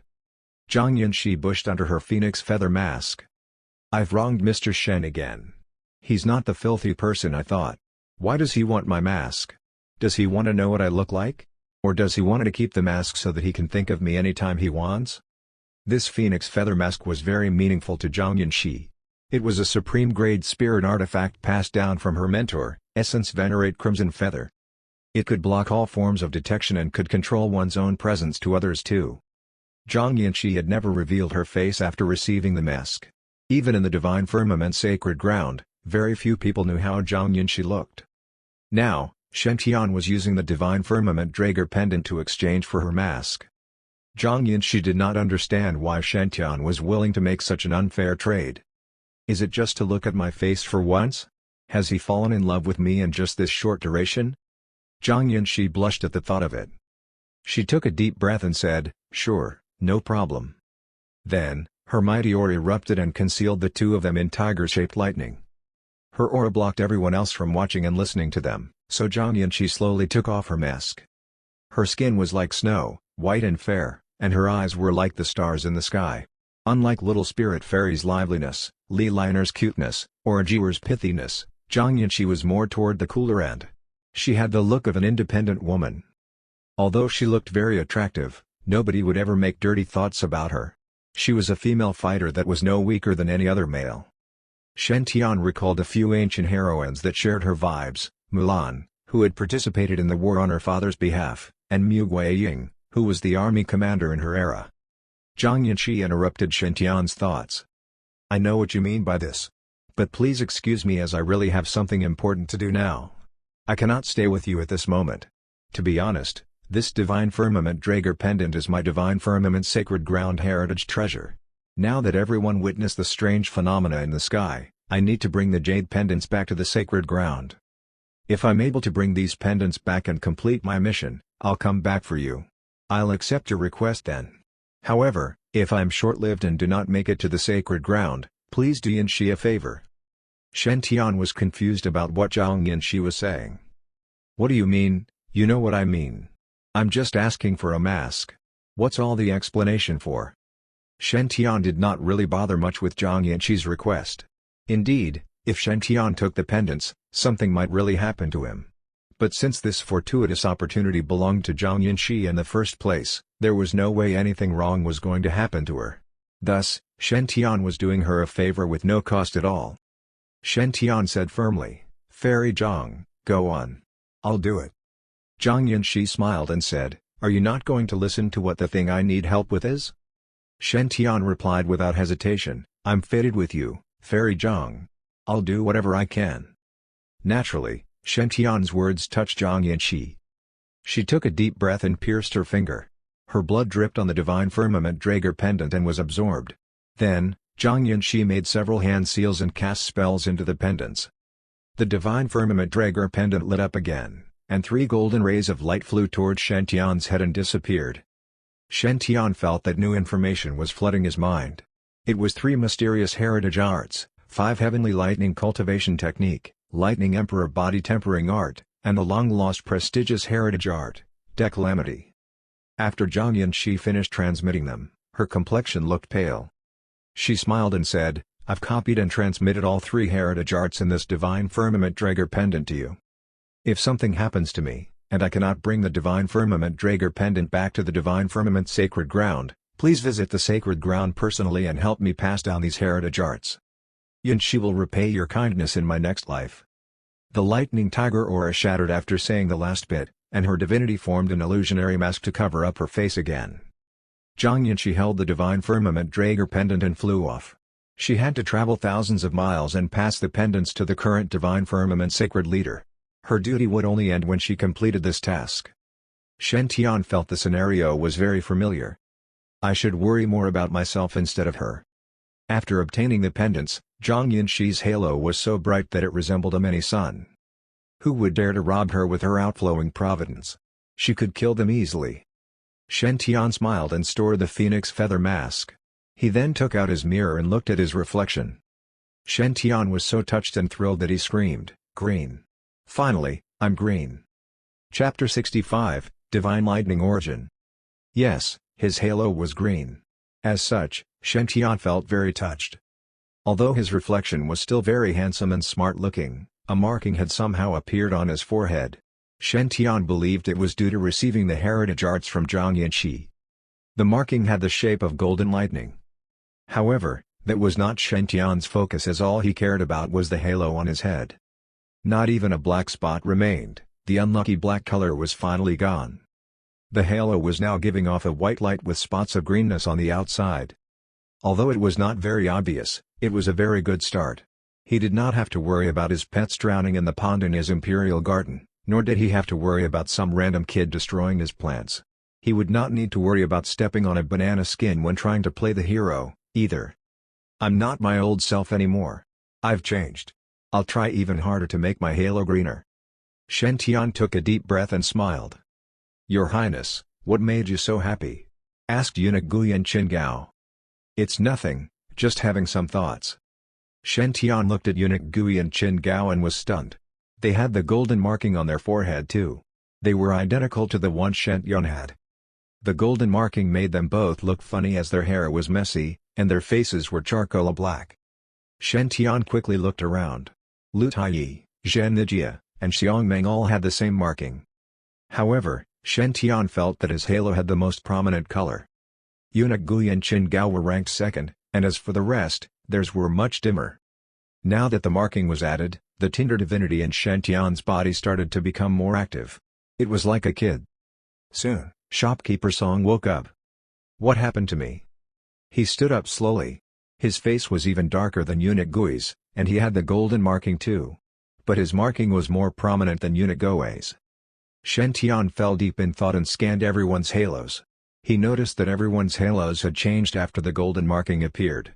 They were much brighter now. At the same time, some that were light green before exuded a dark green hue now. Some that emitted hues of red before had red spots branded on their halos now. The most prominent one was shopkeeper Song's. His original halo had been light green before, but it was covered with red spots now. His providence had increased drastically. Shen Tian suspected that the golden marking had something to do with the pendants. Everyone shared a small portion of Zhang Yanqi's fortuitous opportunity, and thus their providence increased. Shen Tian quickly said, "Everyone, please check if anything happened to your body." The crowd was confused. Then, they spotted the golden lightning marking on each other's foreheads. "Shopkeeper Song. There's a lightning symbol on your forehead." "What are you talking about? You are the one with that symbol. Your markings are so similar." I have the marking too." Suddenly, shopkeeper Song recalled something and exclaimed, "Was this caused by the yin-yang mixed divine lightning?" Zhen Nijia asked, "What? What is this yin-yang mixed divine lightning?" Shopkeeper Song explained excitedly, "It's the treasure ranked 88th place in the divine lightning list. It's the only divine lightning that can be cultivated in the top 100 divine lightning list." Shopkeeper Song's voice was shivering with excitement. In the cultivation world, the yin-yang mixed divine lightning was by default postnatal, as the natural one would hardly appear since ancient times. If it did appear, it could be ranked among the top 3 in the divine lightning list. Even though it was postnatal, it could easily strike fear in the enemy.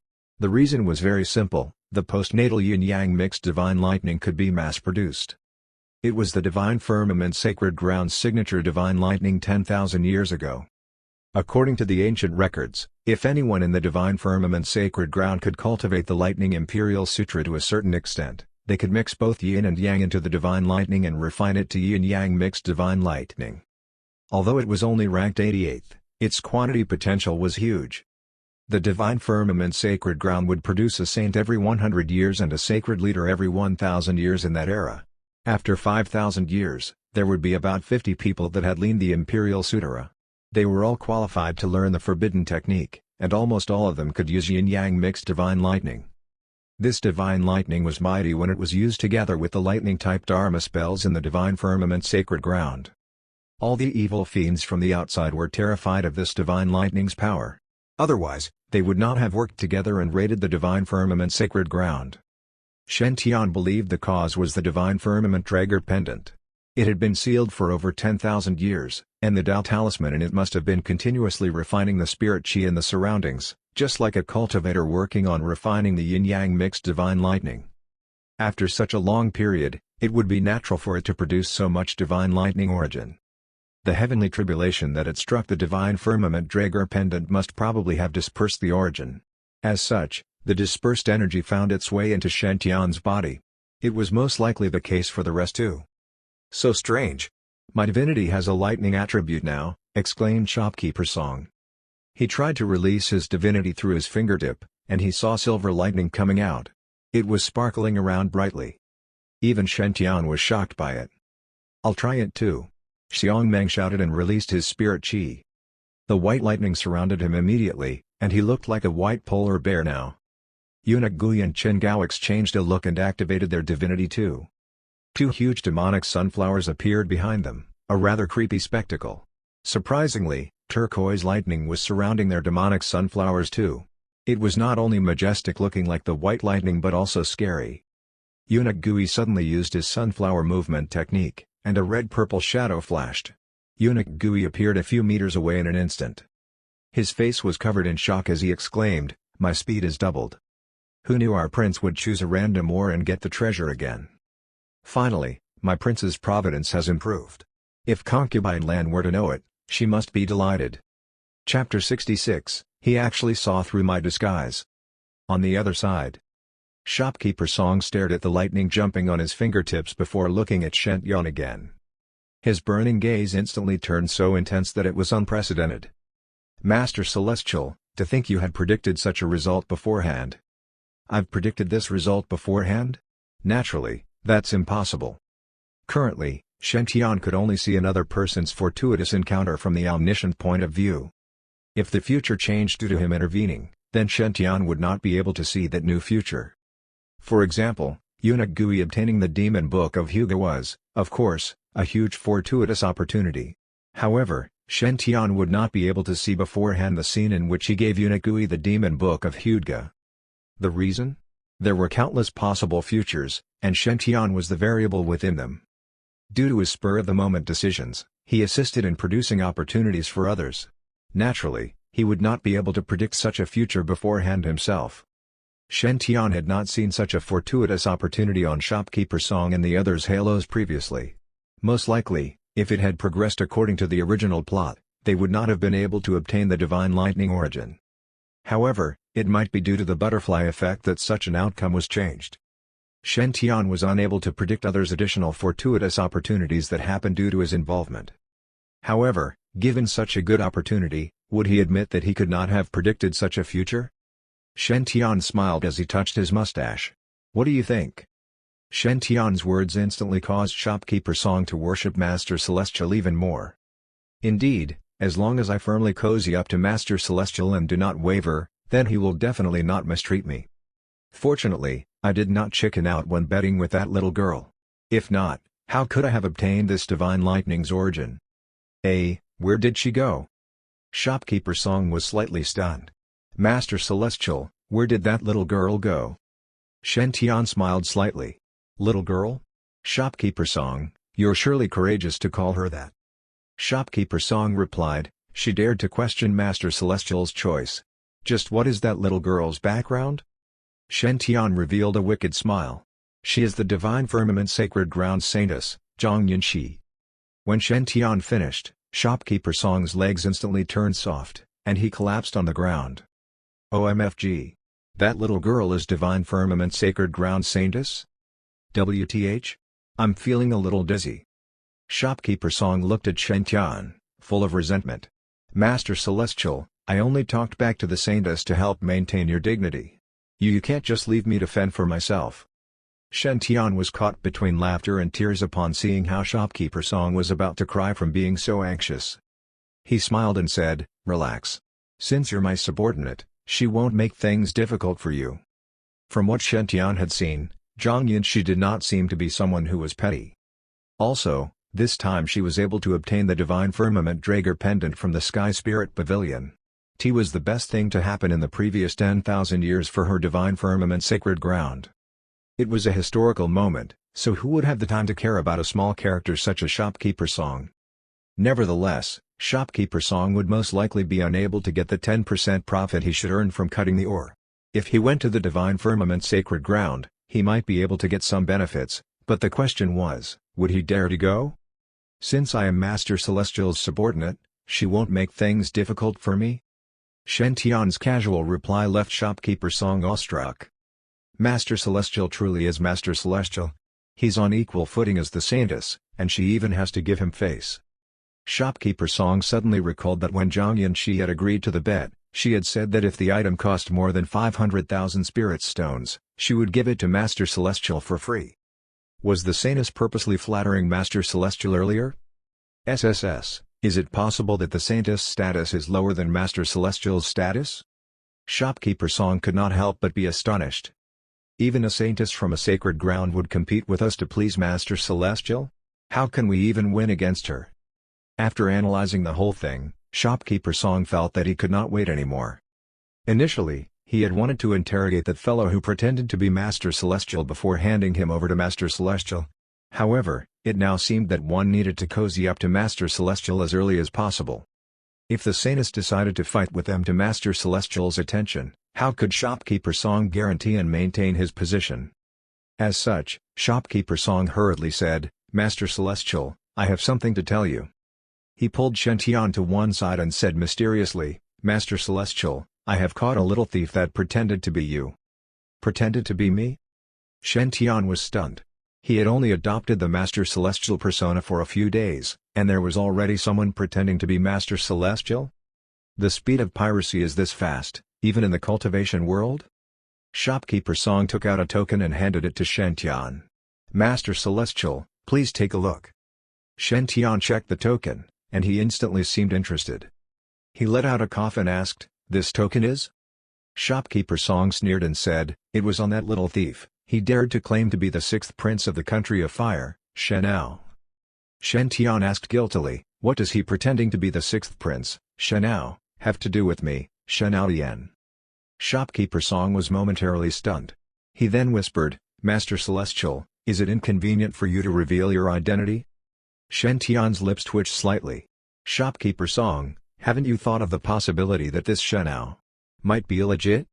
Shopkeeper Song replied with a smile, "Master Celestial, you must be joking. My son has already told me everything. You met my son when he was being rude to Miss Linger and taught him a lesson. Thus, he was fortunate enough to learn Master Celestial's true identity.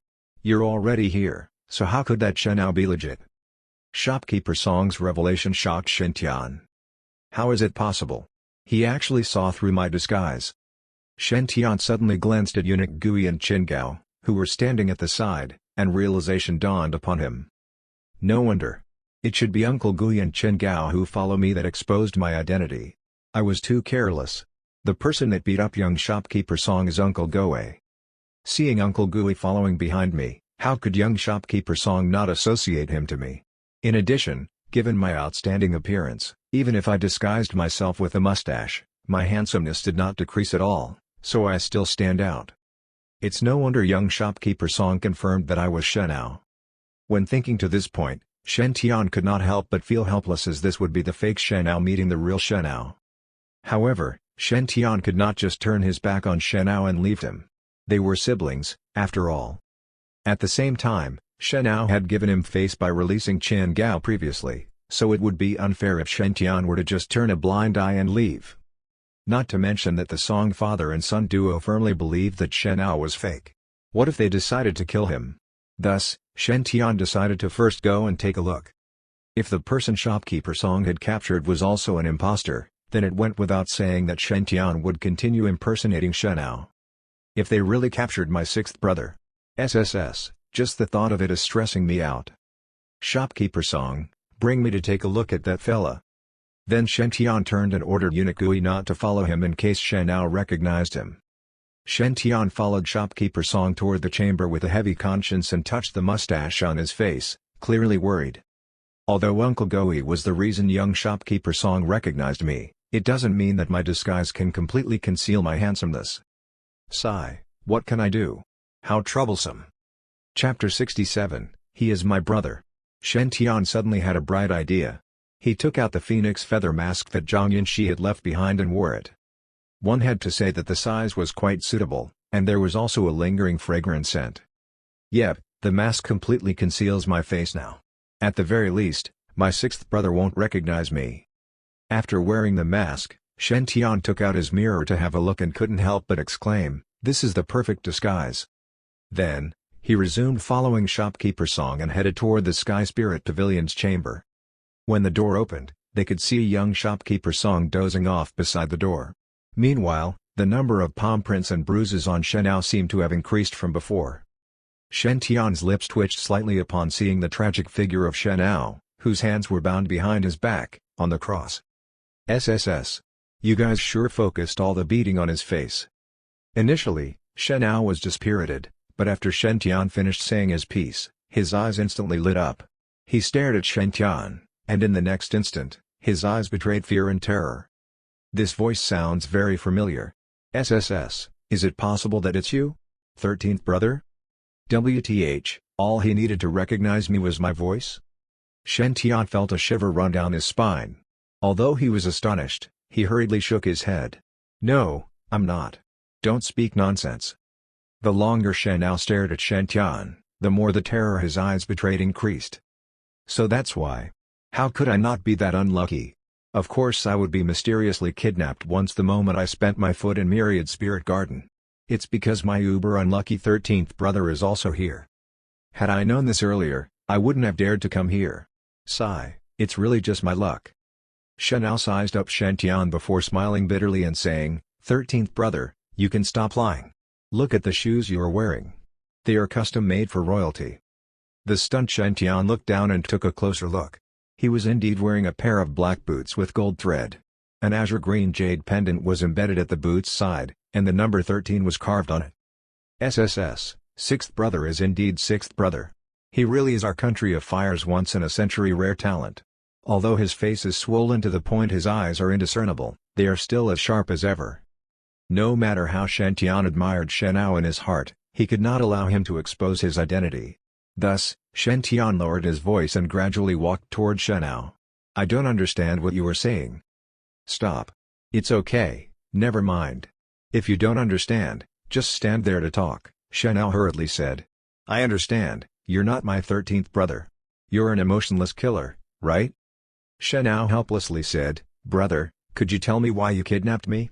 Firstly, I do not wish to fight for the throne, and secondly, I have not bullied you before. Not to mention that even if you killed me, there would be no benefits for you. Presently, Shen Ao's desire to survive was unprecedentedly high, so he tried to persuade Shen Tian with earnest words. He could not wait to instantly disappear from where they were and leave as far as possible from this place. He would never visit such a place anymore in the future. Truthfully speaking, I am to blame as well. Since I encountered my 13th brother a few days ago, why did I still choose to leave the palace? It's no longer indirect contact, but a direct, face-to-face encounter. Why do I suddenly have a feeling that I won't be able to walk out of this room? Shen Tian could not help but sigh when he noticed the 6th prince's terror-stricken face. 6th brother. Do you think that I am an idiot? You say that you believe I'm not the 13th prince, yet you call me brother in the next instant?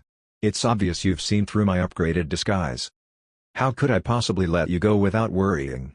What if after I release you, you hold a grudge and backstab me afterward?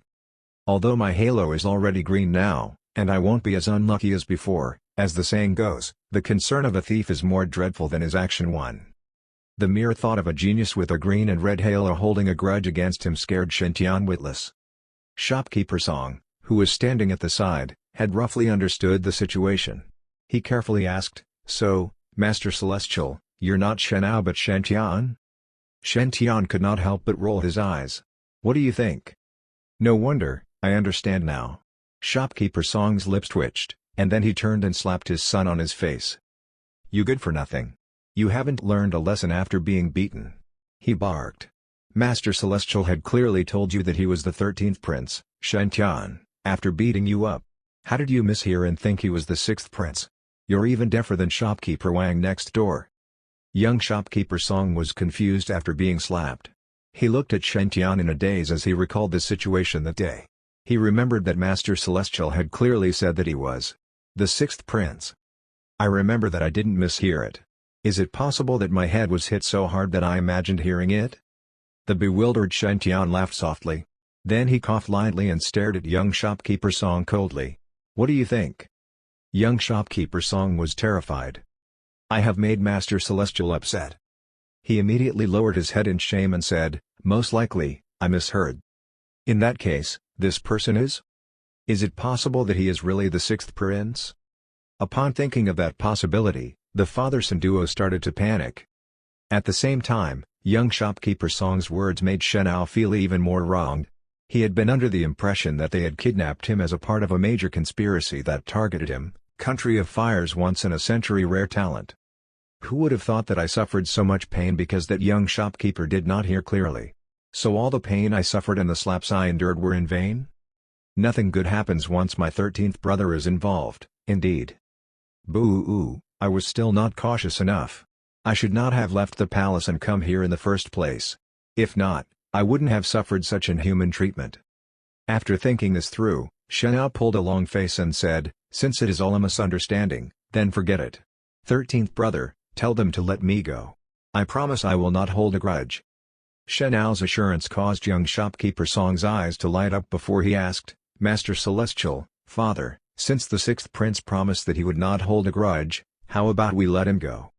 Shopkeeper Song looked at Shen Tian and asked, "Master Celestial, what do you think we should do?" Shen Tian looked at Shenao as if trying to discern if what he said was true or not.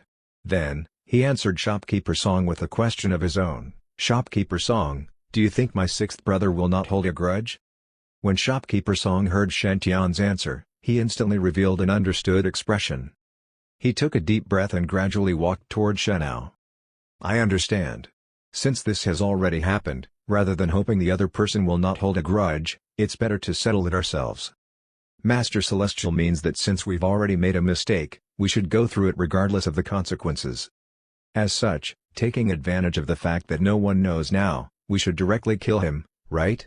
Just in case he tries to fight against you for the throne in the future." Shenao's face drained of color and was filled with horror. Meanwhile, Shen Tian rolled his eyes, and his face was filled with helplessness. Question. What I just asked was a question. What the FCK did you hear that made you think I wanted you to kill him? How could I be that cruel and let someone kill my dear 6th brother? That is my most beloved brother. Chapter 68, Father and Son, Forgetting Pill. Shopkeeper Song pulled out the ore-cutting knife and gradually walked toward Shenao. Shenao's eyes were full of terror. Shopkeeper Song's breathing also became faster and heavier, indicating how nervous he was. Suddenly, he thought of something, turned, and slapped young Shopkeeper Song's head. "You good for nothing. You're the cause of this, so settle this yourself," snarled Shopkeeper Song and stuffed the knife into his son's hand. "Son, don't be afraid. This is also a training chance for you." Young Shopkeeper Song's lips twitched. Bullshit. What f***ing training chance? Like who would want such a chance? Our Sky Spirit Pavilion is a legit and legal business. We're not some illegal shop. Although young Shopkeeper Song was a cultivator, each cultivator differed from each other. Some cultivators relied on killing monsters to earn money, so they had an abundance of battling experience, and their hands were full of blood. Meanwhile, other cultivators relied on their brains, selling spirit pills, spirit artifacts, and ores to earn money. The Song family had been in the ore business for generations now. Normally, they would not even kill chickens, not to mention a real living person. "Father, I don't dare to kill either." Shen Tian felt a headache as he watched how frightened the three people were. However, no matter how much his head hurt, he could not allow the idiotic father-son pair to kill his 6th brother. Shen Tian sighed and opened his mouth to stop Shopkeeper Song and his son. Although he felt it was unnecessary, as even if he did not stop them, those two would not really dare to do the deed either. At that moment, however, Shenao screamed hysterically, "Don't kill me!" Everyone looked at Shenao. They could see that fear and terror dominated Shenao's face. Shenao swallowed a mouthful of saliva and forced out a smile so ugly it was like he was crying. 13th brother, and the two of you. Aren't you just afraid that I will find people to take revenge against you after releasing me? If so, you don't need to worry. I can swear on my honor that I will definitely not do that. If that still cannot erase your worries, then you can feed me the forgetting pill. Shenao's solution stunned the father-son pair. That's right. If they were worried that Shenao would seek revenge later, then feeding him a forgetting pill would resolve their current predicament. Forgetting pill was an extremely common pill in the cultivation world, and its effect was very simple: it could erase the consumer's most recent memories. Cultivation was not only increasing one's strength but also one's mental fortitude. Many a time, a cultivator's mental state would be influenced by some tragic events, such as if one's cultivation partner broke up with them, an opposing sect killed one's mentor, or one's daughter got married. A plethora of such instances could destabilize a cultivator's mental state, resulting in negative consequences. For example, if the cultivation technique one practiced had high requirements on one's mental state, then mental demons might even form. Thus, after many alchemists' painstaking research and experiments, the forgetting pill was created. Your cultivation partner broke up with you? That night, your heart suffered in the cold rain? You're overcome with sorrow, and that scene replays itself in your head all the time? Don't worry, Have a forgetting pill, and the memories of that day will all be erased. Your mentor, parents, cultivation partner, and children were all brutally murdered? That bloody night covered your eyes? You're overcome with sorrow, and that scene replays itself in your head all the time? Don't worry, have a forgetting pill, and the memories of that day will all be erased.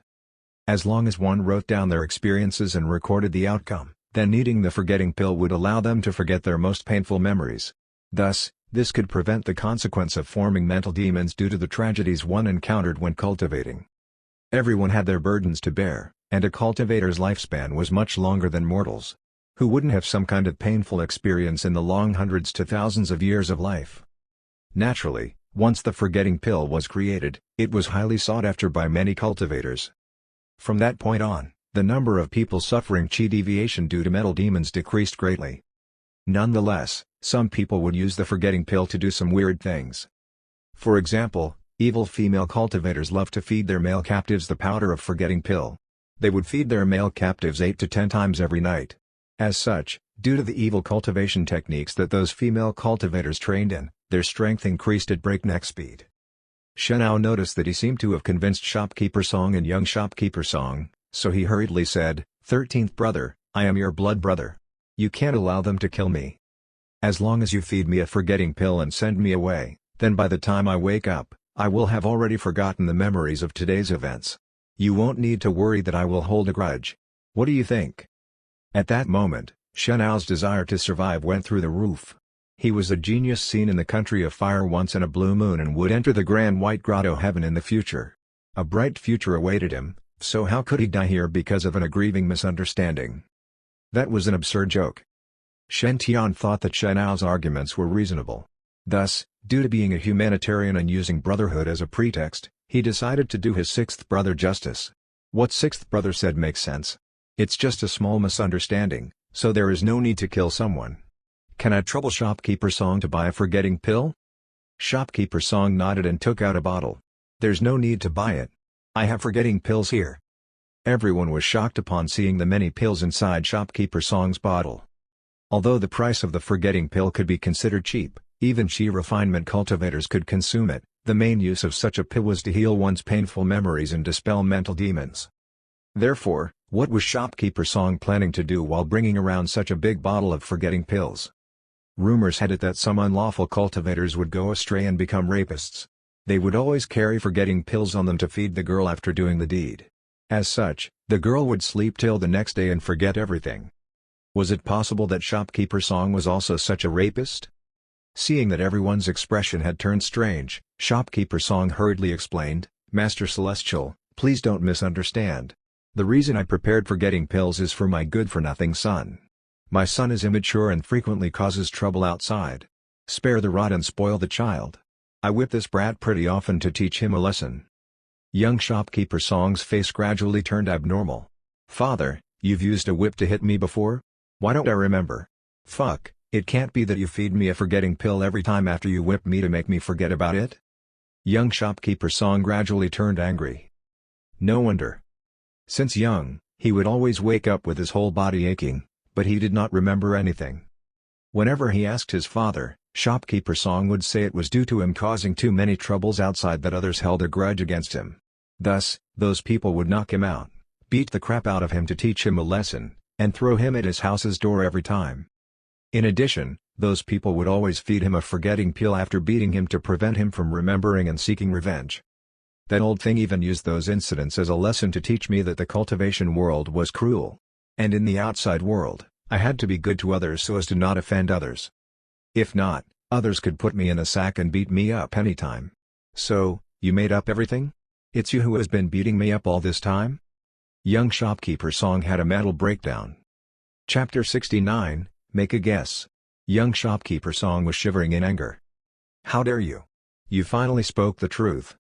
Shopkeeper Song looked at his son calmly and said, It's not the first time I told you this anyway. After the sixth prince consumes one of these pills, you will take one too. The young shopkeeper's mouth twitched. Why? Why should I eat it? Are you afraid that I cannot keep it a secret? Don't worry, my lips are sealed. Shopkeeper Song shook his head slowly and looked at the whip on the table. If you had not misheard Master Celestial's identity, this would never have happened. So, do you think you can get away with it without a proper lesson?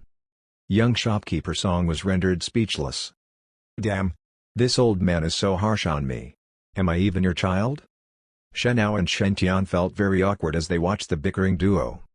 This shopkeeper Song is a ruthless man through and through. To think he feeds his son a forgetting pill every time he beats him. Is he trying to toughen him up for the world's hardships by mimicking it himself? What a spectacular way of teaching. Shenao felt a chill coursing down his spine. The way shopkeeper Song thought was too abnormal, and Shenao was unable to comprehend it. He believed that it would be wiser for him to take the forgetting pill as soon as possible. Since shopkeeper Song has the pill with you, let's settle it as soon as possible. Shopkeeper Song shook his head again. This forgetting pill is low grade and only works on chi refinement cultivators. The sixth prince has already reached the foundation establishment stage. You can make the pill lose its effect easily. Shenao quickly responded, no, I promise.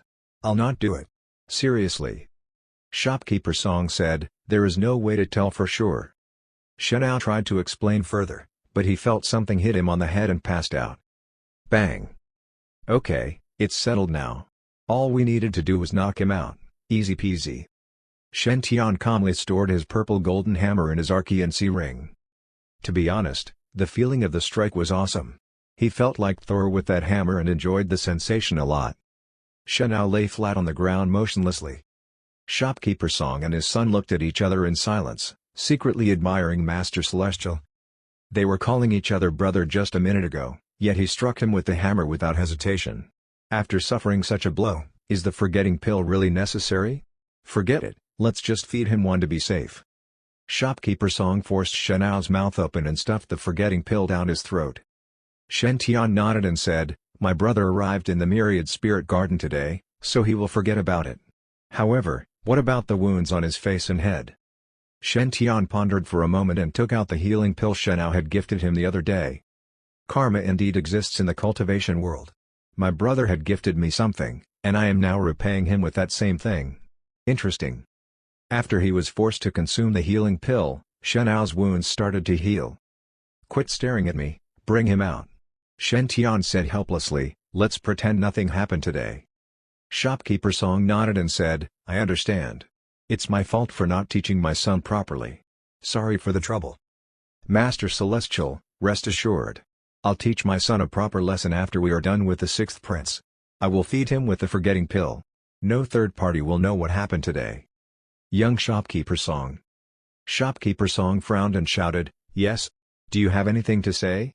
Master Celestial would have never landed his finger on his brother if not for you. Don't you think you deserve a beating?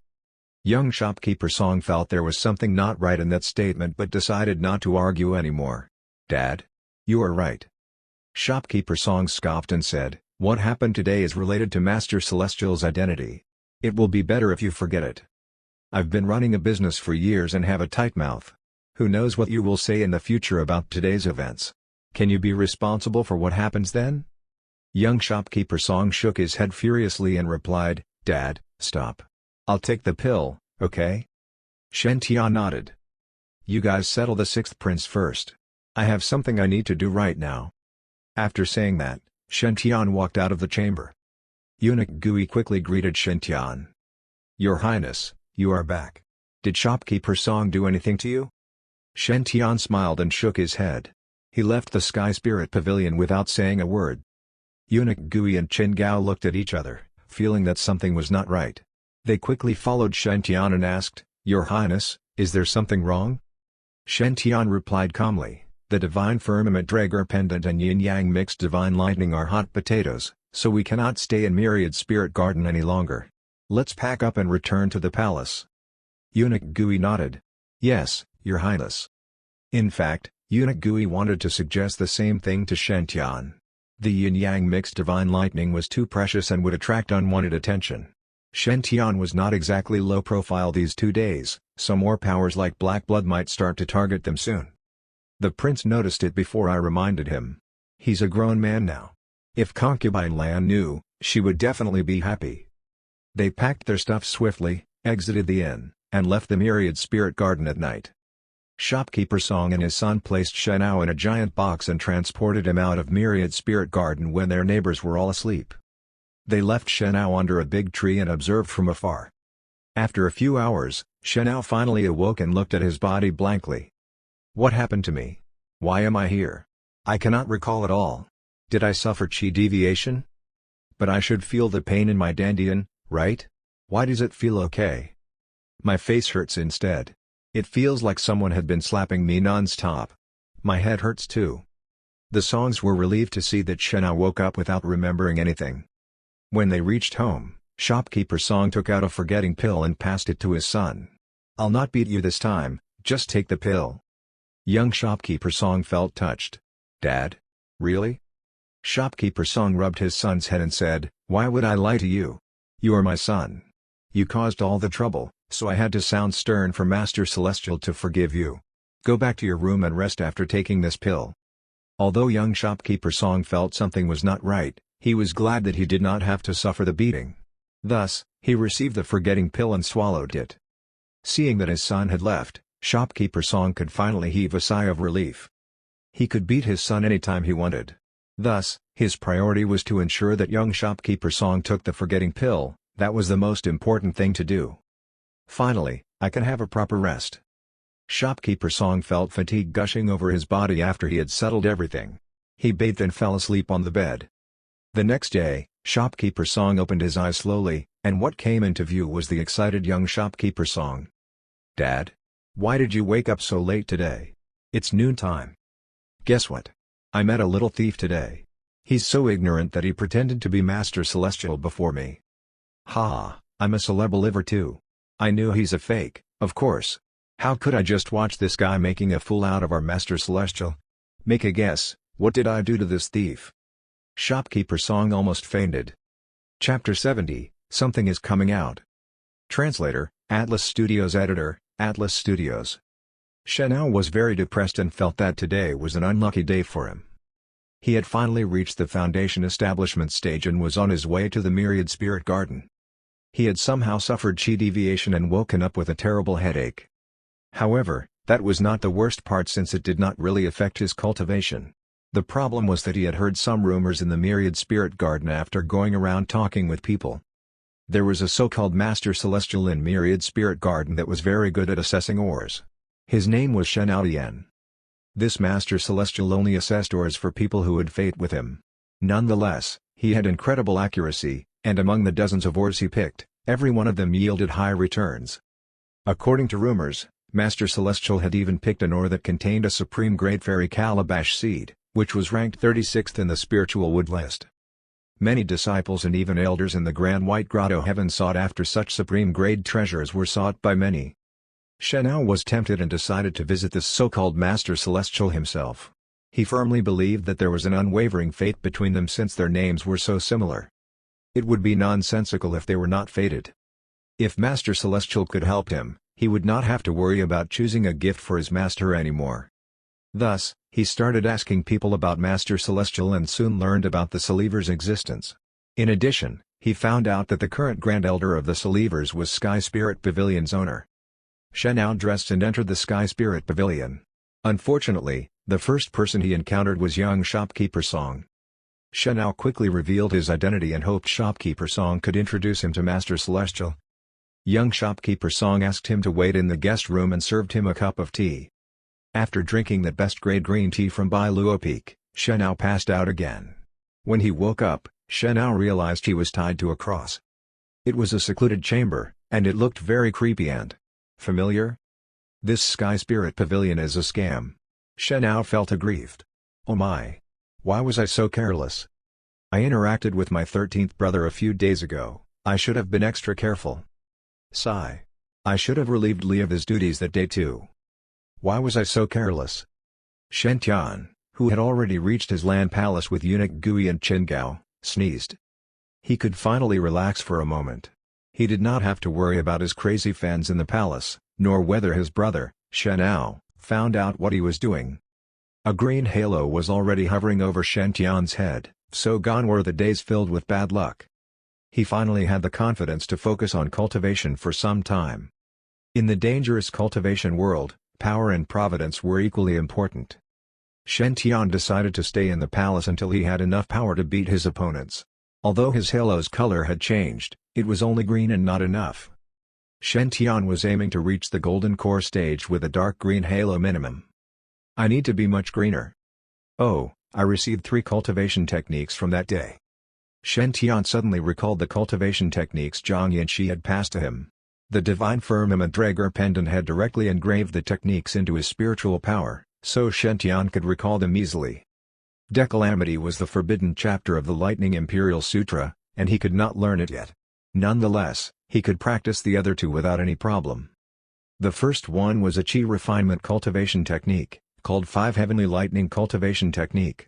Only the Divine Firmament Sacred Grounds disciples were allowed to cultivate on this long-lost sutra. The technique focused on matching the organs to the 5 elements and forming 10 types of powerful divine lightning. These were Azure Dragon Eye Divine Lightning, wood. Cosmos 2 Divine Lightning, wood. Crimson Phoenix 3 Divine Lightning, fire. Soaring Snake 4 Divine Lightning, fire. Mighty Qilin V Divine Lightning, earth. Great Fortune by Divine Lightning, earth. White Tiger 7 Divine Lightning, metal. Heaven Emperor 8 Divine Lightning, metal. Black Tortoise 9 Divine Lightning, water. Heaven Empress X Divine Lightning, water. The above-mentioned lightnings carried enormous power within them.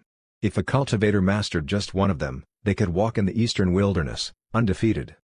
If one could master several of them, they would be a genius among their peers. Among these 10 lightning arts, the odd numbers, I, 3, V, 7, 9, were considered to have the character of Yang. If the cultivator mastered all 5 Yang-type lightnings, they could forge the pure Yang 5 elements lightning. As for the even numbers, 2, 4, Vi, 8, X, they had the character of Yin. If the cultivator mastered all 5 Yin-type lightnings, they could forge the pure Yin 5 elements lightning.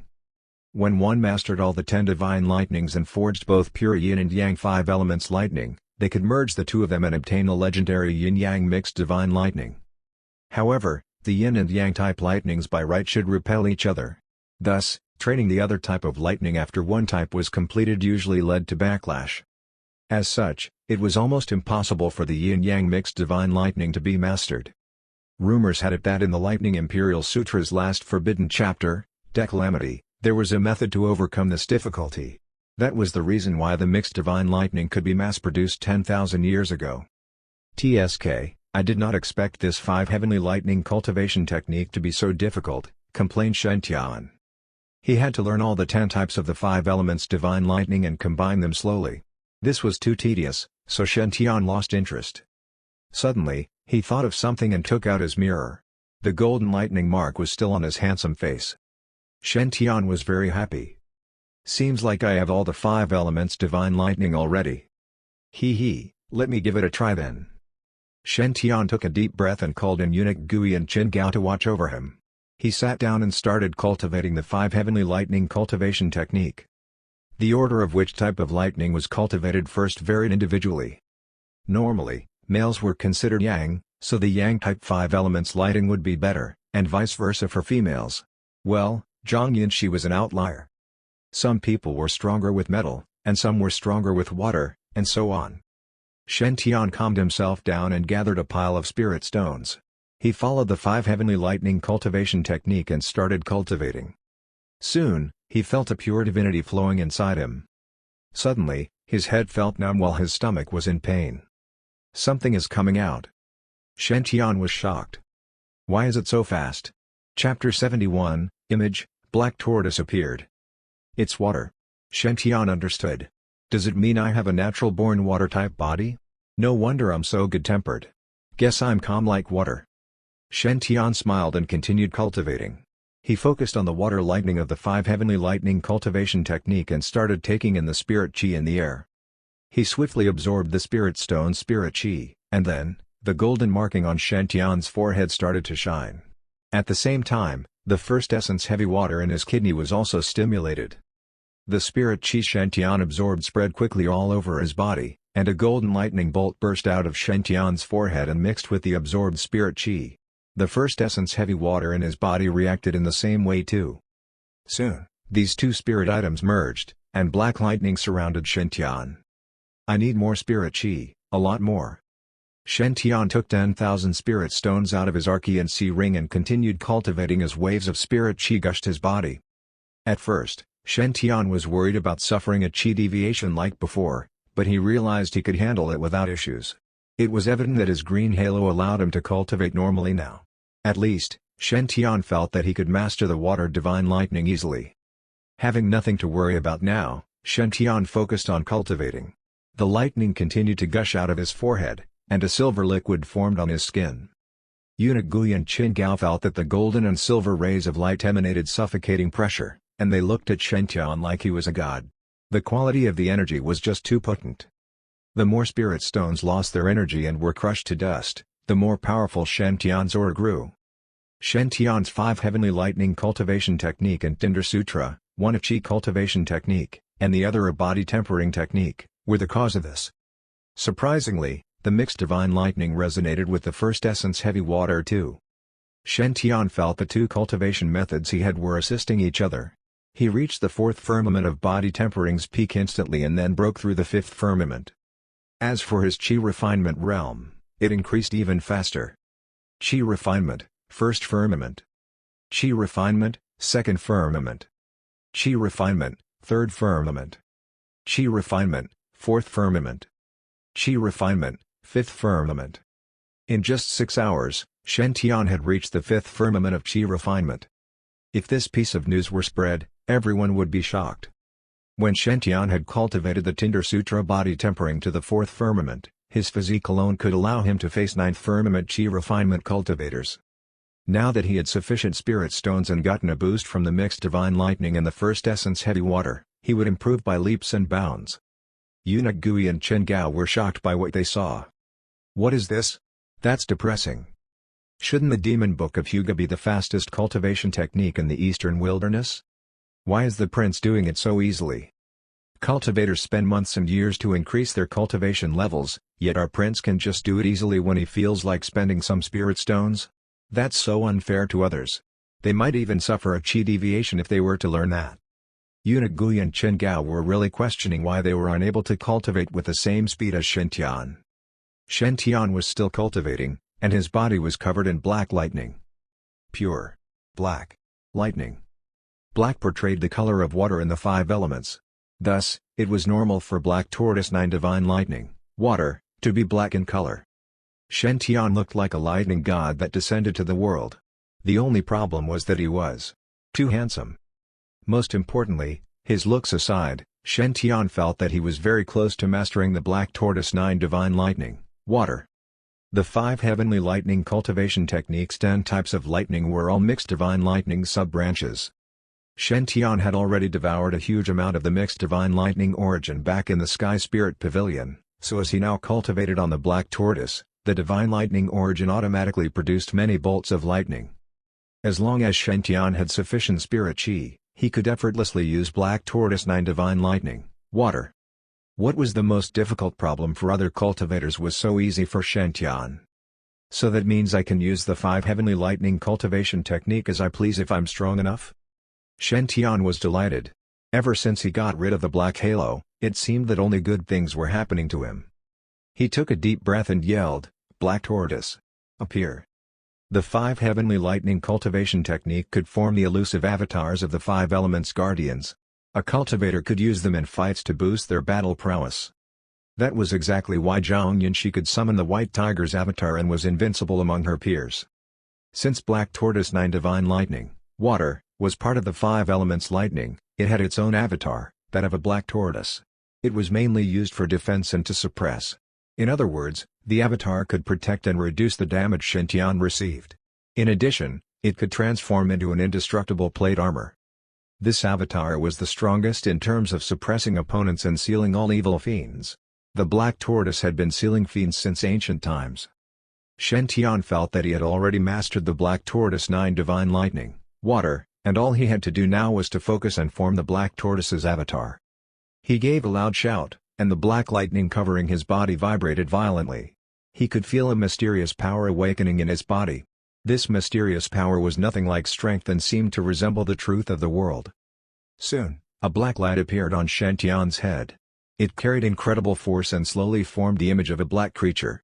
As it stabilized itself on Shen Tian's head, its true appearance took form. It was the ninth divine lightning, Water's avatar, the Black Tortoise. Eunuch Gui and Chen Gao were astonished when they saw the image appear above Shen Tian's head. Shen Tian glanced at the bewildered duo and said proudly, "What's wrong? Are you guys admiring my talents now? Ha!" Eunuch Gui stumbled and said slowly, "Yes. Your Highness is talented in cultivation, indeed. We are all impressed. If concubine Lan were to know about this, she would be very happy." Shen Tian nodded with a smile. However, Chen Gao silently took out a mirror and handed it to Shen Tian. "Your Highness, please take a look for yourself." "What? Did I become more handsome from cultivation?" Shen Tian looked into the mirror. Although nothing much seemed to have changed, when he saw the avatar he had formed, Shen Tian almost fainted. Chapter 72, Why is mine so small? One could see the image of a palm-sized black tortoise floating above Shen Tian's head.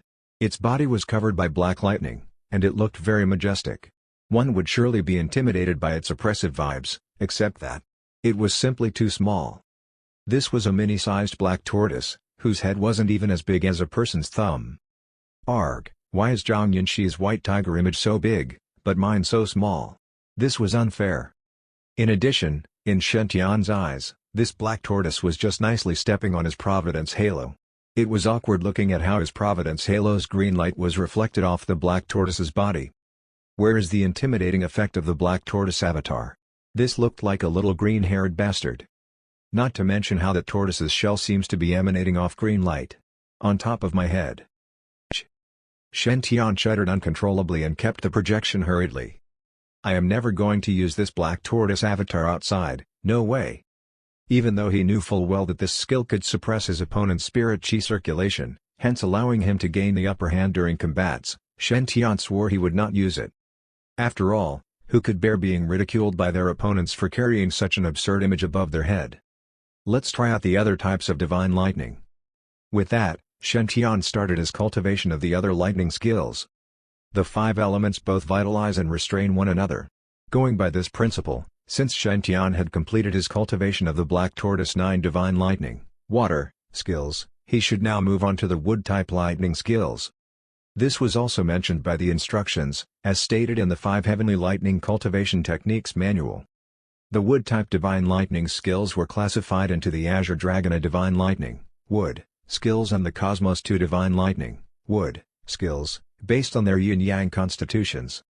Shen Tian did not hesitate anymore. He took another 10,000 spirit stones out of his Archean sea ring and sat down cross-legged, continuing his cultivation process.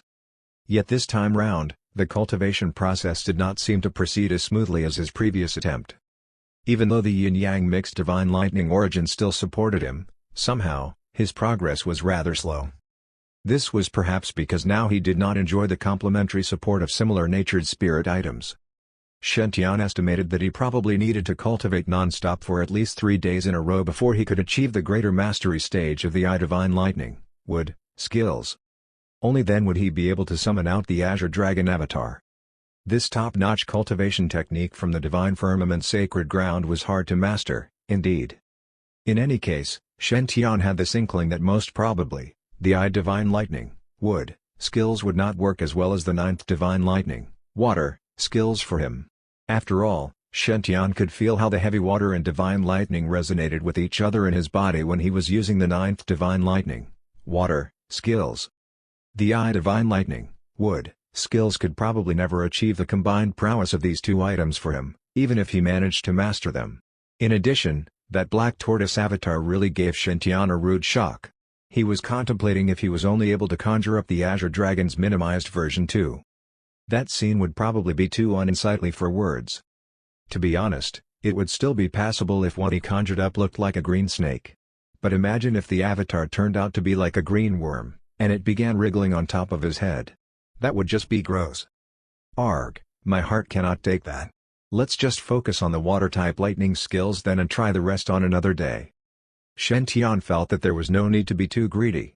Perhaps it was better to master the 9th divine lightning, water, skills than to start on the divine lightning, wood, skills. Again, He gathered up the ninth divine lightning powers in his body and tried to materialize it. Following which, one could see strips of black lightning forming at Shen Tian's right fingertips. They seemed absolutely harmless and obedient, all ready to carry out his orders. Meanwhile, Shen Tian could also sense some shadow of the first essence heavy water within these strips of lightning. This made the lightning he formed much heavier than the original 9 divine lightning. I wonder if this makes the lightning I have here more destructive too. He wrapped his fingers around the lightning with that thought in mind and gradually gathered them into a black lightning ball. This was a battle art recorded in the 5 heavenly lightning cultivation technique, and it was called the lightning fist. Essentially, it just meant gathering up a ball of lightning and then throwing it at one's enemies to strike them down. It was the most basic lightning art that almost all divine firmament sacred ground formal disciples would know. But of course, depending on the type of lightning used, this basic art's prowess varied too. For example, there were the Li Fire Lightning Fist, Gang Metal Lightning Fist, and the Jia Wood Lightning Fist. As for the attack which Shen Tian was about to blast out now was the Ren Water Lightning Fist. Normally, within the 5 elemental lightning fist arts, the Gang Metal Lightning Fist was the one with the greatest penetration ability, while the Li Fire Lightning Fist was the most explosive one. Meanwhile, the Ren Water Lightning Fist's purpose would be to numb its opponent's actions, and it did not have great destructive capabilities. As such, Shen Tian wasn't expecting too much from this attack when he blasted it out. Yet when that egg-sized lightning ball hit a boulder, what happened was too shocking to describe. That boulder was about 10 feet in height, and while it had a smooth texture, one could clearly see how hard it was innately. Yet the Ren Water Lightning Fist merged into the boulder seamlessly after touching it. Following which, black lightning started cracking out from within the boulder, and in the next second, the boulder exploded apart, as if it was nothing but a piece of tofu. This scene made eunuch Gui and Qin Gao draw in sharp breaths. They were absolutely shocked. Qin Gao swallowed hard and commented faintly, "Well, this is so powerful. Imagine that boulder exploding within seconds." Eunuch Gui had surprise written all over his face as he spoke. Considering the extent of destruction, it's almost comparable to an attack dealt out by people at the 9th firmament of Qi refinement. What's more shocking was that it was an attack that Shen Tian had casually summoned. Given the current amount of spirit Qi stored in his body, Shen Tian could at least deal out 5 more of such blows. Should he be able to regenerate more spirit Qi, it would be easy for him to use this battle art 10 times. This was akin to how a normal A student was able to pass any examinations effortlessly, or in the cultivation world's context, imagine a 5th firmament Qi refinement cultivator deflecting a 9th firmament expert cultivator's attack. The 5 heavenly lightning cultivation technique can indeed live up to its name of being one of the most superior skill sets among the entire Lightning Imperial Sutra. Greatly satisfied with the battle art's offensive capability, Shen Tian was now ready to witness its defensive capability. Truth be told, the 9th divine lightning, water, arts were famed for their long-lasting effects and were supposed to be focused on defense. Within the 5 heavenly lightning cultivation technique, another skill could complement the 9th divine lightning, water, arts. This skill was known as the Black Tortoise Armor, and it was a skill that could form a full-body lightning armor for its wielder. For cautious people like Shen Tian, this was an attractive skill to learn. He walked over to the bits of the boulder and absorbed back some of the first essence heavy water used in the previous lightning fist. After that, Shen Tian turned to eunuch Gui and said, "Uncle Goe, try hitting me with some attacks." At that, he started his spirit Qi circulation again and conjured up the 9th divine lightning on his right arm. The Black Tortoise Armor was a superior skill, and its difficulty levels and prowess outweighed a normal lightning fist by loads. However, due to unknown reasons, the 9th divine lightning and the first essence heavy water were very obedient within Shen Tian's body. Just merely thinking to gather them up had allowed him to materialize a piece of the Black Tortoise Armor on his arm. But of course, because Shen Tian was not familiar with the skill yet, the materialized armor could only vaguely maintain its shape. This indicated that he was just a novice to the skill.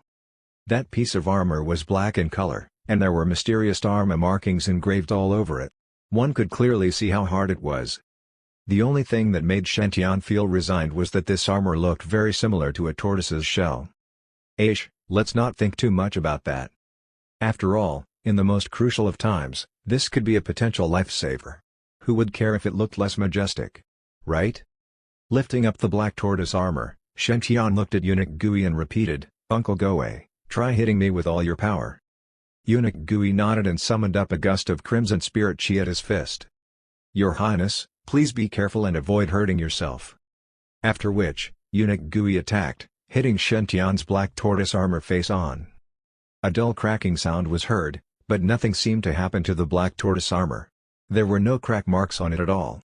However, black lightning crawled up Eunuch Gui's body from the armor's direction and started engulfing him instead. Boom! The lightning exploded. Eunuch Gui retreated 5 steps falteringly, with shock written all over his face. Such is the black tortoise armor's terrible defensive capabilities. Chapter 73, The Tinder Body Tempering Art vs. the Lightning Emperor Body Tempering Art. Such great defense prowess. Even Uncle Gui's attacks can't do anything to it. Shen Tian revealed a small smile as he thought happily and processed the extent of the black tortoise armor's defensive capabilities. Although Eunuch Gui's cultivation level was peak 7th firmament of Qi refinement, remember that he had cultivated the Demon Book of Hyuga. As such, all his attacks were comparable to 9th firmament Qi refinement experts' attacks. The fact that the black tortoise armor was able to fend off Eunuch Gui's attacks showed that this was an absolutely strong defense skill. Not only that, but it also had severe lightning repel damage effects. If Shen Tian covered himself entirely with the black tortoise armor, he would be the absolute blade male in the cultivation world. Ha! I'd like to see who dares to attack me when I wear this black tortoise armor. I will concede defeat to the person who can force me to take just a single step back. After all, with my repel damage, I will be able to electrocute almost anyone to their deaths. Wait a minute. When looking at the tortoise shell-like armor on his right arm, Shen Tian's eyelids twitched again. If this thing formed a full-body armor, then wouldn't I be like Master Roshi 1? Just imagining that was enough to put off Shen Tian. Forget it, let's not do that. Shen Tian felt very tired. When other people cultivate, the more powerful they get, the flashier they will appear. Yet, why must I deal with all these kinds of tortoise nonsense when I have a chance to master the advanced lightning arts? Upon seeing the unhappy expression on Shen Tian's face, Eunuch Gui asked puzzledly, "Your Highness, you have attained such great battle arts. Why are you still sulking?" Shen Tian replied, "Well, it's true that this set of skills has great defensive capabilities, but they look really unsightly." Eunuch Gui couldn't decide if he should laugh or cry at that comment. All cultivators would kill for such majestic skills. But His Highness here was still complaining that the battle arts turned out ugly, despite mastering them in just a few hours? Eunuch Gui chuckled and said, "Your Highness, do not worry. All battle arts are formed with your spirit chi. Since you do not like the appearance of the black tortoise armor, why not try changing it?" "Oh, that makes sense." Eunuch Gui's advice lifted Shen Tian out of his depression. He was previously too focused on exploring the 9th divine lightning skills until he lost sight of such trivialities. Indeed, all battle arts and skills in the world, no matter how majestic, were created based on the creators, and therefore the wielder's, spirit chi. Since he had now captured the essence of the black tortoise armor, why couldn't he just optimize its appearance? Shen Tian immediately shifted his gaze to the spirit stones underneath his seat, and he was satisfied to see that not all of them had been used up. Once again, he sat down and closed his eyes to imagine the new design for his very own black tortoise armor. "I want something black, something cool, and it mustn't be too weak in its defensive capabilities." In his mind's eye, Shen Tian kept changing the design of the armor. An idea struck him soon, and he exclaimed in excitement, "Okay, that's it." Shen Tian drew in a deep breath and started going through the 5 heavenly lightning cultivation techniques hand gestures slowly. Under normal circumstances, cultivators didn't need to reenact the battle arts hand gestures when conjuring up attacks. This was because during the time one made all the hand gestures, others could easily strike them down. However, this did not mean that battle arts hand gestures were totally useless. From enacting the hand gestures of a battle art, cultivators could summon the natural spirit chi around them to combine forces with their own spirit chi, and hence make the attacks more powerful. Shen Tian was trying to redesign the black tortoise armor's appearance for himself now, and this move required an extensive amount of spirit chi. His own reservoir of spirit chi wouldn't be enough. As such, he had to make use of the battle arts hand gestures to hasten the absorption of spirit chi from the spirit stones he was sitting on. This was the only way to carry out the process smoothly. As Shen Tian started absorbing all the surrounding spirit chi he could by making the hand gestures of the spirit chi gathering art, He felt the reservoir of spirit chi in his body getting filled up to its brim.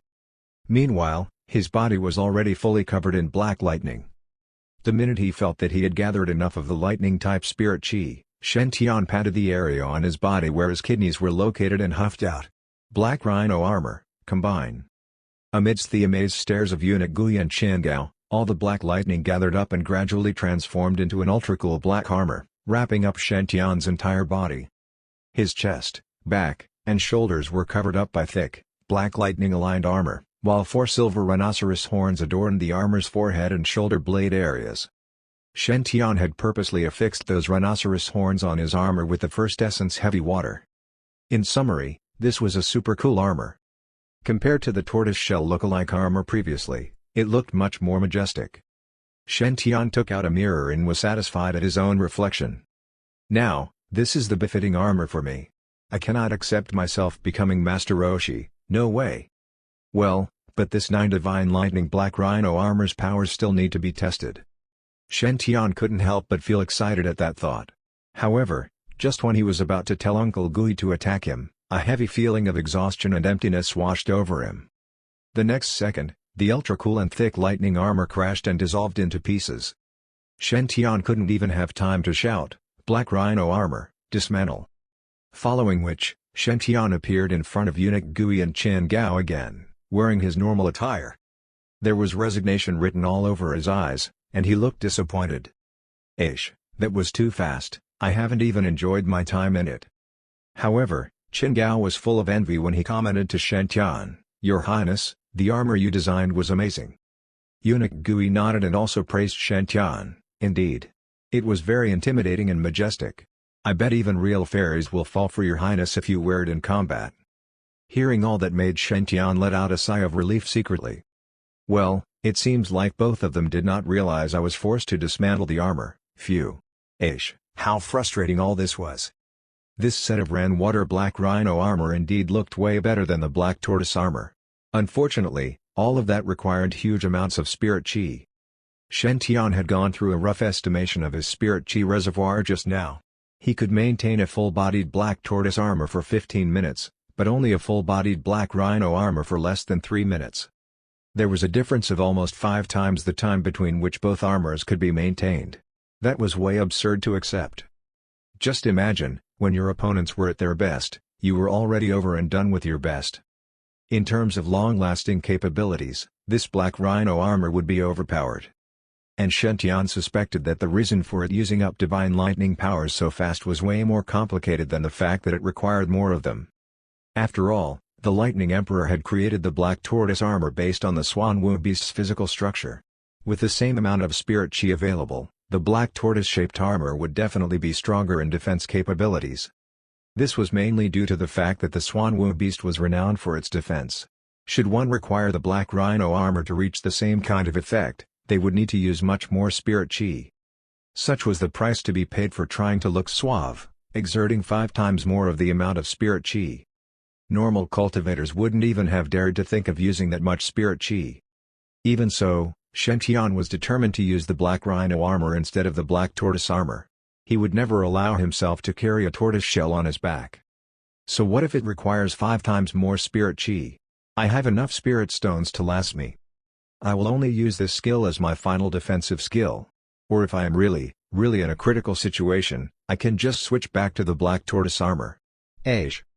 After completing his cultivation of the 9th divine lightning, water, skills, Shen Tian turned his attention to another heritage skill set. To be honest, Shen Tian had anticipated this skill set even more. It was the Lightning Emperor body tempering art.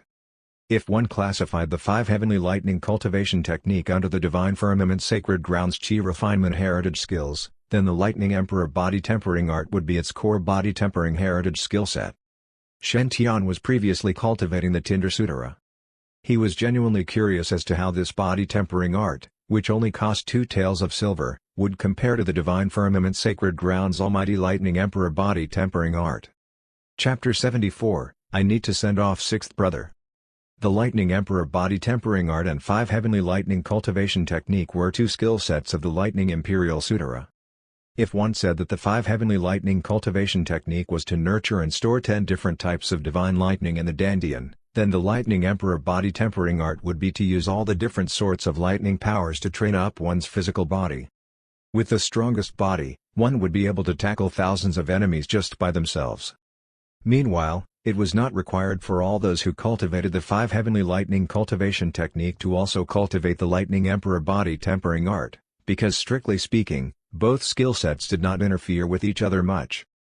But in any case, normally, those who had cultivated the lightning emperor body tempering art would go on to master the 5 heavenly lightning cultivation technique. It was rumored that if one could successfully master the lightning emperor body tempering art, there would be a huge quality change to their physical constitution. Not only would this skill strengthen their bodies, but they would even be able to acquire the Jia Wood lightning spirit constitution, the Gang metal lightning spirit constitution, and so on. If one could change their body's nature to such lightning spirit constitutions, then their respective lightning type skills would be more powerful. An excellent example would be Zhang Yunxi. She had attained the Gang metal lightning spirit constitution, and hence when she utilized the White Tiger 7 divine lightning, metal, skills, it would be more powerful for her than if other people used the same skills. Essentially, the divine firmament sacred ground's true successor would need to master both chi refinement and body tempering skills. Only by that way would this cultivator become the strongest among their peers, and hence bring back glory for the sacred ground. After going through the lightning emperor body tempering arts theory in his mind, Shen Tian slowly digested what he needed to do. I have already mastered the Black Tortoise 9 divine lightning, water, skills. Suppose I want to start cultivating the lightning emperor body tempering art. In that case, it's best to use the 9th divine lightning to nurture my body and start off by trying to attain the Ren Water Black Tortoise lightning spirit constitution. Wait a minute, why is it something to do with the Black Tortoise again? Arg. I mean, I am just trying to be cautious. This lightning imperial sutra, it definitely must have something against me. Although he was feeling rather sorry for himself, Shen Tian decided to go ahead with cultivating this skill set. This was one of the top-notch body temping arts available, after all. Shen Tian sat on his pile of spirit stones and conjured up the 9th divine lightning powers to temper his body. Strips of black lightning covered Shen Tian's body, and they shimmered under the daylight. After a while, they started merging into Shen Tian's body and refined his muscles, bones, and nerves. To be honest, the lightning emperor body tempering art was much more efficient than the Tinder Sutra at tempering bodies. Shen Tian could already feel how fast his body was being strengthened and vitalized by it. Meanwhile, the amount of spirit stones that this process used was only about 1/10 of what was required by the Tinder body tempering art. However, Shen Tian soon discovered something weird happening to his body. Due to unknown reasons, his kidneys felt heavier. In the past, when the first essence heavy water was first absorbed into Shen Tian's kidneys, he had not felt this kind of heaviness. Yet now, Shen Tian felt like there was a heavy load in his kidneys area, and it was very uncomfortable. At the same time, the obedient Black Tortoise 9 divine lightning, which covered Shen Tian's body, seemed to be dissociating. The Black 9 divine lightning was now gradually separating into golden divine lightning and silver heavy water. In fact, all the spirit items, which Shen Tian stored within his body, seemed to be in unrest. Can it be that I still do not have enough providence, and I am suffering a chi deviation again? At that, Shen Tian immediately stopped the cultivation of the lightning emperor body tempering art. Even so, Shen Tian still felt intense aches all over his body. The mixed divine lightning and first essence heavy water were now in conflict, and they were trying to burst out of his body. This made Shen Tian feel as if he might be exploding any time soon. Shen Tian finally panicked. Am I really going to die? At that moment, the Tinder Sutra Shen Tian had cultivated previously was activated. The mixed divine lightning and first essence heavy water immediately calmed down. To have a better idea of what this whole situation felt like, this, 2 students, who were about to fight each other, saw their teacher coming into the classroom, and they immediately quieted down. One returned to his glabella, while the other went back to his kidneys. Shen Tian was stunned. My God, so they got subdued just like that? But this did not make sense. How could it be that the almighty body tempering art from the divine firmament sacred ground couldn't compare to the mere Tinder Sutra? When he tried to cultivate the lightning emperor body tempering art, both spirit items were like huskies that refused to be trained and were determined to make a huge mess. Yet when they met the Tinder Sutra, They became docile puppies. Shen Tian felt amazed by the Tinder Sutera. Well, this body tempering art is definitely not as simple as I thought. Shen Tian contemplated trying out the Lightning Emperor body tempering art again, but reason got the better of him. After all, it was not guaranteed that both spirit items could be calmed down again, like what happened previously. What if the Tinder Sutra was unable to subdue the mixed divine lightning and first essence heavy water this time around? Then wouldn't he be showing eunuch Guyan Qingao a glamorous scene of shelf explosion? Forget it, I still want to enjoy life. And I definitely don't want to go down and meet Her Majesty Concubine Land so soon. At that moment, Shen Tian suddenly got an idea. Well, to cultivate the Lightning Emperor body tempering art, I need different kinds of lightning. How about I try to make use of this concept to cultivate the Tinder Sutra too? Maybe I can use it to absorb the first essence heavy water and transform it into lightning powers, then perhaps the cultivating process will be more efficient? Shen Tian had noticed how the mixed divine lightning had an affinity with the Tinder Sutra previously, so this plan might really work. Shen Tian started acting upon his ideas straight away. He activated the 5 heavenly lightning cultivation technique to conjure up some 9 divine lightning. Following which, he started circulating the Tinder Sutra to absorb the divine lightning and used it to nurture his body again. Shen Tian's guess was true. After absorbing that 9 divine lightning, the rate at which the Tinder Sutra nurtured his body became faster. Upon the stimulation of the divine lightning, Shen Tian could feel that there were remarkable improvements to his physical constitution.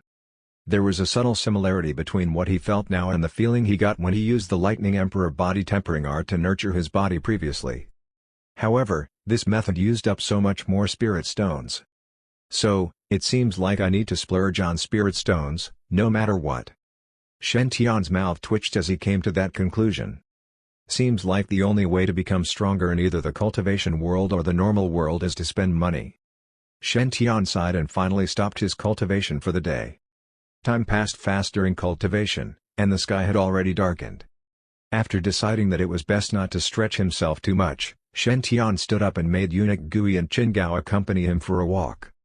The trio started strolling leisurely outside of Lan's palace. What made Shen Tian extremely relieved was that he now didn't need to worry about hardcore fans stalking him. However, all the eunuchs and palace maids still tried to avoid him as soon as they saw him coming along their ways. To be honest, Shen Tian really missed this feeling of being ostracized. Shen Tian began his stroll around the palace with the Hereditary rosary beads in his hands. Yet when he mindlessly walked to the Imperial Household Department, his attention was caught by a notice on the notice board before its doors. This notice had been posted since 3 days ago, and its main purpose was to announce that there would be a grand banquet held in the palace after 5 days.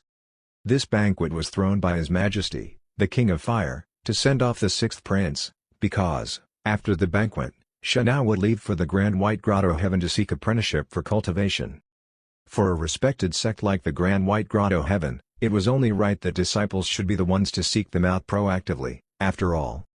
Unless a person was a genius, no immortal sects would come and find you. While looking at the notice board, Shen Tian mused, 6th brother is leaving? Whenever he thought of his 6th brother, Shen Tian would feel a tinge of guilt. Well, in any case, since the grand banquet would be held for his 6th brother 2 days later, Shen Tian felt he had to send him off formally. Maybe it would be good to give him a present and offer his sincere apologies to him again. Well, it was very likely that Shenao probably wouldn't remember anything after taking the forgetting pill. Still, because Shen Tian knew that he had made use of Shenao before, he felt he must do something to ease his guilt. No matter what, Shenao was still his blood kin. As such, Shen Tian made up his mind. There was a gleam of determination in his eyes as he walked into the Imperial Household Department. Chapter 75, The Heavenly Venerable Azure Lotus of the Divine Firmament Sacred Ground. Roar. In the vast skies, a white tiger let out a roar of resentment as it exploded into pieces. Following which, a slim figure was strewn out afar. Her face was ghastly white, and tiny threads of blood flowed down from the corners of her mouth. That's right, this person was none other than Zhang Yanxi, who had left the Myriad Spirit Garden previously in a hurry. After leaving a copy of all the 3 heritage skill sets to Shen Tian, Zhang Yanxi had attempted to rush back as quickly as she could. Nonetheless, those with ulterior motives still caught up to her. After that peculiar scene in the sky that fateful night, almost everyone had known that this meant some exotic treasure had been discovered. And it was at that moment people had seen the divine firmament's saintess, Zhang Yunxi, hurrying back to her sect, from exactly where the peculiar scene was located. This was too suspicious for words. Hence, those opportunistic people observing from the shadows had decided to take matters into their hands. After all, imagine a treasure that even the divine firmament's saintess must hide. Just how precious and tempting would that be? As such, all the top-notch expert cultivators who had been roaming around the country of fire's vicinity had started pursuing her.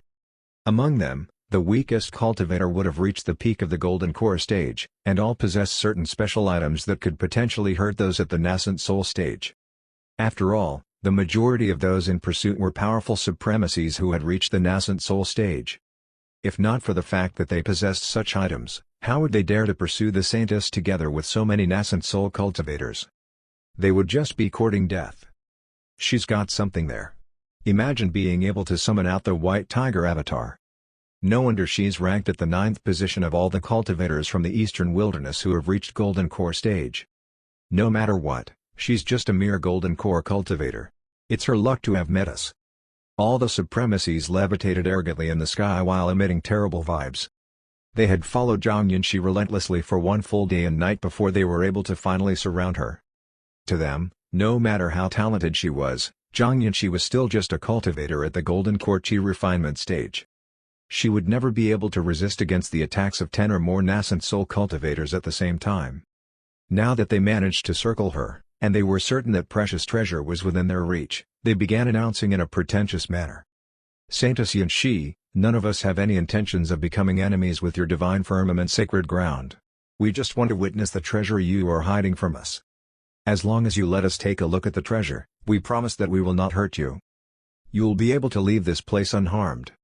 A supremacy, who was at the peak of the nascent soul stage, hid her figure within black fog to prevent others from identifying her. It was a crime to pursue the divine firmament's saintess. No one would dare to commit such a crime openly. Even if one had attained the peak of the nascent soul stage and was just a step away from attaining the soul formation stage, they would only face death if the divine firmament's sacred ground discovered they had tried to harm their saintess. One must always remember that the divine firmament's sacred ground was still home to several heavenly venerables, who had reached the soul formation stage. While staring at all the greedy nascent soul cultivators who would, in their normal forms, be highly respected seniors, Zhang Yunxi couldn't help but chide in a sarcastic tone. "All you scoundrels who were too shameless to show your faces, you are despicable indeed. Imagining those of you who are at the nascent soul stage attacking me, a mere golden core cultivator. Don't any of you dare to come out and fight fairly with me, one-on-one?" Zhang Yunxi staggered to stand up straight, and the white tiger clear light armor suit shone brightly despite being smeared with blood. The once smashed white tiger avatar was summoned out again, lying in wait behind her back. At that moment, Zhang Yunxi looked like a goddess of war, ready to show her all to the cowardly opportunists. "Ha, fancy a young girl at the golden core stage saying that? That's plainly ridiculous." Someone spoke out from among all the nascent soul supremacies, and the voice sounded like an old lady. She sneered and commented, "You are too audacious for your own good." Zhang Yunxi looked coldly at the direction of the voice while announcing, "Old hag, it's you then." Following which, the white tiger behind her let out a roar. Her body was transformed into a shaft of silver light as she rushed toward the old lady. Shimmering wisps of her spirit chi burned at the top of her skin and reflected bright lights off her white tiger clear light armor suit. Zhang Yunxi had activated the mystic arts she had learned at the divine firmament's sacred ground, and she was ready to put in her all.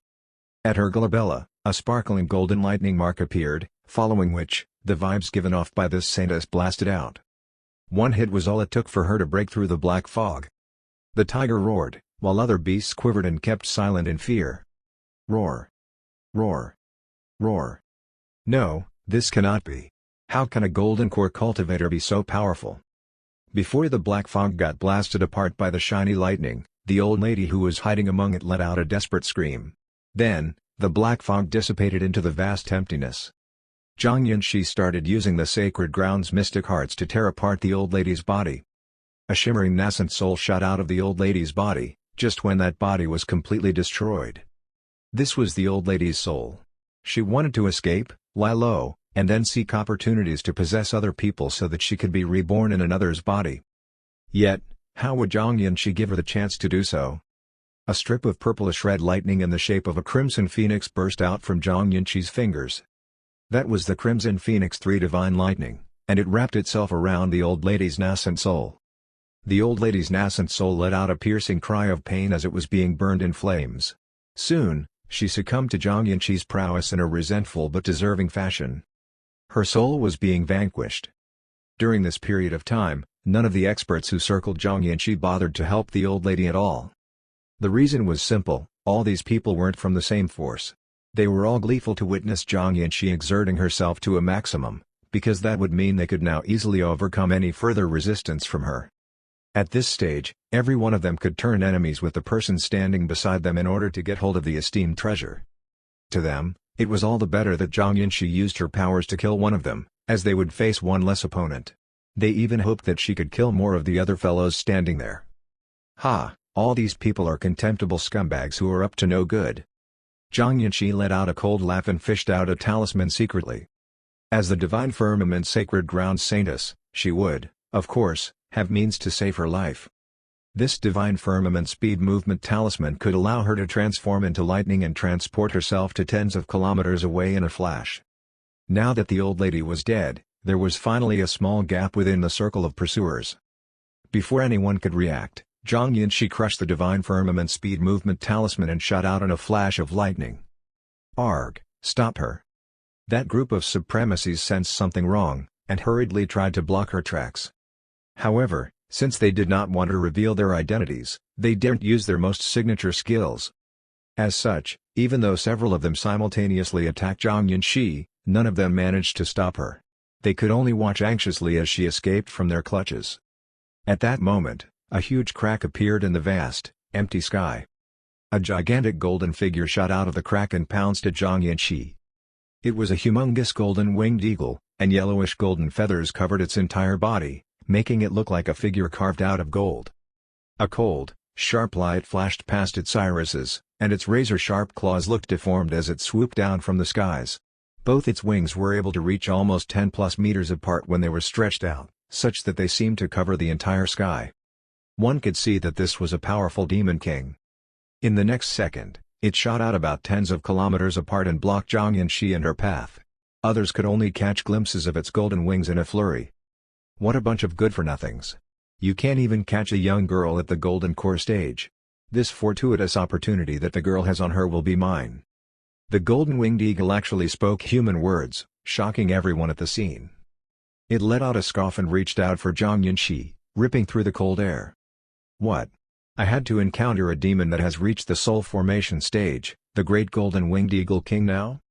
When looking at the demon king, desperation was written all over Zhang Yanqi's eyes. No matter how talented she was, she could never battle and overcome someone at the soul formation stage. There was too wide a gap between the prowess of a cultivator at the golden core stage and those at the soul formation stage. Is it really destined that I should die here? At that moment, the image of Shen Tian flashed past her mind.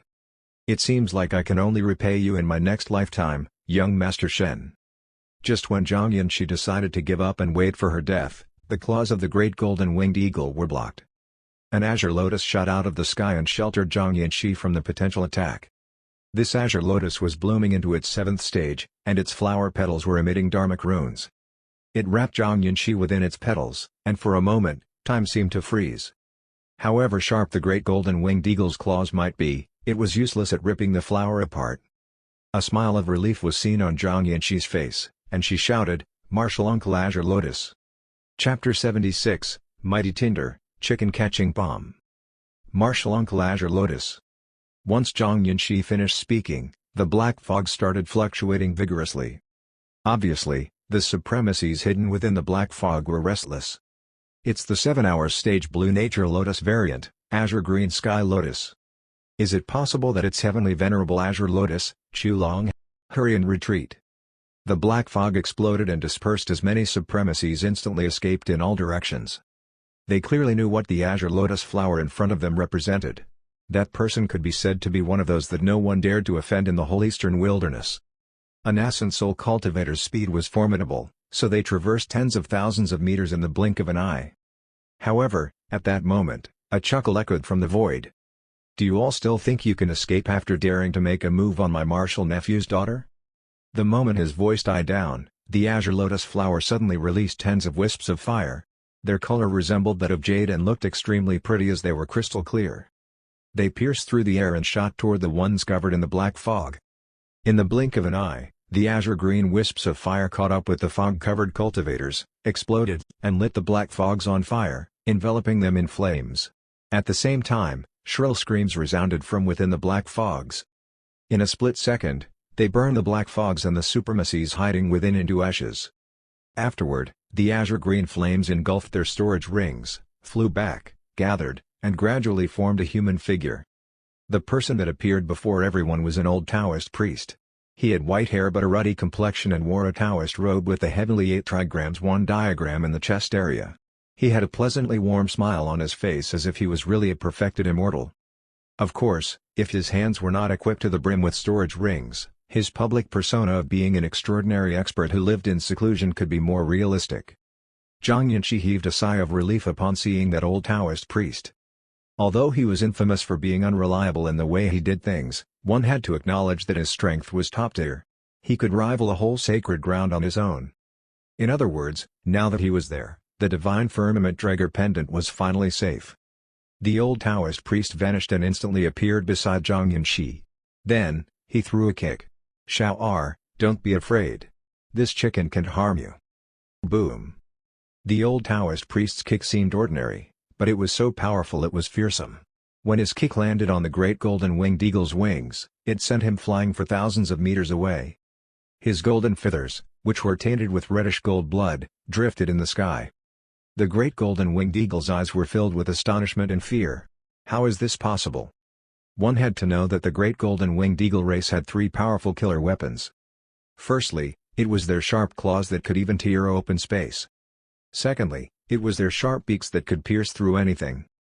Thirdly, their wings were known to be the fastest in the world and had a powerful attacking ability. The feathers on their wings were harder than iron, like peerless blades. When battling, the wings of a great golden-winged eagle could be used as swords. There was even a wing blade technique in the inheritance memories of their race, Golden Wings 9/. A great golden-winged eagle's wings were originally invincible killer weapons, but now, they had actually cracked from being kicked by a human cultivator. To the honorable great golden-winged eagle race, this was unimaginably humiliating. "Human, you have angered me. You will be the first person in soul formation I kill since I've come to the eastern wilderness." Golden Wings 9/, the first slash through mountains and rivers. The great golden-winged eagle flew into the air in a rage, and bright light exploded from his huge body, shining upon hundreds of thousands of meters of land. A huge divine blade, as long as 1,000 meters, appeared and slashed toward the old Taoist priest. Even space was crumbling as the blade passed by. Just as the name stated, it could slash through mountains and rivers. If one could train this strike to the extreme, then it could even destroy mountains and rivers. The old Taoist priest looked at the humongous great golden-winged eagle in the sky with a solemn expression. "He's actually the royal race of the southern borders eagle race, great golden-winged eagle. Such a splendid ingredient, how should I cook it? It's really troublesome to decide. Forget it, let's capture it first." After taking a deep breath, the old Taoist priest rubbed his hands and folded his sleeves.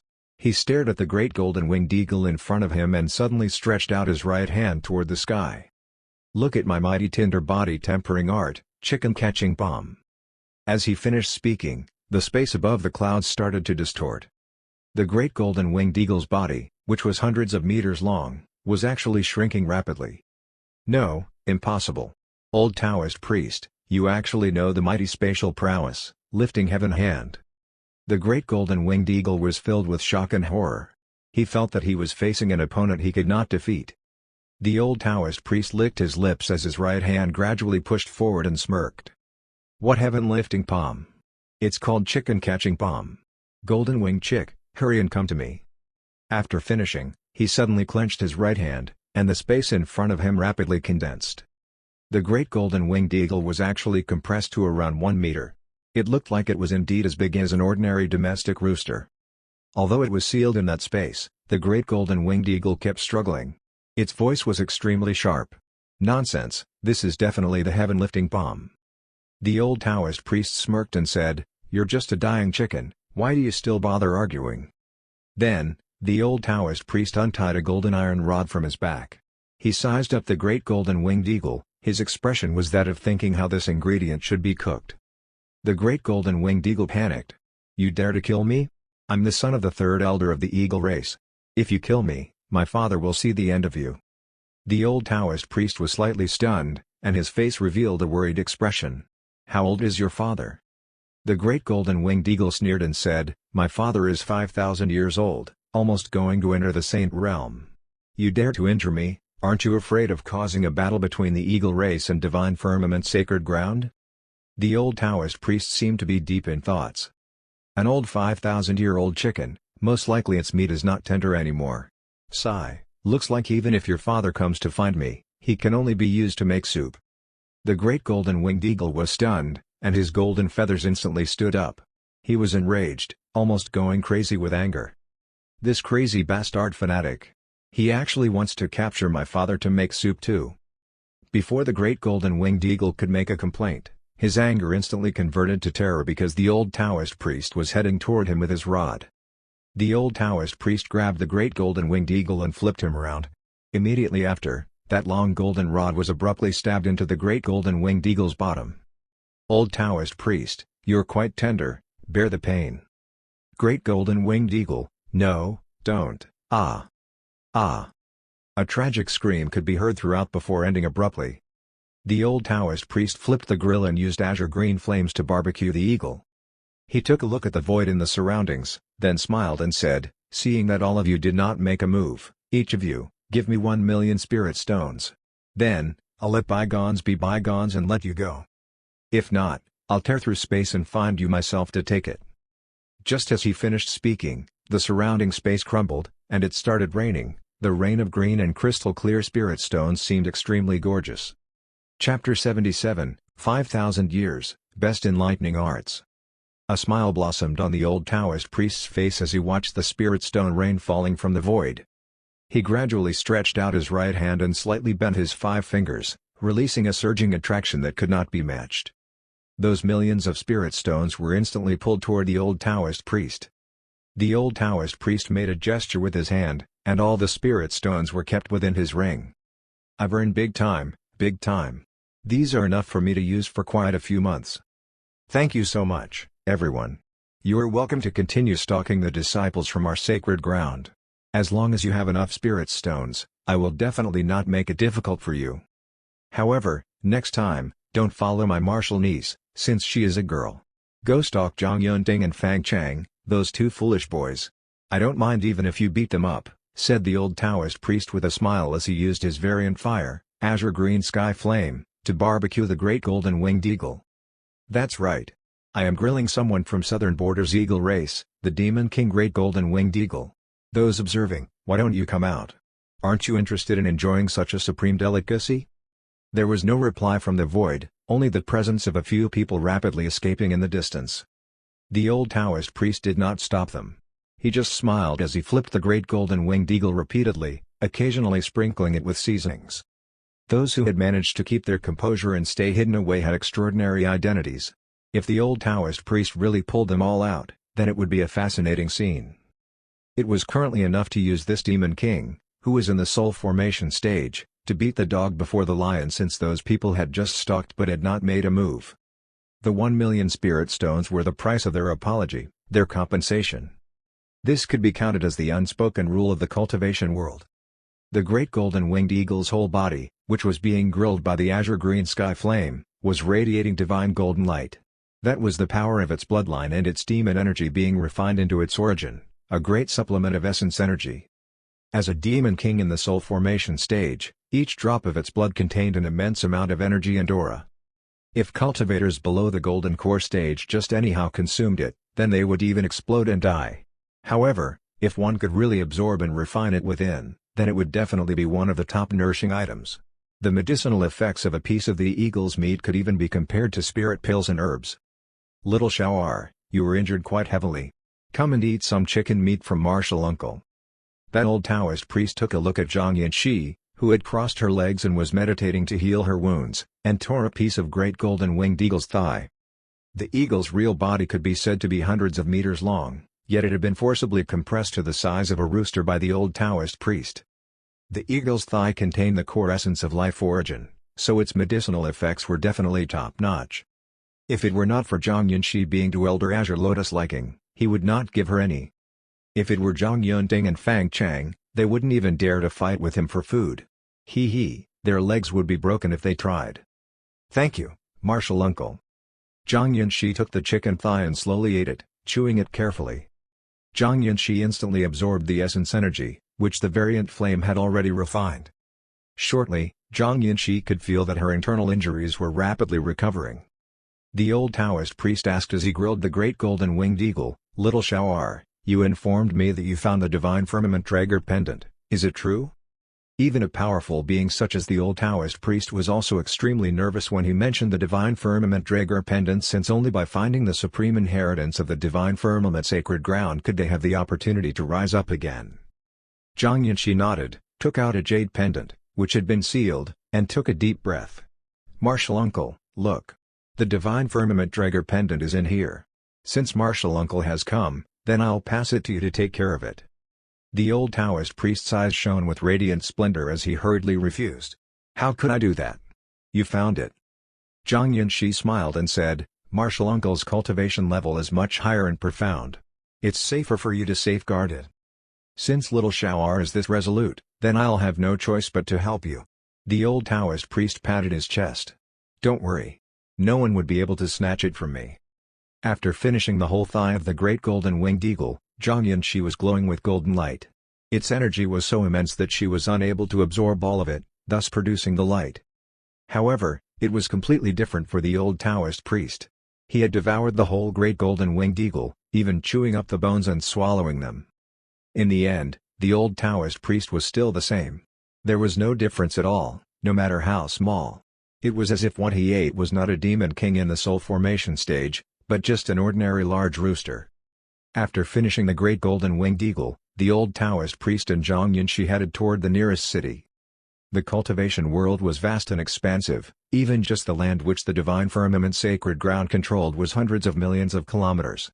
Thus, if cultivators relied on just flying, then even the legs of those in the soul formation stage would turn soft. Therefore, most cultivators would choose to use teleportation circles for long-distance traveling. There was such a teleportation circle in the city near the old Taoist priest and Zhang Yunxi. They could get to the largest cultivators trading city nearby through this teleportation circle. They could then use the large long-distance teleportation circle to directly teleport near the divine firmament sacred ground. After using the teleportation circle twice, the old Taoist priest and Zhang Yunxi finally arrived within Divine Firmament City at dusk. Divine Firmament City was a super large-scale cultivators trading city that was under the Divine Firmament Sacred Ground. As sacred grounds were all within small worlds that were independently created, no teleportation circle could directly teleport someone into the sect. After leaving Divine Firmament City, the two of them rushed toward the Divine Firmament small world entrance, the Divine Firmament Peak. That was the only entrance to the Divine Firmament Sacred Ground, so it was guarded extremely securely. The two of them took out their identity tokens and verified their identities. Then, they passed through the spatial tunnel, entering the Divine Firmament small world. As the Sacred Ground's headquarters, the spirit chi was extremely abundant within the Divine Firmament small world. Even in the outer boundary, the density of spirit chi was more than a few times that of the country of fire, not to mention the core areas, the spirit mountains where the core disciples trained. With the nourishment of spirit chi, exotic flowers, and rare herbs that were difficult to find outside were everywhere. It was an extremely beautiful scene. If one trained under such an environment, even without any spirit stone's aid, one would not necessarily be weaker than normal cultivators in the outside world. The old Taoist priest looked at the surrounding spirit mountains in envy, and then he touched the Draeger pendant. He walked toward the sacred leader's palace on the main mountain with Zhang Yunxi, with him in front. The doors of the sacred leader's palace opened with a loud sound. The whole palace was made of black lightning crystals, meaning it was a supreme-grade divine weapon by itself. If necessary, it could totally turn into the most powerful thunder attribute sacred soldier, intimidating and killing enemies. The purple palace was supported by 10 pillars that were carved with mythological beasts. Different colors of divine lightning flashed on the 10 pillars, and their radiance was incomparable. That was the yin-yang 5 elements, the 10 types of the powerful lightning essence. Right in the center of the palace was a throne. There was a man sitting on the throne upright. His body's surface was surrounded by lightning, and he shone so brightly he could not be seen directly. There was a thick heavenly aura sinking and emerging around him, enveloping him within it as if it was a mist. He was indeed sitting in front of them, but it was as if he did not belong to this world. He was a being that was detached beyond the void, all kinds of karma did not affect him. That person was the sacred leader of the divine firmament, Long Yuan. He was known to be the best in lightning arts in the whole of the eastern wilderness in the past 5,000 years. At the same time, he was also the mentor of Fang Chang, the first senior brother of the divine firmament sacred ground, and the father of Zhang Yanxi and Zhang Yunting. The Black Dragon, White Tiger, and Golden Qilin of the divine firmament sacred ground were all his disciples. Chapter 78, Come, Bring the Map. Upon seeing her father, Zhang Yanxi's eyes betrayed her respect for him. She had grown up listening to her father's stories, so she admired this legendary man. Zhang Yanxi respectfully bowed. I have successfully completed my mission and brought back the sacred item. The divine firmament's sacred leader gradually nodded. Good job. His voice was emotionless. Zhang Yanxi hesitated for a moment before she said, Esteemed father, when this divine firmament Drager pendant appeared, the divine lightning origin exploded and assimilated into a few fated people. If they train in our sex lightning techniques, they will definitely be able to have high accomplishments. I think that we should send our people to guide them into the sacred ground and train. Divine firmament's sacred leader kept silent for a while, then replied calmly, Permitted. Although his voice was not cold, it was still emotionless. It was as if the person sitting there was not a living person but a robot. Zhang Yanxi stared at the divine firmament's sacred leader and sighed after a long time. Then I'll take my leave. The divine firmament's sacred leader did not reply, so Zhang Yanxi turned and left. Then, the doors of the sacred leader's palace closed once again. From the beginning till the end, the divine firmament's sacred leader had not shown even a shred of concern toward his daughter. The old Taoist priest tilted his head as he looked at the divine firmament's sacred leader. You've secretly practiced that evil technique again? The divine firmament's sacred leader looked at the old Taoist priest. Senior brother, you know that it is not an evil technique. The old Taoist priest pouted. You're severing all your emotions and desires. Is it still not counted as an evil technique? The divine firmament's sacred leader said calmly, Senior brother, you're overly stubborn. The old Taoist priest snorted. Just to complete declamity? The one who is being stubborn is you. Divine firmament's sacred leader asked, Yanxi said that the divine firmament Drager pendant is in your hands? The old Taoist priest nodded. Why? Your daughter asked me to safeguard it. The divine firmament's sacred leader said, Thank you, senior brother. You can give the jade pendant to me now. The old Taoist priest said righteously, No, I promised little Shao'er that no one could snatch it away from me. Divine firmament's sacred leader? The lightning surrounding the divine firmament's sacred leader was cackling while the rising and sinking thick heavenly aura was surging non-stop. It was obvious that his emotion had fluctuated. Senior brother, the Drager pendant is the token of a sacred leader. The old Taoist priest smiled and said, So what? You're not the first sacred leader without the token. Divine firmament's sacred leader replied, The Drager pendant is related to the rise and fall of our sect. Senior brother, please stop joking. The old Taoist priest laughed in amusement. Oh my, junior brother, you've finally become anxious? All right, I can give you the divine firmament Drager pendant. However, you have to promise me a few conditions. The divine firmament's sacred leader said coldly, Senior brother, please speak straightforwardly. The old Taoist priest sized up the sacred leader. Laugh for me first, then. The lighting jumping on the divine firmament's sacred leader's body became even more violent, and the heavenly aura was also falling apart. His eyes were as pressing as the lightning, staring daggers at the old Taoist priest. Senior brother, please don't joke around. The old Taoist priest twitched his lips. Aren't you training the heavenly Tao Sutra to complete declamity? Shao'er has already brought back the Drager pendant. Why haven't you disposed of that technique? What are you waiting for? The divine firmament's sacred leader replied coldly, You don't understand, senior brother. I have already seen the new realm. It's difficult to reach the top by following the Dharmic Tao. I wish to walk a new Tao. The heavenly Tao Sutra is crucial, so it's impossible for me to give it up. Oh. The old Taoist priest pouted. Then, Go and walk your new Tao. To prevent you from suffering a chi deviation, I'll help you keep this pendant. In case you refuse to acknowledge your relatives and friends, then this pendant will be lost once again. After finishing, the old Taoist priest turned and walked toward the sacred leader's palace's exit. In that instant, the whole sacred leader's palace was filled with lightning, and the heavenly aura was surging like a tsunami. Just as the old Taoist priest had stepped half a foot outside the sacred leader's palace, a strange peal of laughter could be heard from the mist. "Ha hey hey! That's right, the divine firmament's sacred leader was laughing." The old Taoist priest's lips were slightly twitching. He was holding back so badly his lips were slanted. The divine firmament's sacred leader said coldly, "I haven't laughed in more than 100 years, so I'm not used to it. Senior brother, please don't laugh at me. I have already done as senior brother said, so you can give me the pendant now."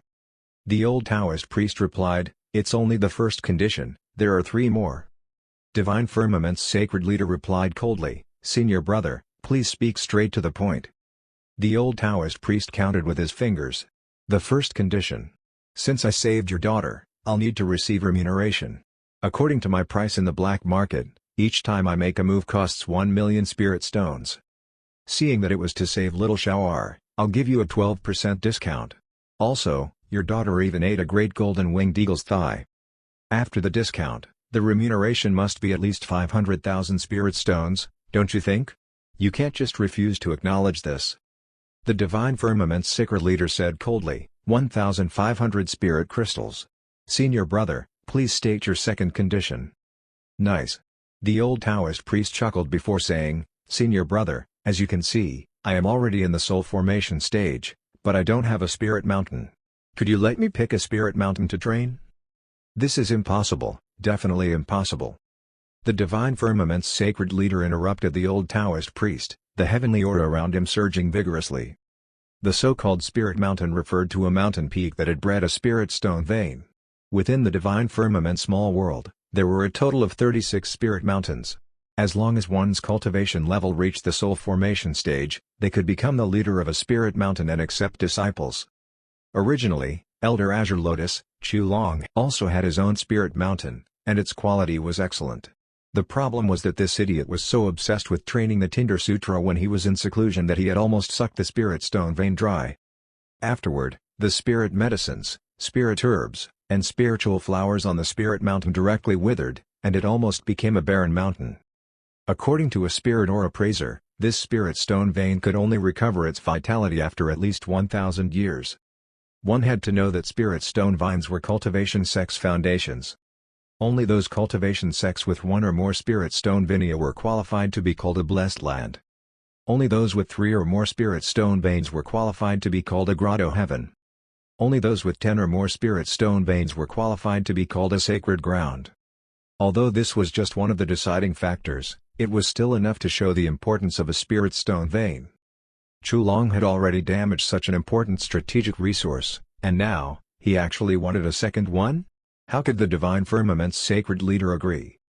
The divine firmament's sacred leader said helplessly, "Senior brother, state your third condition." The old Taoist priest smirked and said, "The third condition is very simple. Our sex ancestors had promised that the fated one who finds the Dragar pendant and completes the Lightning Imperial Sutra could become the saint of our sacred ground. If he is willing, he can even marry the saintess. Junior brother, you have both a son and daughter, while even that long-faced Fang Chang is your disciple. As such, you can't fight with me for that fated person. He has to become my apprentice. Also, his monthly saint salary, I will help him collect it. That's right, when he marries your daughter, you can ask for a betrothal gift." Yep, basically just these 3 requests. It's not too much, right? The sacred leader's reluctant voice echoed from within the fog-like heavenly aura. "You want to be the master of our sex saint?" At that moment, the bright lightning was cackling, and the heavenly aura stopped surging. "Senior brother, bring our spirit mountain's map over. Which spirit mountain did you take a liking to?" Chapter 79, He is the son of Providence. "Senior brother, bring our spirit mountain's map over." The sacred leader's word shocked the old Taoist priest. "What? You'd rather give me a spirit mountain than let me have a disciple?" He said helplessly, "Seriously? Junior brother, why are you doing this to me? I just want to have a disciple." The sacred leader replied emotionlessly, "Senior brother, Although I have foregone all the emotions and feelings of a normal person, my wisdom is still here. This man is very special." The sacred leader said calmly, "I heard from Yanxi that this Master Celestial Lao Dian is very mystical. He's still a teenager, but he has an amazing skill." The old Taoist priest snorted. "So what? What makes him so special?" The sacred leader continued. "See, that's the reason why I've foregone all my emotions. These human feelings will prevent you from thinking and blind you when the truth is just right before you. When all these feelings are gone, I can be the exalted one and be more efficient in solving problems and cultivation." The old Taoist priest shook his head and said, "Come on, what's your point? Still haven't figured it out? I really wonder if you are intellectually sound sometimes." The old Taoist priest clenched his fist. "Are you trying to pick a fight? You can't beat me in a fight, forget it." The old Taoist priest was rendered speechless. He took out the divine firmament Draeger pendant slowly and threatened, "Come on, just spit it out already. Also, I know you are saying that I'm stupid and weak. I'll break these pendants if you make me angry." "Senior brother, relax." The sacred leader had no choice but to explain, "Senior brother, do you know any spirit or appraiser below the age of 20? The old Taoist priest scoffed. "Spirit or appraiser below the age of 20? Not possible." Spirit or appraisers were required to have the power of at least nascent soul stage on top of the sophisticated spirit technique they had to learn. It was the requirement of the spirit technique's more advanced skills. It would be impossible for young people to cultivate and learn the techniques at the same time with such a learning rate. In other words, learning the spirit technique was way harder than cultivation. In fact, a spirit or appraiser below the age of 20 was rarer than a supremacy who mastered both body tempering and chi refinement at the same age. Thus, the entire eastern wilderness had never had such a person before. As far as the old Taoist priest was aware, the youngest spirit or appraiser was 36 years old when he had reached nascent soul and became a spirit or appraiser. The sacred leader smiled. "See, you think it's impossible too, right? However, Yanxi told me that this Master Celestial Shen Aodian is not even 20 years old." The old Taoist priest was shocked and asked cautiously, "So you are saying?" The sacred leader slowly stood up and walked down the throne.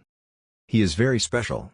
Although cultivators can maintain their young looks, it's hard to change their aura. Yanxi knows how to read people's aura, and guess what? This boy is only 16 to 17 years old." The sacred leader added, "Senior brother, do you think a boy at such a young age could really master an aura-assessing skill?" The old Taoist priest laughed. "What if he is a genius like me?" The sacred leader shook his head and said, "Senior brother, you should study more. It is not possible for a 16-year-old boy to be a spirit or appraiser." However, according to Yanxi, this boy had been very active in the myriad spirit garden these few days. He had been choosing more than 100 doors, with a 100% success rate. What's more important, he is the one who found the 7 treasure fairy calabash seed in the divine firmament Draeger pendant. Such treasures usually show only 2 behaviors when they have been hidden away for too long. Their ores will either be extremely attractive or look like a useless normal stone. Yet, this boy found these 2 treasures among a bunch of low-grade spirit ores. That is extremely hard. Not even a real spirit or appraiser could do that. The old Taoist priest was shocked. At first, he had only been under the impression that Shen Tian knew how to assess ores. If Shen Tian became his disciple, he could make use of him as he pleased. He had no idea that his junior brother had so much insight. The old Taoist priest then asked, "So, what do you think about him?" The sacred leader replied, "There are only 2 possibilities. First, this Master Celestial is a fraud, merely an actor staged to scam the customers. He only managed to find the calabash in the pendants by luck." The old Taoist priest asked, "So you mean this guy is a liar and cannot be our saint?" The sacred leader shook his head. "Nope, it is exactly the opposite. Let's assume this guy is a liar, and he prepared all the spirit ores beforehand. Why would such treasures appear in their spirit ores?" The old Taoist priest was stunned for a moment before replying, "They prepared these treasures too?" The sacred leader almost choked on his own saliva after hearing that comment. He looked at his junior brother as though he was mentally ill. "If you had a spirit ore shop, would you give away the 7 treasure fairy calabash in the divine firmament Draeger pendant to attract more customers?" The old Taoist priest immediately realized how stupid the answer was, and his face blushed. Could it just be a coincidence?" The sacred leader shook his head again. "Senior brother, have you stopped using your brain after you started to follow the body tempering path? Think about it. He prepared some normal spirit ores and then found 2 such treasures.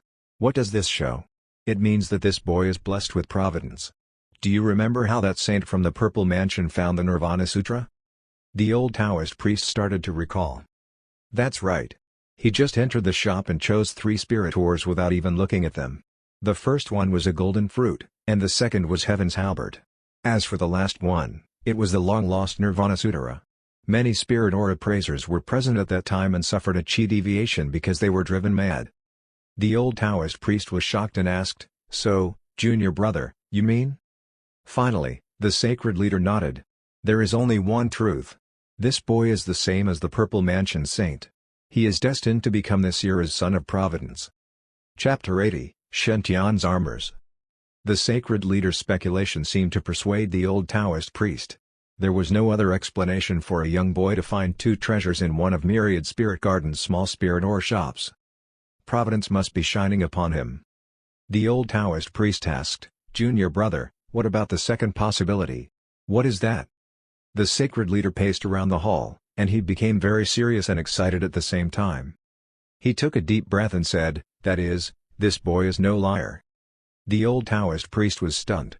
"You mean he is actually a spirit ore appraiser?" The sacred leader shook his head and said, "No, that's not what I meant. I mean, his providence could be much higher than we thought.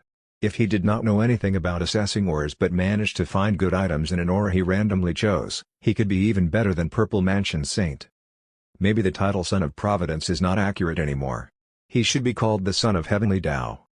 The old Taoist priest was in disbelief. Seriously? That's too exaggerating, right? How could Providence bless someone to such an extent? That does not make any sense. The sacred leader shook his head. "That's why I asked you to study more, senior brother. Never use your own criteria to judge someone blessed by Providence. Have you forgotten how those spirit ore appraisers suffered chi deviation? I have a list of files here. Senior brother, you can take a look." The sacred leader transmitted a message to the old Taoist priest. "This is the record of all the people with great providence in the eastern wilderness for the past 10,000 years. See? Someone fell off a cliff but received an ancient Hark heritage. Some were kidnapped by the great demon but managed to have a one-night stand with it when it was improving its bloodline. Some picked up a normal ring, but it turned out that there was a sub-imperial broken soul in it. They all have something in common, and that is their life is always smooth sailing. As long as they are around, they will obtain all the big fortuitous opportunities. You want to seize that opportunity before they do just because you think you are stronger? Nah, most likely, you'll be killed in the end. Do you think any of these make sense to you?" The sacred leader continued to walk around the hall. "See, told you to read more books. After you read through the lives of 1,000 people with great providence, you will realize nothing is impossible in this world. Some people are born to be favored by the world." Well, that saint from the Purple Mansion was just way too much. However, I don't think he's the only one with such providence. I have a feeling that this boy is a mighty adversary of his. SSS. After hearing what the sacred leader said, the old Taoist priest was surprised. "No wonder you are the sacred leader when I'm your senior brother. You are indeed smarter than me. But you did not even meet him yet, why are you so sure that he's a son of Providence?" The old Taoist priest said helplessly, "Junior brother, what if you are wrong?" The lightning floating around the sacred leader was agitated for a moment before the sacred leader replied, "Nonsense. I have already cut off all my emotions and have the wisdom of this world. How could I be wrong?" The old Taoist priest scoffed, feeling that his junior brother was not so reliable. He had cultivated the Heavenly Tao Sutra just to repair the lost parts of declamity. Now, the adverse side effect was stuck with him forever. He had to be triggered here and there to maintain the last bit of human emotion. The old Taoist priest said helplessly, "It's okay if it's wrong. According to our teaching, he could still become our saint. In addition, he has the right to marry the saintess. That's your own daughter. Are you willing to let her go just like that?" The sacred leader stood still and looked into empty space. After a while, he said in a calm voice, "If they end up together, she will not suffer in the future." The old Taoist priest laughed. "What about Fang Cheng? I feel that he would do anything to stop that from happening." The sacred leader replied calmly again, "I will give him a reminder for his own good." The old Taoist priest suddenly thought of something and asked, "Wait a minute. Since this boy is so important, why can't I teach him?" The sacred leader said, "Since he is so important, I cannot let you teach him. He has the power to bring us to greater heights, just like the purple mansion sacred ground." The old Taoist priest asked, "Are you seriously going to be so pragmatic? How about this, senior brother? Hand me the divine firmament Traeger pendant, then accompany Chi to the country of fire and bring this boy back. We will let him choose who he wants to learn from. Fair enough?" The old Taoist priest thought for a moment and found nothing wrong with the plan. "I'll go to the country of fire, make friends with this boy, and lure him with incentives. I'll make him my unofficial disciple first and find an excuse to ask him to turn down my junior brother. I'm cultivating on the Tinder Sutra, and I'm already having a hard time earning spirit stones these few days. When I make this boy my disciple, I can benefit from his providence too. By that time, I will not have to worry about money and treasures anymore." The old Taoist priest was thrilled by his ingenious thoughts and started making his way. "Ho ho ho, son of heavenly Tao, get ready to be my disciple. I'll keep these pendants for now. I'll make a copy of the contents for you." The old Taoist priest disappeared at the door of the hall. 3 golden rays soon shot out of the door and entered the sacred leader's body. The sacred leader looked at the door and shook his head. "Senior brother, you are still so immature. Chi is my daughter, why would Shen Tian choose you as his master?" The sacred leader walked out of the door and stared in empty space. Finally, the forbidden chapter has been recovered. The divine firmament sacred ground will be great again. Land's palace, country of fire. Shen Tian had no idea that divine firmament's sacred leader was certain that he was the son of Providence. He was still trying his best to improve his black tortoise armor. After a few hours, Shen Tian felt that his time was well spent. He had upgraded the black rhino armor based on the structure of the black tortoise armor. Finally, the black rhino armor's divine lightning guard, which could not even last 3 minutes, could now be maintained for 3.5 minutes. At least, black tortoise armor could still last longer now. Shen Tian decided he would use different armors depending on the strength of the opponents. If the opponent is only average, I'll use black rhino armor and show off my skills while I can tank some damage. If they are strong, I'll use black tortoise armor like blade mail and kite the opponent with 9 divine lightning, water. Then, I'll summon eunuch Goe, Qin Gao, and Jiward to fight together. If the opponent is extremely strong, fret not. I still have my sword master token. I will make a destructive blow using the power of money. Steady. After making plans on various strategies, Shen Tian was not so busy in the next few days. He did not want to settle any more troublesome stuff and only desired to quietly cultivate in Land's palace. When he was tired, he would walk around the palace with the Heritage rosary beads and enjoy the peaceful life. 2 days flew past quickly with such a relaxing lifestyle. It was time to send off the 6th prince.